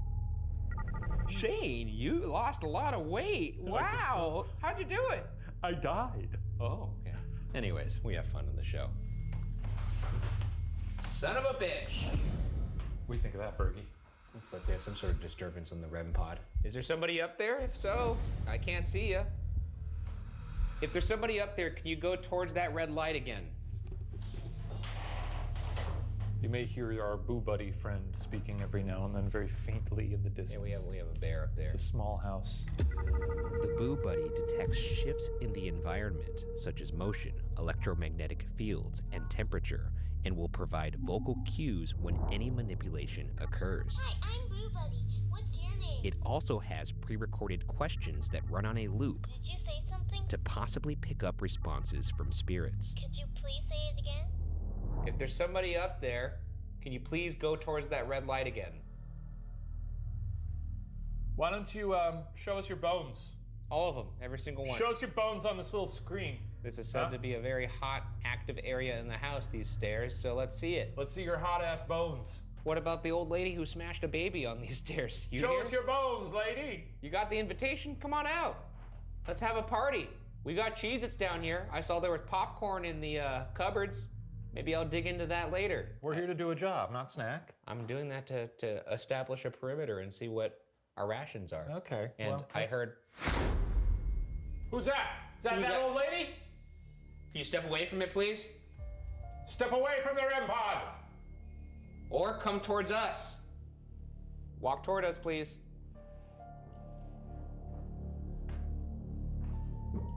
Anyways, like I was saying, I found popcorn in that cupboard. Well, I love popcorn too, but I've never had popcorn in a haunted house before. Well, and you're not about to because you have a job to do. Well, maybe I'll do it when I'm here by myself. No, you're not going to do that. You're not going to be able to stop me, are you? No. Well, yes, I will because I can tell you what to do on the walkie-talkie. That's not true. You won't even know I'm making popcorn. Well, that's going to affect your time, so you can't. Well, then we'll add on to the time. Let's turn these lights off. Let's do that. We love the lights off. It's kind of bright, actually, in the dark. It's pretty bright because that's a bright screen, but we'll see what happens.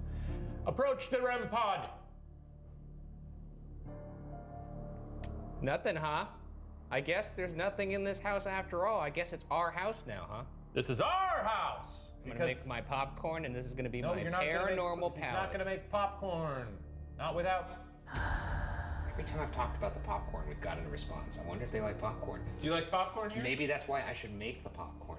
Now you're just finding ways. No, but every time I've talked about the popcorn, we've gotten a response on the REM pod. Alright, this is supposed to be one of the portals in this house. And it's full of cleaning supplies. Well, that's what closets are for. Oh, this is a little tiny one. Oh, it is like a little Harry Potter room. That's right, a little Harry Potter closet. closet. Oh my God, I would kill to sleep in this as a child. This is so fun. That's a very strange impulse. Well, you could put little pictures up on the ceiling. Ooh, yeah, get in there. Hey, where'd Shane go? Anyone seen Shane? Hey, where's Shane? You fucking guy.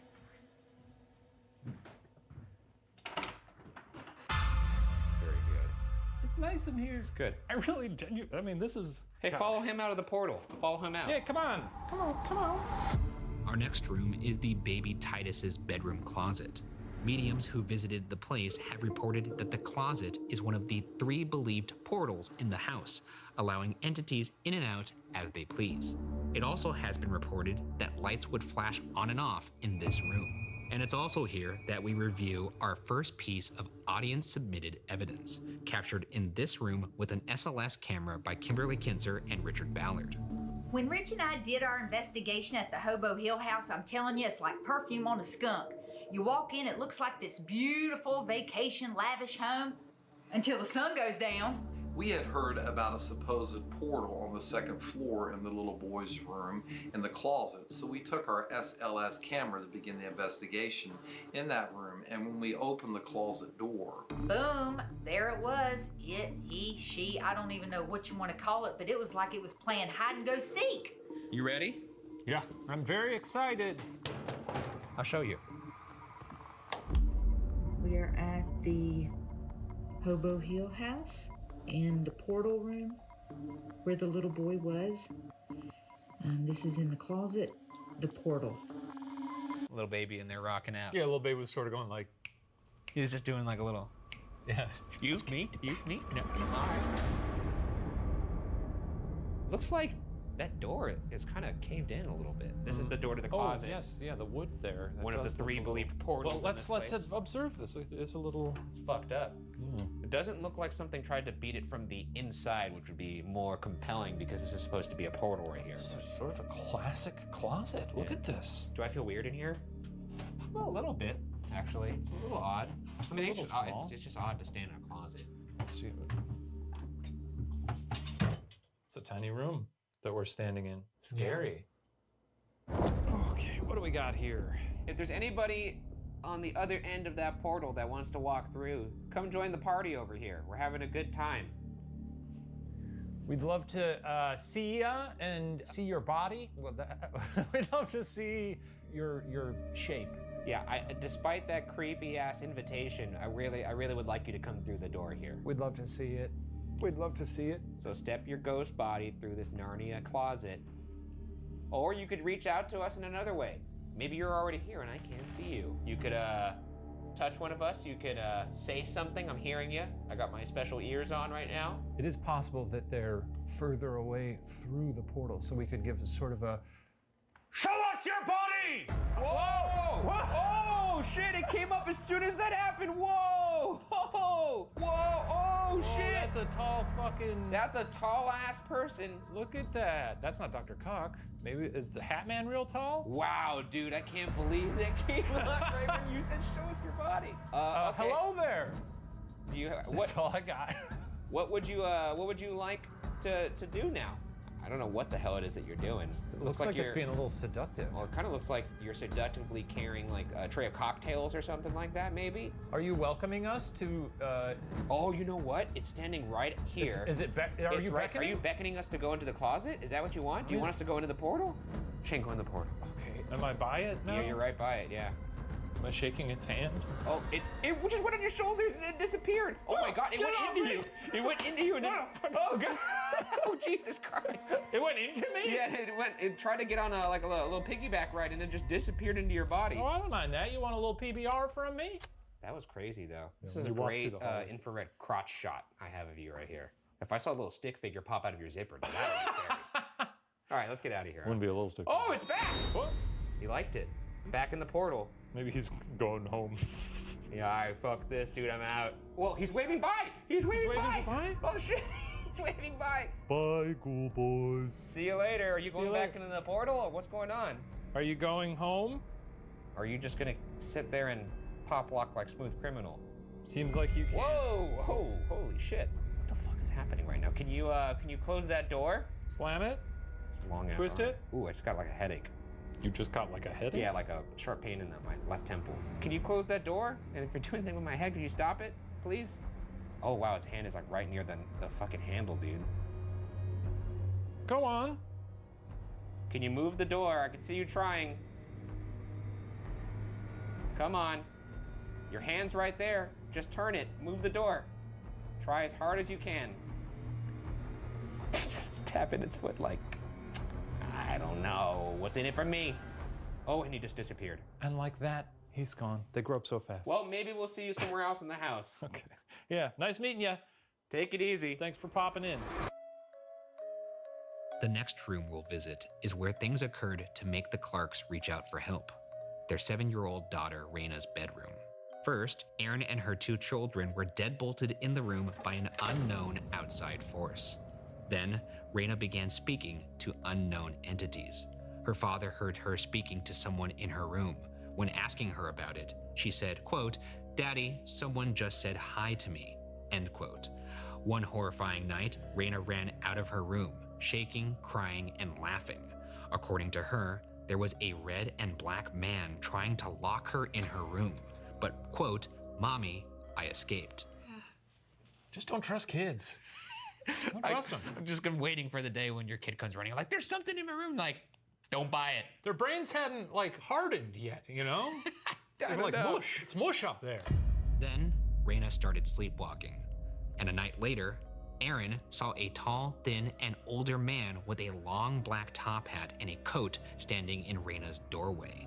To confirm it wasn't a hallucination, her and her husband eventually both saw the top hat man at the same time. This time, leering in Raina's corner. That's great. I'd love to hear that. A top hat man, we have a red and black man. I'm picturing the Babadook's uncles. Well, there's a lot of top hat men seen around all over, so I imagine this is just kind of like a species. So, little girl come crying, "Oh, I saw a top hat man." Oh, sure, whatever you say. But then they see it, according to them. Yeah. Compelling. Perhaps the most chilling occurrence happened between Raina and her father. A night terror had Raina upset and crying looking out her bedroom window. And according to her father, quote, "She was still crying, just sobbing. I could see her shoulders going up and down, and I was like, Raina, what's wrong? Are you okay? Are you okay? And she turned around, and it scared the life out of me because it went from crying to this Cheshire cat big smile, kind of like the Joker. The Joker? Joker-fied. This is one Joker-fied little lady. The point being is, this is weird. It's weird, but also, I do think it does not help the case that the child is prone to night terrors. For what it's worth, too, the dad did say she seemed possessed. He said that she was like shaking uncontrollably while smiling and crying. Kids are weird, you know? Or there's a demon in this house. Or there's a demon in this house.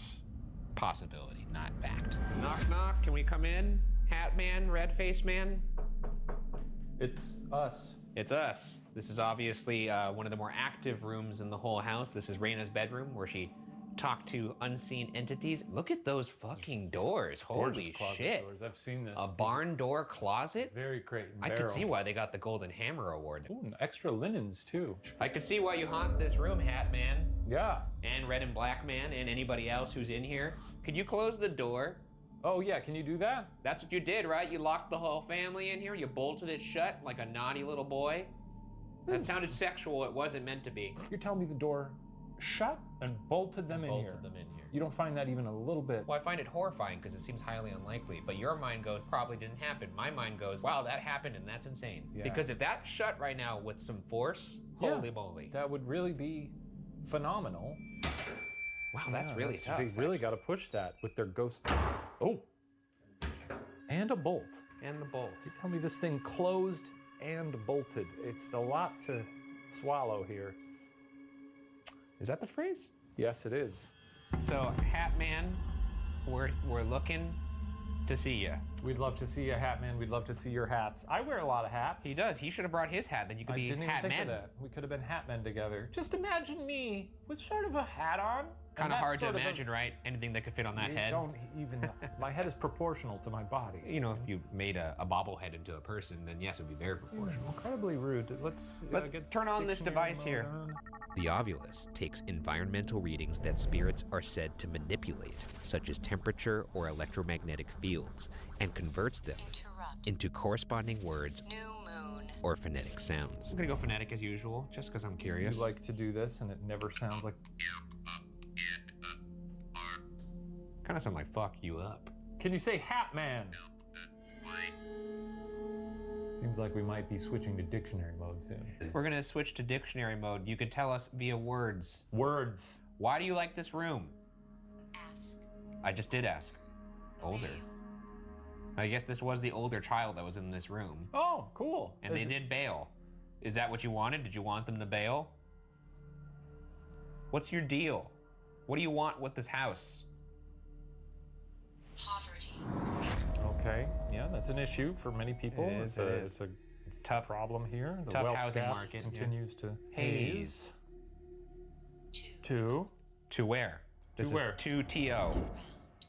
Around, sure. Okay, you're the most vague fucking answer you could possibly give us. Where? Around? Can you tell us what you think of our little bear right there? Our little boo buddy?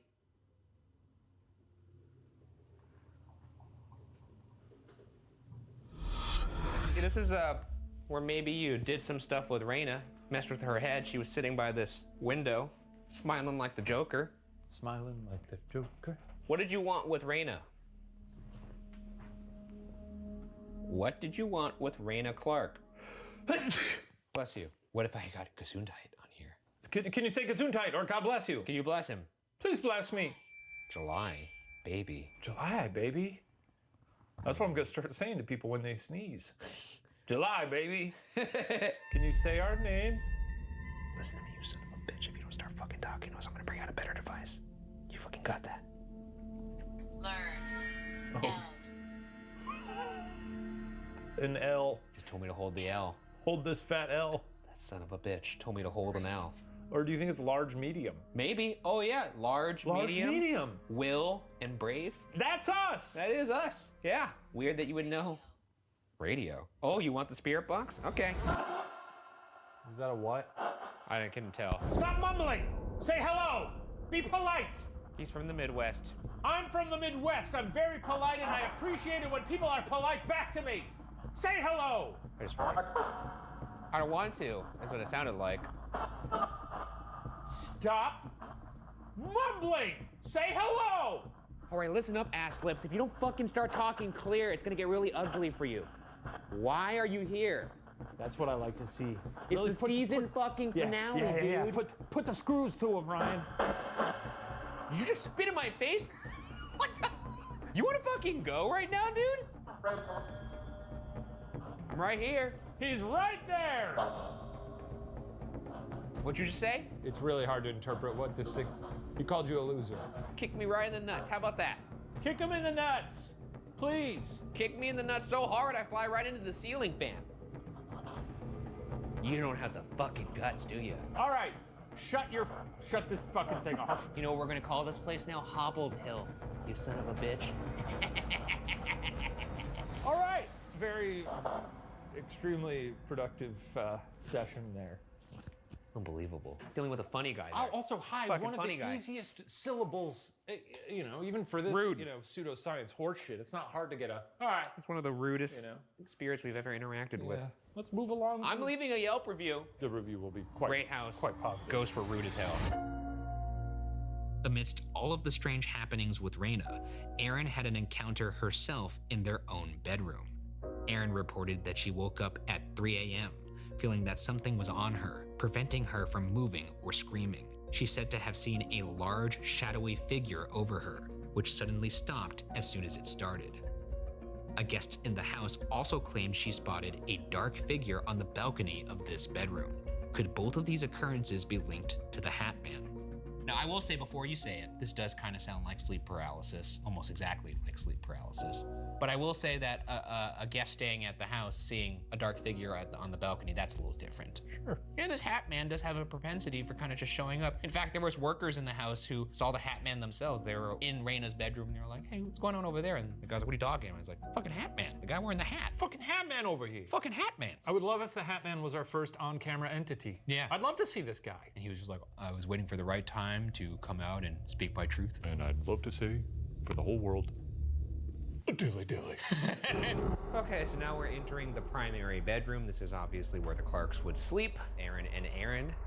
We also set up a REM pod over there. Yep. That's where the Hat Man is seen. And we also set up a little mag light right here to communicate with things. A regular mag light, when turned to the space between on and off, can be turned into a touch lamp, which you can ask spirits to manipulate.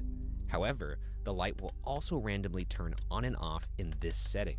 So, responses need to be timely and repetitive for a compelling interaction.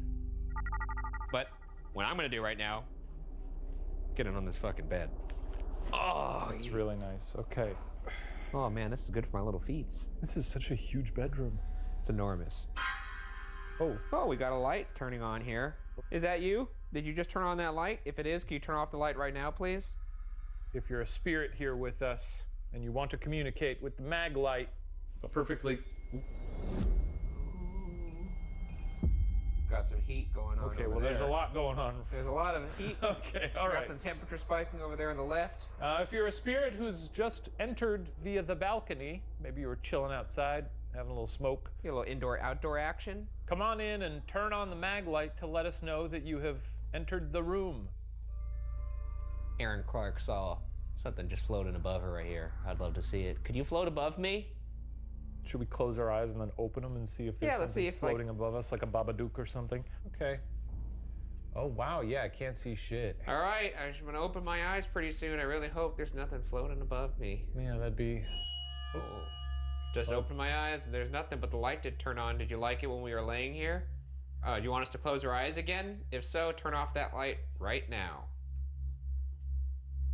Do you want to play with us? If so, turn the light off. What do you have in mind? What do you want to do? What do you want to do to us? Well, here we are. Do whatever you want.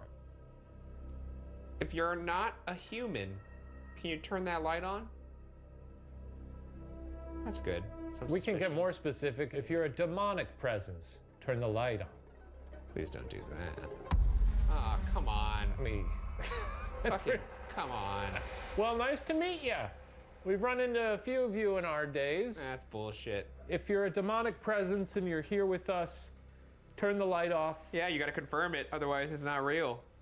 Or you know what you can do? You can walk over to the REM pod, that little red blinking light over by the balcony, and you can jostle it a little bit, and that'll give us a nice clear indicator that you're a little demon who, with all its might, can make a thing go beep. One of the truly scariest things a demon can do. I don't know, I don't think it's conclusive. I don't think there's no demon here. There ain't no demon here. If there's a demon here, turn the light on. See? If there's a demon here, touch the REM pod. Nice. If there's a demon here, turn the light on. Hey, wait a second, you can't just keep asking that. You can't just, I don't think there's anything that's here. The whole... Oh, fuck, and they both went on at the same time. Holy shit. Fuck off, man. That was singing over there. Do that again. Turn that light off, and then walk over to the, oh, wow. And then walk over to the balcony now.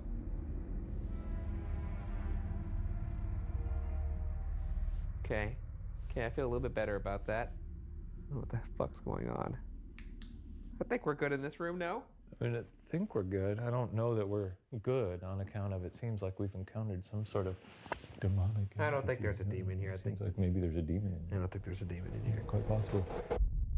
In case you forgot, there's a terrifying basement in this hellhole too. So let's end there. As a reminder, the basement originally had a dirt floor, a shower, and multiple Shane-sized cages. There was also a mysterious wet spot in the basement, which there is no leak for and no explanation yet to be found. What do you think about that wet spot? I'm excited to see that wet spot. I want to see how wet it actually is. It's gotta be. I mean, this thing's gotta be sopping wet. Every medium who has visited this area insists evil has happened in this basement, and it's full of supernatural entities, some even suspecting hundreds of tortured souls. Watch your head. Yes, it's very low, very low. Ooh. Jesus Christ, it really is low. Holy fuck. Hey, there's a mirror right at the bottom. That's creepy. We actually have two different types of evidence captured in this room. First, we have an SLS clip from Viv and Hector from 10th Dimension Paranormal Group. We were down in the basement of the Hobo house. Viv and I were trying to use the SLS and some other various equipment to try to confirm what we think we captured upstairs of the little girl.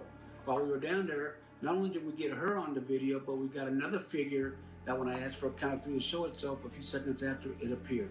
We got this equipment over here that can pick you up. If you want to stand over here by this doorway, we can get a picture of you and show it to you. Just did it. Just showed up. Good. Do it again.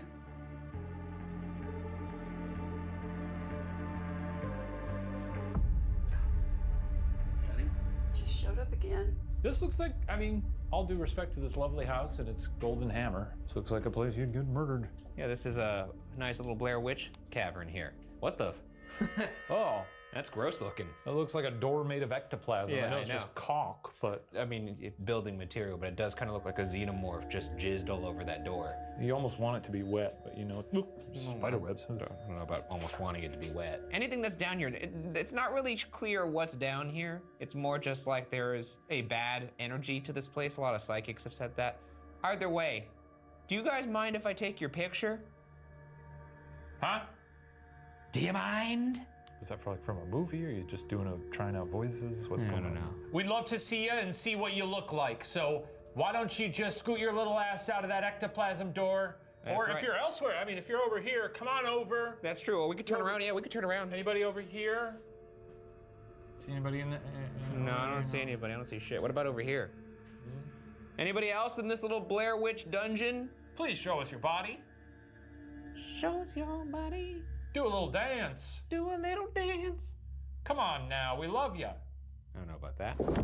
Next is this evidence from Nicole Marie. We started our search in the downstairs basement of Hobo Hills. We first went into the room that had the wet spot, except it isn't actually wet. We didn't get anything out of there, and so we moved into the next room of the basement, and we started asking questions. We did ask them to give us a word that would identify somebody that used to live there, and so they gave us what sounded like the last name of the family that was on the certificate in the upstairs hallways. Do you know the names of anybody that stayed here? Beard? Yes, that was the last name of the people that used to own this house, Beardrum. Yeah, ask them the name of the people that live here. Here. Now here's my issue, and I don't mean to dunk on the lore of this house. I don't think it's wet. It's not wet. It's just a different color, right? Yeah, I mean, it's not wet. Is it wet? Oh, you know what? No, it is wet. It is? That's wet. I mean, it's not sopping, clearly, but it's damp. Well, I'm standing over the wet spot at the Hobo Hill house. That's I don't right. know why I'm giving this intro like I'm Doc Brown. Hello. I'm here at Twin Pines Mall. It's exactly 11:21 p.m. and I'm gonna recreate the evidence that Nicole Marie sent us. Here we go. I need you to tell me where we are standing right now.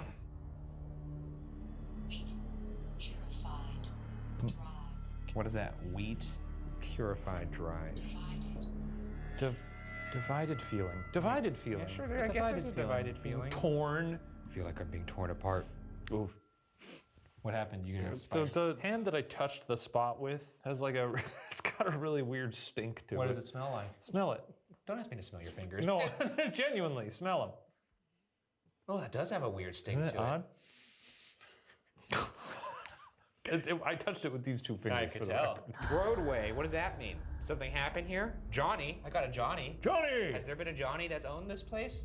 What else you got? Well, this is where the cage was. Oh, I got Puddle. Puddle chef. Puddle Chief. Puddle Chief. Are you Chief Puddle? Is that your name? That is the coolest ghost name I've ever heard. Chief Puddle? I'm gonna put a mag light on the puddle. Here we are again, staring at a mag light. This is what the boys do. Hey, you wet ghosts. Can you turn on that light to let us know that you're wet? That's a little. Just realize what that sounded like. That wasn't even intentional. Didn't realize that. No, I really actually did it. Can you turn on that mag light to let us know that you're here? Hell, let's put the Ovilus here too. Oh yeah, Ovilus is quiet right now. It is. Anybody down here with us? What's going on in this wet spot? We came all the way from California to look at this wet spot and all these wet wraiths, and I don't see. Oh, sorry, I was just making sure it was adjusted. Did you touch it? No, I didn't. Interesting. Erase. What do you want us to erase? Can you turn that light off right now? If you are okay. So we do have perhaps a ghost in our midst. I'm gonna count up from 1 to 10. When I get to the level of how wet you are, I want you to stop. 0 being dry as a bone, 5 being moist, and then 10 being just sopping, like a sopping wet mop in a bucket. Frothing. All right, let's start. 0, 1. 2. Okay. 2, 3, 4, 5, 6, 7, 8? Come on. 9? Oh my God, are you a 10 out of 10 wet ghoul? 10? Could be the wettest ghoul that's ever lived. 100. 100 wetness.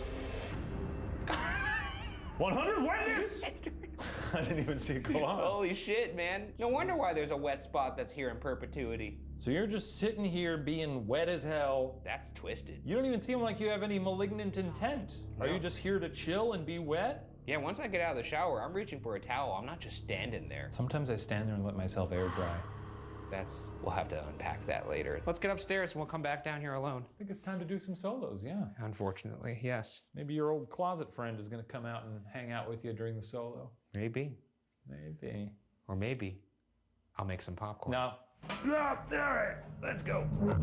And now we move to the final phase of the hunt, our individual investigation of the entire building.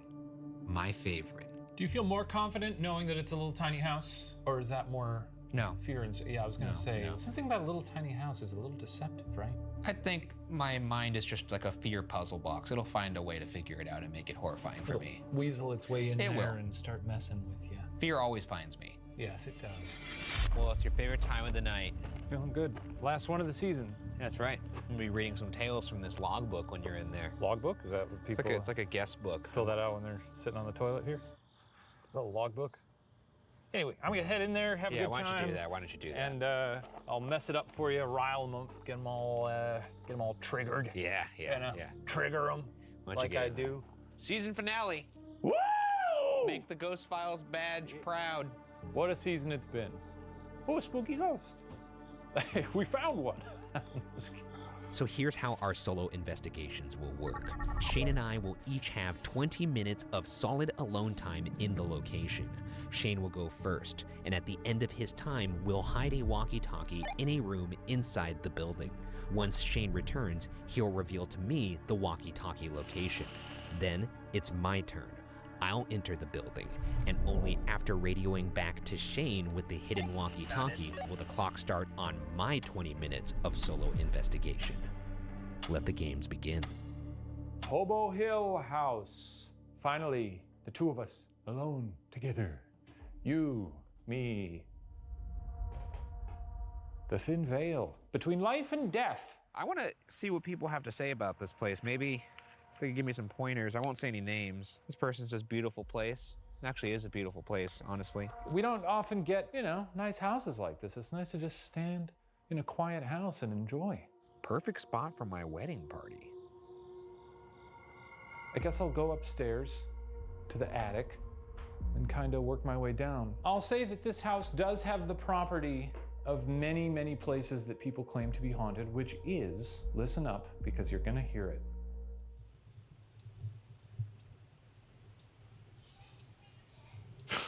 Well, that was the Boo Buddy. But before the Boo Buddy, you heard that it was completely dead silent. There's like no ambient noise whatsoever. That's wild. Because of that, I think people's imaginations sort of prey on them. Ghosts!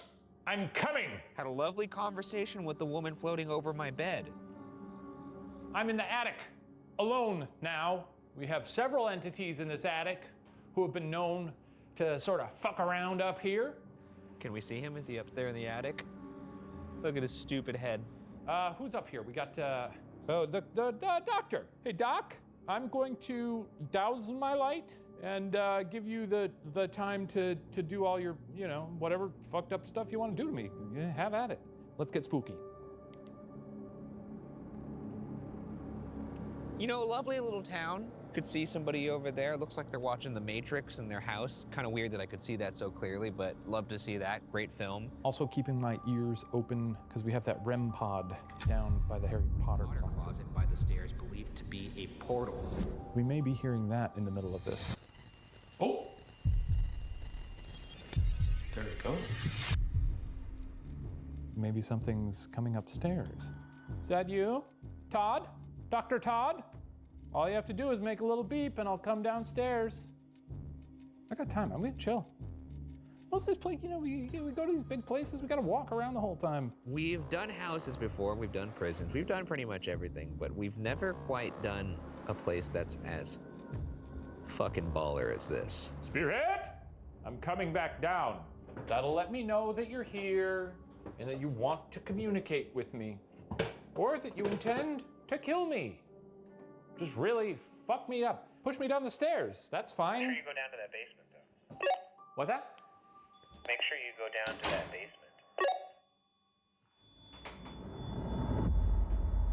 basement. Pretty strong REM pod reading over here. I usually get on families for not leaving a house as soon as activity happens, but it would take a lot for me to leave this place, honestly. It's pretty fucking sweet. Here I'm in the bedroom. Not a lot really happening here. I think there was a Babadook floating above the bed. Is there any Babadooks here? Is there a Babadook here? Yeah, I guess if my daughter started speaking gibberish, I'd probably be like, damn. We got a big reaction to Babadook. That kid would have to be headbutting walls daily for me to really be like, we gotta get out of here. All right. All right, Anybody you're reaching out to in particular, Shane? The Babadook. Another. Is he by the REM pod? The REM pod is going wild right now for the Babadook.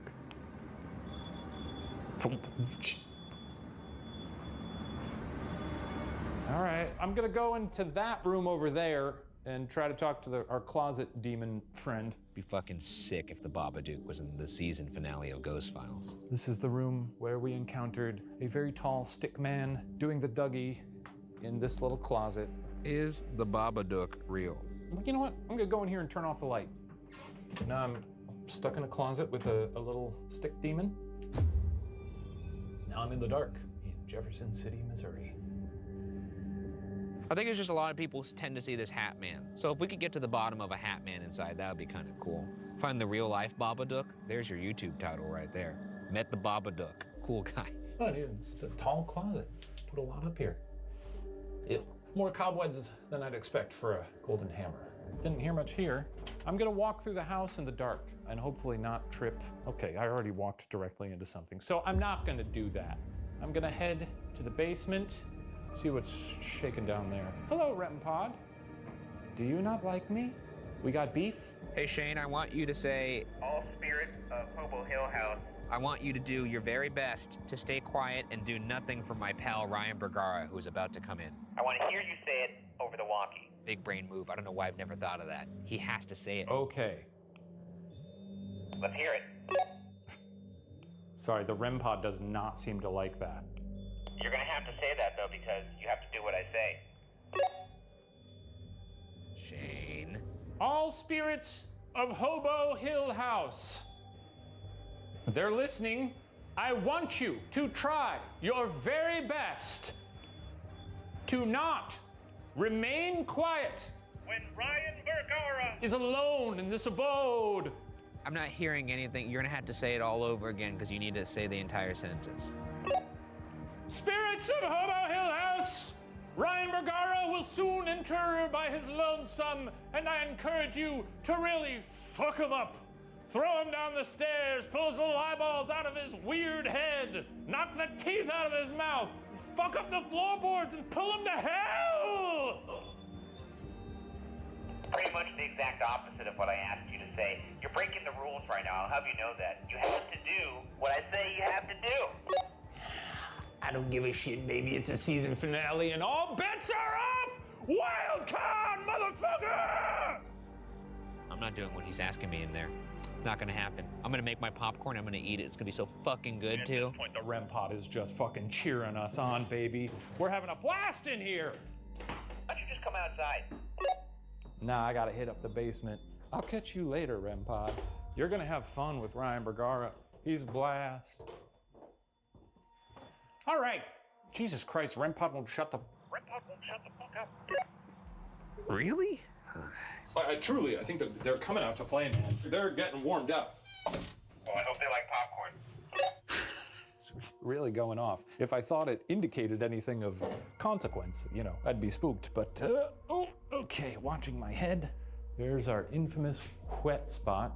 Got a motion alarm over there. Let me bust out this fucking mag light, and then only got a minute or two, and I'm gonna get out of here. Set this thing out. Time is up.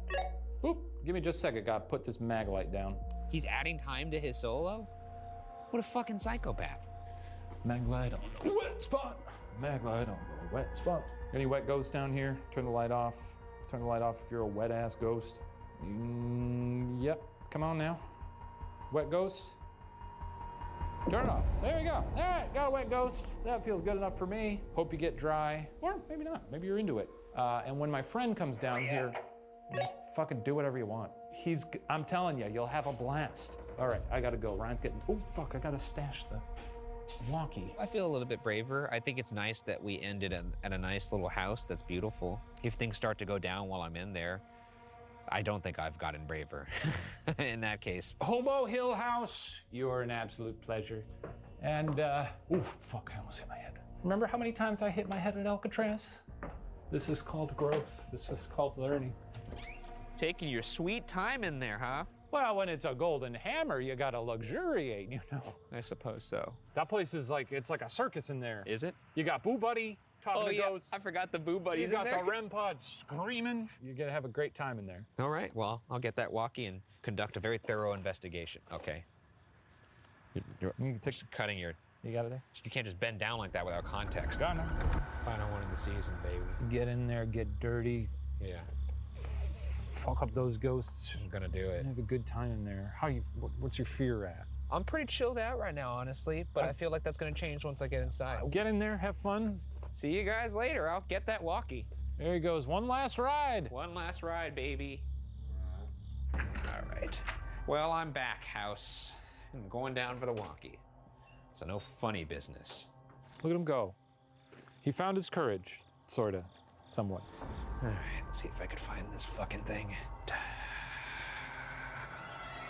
Get over here. Nope. This is gonna take forever to find. Probably by the wet spot, actually. No, he put the mag light on the wet spot. Huh. Ah, here we are. Found it! Oh. I mean, that's the sound of a very confident little guy. Congrats to you. Enjoy your solo time. Oh yeah, I should start my clock. Doesn't want to respond to me? Okay. I guess while I'm down here, might as well. Anybody? Ah, you bastard. And then we've got the REM pod up in the Harry Potter closet. All right, moist ghost, wet wraith. If there's actually somebody here, down with me on this wet spot. What did you say your name was? You're just choosing not to respond to me, is that it? If you don't mind. I'm trying to talk to ghosts. Okay, well, a simple copy would be nice. My hands are full. Of ghosts. Right, that's a lot of sass. Anyways, wet ghost, if you're here. What did you say your name was? Was it like Captain Puddle or some shit like that? Puddle Man? If there's somebody here with me, my life's just going nuts. Right now, I think that's an anomaly in the sense of probably pretty random. Oh shit, I actually just saw the fucking maglite move. If there's somebody actually down here with me, move that maglite. Do that again. I think I just saw it move. Anybody down here with me? If there is somebody down here with me, turn on that light right now. Oh, fuck. Confirm it, turn off the light now. Oh, it's flickering. I don't know. All right. Well, I'll catch you later. I'm gonna go upstairs and make some popcorn. Fuck this. See what we got in the logbook here. Oh, it's upside down. Up the stairs, and up the stairs we go. People coming from all over the place. Well, mostly Missouri. Okay. Ooh, boy, this is gonna be so good.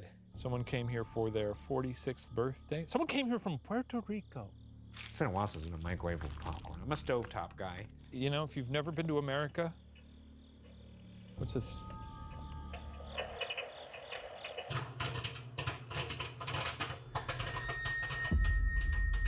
Oh shit, the REM pod's going off. That's what you get. Ghost, if you're by the REM pod, just wait there for a second. I have a tasty snack for you. I'll come, talk to you once I have my popcorn. I gotta say, in all the years that we've been ghost hunters, I've never been more proud of you as a fellow Colonel Head. Thanks, pal. But we are adding 2.5 minutes to your time. I'm not gonna observe that. Game recognized game. Oh, did I burn it? Dude, fuck.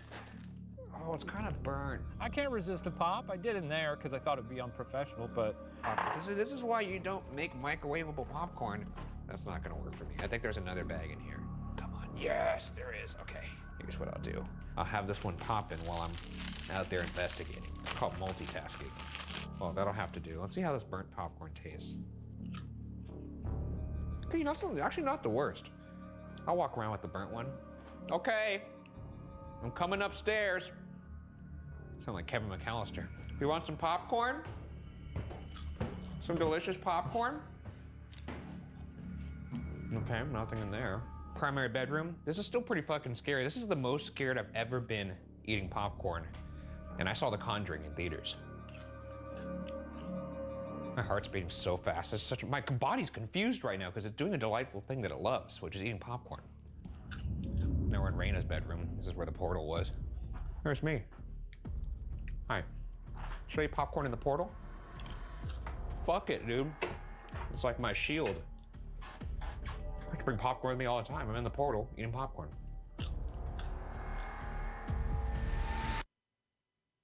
I thought I heard something. That was Raina's bedroom. That was Titus's bedroom. Sorry. This is Raina's bedroom. What's good? What's good? What's good? All right, listen up. How y'all doing tonight? How old are you? 31. Who's out to me? All right. I'm gonna go back downstairs. He's gonna be such a prick if he finds out I burned this.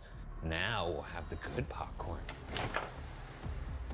It's fucking, look at how much it glows in this little light. Just nothing can hurt me now. Halfway through. Let's go up to the attic. At ease, REM pod, at ease. Come on, let's go say hi to my friends down there. Hi! It's really good popcorn! You having some popcorn? If saying this is excellent popcorn was my last words on earth, I'd be a happy man. Hey, stand by the top of the stairs and look down at the REM pod and turn all your lights off and try to, talk to it. That sounds good. I mean, again, coping, sort of coping, just doing what he's got to do. All right, so now I'm supposed to turn off my lights and look at the REM pod. Oh, it's spooky when you do that. Fuck. This is really fucked. I'm very uncomfortable right now. My hands are shaking. Is there anybody in that portal? How am I supposed to look at this fucking REM pod? No, I don't know. Hey, why don't you go into the basement and stare at yourself in the mirror for 2 minutes without breaking eye contact? Complete silence. You can eat your popcorn if you want, but do not speak. All right. Why'd I have to go back down to the basement? This place sucks. All right, I'm at the mirror. 2 minutes coming at you. I love it. Have fun. I'm really stress eating right now. What kind of weird job, man? Weird fucking job. All right, that's 2 minutes of that.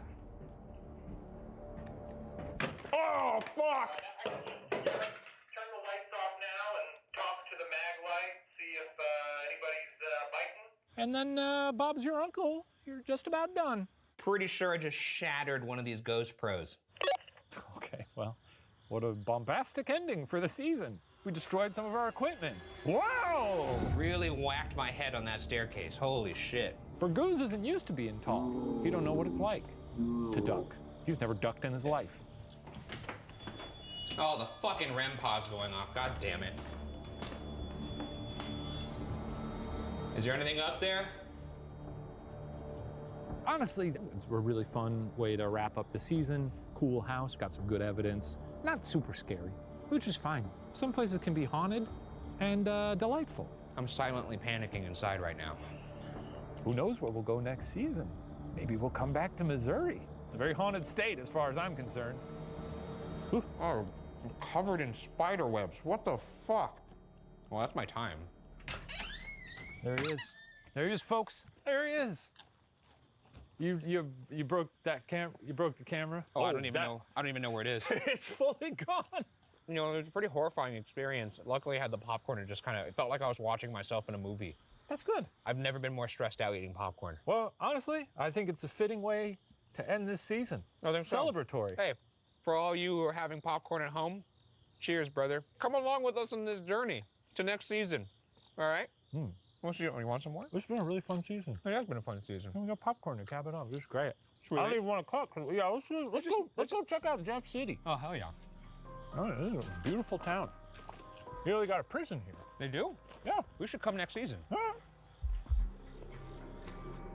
A house built to be a home now sits vacant, waiting for those who dare to venture inside. Lucky for us, they knew exactly who to call. Was there a spirit in the bedroom portal? Did we make contact with a wet phantom? Did we scare away the doctor in the house?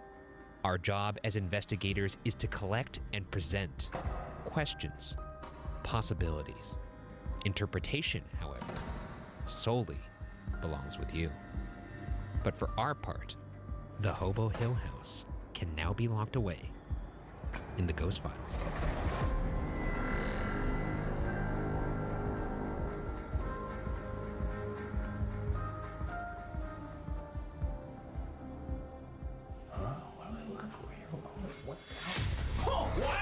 Hey everybody, hope you enjoyed that episode of Ghost Files. If you haven't heard, we'll be answering your questions and breaking down evidence a little bit more on our weekly after show every Wednesday, Ghost Files Debrief. That's right. So submit your questions in the comments below.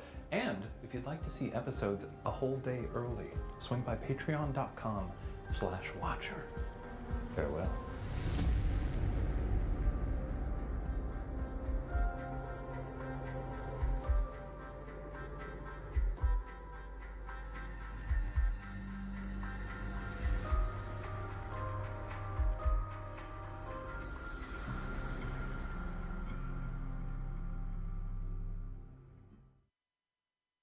Well, without further ado, let's hunt some ghosts.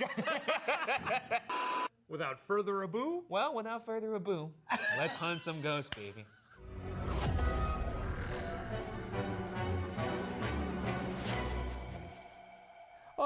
Hello there. Just a little reminder, Mystery Files, a brand new Watcher series, is premiering this Friday.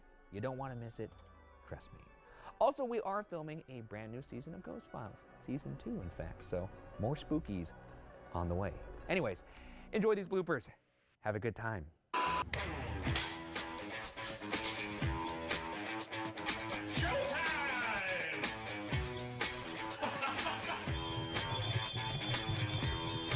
Wow. Often was inhabited by transients or youth looking for a spot to turn God's grass into sweet clouds. This is what you wrote for the scary ghost show? Though it's said that the dude was apparently a total fox. Sorry, forgot about that part. I just need to get the cadence down. Oh. There's like fucking 5 commas in this sentence. Our next room is the first floor bathroom, which, like a Taco Bell bathroom, is said to be home to very oppressive energy. It's... You proud of that? I mean, I guess it's your show and you can do whatever you want on here, but I am disappointed.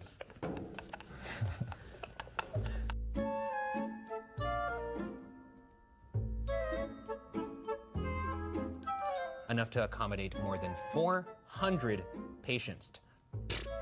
Own encounter with Timmy and sent us a ghostly little boy. They didn't send us a ghostly little boy. Also colloquially, this floor is also colloquially, I can't say it. This floor is also colloquially. Anyways.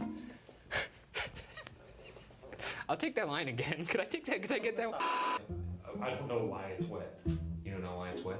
I mean, it could be, you know, something seeping from beneath. It's wet. It's mushy. It's moist. There's never anything good to come of something that's been clearly here for a long time, and yet still very moist. Is there a stick we can poke it with? I'm actually really curious to know what it is. I'm scared it's gonna crawl up the wall if you do that. Like it's some sort of kind of sentient blob. Give it a sniff. No, fuck you. Go give it a sniff. I'm not giving that a sniff. You give it a sniff. Give it a sniff. No, don't do it. No, seriously. It's bad for your health, dude. Look at that. It looks... I'm just gonna give it a sniff. That's a nature's mistake. It doesn't smell good. What does it smell like? I don't know. Oh, you smell... You almost want to throw up. Sort of acidic. Maybe it's vomit? I don't know. I'm standing over the wet spot.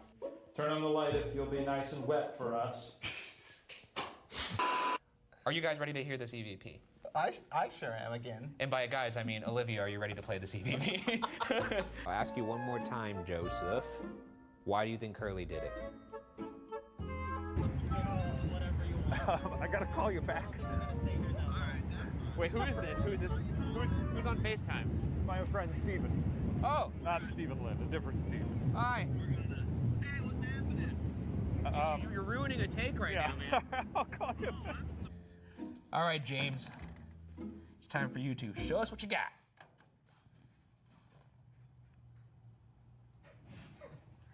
Scary.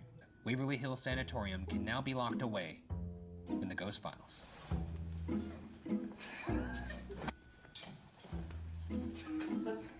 Okay. God damn it! I had it from one side. Oh, I see. Yeah.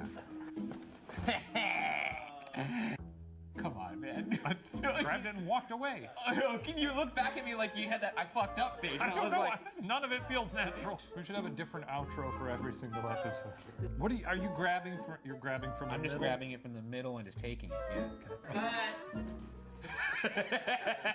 I feel like I just slept for like 8 hours. No, you're just real present, right? It's almost like meditating. It's like I'm not present at all. It's like I don't exist.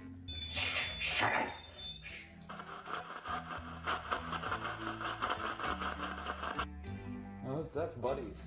That's buddies as far as I can tell. Hi, buddy. How are you? We have an audio recorder up here too. Does he say hello? Hi. Shane. Shane. It's for the ghosts. He's not going to answer you back. Well, he's just nice. Rub his little tummy though. Oh, he's here. That's pretty good, Okay, right? we'll see you later.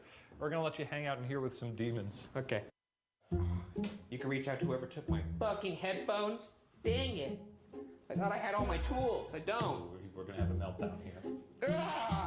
Ruining the season finale already. No. All right. Bye. I'm gonna grab them. Thank you. Seems like a huge waste of time.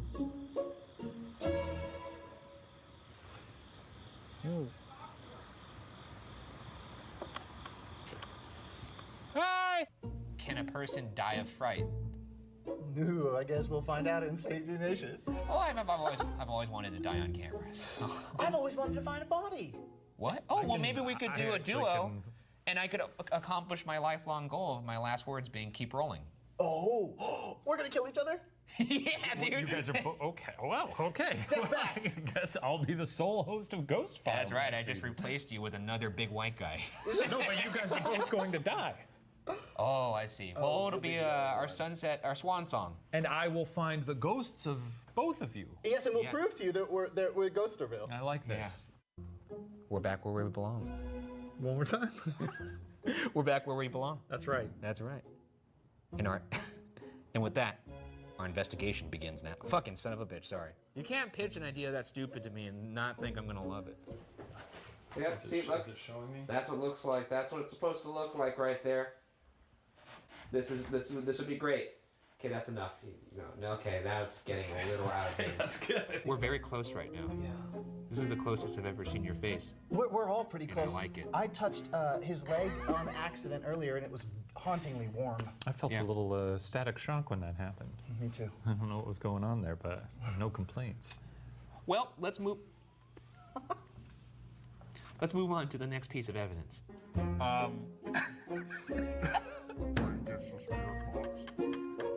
I really like birds.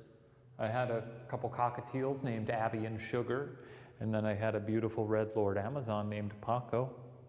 Who resides in his stomach now? That's not true. I didn't eat him. This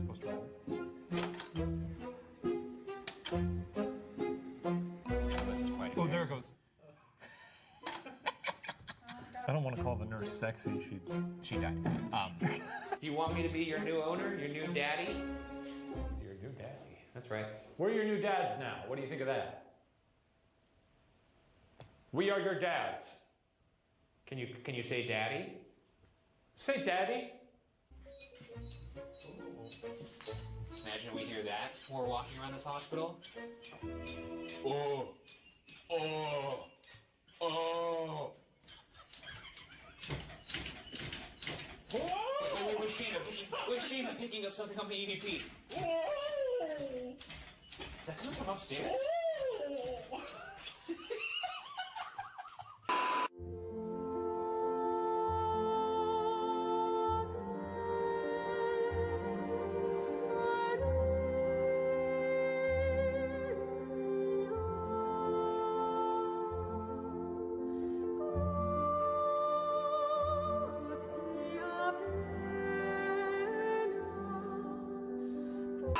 Beautiful kitchen. The master bedroom was fucking dope as hell. I hate it. It's been a while since we were in a real shithole.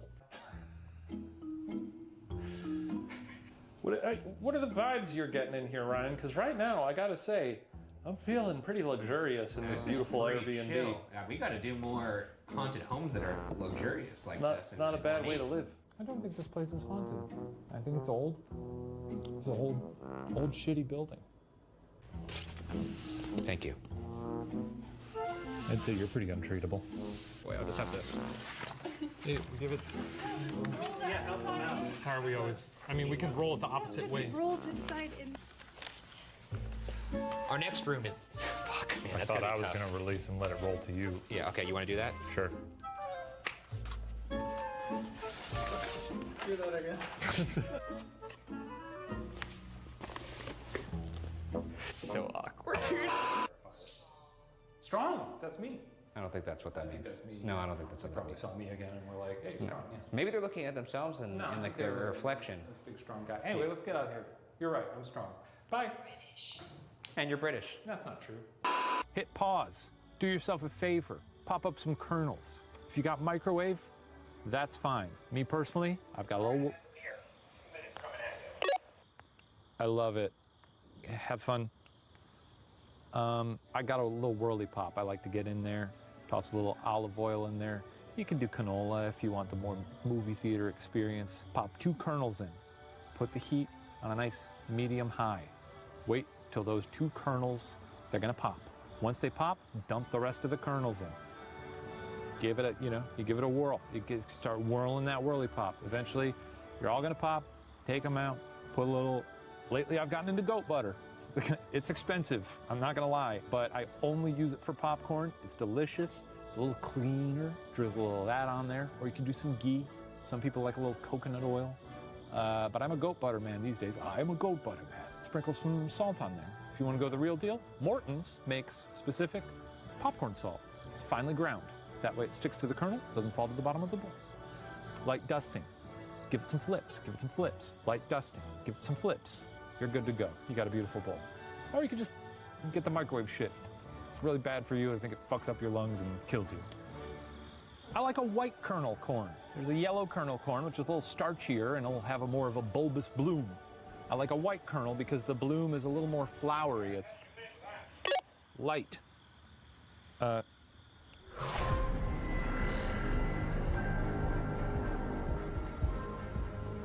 What a season. What a season it's been. It's been a treat having you with us as we've explored all of these spooky corners of the country.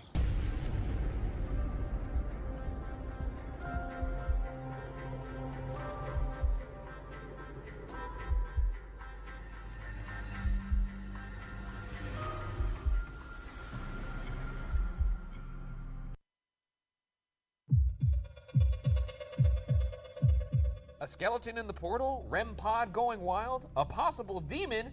Grab a snack and help us unpack all that and more. It's time for Ghost Files Debrief.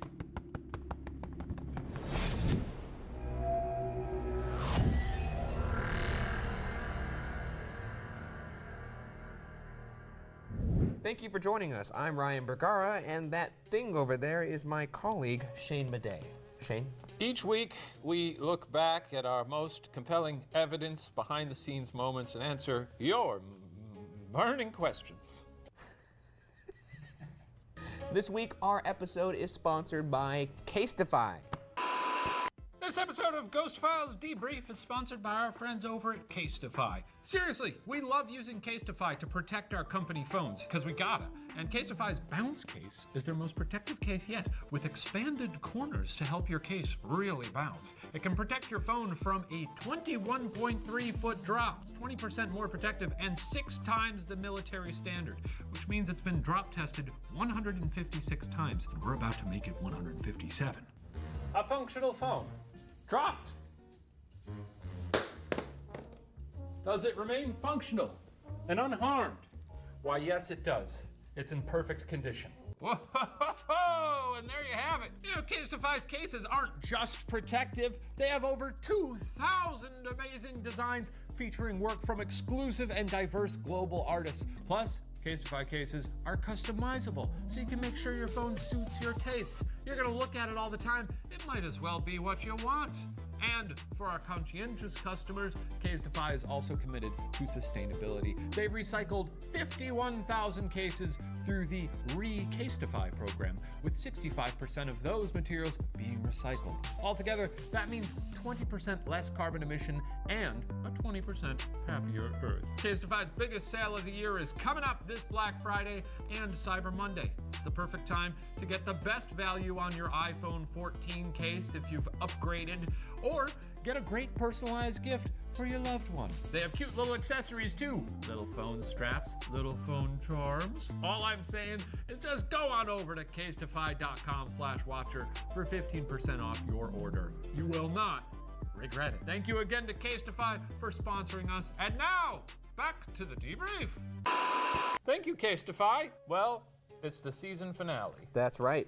Halloween has come and gone, but we're shooting this right now on, you know what, it's actually the Friday before Halloween. That's right. We got to figure out what our Halloween costumes are going to be. That's a good point. I have no idea what we're going to be for Halloween. But this was a fun episode, and, you know, just a good debrief. What? Sorry, something's going on in my tummy. I think maybe there's a snag in there. No, actually, if I maybe. Oh, that's nice. Yeah, it's nice. Hobo Hill. Hobo Hill House. Yes. What led us there? What led us to Jeff City, Missouri? A beautiful town, by the way. It was a good little town. The house was beautiful, obviously, as we said several times in the episode. Golden Hammer Award winning, and we got some cool stuff in there. It was really fun. It was nice to go to a somewhat decent building, you know, and see a lovely home. You obviously got some little snacks there, which was nice. Yeah, I did get some snacks. I ate my nice little popcorn there. It was a good time, and a fitting finale for the series. Yeah. Season finale, not series finale. We'll be back. Oh, we'll be back. As we've said, we've already shot one episode of season 2, which is very exciting. Big shout out to Jeff City, by the way. Everyone we met there was really nice. That's true. Yeah, they were really nice. And now a debrief of our investigation of Hobo Hill, starting with the evidence. Ooh. Yes. You know, I love the evidence. I do love. So what are we starting out with? The Estes method? Yeah, we'll start out with the Estes method. Show it. Show the clip. Roll the clip. Do you put something in a box and drag it around? Is that it? Yes. Oh, cool. All right. Pretty conclusive. Great. We learned something here. That was nice. It's a good response to get right there. You asked the Dr. Cuck if that's what you do, put things in a box and drag them, and we got a pretty clear yes. How clear were these things to you when you were hearing them? Because I know people have often asked us to also release the audio of what you hear, which seems very complicated considering the machinery we're using. I don't even know how you would go about recording that. I would say that you got to take all of this with a grain of salt because it is the spirit box, so it's really up to interpretation. I mean, it's pretty clear, yes. I don't think you're bending over backwards you're hearing what you hear. I mean, yeah, especially because you see in the episode, there's a lot of things I said that don't make sense. I would say that the yes was pretty clear. What else happened in the Estes? I don't know. That was the best one, in my opinion. But, Okay, really thrilling. What's next? Sorry, it was just daydreaming. About what? Wood. But I'll say this, since this is our season finale of Debrief as well, it's been really fun to do the Estes method all season. It's been a fun little, is that you as a child? Don't look at it too long. It's been very fun to do the Estes method all season. For me personally, I'm not tired of it yet. I don't believe that it's scientific at all. It continues to be pseudoscience. So I want that to be known, okay? And I apologize if that offends you, but that's sort of how it is. This is brilliant because Ryan's not even defending himself right now. But hey, it's fun to think about, huh? Fun to think about this stuff, these other sciences that we don't know about. That's correct. Okay, what's our next bit of evidence? Oh, we got the SLS figure, Stickman. Yeah, this is a pretty cool clip. Let's check it out. It is possible that they're further away through the portal, so we could give sort of a, show us your body! Whoa! Whoa! Oh, shit, it came up as soon as that happened. Whoa! Whoa! Whoa! Oh, shit! That's a tall fucking... That's a tall-ass person. So this was in the closet when we were looking for the big tall hat man? That's right, yeah. You got I mean, you shouted, show yourself, and it appears directly on cue. Was. A lot of times when we recreate evidence in this show, it's like, this is probably not going to get recreated because the odds are very slim. And we had been looking at that closet for, I want to say a good 10 to 15 minutes before. A while, yeah. And as a last resort, Shane just shouted, show yourself, as he often does because he gets frustrated. That's true. And then did you just fart or was that the chair? No, that was the chair, I promise. Give it a sniff. Sniff right now. I think I'm good. I'm going to take your word for it. All right. If that's the only way I could judge whether or not that's... I don't sense anything. Yeah. But I was interesting to see show yourself and have that thing show up immediately. So I think this is actually some of the coolest evidence we've caught this season. Yeah, it was fun. It was fun. I think the next piece of evidence we're going to go to now is the bedroom. But let's take a look. If there's a demon here, turn the light on. Hey, wait a second. You can't just keep asking that. You can't just... I don't think there's anything that's here. The whole... God Oh, fuck, and they both went on at the same time. Holy shit. Fuck off, man. I was singing over there. Ooh, boy, that's some juicy evidence. I could feel it in my belly. So this was when the, lights turned on or something? Yeah, we got the light turning on at the same exact time as the REM pod. You were screaming at it. Turn on the light. Turn on the light. Turn on the REM pod if there's a demon. Hey, do this. Go on. And then it does both of them at the same time, which is pretty freaking crazy, honestly. Like the fact that, and there was also a part in the beginning of that scene where we have something. It seems like walk from the balcony all the way over to the light. So we have the REM pod go off and then the light in succession. And then this time it's both at the same time when you ask it to confirm it's a demon. I think that's pretty cool. Hey, I got a question for the folks at home. You know, this is the last debrief of the season. I've seen some people who say, you know, I wish they'd talk about the evidence more. There's really not much to say about it beyond what we say. If there's a different way to tackle it that you'd like us, hey, chime off. If we're talking about the evidence too much, also chime off in the comments. Yeah, give us some feedback. It's the end of a season. Keep it constructive, thanks. What it comes down to is I believe we got some compelling things. I think it's all horseshit. Yeah, but I mean, I think when you have something that's proximity based, like a mag light or a REM pod, and they both go off at the same time when you ask them to, it's pretty goddamn good. You know, it's things happening in a house. What's next, Ryan? What do we got? Oh, we got the REM pod. Spirits of Hobo Hill House! Ryan Bergara will soon enter by his lonesome, and I encourage you to really fuck him up. Throw him down the stairs, pull his little eyeballs out of his weird head, knock the teeth out of his mouth, fuck up the floorboards, and pull him to hell! Pretty much the exact opposite of what I asked you to say. You're breaking the rules right now. I'll have you know that. You have to do what I say you have to do. I don't give a shit, baby. It's a season finale and all bets are off! Wild card, motherfucker! I'm not doing what he's asking me in there. This thing was going bananas. That thing was, there was steam coming out of the thing. It was going, woo, woo, woo, woo, woo, we got a Babadook. It took all season, but finally the dam broke. And we got some nice, juicy evidence. Yeah, that thing was, it was smoking, man. That thing was going crazy when I was in the house. It was really scary to see it light up that closet. Like, to see the closet light up red and green was fucking insane looking.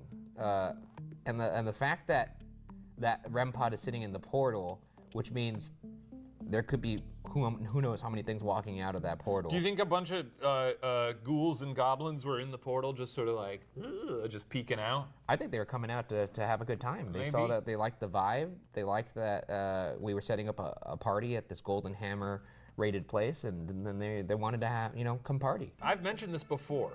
One of the things that's scariest to me when being in, like any location, again, I don't believe in ghosts, but purely from like a horror movie perspective, yeah, I think it's environmentally very spooky when you're in a building and you hear a noise, elsewhere in the building.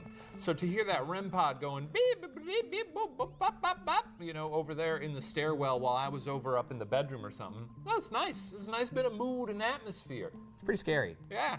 You even say it in the episode, if you thought that the REM pod indicated anything that was at all noteworthy or dangerous, real you'd be very alarmed. Yeah. And I actually thought you were joking when you said the REM pod was going crazy. So to see the fact that it was, when I walked out and told you that? Because it wasn't going crazy during my solo, so clearly they wanted to party with you, and maybe not with me. Who can blame them? I'm a fun guy. Sure, why not? Moving right along to our next segment, Phantom Files.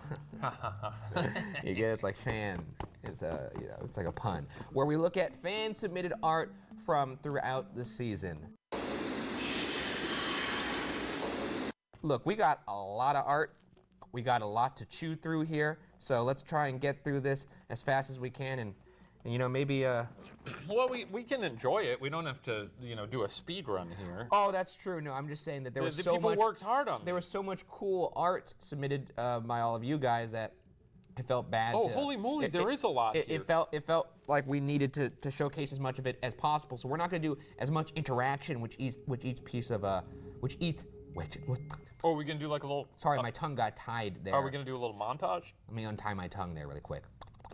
Okay, that's better. Yeah, with each piece of art, we're not going to be able to do as much. So, but we do want to show it and give you guys the opportunity for everyone who's watching this to see this great art because it's a lot to chew on. All right, we got 19 here. Let's go to Twitter _Kelly Halsey 11. Really cool. Is that each of the locations? Wait, let me see. Oh, it's kind of hard to tell. Oh no, it's just sort of locations we've gone through over the. That's cool. It's a little animatic. That is pretty cool. That's great, Kelly. Who we got next? This is from Tumblr, Sam of the Swamp. Is this your king? You with the little dummy. Yeah, this is a great moment from St. Ignatius of me losing my mind in the hallway and holding a dummy up by its head. Here's another one from Tumblr from CharPNG. That's us surrounded by a bunch of little ghoulies. Very fun, very fun. We look a little different in these pictures. I can't place why we look different. Yeah, I don't know. Let's go to Tumblr, Atomic Baz. Oh, another nice little animatic. I see us, whoa! Wait, let me see the animatic. I want to see it. Whoa! Well, some red eyes. That's really cool, Atomic Baz. Thank you for that. Moving on to another Tumblr, Mac and Cheems. Got some really good art here.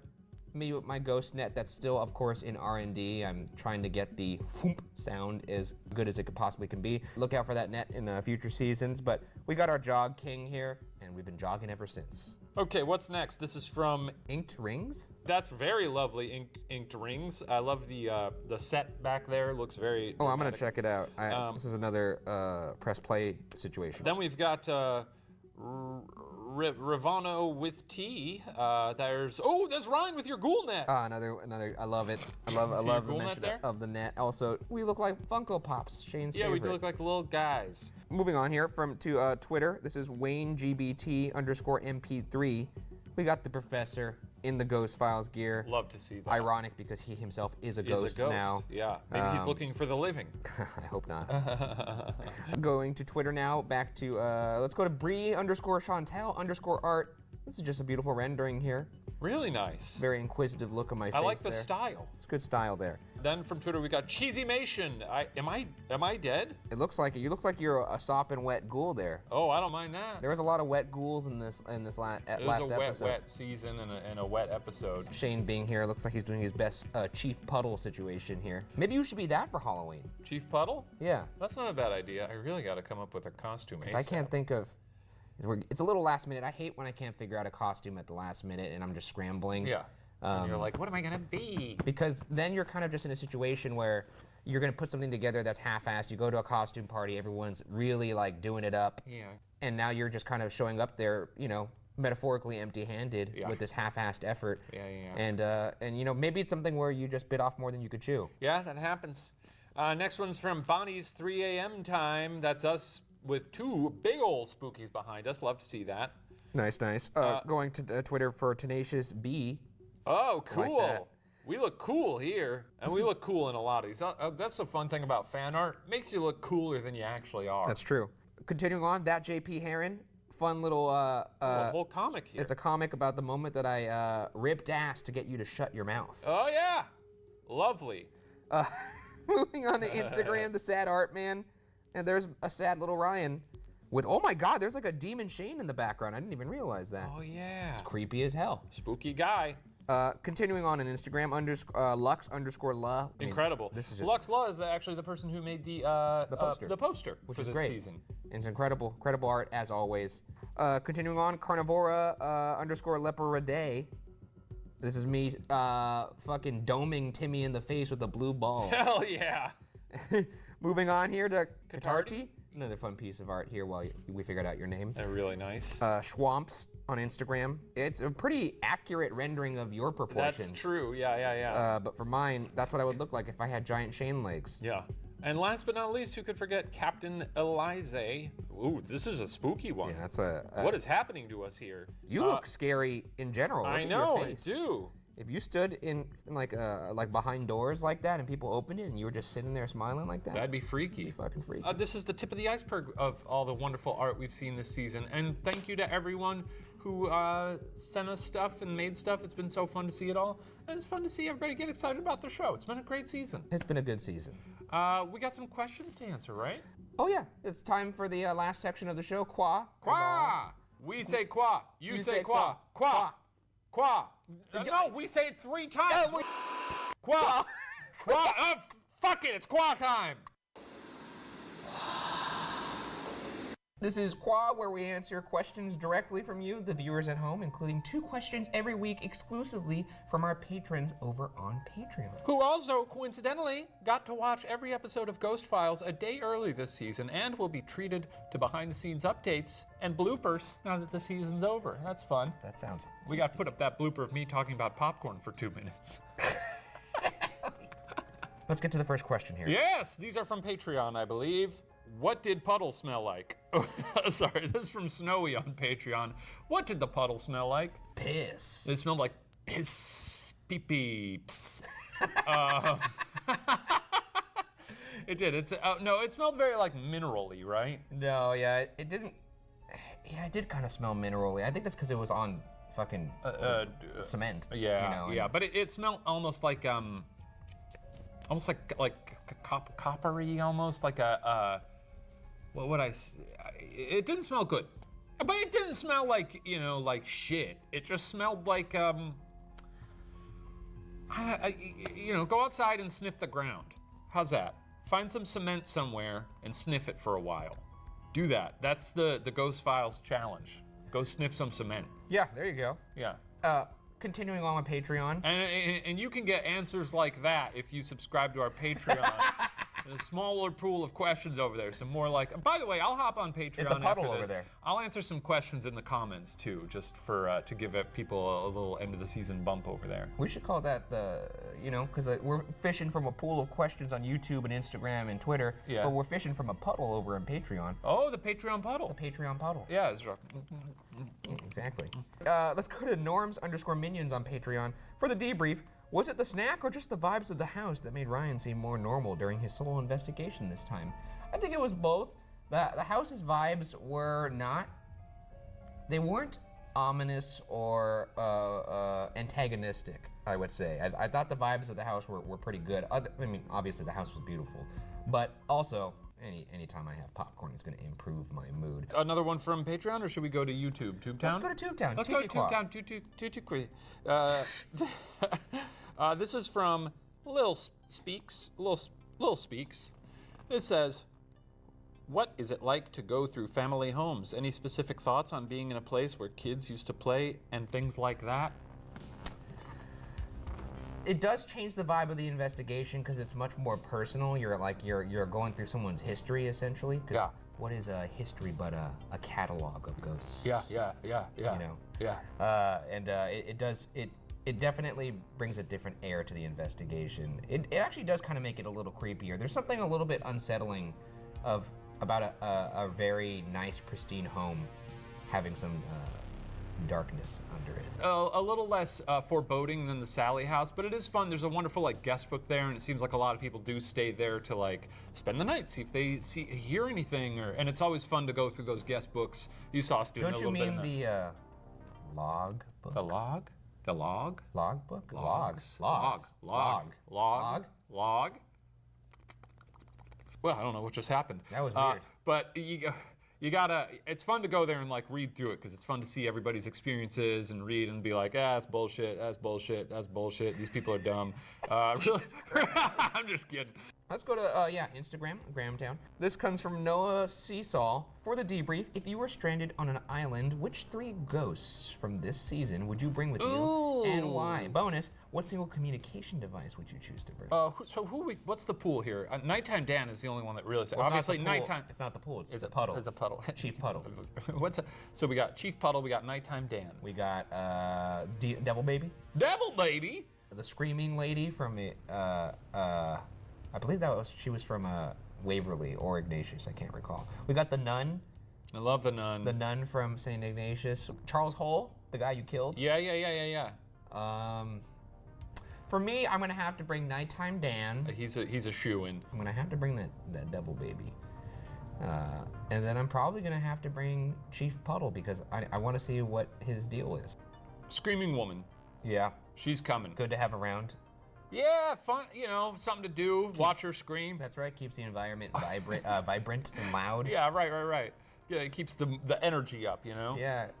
And you could always be like, let me hear you scream! Can I hear you scream? And she'll just be like, ah! Be like, yeah, this is fun. All right, something to do. It's like having a television almost. Or like a pet goat. Devil Baby seems like it would be really good at climbing trees and knocking down little coconuts to That's eat. true. So I'd probably bring Devil Baby. And it's got to be Dan. It's gotta because be Dan. I mean, if you're already creating the soundscape you've created here with the screaming lady, you're gonna want some music to back the vocals. because we'll have screaming woman over here going, ah! We'll have Devil Baby knocking coconuts out of the tree, so they'll be like, goom, goom, goom, goom. Exactly. Goom, goom. Yeah. And nighttime Dan will be there, you know, I don't know what he'll be He'll doing. be chopping and screwing it up. He'll be recording, you know, like Ed Sheeran sometimes performs with his guitar. And he presses that pedal Ed. and he records it and then he can loop it. Yeah. Nighttime Dan will be taking the screaming and it'll, instead of being, ah! It'll be, And then, okay, wait. You do her. You'll be The Dan chopped on the and- the remix, and chopped I'll and be screwed I'll be version? I'll be coconuts falling out of the tree. There we go.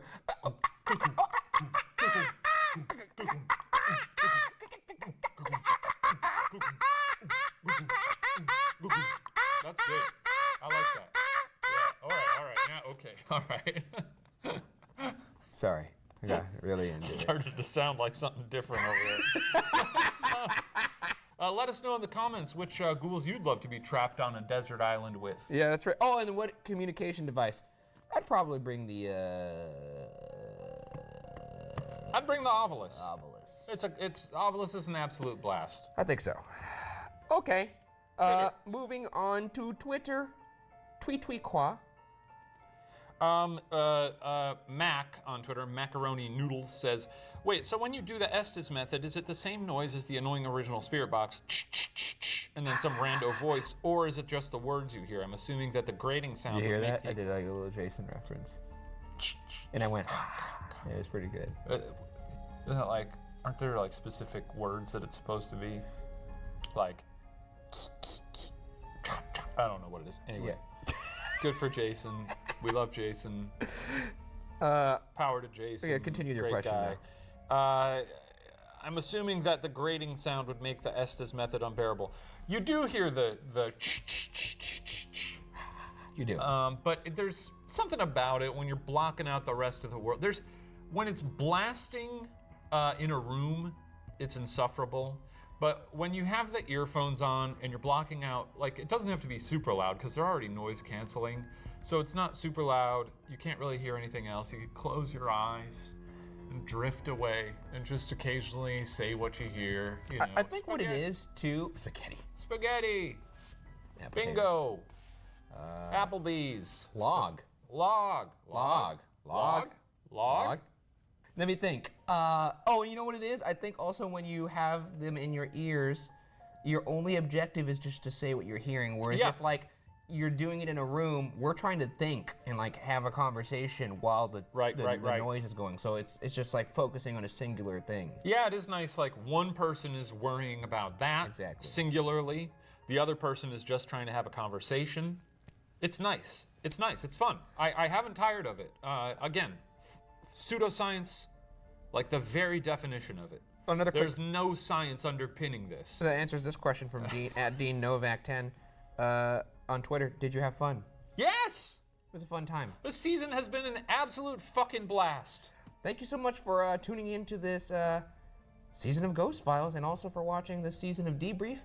And I guess if you're looking for more Ghost Files goodies to tide you over until next year, subscribe to Patreon to be kept in the loop on the production of Season 2, which includes behind the scenes, bloopers, and more. We've already started shooting Season 2, but there will be more going on throughout the year. We're going to be posting some stuff over on Patreon to keep you in the loop. If you're not a part of it, then you'll have to wait until the next season, unfortunately. But a lot of goodies going on over there. Also, keep your eyes peeled because Ryan is once again going to be posting absolutely unhinged videos begging you for your evidence for Season 2. That's right. Because it's your evidence that compels us to go to places. So, That's right. If you're out there, you've got a spooky video or photo of a place, let us know. And if you want to see even more of us, we're here all the time. You can watch us read and react to spooky stories written by you on Are You Scared? Or You can watch us read and react to spooky stories written by you as well while drinking in Too Many Spirits, and oftentimes those are ghost stories. So, They're very scary. And if you're over the ghouls and ghosts, you can check out Top 5 Beatdown, returning in January. And of course, as some of you may know, we also have this show called Puppet History, which is returning this month. The show is a blast. We just, we cover very strange history lessons from throughout time. And Ryan is, you have a great time on that show, don't you? Sure. Yeah. The new season's starting in a couple weeks. You got time to catch up. And you could find out how the hell we're doing it, because the host is dead. How did you? It should be interesting. That's it from us, guys. Really, thank you all for showing up and supporting Ghost Files and making this season such a success. We really couldn't have done it without you if it wasn't for your support, but also your evidence, and just it's been an amazing thing. We went on tour. That's all thanks to you guys. It was an incredible season. It was a crazy time, and I can't wait to do it again. So I guess we'll see you all next year for Ghost Files Season 2. But you could see more of us on those other shows. That's right. Man, I can't believe Season 2 already. Damn. That's right. Damn, man. That is crazy. Damn. What if we did Season 3 as well? Damn, that would be cool. Damn, man. That would be Damn. awesome. Damn. What if we logged that down for... Locked that down, you mean? Log? I don't know, I thought I said log. It sounded like you said log. I didn't say log. Wait, log. Damn, log. Damn. Log. All right, well, we'll see you guys next year. Bye for Ghost Files.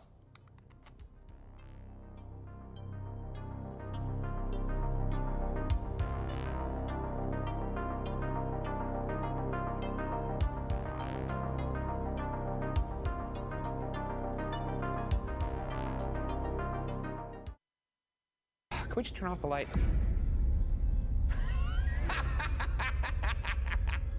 I'm gonna lose my marbles in here, dude. Well, this is absolutely haunting. Hauntingly beautiful. What about that? We've arrived. Oh my God, dude. I'm announcing our presence. It's on. It's a seance. Stop doing that! Come on, brother. It's my finger! Somebody down there? What's going on out there? Fucking hate this. Fuck is that noise? I'm gonna have a heart attack here, dude. We're sort of bad boys, the paranormal world. Oh, this sucks, folks. Whoa, hey. Who is in here with me? I feel like this is the most freaked out you've been. Holy shit. Let's get to it. That's what we do at Ghost Files. That's what we do, and we do it together because we're pals. Don't you fucking touch me. We're pals! Don't you touch me! We have fun out there! Get your hand off me!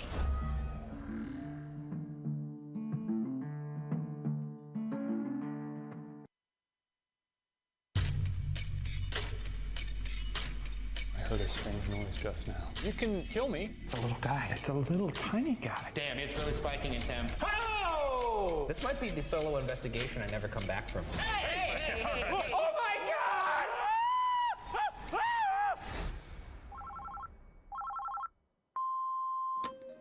Hi, my name is Anna. I have evidence from the Missouri State Penitentiary. It's Becky and Michelle, and we have evidence from Missouri State Penitentiary. I felt like somebody was watching me. Across my back. was standing up on my Saw a stick figure show up on the Somebody SLS pulling on my pant camera. leg. I'm Like shocked to find this unexplained shape. Can you guys investigate?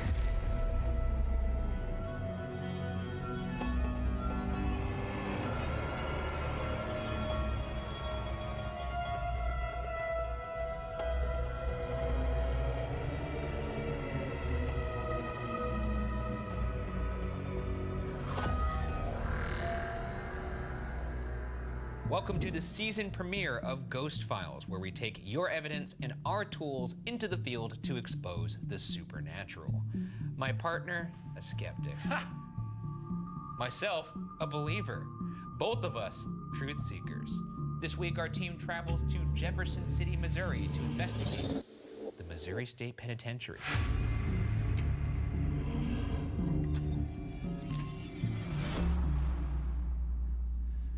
Good fucking Lord. Quite large for a prison. Yeah. This is a monster. Gotta be one of the more foreboding locations we've been to. Well, I'm gonna fucking hate this.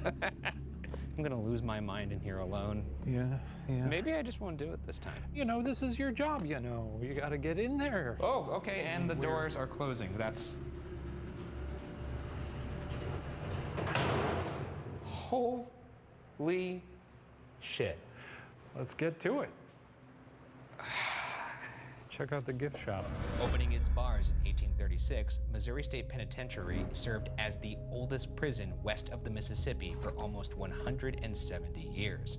For context, it was already 100 years old when Alcatraz was just opening. Prisoners were brutally punished, whether it be via waterboarding, solitary confinement for years, or lashes from glass and metal-laden cat-o'-nine tails. Sort of a sexy way to punish someone, right? Not when it's, laced with metal and glass. Yeah. The prison has seen a riot, escape attempts, and executions, contributing to its nearly 2,000 lives lost on the grounds, earning it the moniker of the bloodiest 47 acres in America by Time magazine.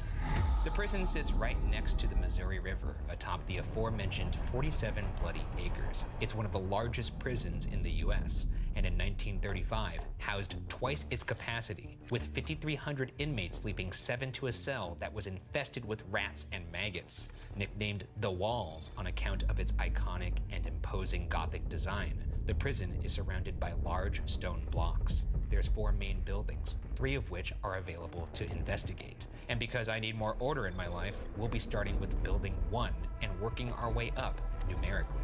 We've also placed cameras and audio recorders in 2 very active parts of the building in hopes that we catch activity when we're elsewhere. One in the cinder block office between 2 wings of Housing Unit 3, where insane evidence of an apparition was submitted to us. And the other in the halls of Death Row, for obvious and unfortunate reasons. And finally, to end the investigation, Shane and I will each be forced to explore this entire massive building one at a time, because getting your steps in is extra effective when you think you're gonna die. It's been a while since we went to a prison, so I'm pretty psyched. A year, exactly, actually. And once again, another location near Missouri River. It's full of ghosts. Full of ghosts. Our first stop is inside Housing Unit 1 by the control room. Every single prisoner would have gone through this building. This is where a spirit known as Fast Jack is usually sighted. Does he sprint through the place? Yeah, he's like really fast. He makes fast people look not fast. My name's Jack. Bye. Yeah, he's like Dash, that little boy from The Incredibles. Yeah. It was the nickname of a lab technician that worked at the prison who was known to always be pacing around. He usually wears a white lab coat and holds a clipboard. Nowadays, he's known to briefly appear from walls before hitting the road and not coming back. Either way, Jack may be fast, but the Ghoul Boys are faster. Oh shit, he's See how fast. fast that was? He's real fast, he's real fast. That's right. Oh, goddamn! If I ever do see an apparition, I'm grabbing it. Well, you know, season 2. I'm grabbing it. All right, so this is the control room. Very neat to see one of these looking as cartoonish as this does. It looks like a Guardians of the Galaxy That thing. funny guy. Who's this? If his eyes darted towards me, though. Sir, now's your chance. Little bitch. This is where Fast Jack is seen. In fact, this is the hallway where he is known to come in and out of those walls. And they're as solid as can be, far as I can tell. No, they're not phony walls. Jack? Jack. You gotta say fast. Fast Jack? Jack! From the way he's moving, I would call him Slow Jack. You hear that? What if we turn our backs and give him the opportunity to That's run true. by real fast? Oh, he doesn't. Hey, buds. He has no idea we could see him. Look at these buds. Go fuck yourself. Wait, whoa, whoa, whoa, whoa, whoa, whoa. I don't know what's happening right Is now. that Morse code? F. A. My S. flashlight is freaking the fuck. Oh, T. shoot! I just J, put batteries A. in this thing.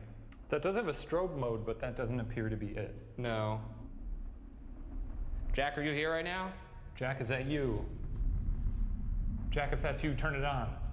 Now off. Okay, that's him. Okay, you know what? Let's bring out some tools here. Jack, we got some tools. You might like these. You didn't think I'd pull out one of these, did you? You didn't think we had that kind of budge? We got the budge, Jack. It's season 2, baby. The REM pod creates its own circular electromagnetic field and will alarm when anything penetrates that field. The more colors on the alarm, the more significant the intrusion. The REM pod also detects temperature fluctuations. We're gonna put the REM pod over there, so if Jack's doing his little nonsense over there, We'll catch him on the REM pod. Meanwhile, we're over here trying to talk to him on the honeytone spirit box. What in the world is happening here? You did put fresh batteries in that. I'm confirming he put fresh batteries in it. Fine now. So Jack, this is a spirit box with a little speaker called the honeytone on it. Basically, you could use this device to speak to us. The spirit box rapidly scans radio signals to create white noise through which spirits can communicate, and the honeytone filters out the noise while amplifying only the voices. All right, Jack, my name's Ryan. I'm Shane. What was your favorite thing about working here, Jack? Hot. What'd you like about working here? Or did you not like working here? Do you know you're dead? Sometimes they don't.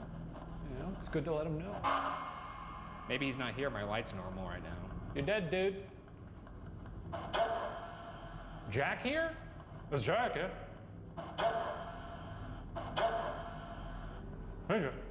Is that you? Do you like moving through walls? It's Jack, yeah? Who was that screaming person? Sounded a little like Nelly Furtado, but we'll let that slide. What's your favorite song? If you start singing Promiscuous, I'll pop lock for you. Hey, Jack, can you move towards that red light in the distance over there? Or if you're at the end of the hall, could you come towards my voice?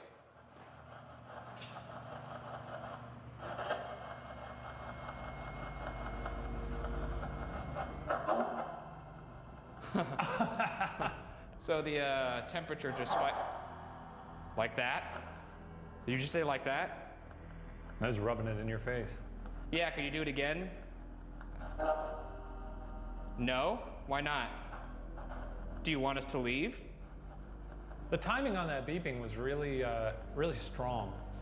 Do you want to walk towards that light again? We'll leave if you do so. Walk towards the red light at the end of the hall. Or anybody at the end of that hall who wants us to leave, come towards us. Very easy thing for you to do. Just walk toward that red light. Ooh. Okay, lights are off now. You like that better? Grab the little antenna with your... Yeah, grab the antenna. Go grab that little red light and the antenna. Holy shit. Oh, damn, it's really... Okay, so it's really spiking in temp. Is this... I feel like this is the most freaked out you've been. Dude, fuck this place already, dude. My heart's beating so fast. Okay, well, we're gonna move on to a different room. Feel free to follow us. You're a fast guy. I'm gonna walk towards that. Don't push me or anything. Are you talking to me? Or Jack? I'm talking to Jack. Okay, I hope you know I wouldn't push you. Jesus Christ, it's already starting. Okay. Well, good start to the investigation. A really exciting start. Really glad that we have several more hours to be locked inside. I genuinely have not seen you this rattled in it's been a minute. For me, it's delightful. I think for the folks at home, they're all having a good time. You're doing a great service right now. Thank you. Let's go check out more of this prison. Our next area are the Housing Unit 1 cell blocks, where the women prisoners were housed. These halls are filled with ghostly activity, from a ghostly figure who has been spotted wearing vintage clothing, to a thirsty Class A EVP that has been reported saying, quote, "Somebody cut me apart." Wait, hang on. Are they saying, hey, someone has done this to me? Or are they saying, somebody cut me apart, Oh, please? I see what you're saying. It could be, how did you die? Somebody cut me apart. But it could be... Cut me apart, Daddy. It could be just unprompted, just unsolicited. Like, rip me open. Is there anything you'd like to say to us? Somebody cut me apart. Somebody slice me. And it's also here where Scott Gaddis and Ghost Duck Investigations captured this startling footage of a full-bodied apparition on the 4th floor. I hope you're ready.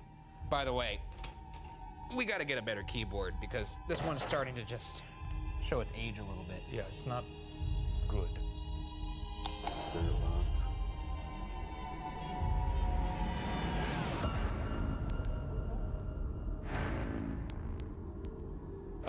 It looked like a guy wearing jeans. I thought it kind of looked like somebody in like a prisoner garb. It's one of those situations where, again, we're taking these clips at face value and assuming that the people who submit them are submitting them in earnest and saying, yes, There was no one there when we took this clip. It certainly just looks like they panned the camera past a person standing there wearing some Tommy Bahama shirt.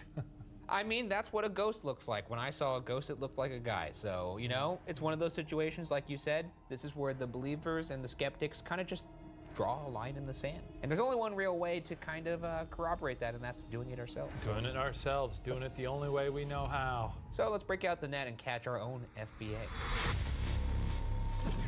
All right. So we're on our way to the top of cell block 1 where the apparition was caught on camera.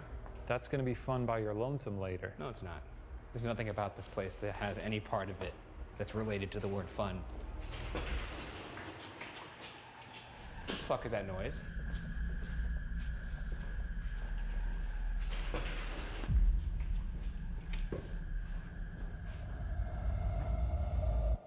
That appears to be some sort of large bird. This will be the blind cell. Oh, this is one of the more horrifying cells in the prison. Oh yeah, look, there's no lights, just a brick wall. Let's pop in there, check out the vibes. Let's pop those lights off. Oh yeah, this would be extremely unpleasant. Tight, tight, tight. All right, well, I've had enough of that. Yeah, why don't we see what else is out? Let's go try and capture this apparition. All right, so we're going up to the 4th floor where Scott Gaddis and Ghost Duck Investigation sent us that clip of the apparition. Boy, Scott Gaddis really got his cardio in. He's got some thick calves. You should say something? No.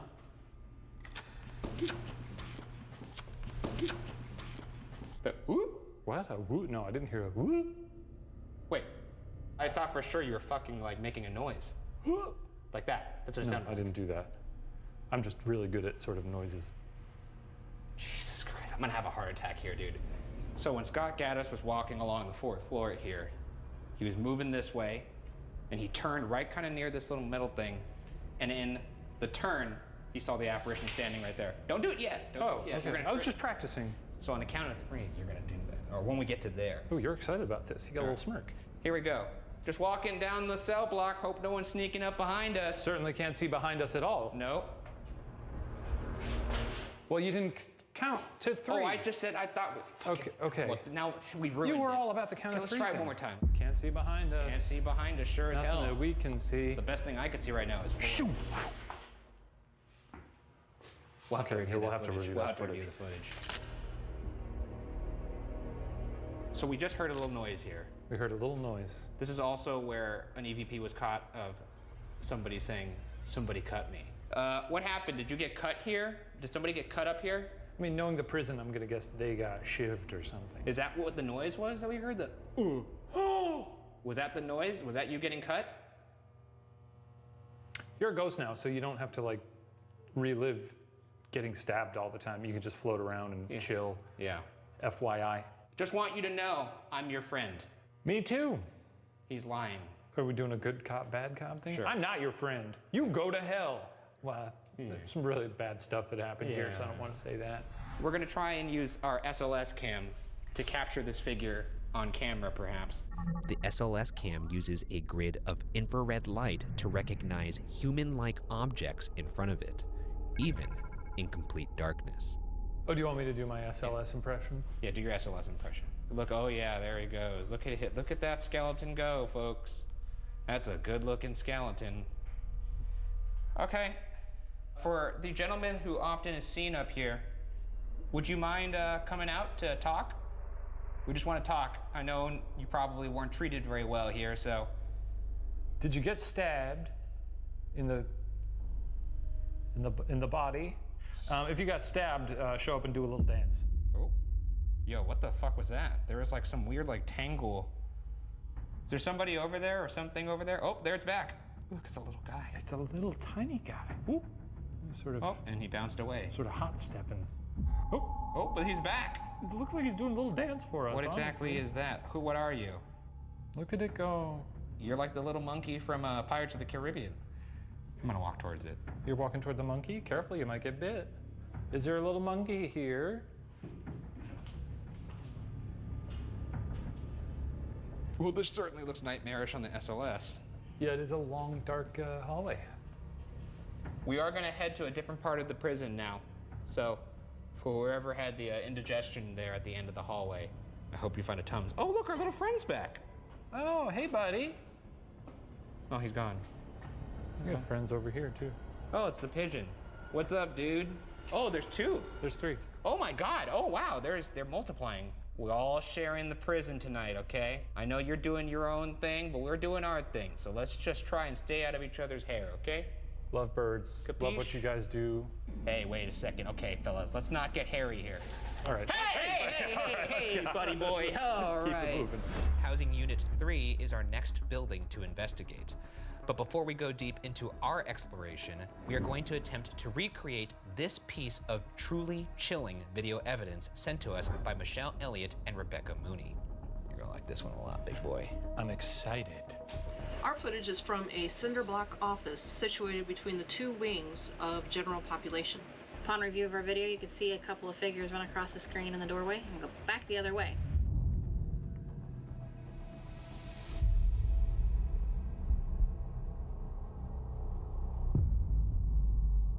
I think they want to believe that that's a person. It's very likely people were just walking by and they just weren't keeping track of what was going on. Skeptics are always clamoring for, I want some solid evidence, some solid proof. Yeah, we are. And then when it's shown, no, that's not solid evidence or proof. It's a video that someone recorded. If there was no people there, though. Do we have other angles? Do we have, like, robust logs of what happened in that building? Regardless of what either of us think, we're gonna set up our own camera, we're gonna lock down the area, and we're gonna see if we can capture it, because that's what we do at Ghost Files. That's what we do, and we do it together because we're pals. Don't you fucking touch me. We're pals! Don't you touch me! We have fun out there! Get your hand off me!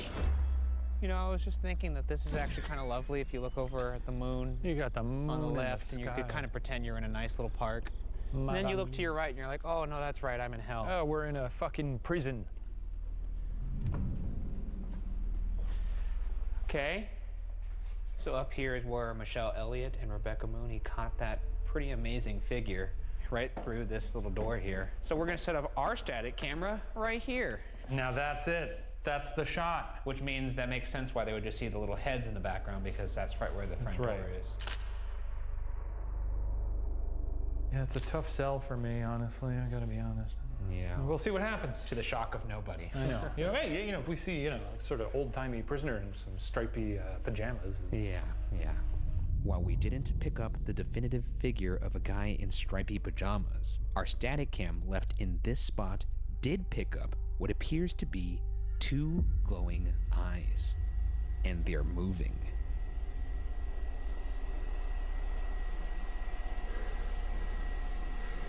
And furthermore, our camera picks up footsteps and what sounds like someone tampering with the camera, followed by a voice that perhaps says, "I'm here."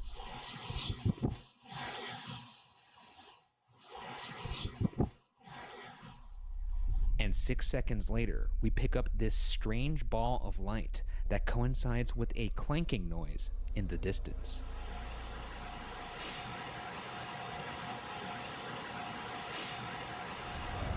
Housing Unit 3 is where Death Row resides. This area is also supposedly home to shadow people that peek out of the cells, hence the nickname Peekers.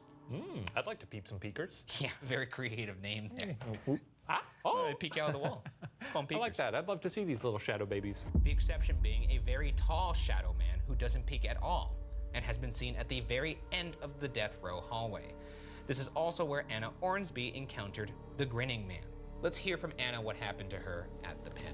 We went to the penitentiary, and in the C hall or the death row building, they turned off the lights on us and they told us just stare ahead and see if you can see any shadows, which your eyes will make shadows, so I didn't take that very much to heart. So they told us to turn around, and we did, and there was a grown man in between my friend and I's shoulder, grinning from ear to ear with a lieutenant's cap on, even though there were only women behind us. It was terrifying. So afterwards, we went home, drew what we thought we saw, and we drew the exact same thing. It was crazy. I don't know how to explain it. You turn around to say something, and as soon as you turn around, you just see just standing in between you, just right there, like, Jesus Christ, how scary that would be. Did she send in the drawing of what she drew? If she still has that drawing, I'd like to see it. I mean, I'm sure it's burned into her memory, so she could probably at least She could probably reproduce redraw it. I like, how discerning she is. Well, let's see if we can find this grinning man ourselves.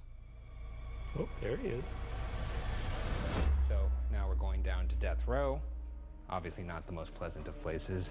Yeah, it looks like sort of most other places in this prison, but I guess there's an added weight to the fact that it's a one-way ticket. Yeah, it's fucking death row. So this would be where some fairly nasty folks would be. Yeah. Let's go in here, actually. Do not close any doors. Oh, yeah, because you will get locked in here. Yeah. At least the cells were spacious, kinda.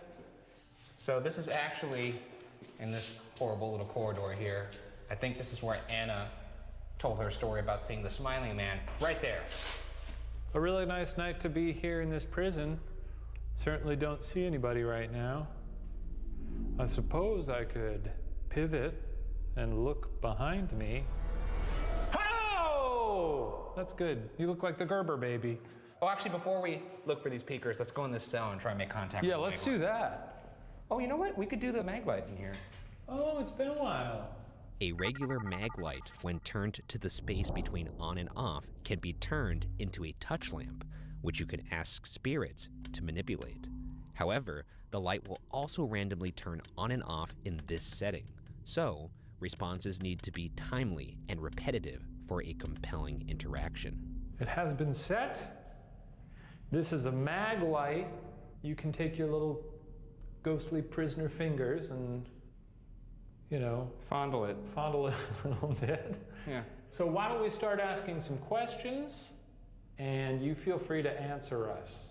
If you turn on that light, maybe it'll be, let's treat that as a yes. If you did not like being here, can you turn on that light?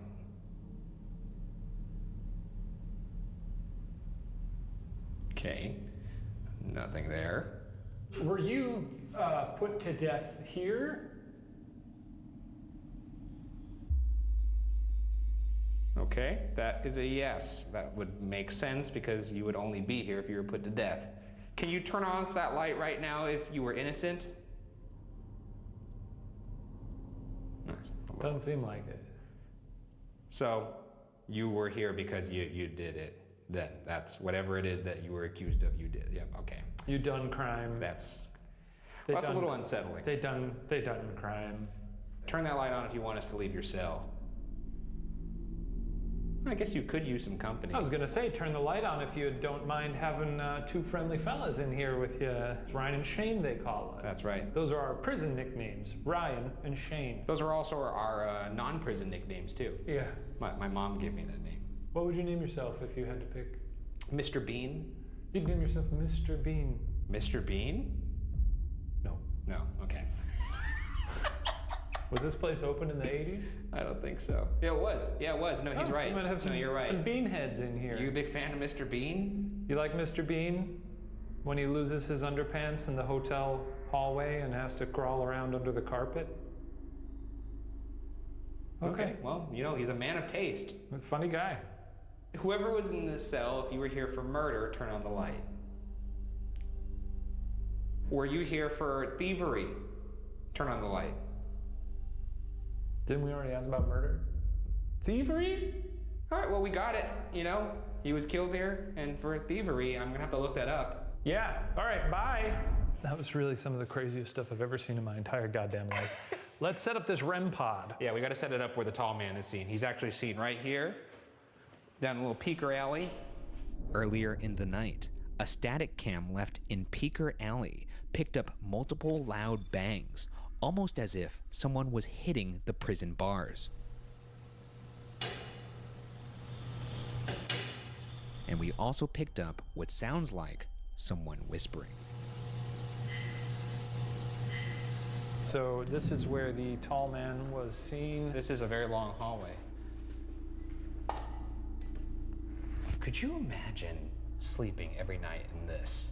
Every now and then when we would do overnights, it was like, hey, no big deal. But honestly, I think an overnight in a place like this would be pretty unnerving, you know? Yep. God damn it, dude. Yeah, looks like another temperature spike over there. Not an EMF disturbance, though. And again, we're pretty far from this. Oh my God, my heart. Oh man, I'm just thinking of what it's gonna be like when I'm in here later by myself. This might be the solo investigation I never come back from, mentally. Is there somebody down there? Is there a little peeker? You come peek over here. Give us a little peek. Come on. I guess shining a light on them, maybe that's a... Maybe they like the darkness. They're like yeah, Batman. oh, I can see it on my night vision. Oh shit, you're right. If there's anything down there, could you walk towards our voice, or anything even behind us on the opposite end? You have full permission to touch any of us or say something. You can move something. Just let us know you're here. Maybe there's something on your mind that you want to get off. If there's any entity over there at all who doesn't like us and would like us to leave, approach the red light. Or walk towards us. That was weird how I felt light. Oh, God damn it. You know, it's somewhat consistent tonight. You likey? No, I don't. I don't like you. No. Okay, I'm gonna come grab it. I like imagining that it's crying when you pick it up. Like No, it I doesn't imagine wanna be like turned off. What if it was like a guitar? Ghost Files, bitch. Let's get out of here. It takes a whole lot of work, time, and money to keep all of our special ghost hunting equipment running. Ooh. Did you not pay the electrical bill this month? The state-of-the-art Ghost Files Boo Goo containment unit needs constant maintenance, and we both really need to get on top of our ghost budget to make sure we can afford to contain all the ghouls and keep everyone safe. Sorry. Lucky for us, Rocket Money is here to help. Rocket Money is an all-in-one finance platform that helps you save more and spend less. This personal finance app allows you to manage subscriptions, lower bills, build a custom budget, and grow your savings, all in one place. Rockets and money are actually the two big things we need to help keep this high-tech ghost machine running. All right. I use Rocket Money to cancel those forgotten app subscriptions, like the spirit scanning app I never used. Rocket Money safely and securely identifies recurring charges and cancels unwanted subscriptions for you with just a tap. I can also lower my bills by simply uploading a photo and tapping a button. And then Rocket Money negotiates my bills for me, from internet service bills to cable and phone bills. Maybe even this electric bill while I'm at it. I've set up smart savings to save up for a new Boo Goo containment unit. By choosing the amount and frequency, Rocket Money automatically deposits savings into a smart savings account. Save more and spend less by joining the 3.4 million members using Rocket Money. I've got the hookup. Go to rocketmoney.com/ghostfiles or by clicking the link in the description to get started for free or unlock even more features with premium. That's rocketmoney.com/ghostfiles to get started for free. Get your money right so you can focus on more important things, like ghost hunting. Ghosts? Are you kidding me? The next area we'll investigate is Section 3D, which is the basement solitary confinement for Housing Unit 3. Each building has its own fun little solitary confinement area, each with their own delightful flavor. And this one tastes like physical illness and deep feelings of discomfort. Full-blown conversations have been heard through the halls. Audience investigator Allison Mosley and her entire paranormal tour spotted a figure peering from behind the end of the hallway for an extended amount of time, until it slowly retreated into the darkness. And to add some levity, some have said that if you whistle and say, "Come here, boy," a ghost dog will come closer. Love that. We love a ghost dog. I do love a ghost dog. And pretty easy. I don't have to bring a bone or anything. I just have to say, "Come here, boy." Come here, boy. This is also one of the few stories about shadow people that I've heard where it kind of lingers. Normally they're like fast, peeking out and they're gone.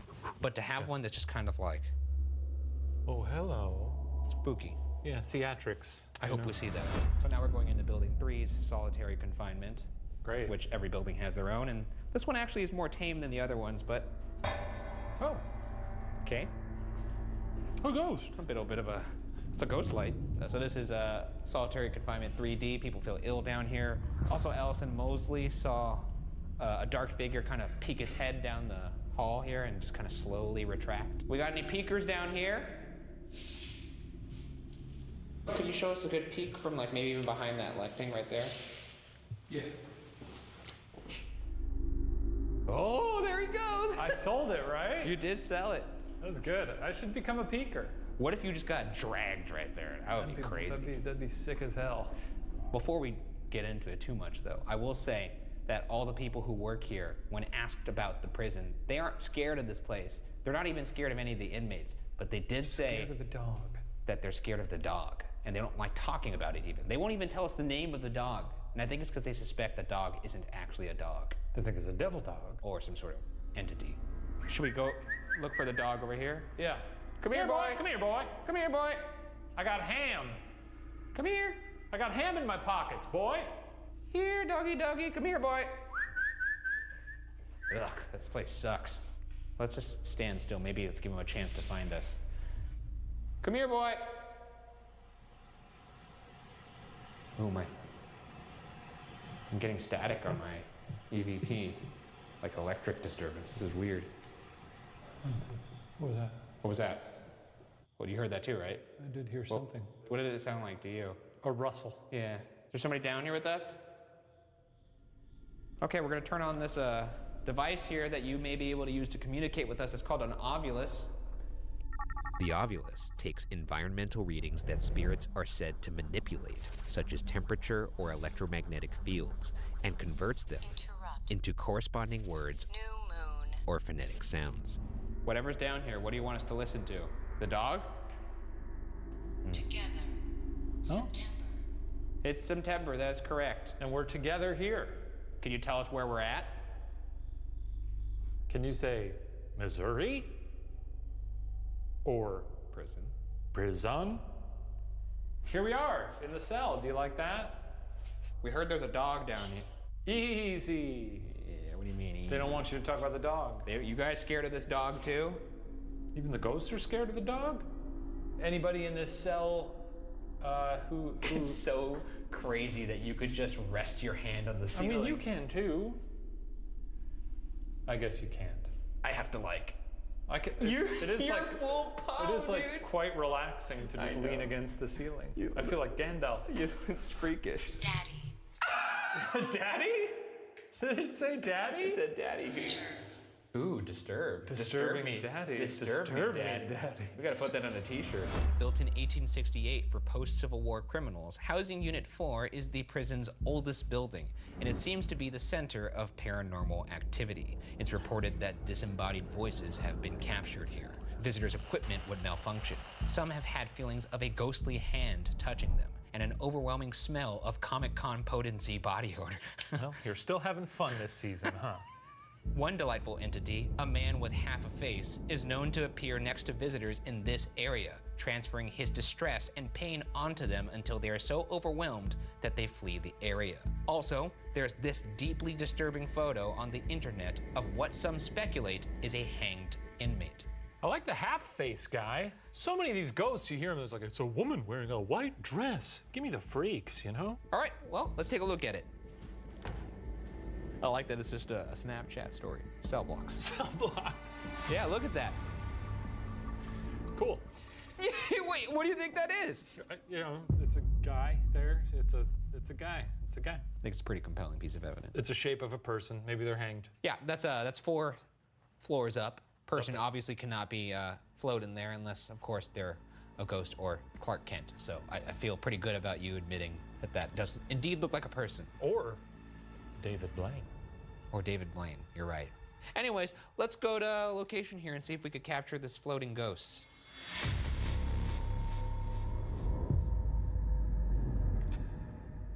Let's just turn off our lights to just appreciate how horrifically dark this actually is. Yeah.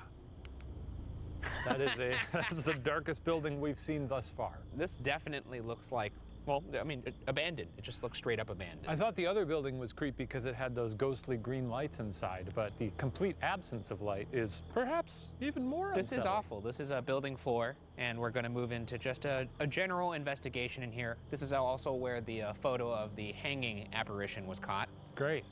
And looking at how dark this place is, that's the least of my worries, honestly. I could give a shit less. I can't believe you're gonna go in here alone later.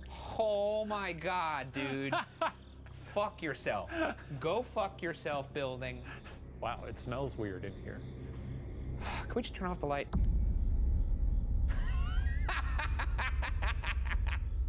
I'm gonna lose my fucking marbles in here, dude. I'm announcing our presence. We've arrived. That's a nice thing to do to the ghosts. Let them know you're here. Yeah. This is Ryan. I'm Shane. That's right. I'm gonna take a picture right now. Is it okay if I take your picture? Because somebody caught up. I guess I'm talking to a hanging apparition, so you probably can't respond. That's true.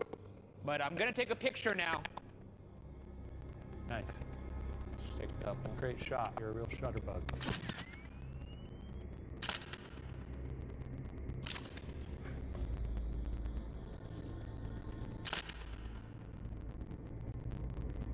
Oh look, this is one of the cells that would be for about 7 people or so. Oof. 6%.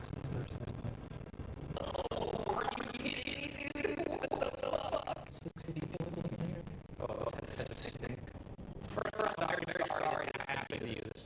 Not great by any sense of it. Jesus. How did they live? No, this is awful. I'm starting to think prisons are inhumane. Okay, let's turn on the Ovilus. This is a device that you can use to speak to us. Maybe you've been having trouble communicating, and this will help. I heard a faint skitter. I didn't hear any skittering. I heard it off in the distance somewhere in one of these rooms. Should we go look? Sure. Any little rats in here? Little mice? Cool. Mattress. Blaze. Is this where you used to blaze it on this mattress? That sounds nice. You're not responding to the fact that she said mattress when you walked up to the mattress? What are you, fucking high? Well, I just was more distracted. You walked up to the mattress and she said mattress, and you were like, well, you like to blaze it? Well, it's because it said blaze. Sure, but it all said mattress when you walked up to the mattress. Yeah, but it gets overpowered by Go blaze. be a scared guy. Do your thing. Oh. It's hard for me to get scared when I'm thinking of blazing it. What'd she say? Material. There's material on the mattress, Ryan. What did you do in this room? What'd you do for fun? She says mattress, you roll right past it. Unbelievable. Why'd she said blaze first? She said mattress. But blaze after. Housing Unit 4 also has its own brand of solitary confinement, a medieval-style dungeon nicknamed The Hole. The cells in here are completely devoid of daylight or any source of fresh air and held the worst criminals, from death row inmates to particularly violent prisoners. There was actually a guy who was in solitary confinement here in The Hole, Firebug Johnson, who was down there for 18 years. His name was Firebug Johnson? His name was Firebug Johnson. He did end up killing 4 inmates via fire, but he also tried to burn the prison down, so. And he published a book after he got out saying... was like, page 1. Oh! You know what? Before we get to the location, I'm gonna buy the book and I'm gonna read it. How long do you think you'd last in this hole? I think probably 50 years. It's a specific number. How about you? Well, 20 minutes.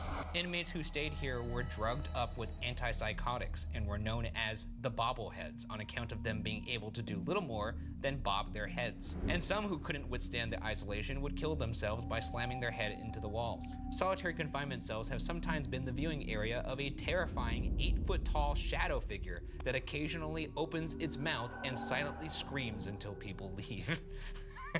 Oh, that's good. Oh, so you're more like a scared scream. You kind of look like Nick Cage, actually. Scared. Angry. Scared. Angry. Quicker. Scared. Yeah, okay, good. Perhaps related, Kelly Carrender and Hector Lugo captured this enormous figure on SLS down in the dungeon. Let's take a look. That's our 8-foot ghoul? No, you'll see. Whoa, there's 2 of them. So look, there's a person. Oh, that's a person. Whoa, look how fucking big. Yeah, that's sort of an It Follows ghoul. I just like the fact that there's supposed to be a tall person down here, and then we see this giant-ass stick figure. It's pretty good. Yeah, good one. Well, what if we get a giant-ass stick figure? I'd love to see it. I'd love to see a big, scary stick figure come up to us and go. It'd have to be a pretty big stick figure to look big next to you, though. I mean, 8 feet will do it. All right, so now we're going down to the dungeon. This is the place that has no light, no fresh air, and it's also where Kelly Carrender and Hector Lugo sent us their evidence of SLS That's where they saw a little dancing man. No, not a little dancing man, a big dancing man. Big dancer. Please turn off the showers after use. Got it. That's very green of them. Hey, look, there he is right there, Firebug Johnson, the guy who was here for almost 18 years. Oh, we read his book. Good writer, a little bit racist. All right, yep, this is pretty dungeon-like. Oh, this sucks. To be here for 18 years. Oh, this sucks, folks. Oh, no. It's pretty humid, too. It's hot. If they locked me up here, my nickname would not be Firebug, it'd be Dead as Hell Bergara. It'd be Piss Pants Bergara. For the sake of it, let's turn off our lights just to see the absence of it. Okay, I bet it's gonna be dark as fuck. Let's find out. Wow. If you don't have these devices in your hands, you can't see anything within like an inch of your face. No. This is awful. Holy shit. Now you sort of understand why people would bang their heads against the wall. Go crazy in here. All day, all night. Just nothing but pitch black. Yeah, I would lose my mind in here. Okay, so you could see this is the inside of one of the cells in the night vision on this SLS. Let's see if we could catch our tall man. Anybody in here with me? Is there a particularly tall fella in here? Nothing? I do want to inform you, you are a ghost. You don't have to be here anymore. You could leave. Yeah, according to Ryan's rules, like ghosts can, hop on Spirit Air and, take a little trip. Go to Acapulco. This does not have to be your life anymore. You could go. Wait, check this out. Yeah, real the Blair Witch. That's pretty good. Actually, let me get some. Oh. I'm gonna put my face in a spider web. Gross. Here's the mag light. I figured if anybody's gonna turn on a light, it's Firebug Johnson. If there's anybody in here that has something to say about their time here, can you turn off that light?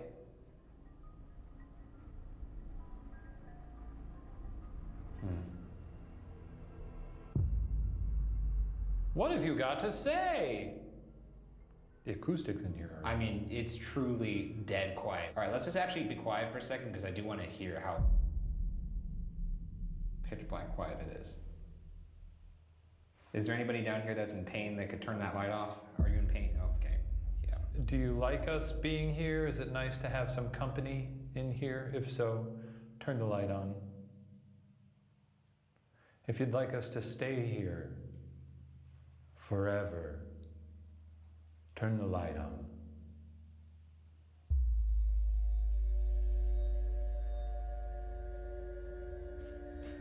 No. Yeah, we're gonna be here by ourselves later because Ryan's gonna come down here drinking I'm not solo. coming down here. It's possible. To anybody of you who's in here, tall man, short man, medium man, I don't give a shit. Not coming back down here. I feel like you might be coming back down here. Not gonna happen, sir. So if you want something from this guy right here, you better rip my beanie off my head. Oh, fuck you. If you like the idea of maybe showing yourself to Ryan when he's all alone later, turn the light on. Or do you want to hang out with Shane? He'll come back down here alone. That's right. Turn that light on if you want to spend some time with a fellow tall man. Tall man. I guess not. I'm a little offended. You know what? Why don't I get out of this dungeon? I don't like being in here. No? I'm just gonna say it.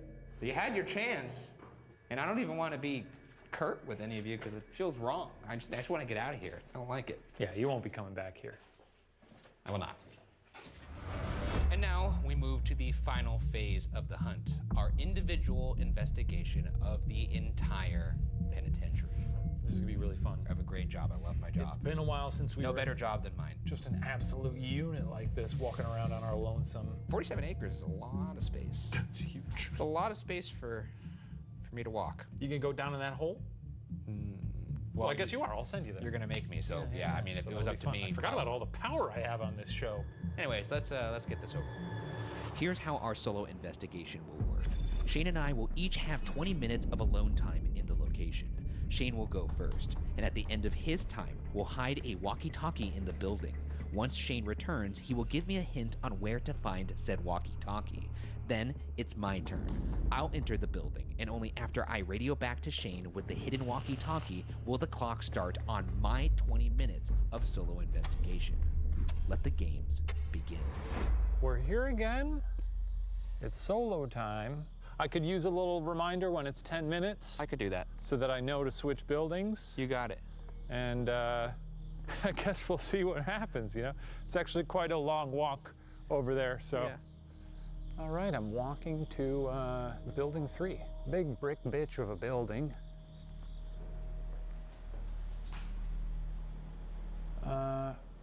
Where to?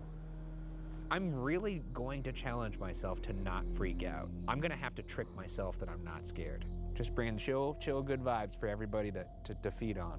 Okay, so this is Death Row, where we've got all sorts of pals. Who's out here? Tall man? Shadow baby? Peeker? The dog from hell? I believe this is where the tall man hung out. Feel free to reach out to me in any way. I'm gonna shut my light off now and bask in the darkness. Why, that is pitch black.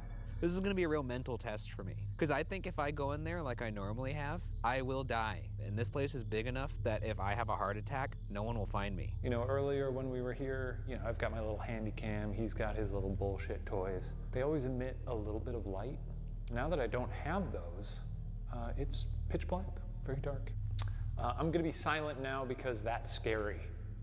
I think Shane's chilling, you know? I'm gonna bring my Shane energy to this. Not like crazy energy, but I'm gonna bring like the part of his brain that's able to compartmentalize and go into chill vibes.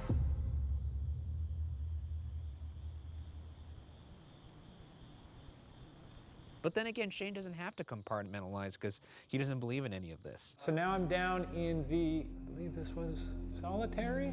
If there had been nothing that happened tonight, I would still be nervous about this solo. So the fact that there has been things that have happened, not great. Not great at all. Once again, that's why I gotta change the mindset. You're gonna see a new Ryan this season, Zen Ryan. I'm gonna duck into one of these cells now. I'm gonna turn my light off. Feel free to speak to me via my magical box. Give me a word. Equation. Okay. Anything else? You want to say off? You want me to turn this off? Is that it? Casket. Now we're getting somewhere. In many ways, this was like a casket, wasn't it? That's a 10-minute warning for you. Thank you so much. See? Does he hear? You hear? Does he sound worried? He doesn't sound worried at all. All right, that's our 10 minutes. We're gonna relocate to the other building. I don't want to acknowledge them as I walk past. Is this how you walk all the time in your neighborhood, like Michael Myers? On coke? Interesting.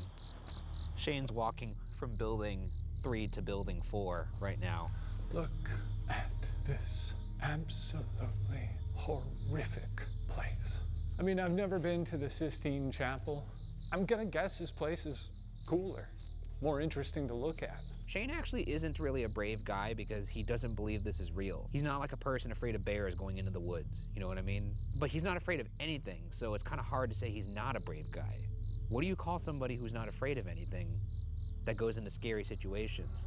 Is it actually brave, or is he just a lunatic? Hey, ghosts. My name's Shane. I'm right here in the middle.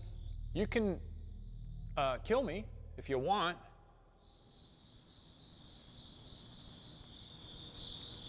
I heard a strange noise just now.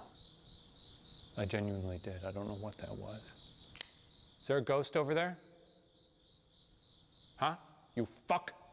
Like Shane right now could be getting stabbed brutally to death, and I bet you I wouldn't even hear it if he was in that dungeon. Really gonna try now to give a yell that Ryan will hear out there and think that I have actually seen something upsetting. Time to give a big spooky yell like I said. Ah! See if that gets him. Not to saying that I think he's getting stabbed to death, but he could be, and that's enough for me, you know? Maybe he'll think I've been murdered. I thought that was pretty good. Who knows what I'm gonna see in there, and who knows how long it will take before you guys know I've seen it. He's not radioing me, so maybe he didn't hear it. So now I'm gonna yell as if a ghost is picking me up and throwing me at the ceiling.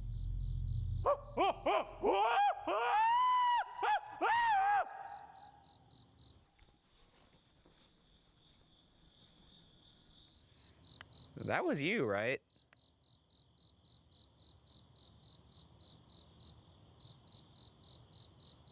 I should answer eventually just to make sure that he knows, but I want to let him stew for a little bit, you know? We just heard like some weird girl screaming. Kind of sounded like a girl screaming. Shane, was that you? Was what me? The strange screaming, that wasn't you? Oh yeah, that was me. Oh. Okay. Well, I wasn't rolling on my EVP. Ryan's gonna be so mad at me. Oops. Okay.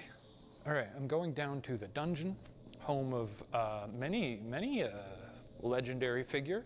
Shane, if you're in the dungeon, can you go into that really scary dungeon and then make yourself as tall as possible and say there could only be one tall man in this entire prison and it's me?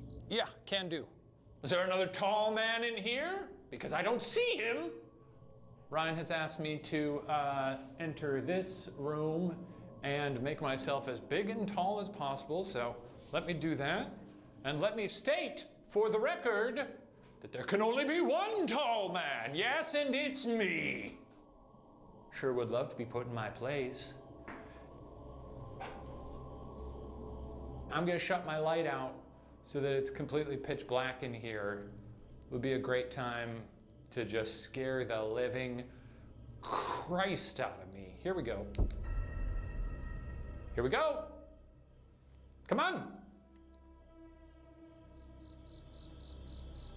Maybe he's dead.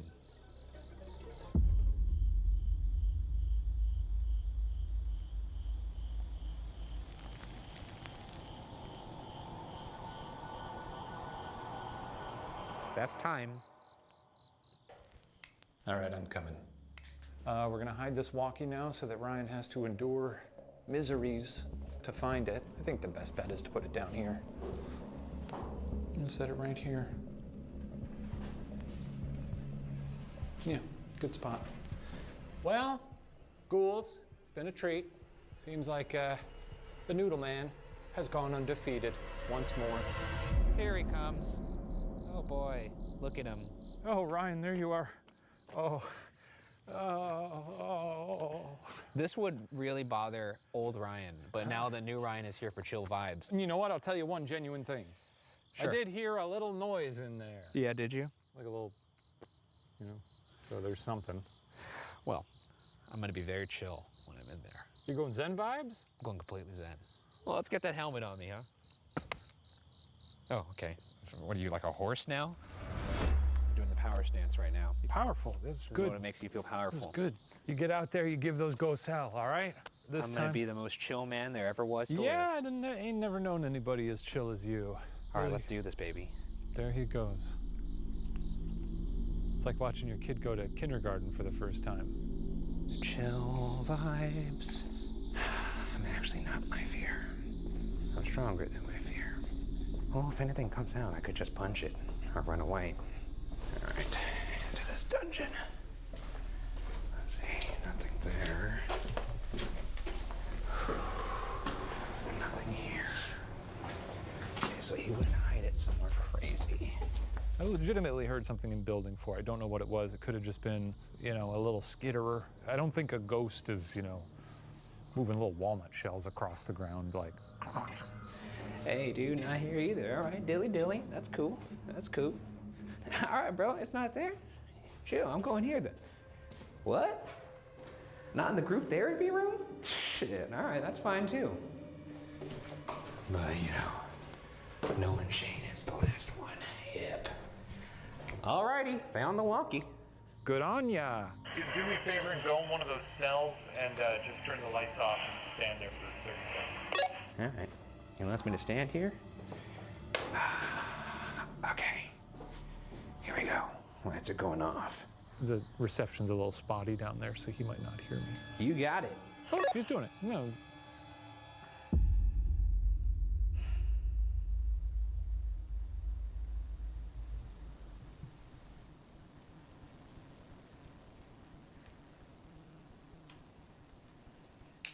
All right. All right, you got it, bud. Did that, 30 seconds. Very proud of you. You know what? I like this place. I do. I do. So I'm about 1 minute and 36 seconds in. I truly thought it was about 5 minutes in, but you know, that's fine. That's fine. I get it. This place sucks. I wouldn't want to stay here either. So, I'm sorry. This place is really, really great. I don't obviously support prison industry, but you know, it's cool to see a prison, you know, in the same way that it's cool to see a tornado, you know. Obviously, tornadoes hurt people, but boy, oh boy, fun to look at. Oh, look, this is that really awful cell where like 7 people will be like shoved into this shit. Check this shit out. Ugh.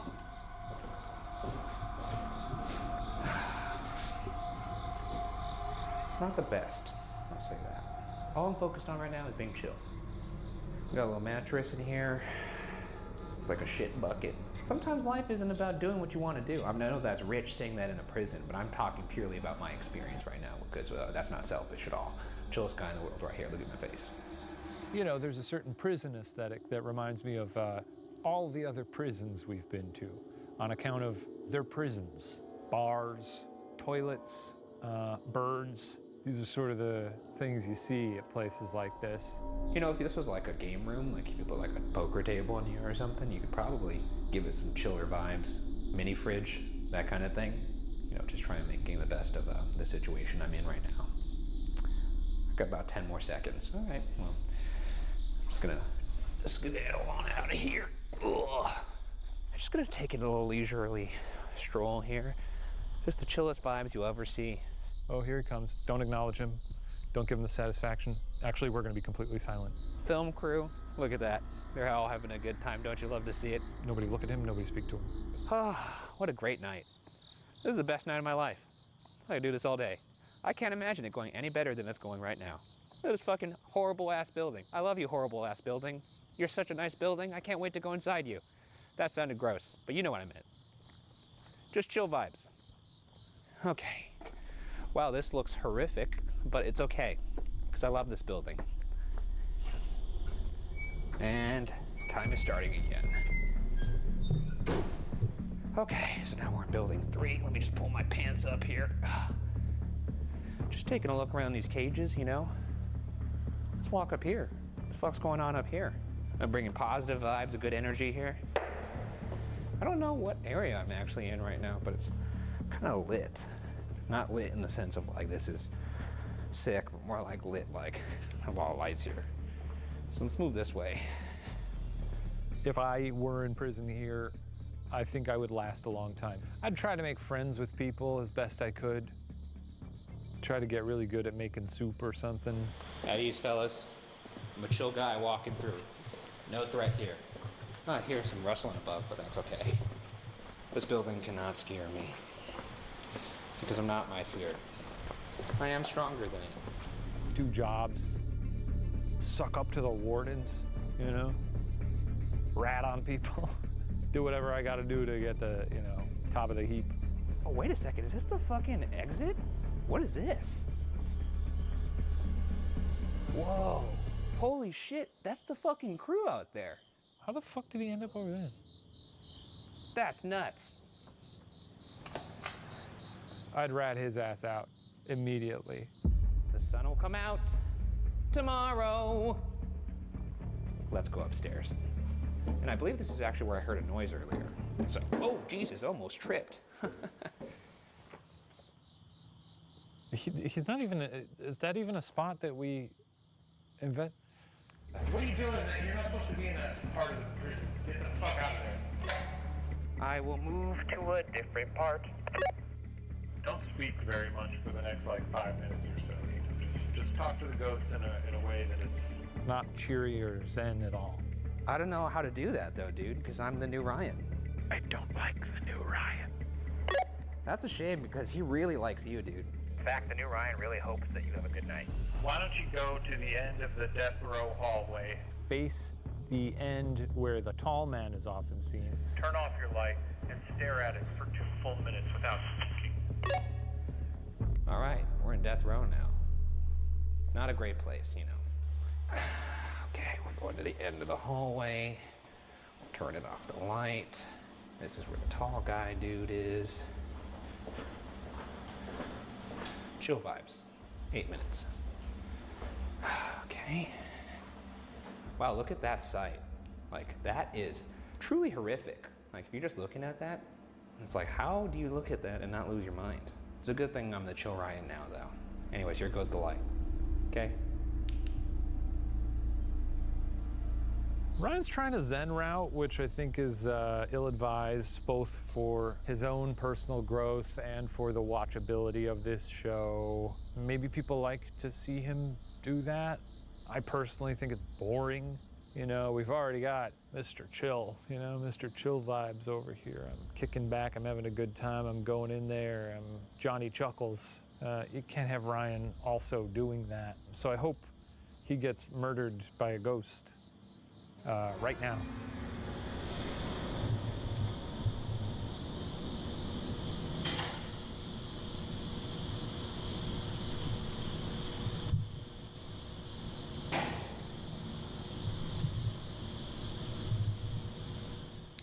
All right, well, that was the 2 minutes. All right, Cheney boy. Well, that was 2 minutes in the dark. Oh, that was actually down that hallway. So Violence. There were some bumps that were happening. They're gotten closer and closer to me. But, you know, the old Ryan would have freaked out about that. New Ryan was like, wow, that's really interesting. That went on for so long that I forgot you were doing it.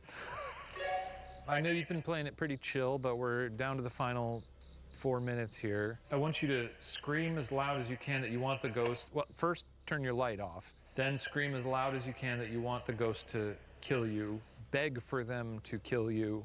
Then after about a minute or so of that, just bask in silence for a little bit. Okay, going in the last cell of the other hallway, and I'm gonna beg for them to kill me. I'll actually hold down the microphone so you can hear me. Is that cool? Yeah, I love that. Oh my God! Could you please fucking kill me, ghost? Please!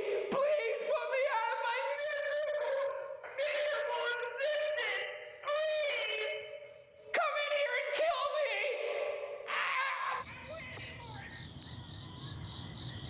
Oh yeah, you can hear it from here.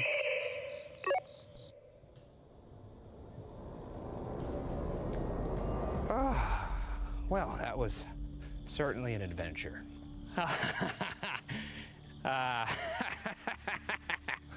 This building, everyone in here could go fuck themselves. You did I did it, dude. Yeah, as soon as I stepped out, the facade dropped. Yeah. Did you have fun in there, though? Oh, no, I didn't. No, I hated every second of it. But yeah. I did it with a smile. Honestly, it's kind of all a blur. It feels like I didn't do it. I kind of disassociated that entire time. That's one way to do it, I guess, but I don't know if disassociation is the best method, but... Oh, it worked for me, because it's like I was sitting here, and now I'm standing here, and it's like, how did I get from here to here? Anyways, Well, let's go. Let's get out of here so I can cry. Let's absolutely leave. All right. For 170 years, Missouri State Penitentiary has trapped countless souls within its walls, souls that have reminded us of their dark past every year since. Did we actually capture the eyes of something moving in the darkness? Did we make contact with Fast Jack? Did we hear prisoners still trapped in their cells? Our job as investigators is to collect and present questions, possibilities. Interpretation, however, solely belongs with you. But for our part, Missouri State Penitentiary can now be locked away in the Ghost Files.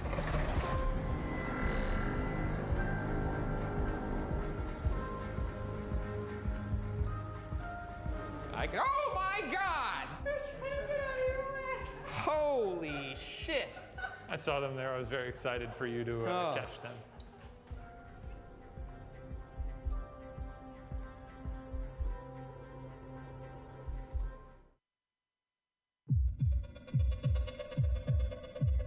Did I capture a Misty Ghoul? Did we hear from Sarah Winchester in the seance room? Did a ghost sit with us in the witch's cap? Grab a snack and help us unpack all that and more. It's time for Ghost Files Debrief.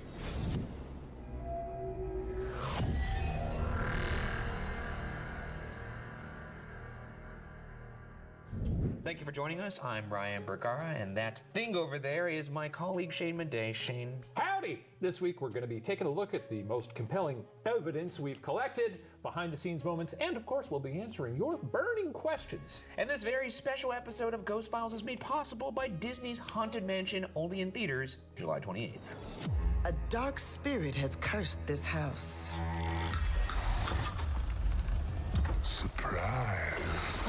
Is anybody else seeing this? Wait!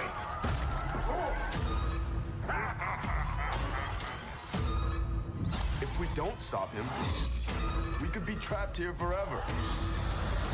Disney's Haunted Mansion. Did he look human? Sorta. He carried his head in a hat box.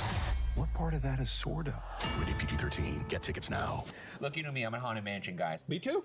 You gonna wear a top hat to the movie? Out of respect for the Hatbox Ghost, I would not be wearing a top hat. Oh, I thought it would be respectful to do that as an homage of sorts. There's only one Hatbox Ghost. Okay. But let's get to the Haunted Mansion that we investigated. This is our third time there, and you're fourth. My fourth. I lived there. You and Jake went there once. My you and younger your brother. Jake, yes. I've only been there 3 times, but a notable place because the very first place that we ever ghost hunted together. Amateur hour, dude. We don't know what we were doing. Amateur hour. Truly. Second time, a little bit better, but we were still coming into our own. That's right, intermediate hour. Now we're professionals. Now it's pro time. It's pro time. But in this investigation, we did finally thoroughly investigate the mansion. I think you could say, given the Winchester Mystery Mansion, the investigation it deserves. So you're kind of dunking on our past selves, but yes, that's true. Well, isn't that the way to grow and evolve? That's true. Yeah. It's been cleansed. I truly did feel like we explored this place much more in depth than we have previously. Well, we certainly explored this place alone for the first time, and I did not enjoy that. I did not anticipate getting genuinely lost in this place. Or I did think like I would get turned around, but I spent my whole dang solo trying to find the witch's cap. Yeah. I could not find that place if you paid me. Also, I almost got the life scared out of me by seeing that Sarah Winchester. They have a lot of mannequins up these days. There with the veil over her face. It really, that was a lot. But enough of that. Now on to our first segment, an exclusive glimpse behind the screams, brought to you by Carter, our AD/coordinator. All right, let's take a look at the Carter cam. Making Shane look small out here. Yeah. I know, for the first time it made you look small. The panic's starting to settle in.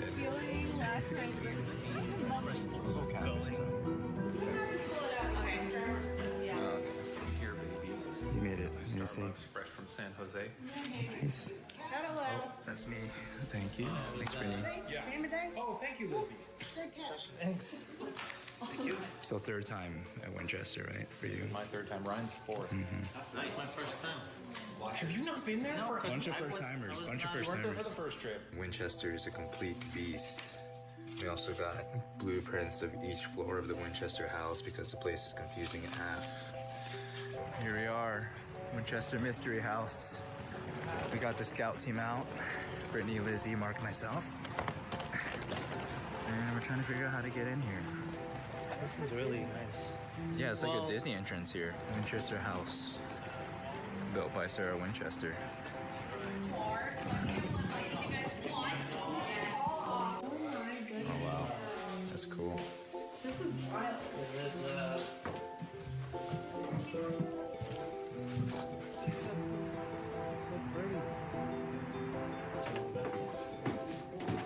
It amplifies all the sounds. It's perfectly acoustic. You hear yourself. Hello? Oh. Oh, that's cool. You try. Hello? Whoa. Cool. Yeah. Cool. Sorry. Oh, sorry. Mark's like, get out of the... Sorry, Mark. You're trying to work. You see this class? Oh, my goodness. Why are you guys here? Wait, what the heck? There's a lollipop. There's a dum-dum on the ground that's just standing up. Oh, there's like a. That's weird though. That is creepy. Wait, does anyone want to touch it? No. No? Oh, no way. That's so sick.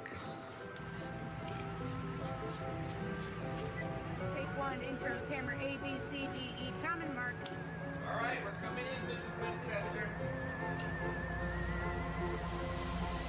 So placing the static cam in the basement, it appears it's not even turning on. We swapped the batteries. It doesn't turn on? We switched the battery and everything. It's just like completely dead. I just turned it on in the green room too. Sometimes like phones doesn't work or We're gonna flashlights use doesn't the- work or. The Phasm cam as a backup. So. Cool. Well, glad I know that. That's awesome. It's time for you to put on. This is camera G stop sticks and camera D marker. Ooh, could I get a backup flashlight in case this dies? No. What am I can't walk around with no flashlight. Yeah, you can. I'll come to your rescue. Nice. No, that'd be fun. Don't give him an extra.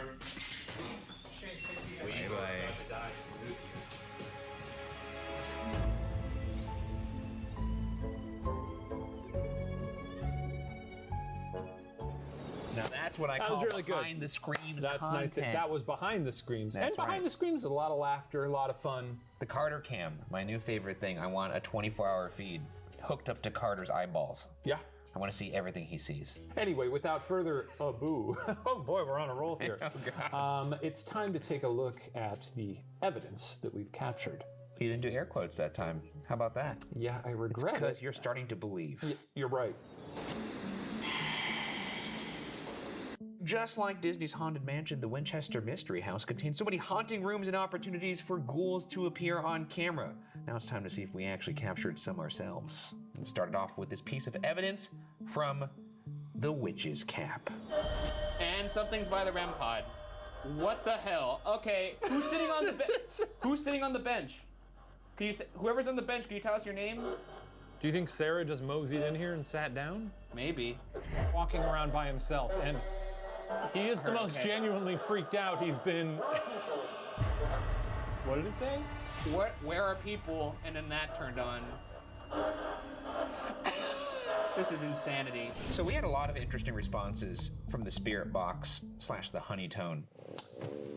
We're hearing a weird response from Shane's stomach right now. My tummy tone. That's his response to that breakfast burrito he had this morning. But yes, we did get some very fascinating responses. It sounded like a couple construction workers talking to each other about what was going on in the premises. I thought that was really cool. And then we also got some things sitting down on the couch on the REM pod, which I thought was also great. So Ryan, as someone who believes in this sort of stuff and finds this compelling, I do. How does that make you feel? What do you think we got? I was spooked in this room. Yeah. I was spooked in this room. I thought it sounded like a bunch of people talking to us. And Well, then it was like a guy being like, "Hey, we got a bucket of hammers over here, Miss Winchester." Not really. It sounded like two people talking to each other. And then when I asked somebody to sit on the couch, we got something on the REM pod. It also stopped when I told it to stop, too. I like the REM pod. I think it adds a nice bit of drama to some scenes where not a lot happens, you know? Some might call it actually a lot happening when something happens on the REM pod. Yeah, I get that. If you buy into the REM pod, it's very fun to see the little lights and the beeps. That is really fun. It's pretty simple. It just creates a field around it. And I know. Yeah, you've explained it to me. I think it's cool. Our next piece of evidence comes from the dining room where I caught a photo of a misty figure. Let's take a look. It's got a mist over there to the left where the same spot where she caught the photo. So that's a ghost? I don't know what it is. I mean, look. It's literally sandwiched between two photos that look nothing like it. Dark presence. I mean, think we got ourselves a ghost, folks. I thought that was pretty cool. It's one of the few times we've actually been able to recreate something in a photo on the spot, where I noticed it on the spot, because I took 3 pictures in succession and then one of them had it, the other 2 did not. Yeah. Chills? Did you get chills? Yeah, dude, it was a spooky room. There was those mannequins that had no faces, as most mannequins don't. Nice. But I didn't like it. And the next piece of evidence we have is in Sarah Winchester's bedroom. We have a couple pieces of evidence there, but the first one we'll talk about is this hallway figure. I think there's something in this photo. What are you talking about? What do you got? I don't know. There was a picture I took down this so you're hallway. telling me I'm getting results. There's nothing here. Right. And then there's something there in the next picture. Yeah. And I was taking them in succession. Oh, it's just gonna be flashes. Jesus. So this is debunked. I'm pretty sure it was the flash of my phone reflecting off of the window. Good on you for debunking that photo. Thank you for the praise. You're welcome. 1 in every 100 pieces of evidence Ryan's gonna look at it and say, I don't know about that one. That's not 1 in 100. There's I know, so many pieces of evidence I'm having fun with it. I'm having fun with it. If we go to a place and we don't think it's haunted, I'll almost always say it because that's been true of every place we've ever gone. But Ryan will every now and then say, I don't know about this place, you know? So sometimes we level with you. We level with you. All right, well, let's move on to the next piece of evidence, which is actually in the same room. We had our boo buddy go on. I love this guy. Actually, you know what? Let's just cut to the three instances of things that happened in that room. First, the temperature dropped multiple times. Second, we picked up an eerie female voice.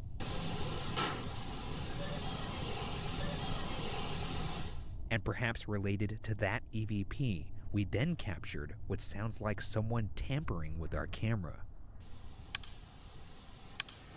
Okay, let's talk about the first one now. Boo Buddy. Boo Buddy. Our little teddy bear friend. And this Boo Buddy could detect environmental changes, such as like temperature going down. However, in our experience using the Boo Buddy, we've never actually had it say it's gotten colder in here. And that actually happened 3 times in that room. We showed one of them in the episode, but it happened 3 times, which I think is compelling. Yeah.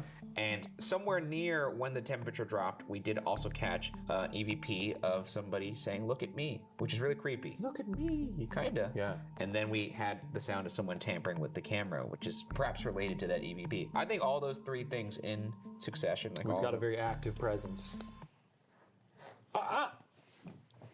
You know, I'm being real here. We have a very active presence. I did think we have an active presence. Yeah, it's going around. It's investigating things. It's touching the Boo Buddy. It's making it cold. Tapping the camera. Look at me. Sure. Yeah. How do you adjust the zoom on this thing? Yeah. Okay, so the next piece of evidence comes from the seance room where during our own seance, this is obviously the seance room is where Sarah did her seances, but during our seance, we did hear some tapping in response to some of the questions I was asking. Let's go take a look at that.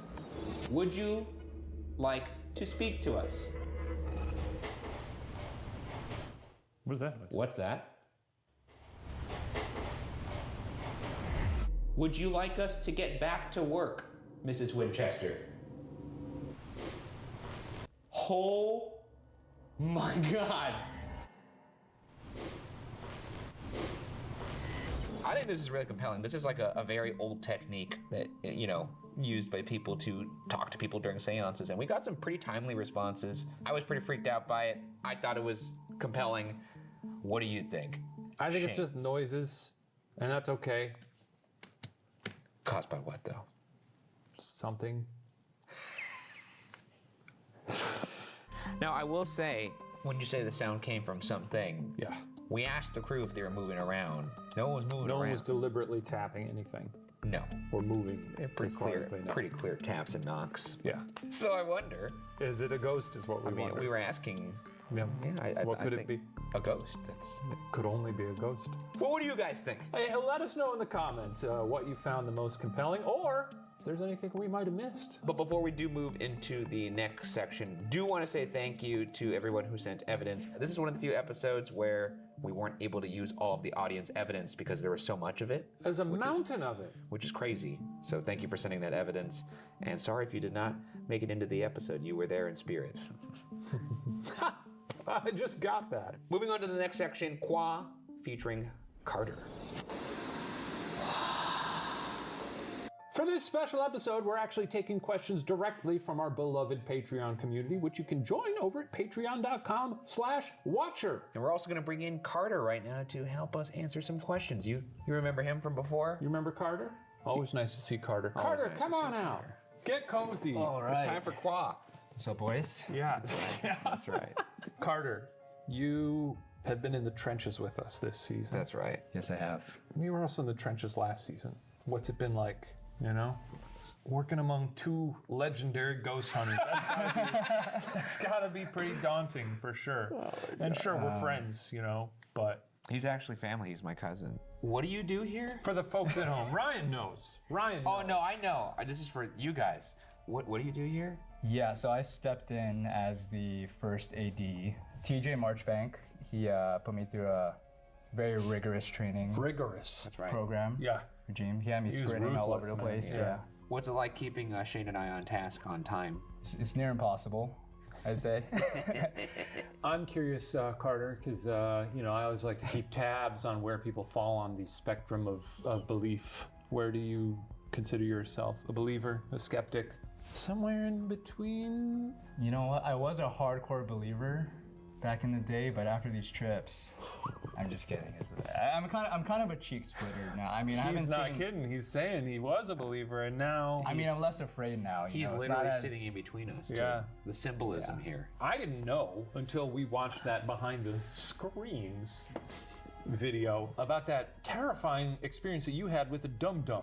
Can you tell us a little bit Might be about the that? best evidence ever captured. Yeah, that's pretty crazy. It's better than anything Ryan's ever gotten. That's what not I'm true. saying. That's not true. I mean, Ryan saw a tube of toothpaste shift on a shelf. It moved. It If flew off he the shelf. saw that dum-dum standing upright, where would I mean, yeah, where's the science in that? Like, it's almost impossible to have a dumb. I would just think that's a really cool trick shot. Like, if I threw a dum-dum up 100 times, I think I could get it to land on its head. It's like when you, water bottle toss. It is weighted on the bottom. That's the key to a good water bottle flip. Got a light touch. But have you ever seen a lollipop like No, sit dude. straight up like No, that? dude. That's I was. Dude, I I was kind of haven't. freaking out. and no That's one else why, really you know, cared. I understand. It's eerie. It's eerie. It's definitely eerie. We did ask some questions from you guys on Patreon for Carter because you guys knew he was going to be here. Let's start with question number 1 from Lim Laugh Love there. This says, Carter, how has this shoot differed from shooting the first season of Ghost Files? And that could speak to the second season in its entirety, which we have now wrapped, by the way. That's exciting, so look out for that. Your second season experience, how did it differ from the first? It was different because I have a different role now. Yeah. But other than that, a lot more gear. Were you more terrified this season? Or after one season, have you been sort of, smoked a little bit? A little tougher? I've been grilled a little bit. Yeah. Yeah. Chiseled. But how do you still feel about going into a place by yourself? There's been a few. I don't like it. I bring the intern. I do bring an intern with me every time, so I wouldn't say I'm fully. You're not fully Braveheart calloused. yet, You're yeah, not fully but- calloused. Our next question here is from 66 Dear Carter. What haunted mansion ghost would you be? In the movie, is there a lady that like kills all her husbands? Oh yeah, there's Constance. Constance is in the film trailer. Constance is the bride that is reported to have killed her husband. Right. I'd probably be the husband. That's my Oh! character. I'm that ghost. You don't want to be killed? Oh, I see. I see. I'd yeah. probably just be one of those dudes. Let's go to It's L.A. Carter, what's the experience? I haven't read this question. Carter, what's the experience of being Ryan's cousin versus being employed by Ryan? I mean, did my Auntie Carol send this question in? I don't know if I can say on screen what it's like. Your cousin versus your coworker. Catlin says, Carter, what was it like being an AD for the first time? Is it hard to direct your cousin? It's not even that Ryan's your cousin. It's hard to direct Ryan, right? That's true. He doesn't listen to anybody. No, I don't. I don't even know what I'm like. I will say when it comes down to like we got to move on in business though, we're pretty. No, when it's time to stop the goofing, we gotta get going. Yeah. I would exhaust all my fingers trying to count how many times someone has point blank said something to Ryan's face and he goes, and then we'll ask a question about the exact thing they just told him. This happens on set. Almost without fail. But it's because he's got a vision in his brain, folks. Carter, thank you for being here. Thank you for all your hard work on this season. Now get out of here. Shoots. Go away. Dilly dilly, dude. Shoots, boys. Always nice to see Carter. Okay, let's move on to some now questions for us. From you guys, of course. Carter's having some trouble getting off set, and you can hear him bumping into things. Here we go. This is from Marie Strange. Shane, do you get creeped out at any of these locations? No. Next question from Caleb McCoy. What makes the distinction between equipment you can trust and things that seem silly to use? Ryan, I'm curious. I like things that are more based in the practical. My favorite things are like, move this object, make a noise. In your defense, you do gravitate towards machines that like pick up on environmental readings, stuff like that you could at least feign, like, this is based in science. Well, like the REM pod. Versus things like the dowsing rods, which are really reliant on or an amp on your phone or something like that. Hooey. Yeah, I don't know about any of that stuff. Yeah. But things that gauge temperature, things like that. A lot of times I like using tools that are repurposed from tools that people use for other purposes, like an EMF detector is interesting for that reason. Actually, my favorite tool, honestly, is still just an audio recorder, because it's kind of hard to dispute some of that stuff. Alicia Weatherholt said, if you had to bring one Haunted Mansion cast member / character with you on a ghost hunt, who would it be? Easy question. The Hatbox Ghost. Seems like a fun guy. He seems like a funny dude. Yeah. I have not seen the film yet, but in the trailer, guy seems like a blast. He's always doing a funny prank where his head disappears and goes into his hat box. That's a funny It sounded prank. like he has a funny little laugh too. Like, Yeah. Yeah, why wouldn't you? And I do that all the time. Yeah, Ryan is sort of our resident hatbox ghost. That is true. Yeah, and he's that's got a the compliment. vibes. I'll take that as a compliment, which it obviously is. Who would I bring? You know who I would bring? Owen Wilson. Easy peasy. Love that guy. Wow. Yeah. That's a good choice. Troy Bolton says, what are your favorite snacks after a spooky night? I assume of ghost hunting, not just a spooky night. No, whatever we can get, because nothing's really open. So whatever nearest fast food restaurant. I've mixed it up. We bring a lot of nuts with us. We bring some nuts. We did bring some beef sticks, some very skinny ones. And So you're telling me that you strictly consume a beef stick and nuts? Beef stick and nuts. Yeah, those are my go-to ghoul hunting fuel. sounds That's about like gamer fuel, but for ghost hunters. No, I'm sure. I'm You sure know? it fuels you up. And I'm sure you get a lot of wafts of that as we. No, I prefer to go into a different room when you consume your beef stick and nuts. Yeah, that's fair. One of the hunts we went on recently, there was a smash burger joint that was open till 4 a.m. and that was like a godsend. Shout out to Kansas City. It was the most Town beautiful, top? the most beautiful thing I've ever eaten. Yeah. This is last question here, Justin Gilbert. If Shane and Ryan were the ghosts haunting the mansion, what kinds of fun ways would they mess with the people stuck overnight? I would make myself look exactly like them. I'd just stand there and smile. Oh, dude, That's pretty good, right? That's pretty good. That would It's freak you scary. out. What would you do? This is unfortunate because I would be doing this to a version of myself because I'd be doing this to a believer. But I think it'd be really funny to appear as a classic sheet ghost. A boo ghost, a classic And I went, boo ghost. Ooh. And that way, when they explain that story later, assuming they don't catch me on camera, people would think that person is insane. That's true. They'd have to be like, well, I did see a ghost and he was in a sheet and it went, ooh. And imagine me telling that to you. That's spooky and fun. I like that you're having a little bit of fun with that. Well, that does it for this special episode of Ghost Files Debrief. Thank you all so much for tuning in. And don't forget, we still have a whole season of Ghost Files coming up very soon. Hope you all enjoyed this episode. And once again, thank you to Disney's Haunted Mansion, coming to theaters July 28th.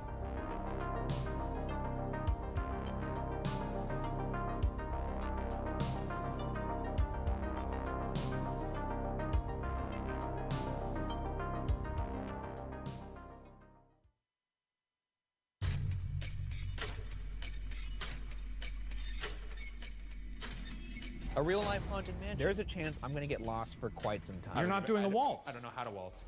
Oh my god, I'm so lost. I just heard more taps. Oh my god, what is going on in here? Hey, Sarah! Oh my god. Hi, my name is Kaylee Benia, and I have evidence from the Winchester Mystery House. My name is Jaden Stevens. I have evidence from the Winchester Mystery House. Like somebody was watching me. Across my back. Was standing up on my arm. A stick figure show up on the somebody pulling on my pant leg. Like to find this unexplained shape. Can you guys investigate?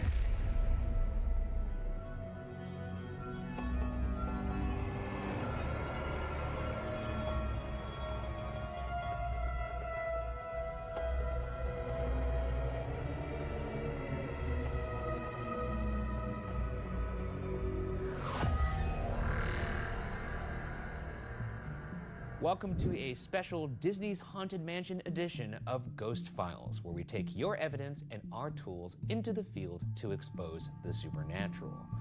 My partner, a skeptic. Myself, a believer. Both of us, truth seekers. This week, our team travels to the motherland of San Jose, California. That's right, we're going back to the site of our very first investigation, the Winchester Mystery House.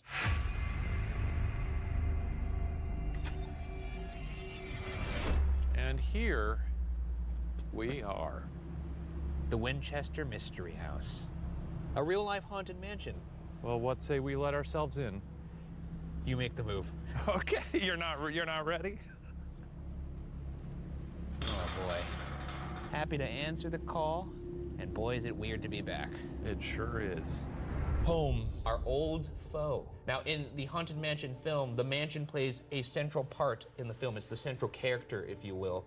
So, because of that, we thought, why not revisit an actual haunted mansion that we've been to before. That is, at this point, sort of a central character in our lives. That's true. You know? It is the central character in my life. I think about the Winchester Mystery House every single day. Have we spent more hours there than our actual homes? I gotta run the numbers on wish. because I think we may have at this point. And there's actually like fun overlap between the movie Haunted Mansion and then the Winchester Mystery House. Both of them feature a seance room.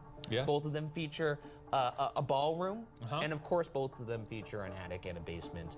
And well, you know, why don't we just toss to a clip of the Haunted Mansion film itself, coming to theaters July 28th. Oh, sure. A dark spirit has cursed this house.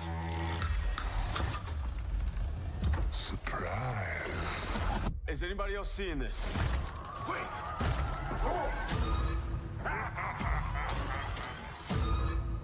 If we don't stop him, we could be trapped here forever. Disney's Haunted Mansion. Did he look human? Sorta. He carried his head in a hat box. What part of that is sorta? Rated PG-13. Get tickets now. I can't wait to go see this in theaters. Oh, you and I will be in line together at Rope Drop, but until then... The table's been set, the inspiration has been named. Let's get on over to the actual Winchester Mystery House. Let us return. In the late 1800s, the Winchester Repeating Arms Company produced the most popular rifle in the United States. Due to its use in colonizing North America, the model 1873 earned itself the nickname, the gun that won the West. But soon, tragedy would strike. Only a year after founder Oliver Winchester passed away, so did his heir, William, in 1881. 50% of the company's ownership, as well as a $20 million inheritance, was given to William's wife, Sarah Winchester, instantly making her one of the richest women alive. I'd love that. Which part? The grief or the inheritance? To be rich. I'm assuming you'd love to be rich without having your family members. No, ideally not. I'd like to retain them, but I'd love to be the richest person in the world. Well, you can't have it all. Stricken with grief, Sarah turned to a psychic for answers. During a seance, it is said the psychic claimed the Winchesters were cursed by the souls of those murdered with the rifles that built their fortune. To appease the spirits, Sarah needed to construct a home according to the spirit's plans. If the hammers ever ceased, they would come for her life as they had come for her family. Construction began in San Jose, California in 1884 and lasted for nearly 40 years until Sarah's death in 1922. To make it impossible for ghosts to find her, the house is full of bizarre features, like staircases that lead only to the ceiling, balconies that overlook the insides of rooms, and small rooms contained inside larger rooms. Still confounding not just ghosts, but visitors to this day, the home is now a popular museum dedicated to Sarah's life and the mysteries entombed within. Would you ever go crazy and do this? If I were to go crazy, I would do something, you know, I'd build like a popcorn pit that I could jump into like Scrooge McDuck. It'd be like, who's that guy swimming through a big vat of popcorn over there? It'd be like, that's Ryan, all his loved ones passed. Sitting on 161 acres of orchards, the home grew larger than 24,000 square feet with 161 rooms, 47 fireplaces, 10,000 window panes, and 7 stories. Our investigation will begin on the grounds before heading into the Witch's Cap, an attic space known for its acoustic reverberations and encounters with spirits. Making our way through this labyrinth, we'll investigate the home, including Sarah's bedroom, the grand ballroom, and the seance room, before finishing in the basement, where a spirit is said to continue about its day-to-day work for Mrs. Winchester. We've placed cameras and audio recorders in 2 of the most active parts of the building in hopes that we catch evidence throughout the night. Our first area is Sarah's bedroom, where she peacefully passed away. Despite her death, many believe she still resides here, as pictures of ghostly figures have been captured in this room. The next place we'll place our camera is the seance room, where legend has it that Sarah received nightly instructions from the spirits on what to build the following day. To end the investigation, Shane and I will be forced to explore the building one at a time, because the real mystery here is, why the hell do we keep putting ourselves through this over and over and over again? Because we're the best in the biz, baby. Or because I'm a masochist. This is our 3rd time investigating here. We've been here on another show. And this time, we have costumes. We do. We are currently dressed like a couple of Sarah Winchester's construction lackeys. All right, let's get in there. Look at the shoulders on this guy. That's a guy who's able to build a house if I've ever seen one. You talking about my shoulders? That's right. Oh, that's very sweet of you. Originally, the house was built as an 8-room, 2-story farmhouse, which Sarah called Llanada Villa. In 1911, the San Jose Mercury News described the house as a, quote, great question mark in a sea of apricot and olive orchards, end quote. Today, there are hundreds of trees and plants, as well as thousands of box hedges on the property. Overlooking the gardens are 10,000 window panes, some with a distinct spiderweb design found throughout the home. It is through the windows that unknown figures are commonly seen peering out. Figures many believe are ghosts. Which brings us to our first piece of audience evidence from Caitlin and Myrna Quintanilla.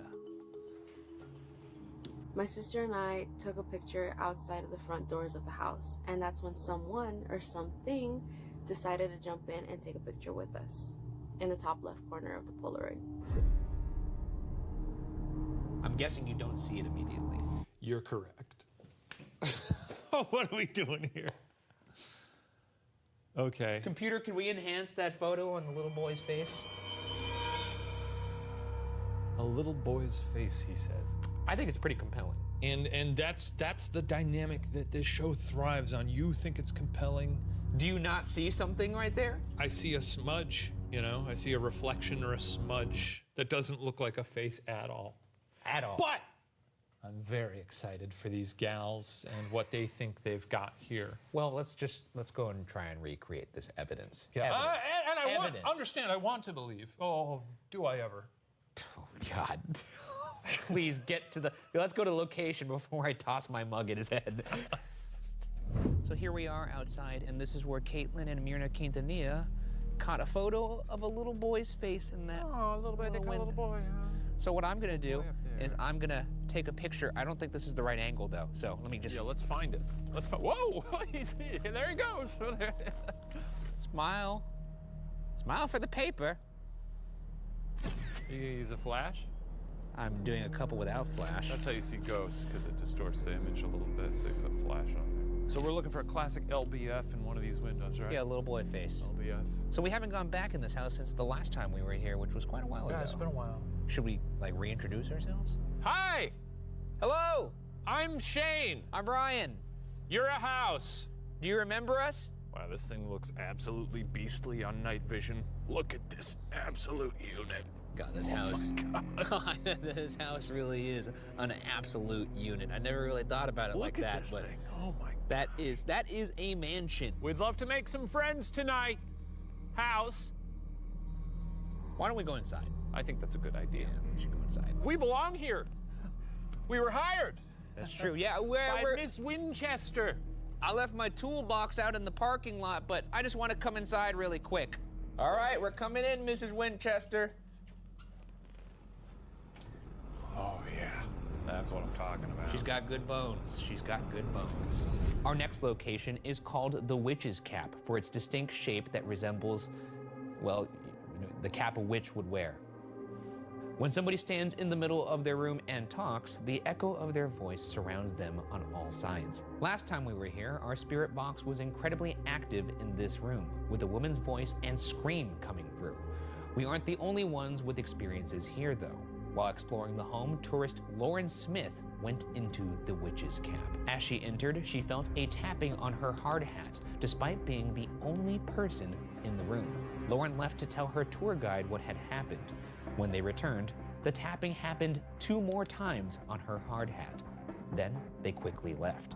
Despite all the tapping, this is where Shane spent a peaceful night's sleep. If these ghosts come a-tapping, they'll get the good old Shane shakedown. We're heading to the Witch's Cap. Oh, my old stomping grounds. You slept here. Yeah, I snored all up in this place. My God, I am going to lose my mind here later. Yes, this is my old place. The fun acoustics of this room. Yeah. Just as a general little call out here. Hello? Ryan, Shane, you remember us from the other rooms in this house, but also we've been here quite a bit, as you may remember. Have we ever been in that stunning glass house out there? Let's stay on task. We're in the That's witch's camp. beautiful. It looks like something from the World's Fair. Not the time to inspect the landscaping. I'm gonna give anybody in this house permission to show yourself or communicate with us in any way you want. You could say something, you could touch one of us, you can move something in the room. Give us a sign, let us know you want to talk. We're gonna give you some silence now, and it's your show. And showtime.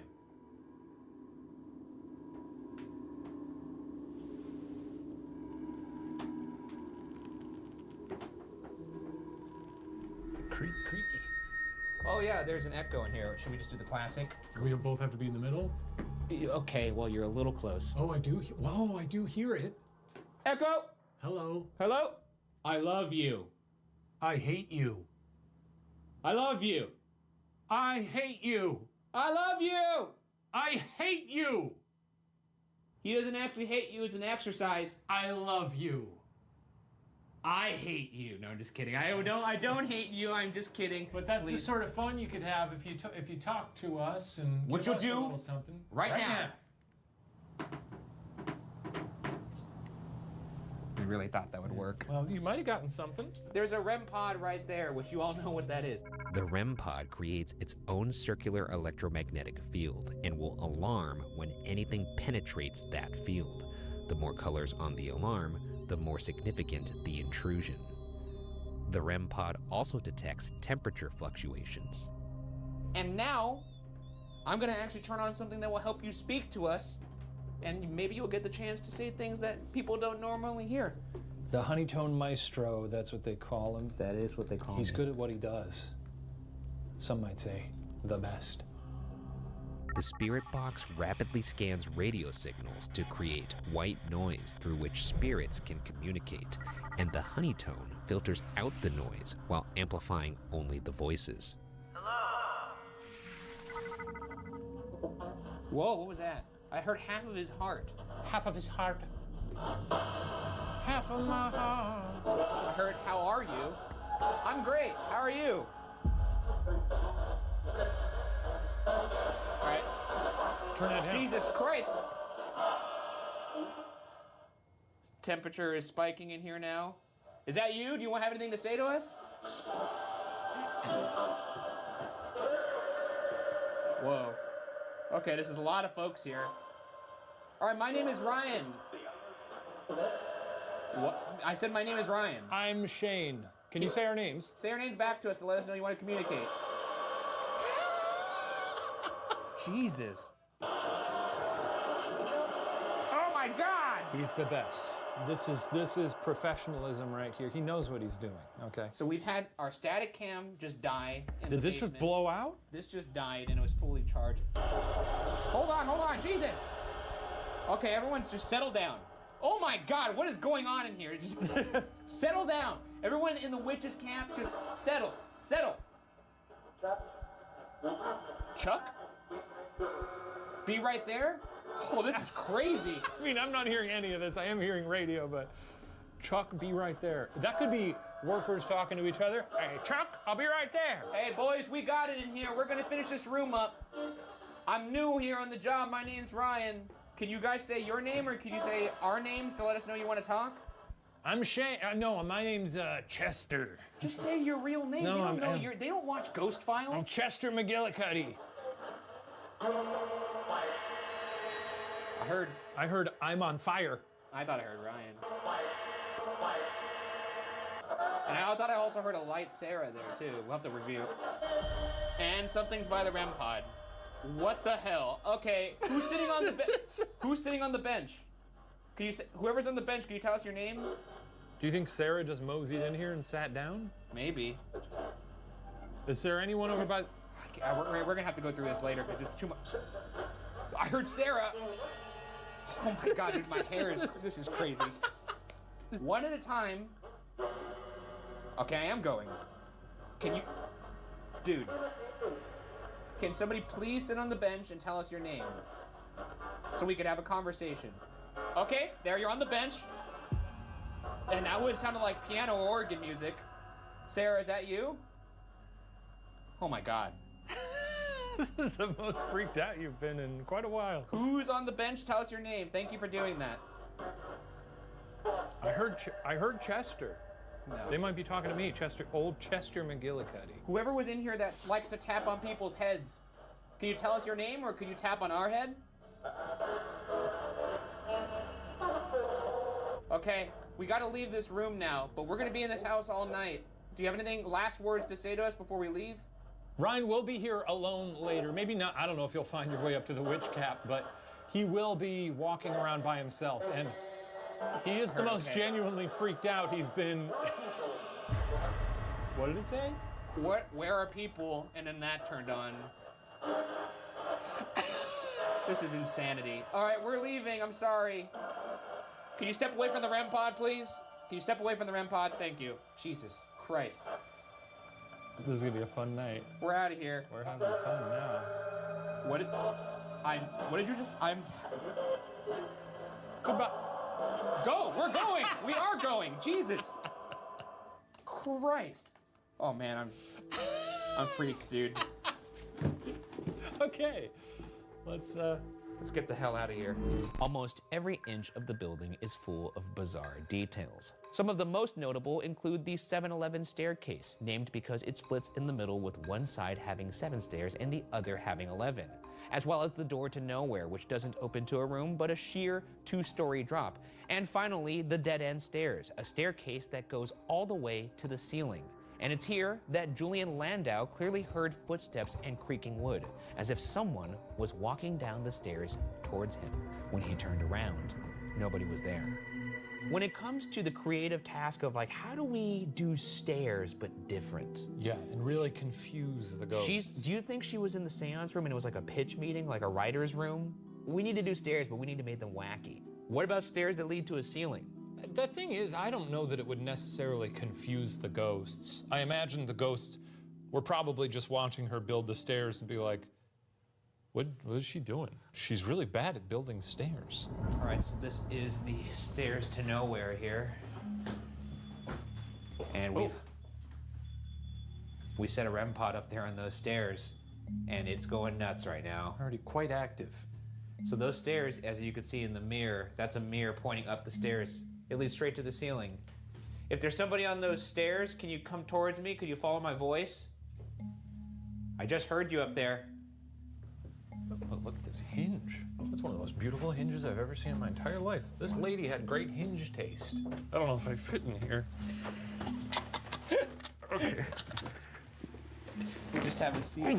See, now Mark could get us both in the mirror. Is that scary? They could pay us. It was scary until you turned and went, is that scary? That'd be good if we saw a ghost who did that. So, Look at all this dust. Yeah, that's what I'm saying. We should get out of This is outrageous. I can't believe we're breathing this in right now. I know. Okay, yeah, let's go. Let's leave. Inside the Venetian dining room, named for its Italian motif, the spirits seem to be hungry. Tour guides often hear phantom footsteps and unexplained smells throughout the house. Some even say they smell chicken soup coming from the empty kitchen. Employees have seen the figure of a diminutive elderly woman sitting at a kitchen table in the dining room, much like this evidence sent to us by Alina and Alyssa Hernandez. So the photo was taken in the last part of our tour, which took us through a living room dining area. And that's where I took the picture. It's just a white figure sitting in a chair. Yeah, we didn't discover the photo till afterwards when we were looking at all the pictures we have taken, so we were pretty shocked to see something like that pop up. Let's take a look. That's good. Yeah, man. Come on now. That's good. That's like a good foggy figure. That's a foggy figure, yeah. It's sitting in a chair. Sitting See right the in a chair? chair. And the rest of the image is not as blurry. It's a nice door there. Good lamps. Okay, so this is the Venetian dining room, and it's lovely. Oh, look at those creepy mannequins. Oh my gosh, this is absolute. I completely forgot about this here. Ooh, chocolates. I don't particularly like this room.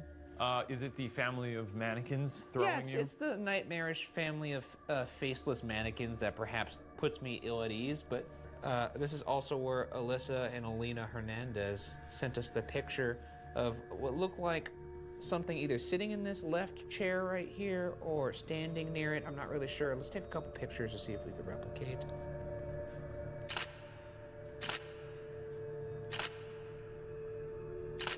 Hey, wait a second. Hold on. Hold the phone. Now, hang on a sec, folks. He's got a I hot want you one? to see this too. You know how there was a figure right there, right?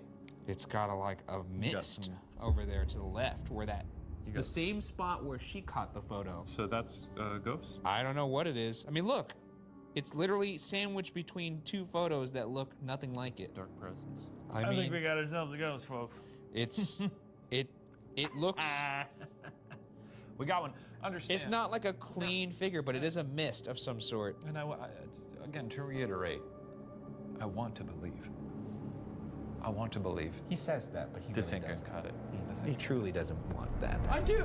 Overlooking the central garden is the room where Sarah Winchester passed away and where I nearly wet my sleeping bag during our sleepover. Ever since Sarah passed away, this room has been a hotbed of activity. In the 70s and 80s, the caretaker claimed to hear breathing coming from this room when nobody else was there. He'd follow the sounds of footsteps throughout the home, only for them to end at Sarah's room. One time, psychic Warren Kapling stayed the night in a room with a team of investigators. The group saw a beam of light travel across the room only to stop at Sarah's bed. A presence is often felt, but sometimes something decides to show off, like in this evidence from Vania Herrera and Matt Silva. Oh yeah, now there's the mirror. What are we looking at? I'll enhance for you. Computer? What are we looking at? It looks like a lady with a veil on, and if you know Sarah Winchester, she was a bit of a recluse, and she did wear a dark veil over her face. Yeah, it's not a veil though, because you could see like the window pane there also has some doubling. I think that's an effect that can happen. No, but look, see, She's there's not wearing there's a dark silhouette of a head, and then on the sides you could see what looks like kind of like a sheer. No, but you see here, it's not sheer, because like even look at the post here, this part of wall. You see how the light is sort of doing that? So that's just light. Yeah, because the light is going through sheer. When light goes through sheer, you see it go through. That's not what it is. Let's check it out. Well, this is a room that needs no introduction. This is Sarah Winchester's bedroom where she passed away right there. This is where Vania Herrera and Matt Silva also caught a picture in this mirror, so we could recreate that now. Some night sight. Oh Do yeah. some flashy flash. I'm just gonna do a couple of pictures around the room. That's nice, yeah. Sarah, are you in here with us? Sarah, you around? We've actually been here several times. You probably remember us. Hey, Mrs. Winchester, it's me, Chester. And that over there is my partner, Ryan Bergara. I think there's something in this photo. jackhammerer this side of the Mississippi. I think there's something in this photo. What are you talking about? What do you got? I don't know. There was a picture I took down this hallway. You're telling me I'm getting results. There's nothing here. Right. And then there's something there in the next picture. Yeah. And I was taking them in succession. Oh, it's just going to be flashlights. Jesus. Well, that was awfully nice of you to give us a smudge there, Mrs. Winchester. So people saw a beam of light pass through this room and stop at the bed. So let's turn our lights off and see if anything happens. So Sarah's a very ambitious Oh my ghost. God, it is haunting in here without the lights on. All right, so right now, Sarah, we're gonna use a little flashlight that you could touch to turn on and off, and we're gonna use that to talk to you. We're just gonna ask you yes or no questions, and if you wanna give us a yes, turn that light on. That's it. That's it right there. A regular mag light, when turned to the space between on and off, can be turned into a touch lamp, which you can ask spirits to manipulate. However, the light will also randomly turn on and off in this setting, so responses need to be timely and repetitive for a compelling interaction. Sarah, if you're in the room with us, turn that flashlight on. All you have to do is give it a boop. And if that light turns on, then we know you're here. Mr. Winchester, if you're here with us right now, could you go ahead and touch that light by your wife? Oh, Jesus. That was very prompt. That was prompt. Okay, Mr. Winchester, if you'd like us to leave, could you turn off that light? Well, at least he wants us to stay. That's kind of nice. Shane, can you turn off your light? Sure. You might be confusing for William. Hey, William. Okay, now there's no more lights to confuse you. Turn on the light if you're here with us and you want to join us on our journey tonight. we pissed him off. Go turn the light on. If you think that we're all pals here, we're best pals, go and turn the light on, and we'll have some real fun later when we do our solos. Turn it on right now. Very fun. I definitely wasn't stalling on that one. Yeah, I know, you certainly. Just to confirm that you're actually here, Mr. Winchester, could you turn that light off right now? Thank God. Oh. Are you trying? He's probably new to flashlights, you know. That's true. Well, yeah, I guess that makes sense. He did pass away early. He passed. Well, I'm gonna call that a maybe. Let's call that a maybe. We'll get out of here. I'm gonna believe that it's a maybe so that I don't lose my mind here. Yeah, for sure. That was a maybe. I don't think you're actually here. No. After reviewing our static cam left in Sarah's room, we discovered several strange occurrences. First, the temperature dropped multiple times. It's cold in here. Second, we picked up an eerie female voice.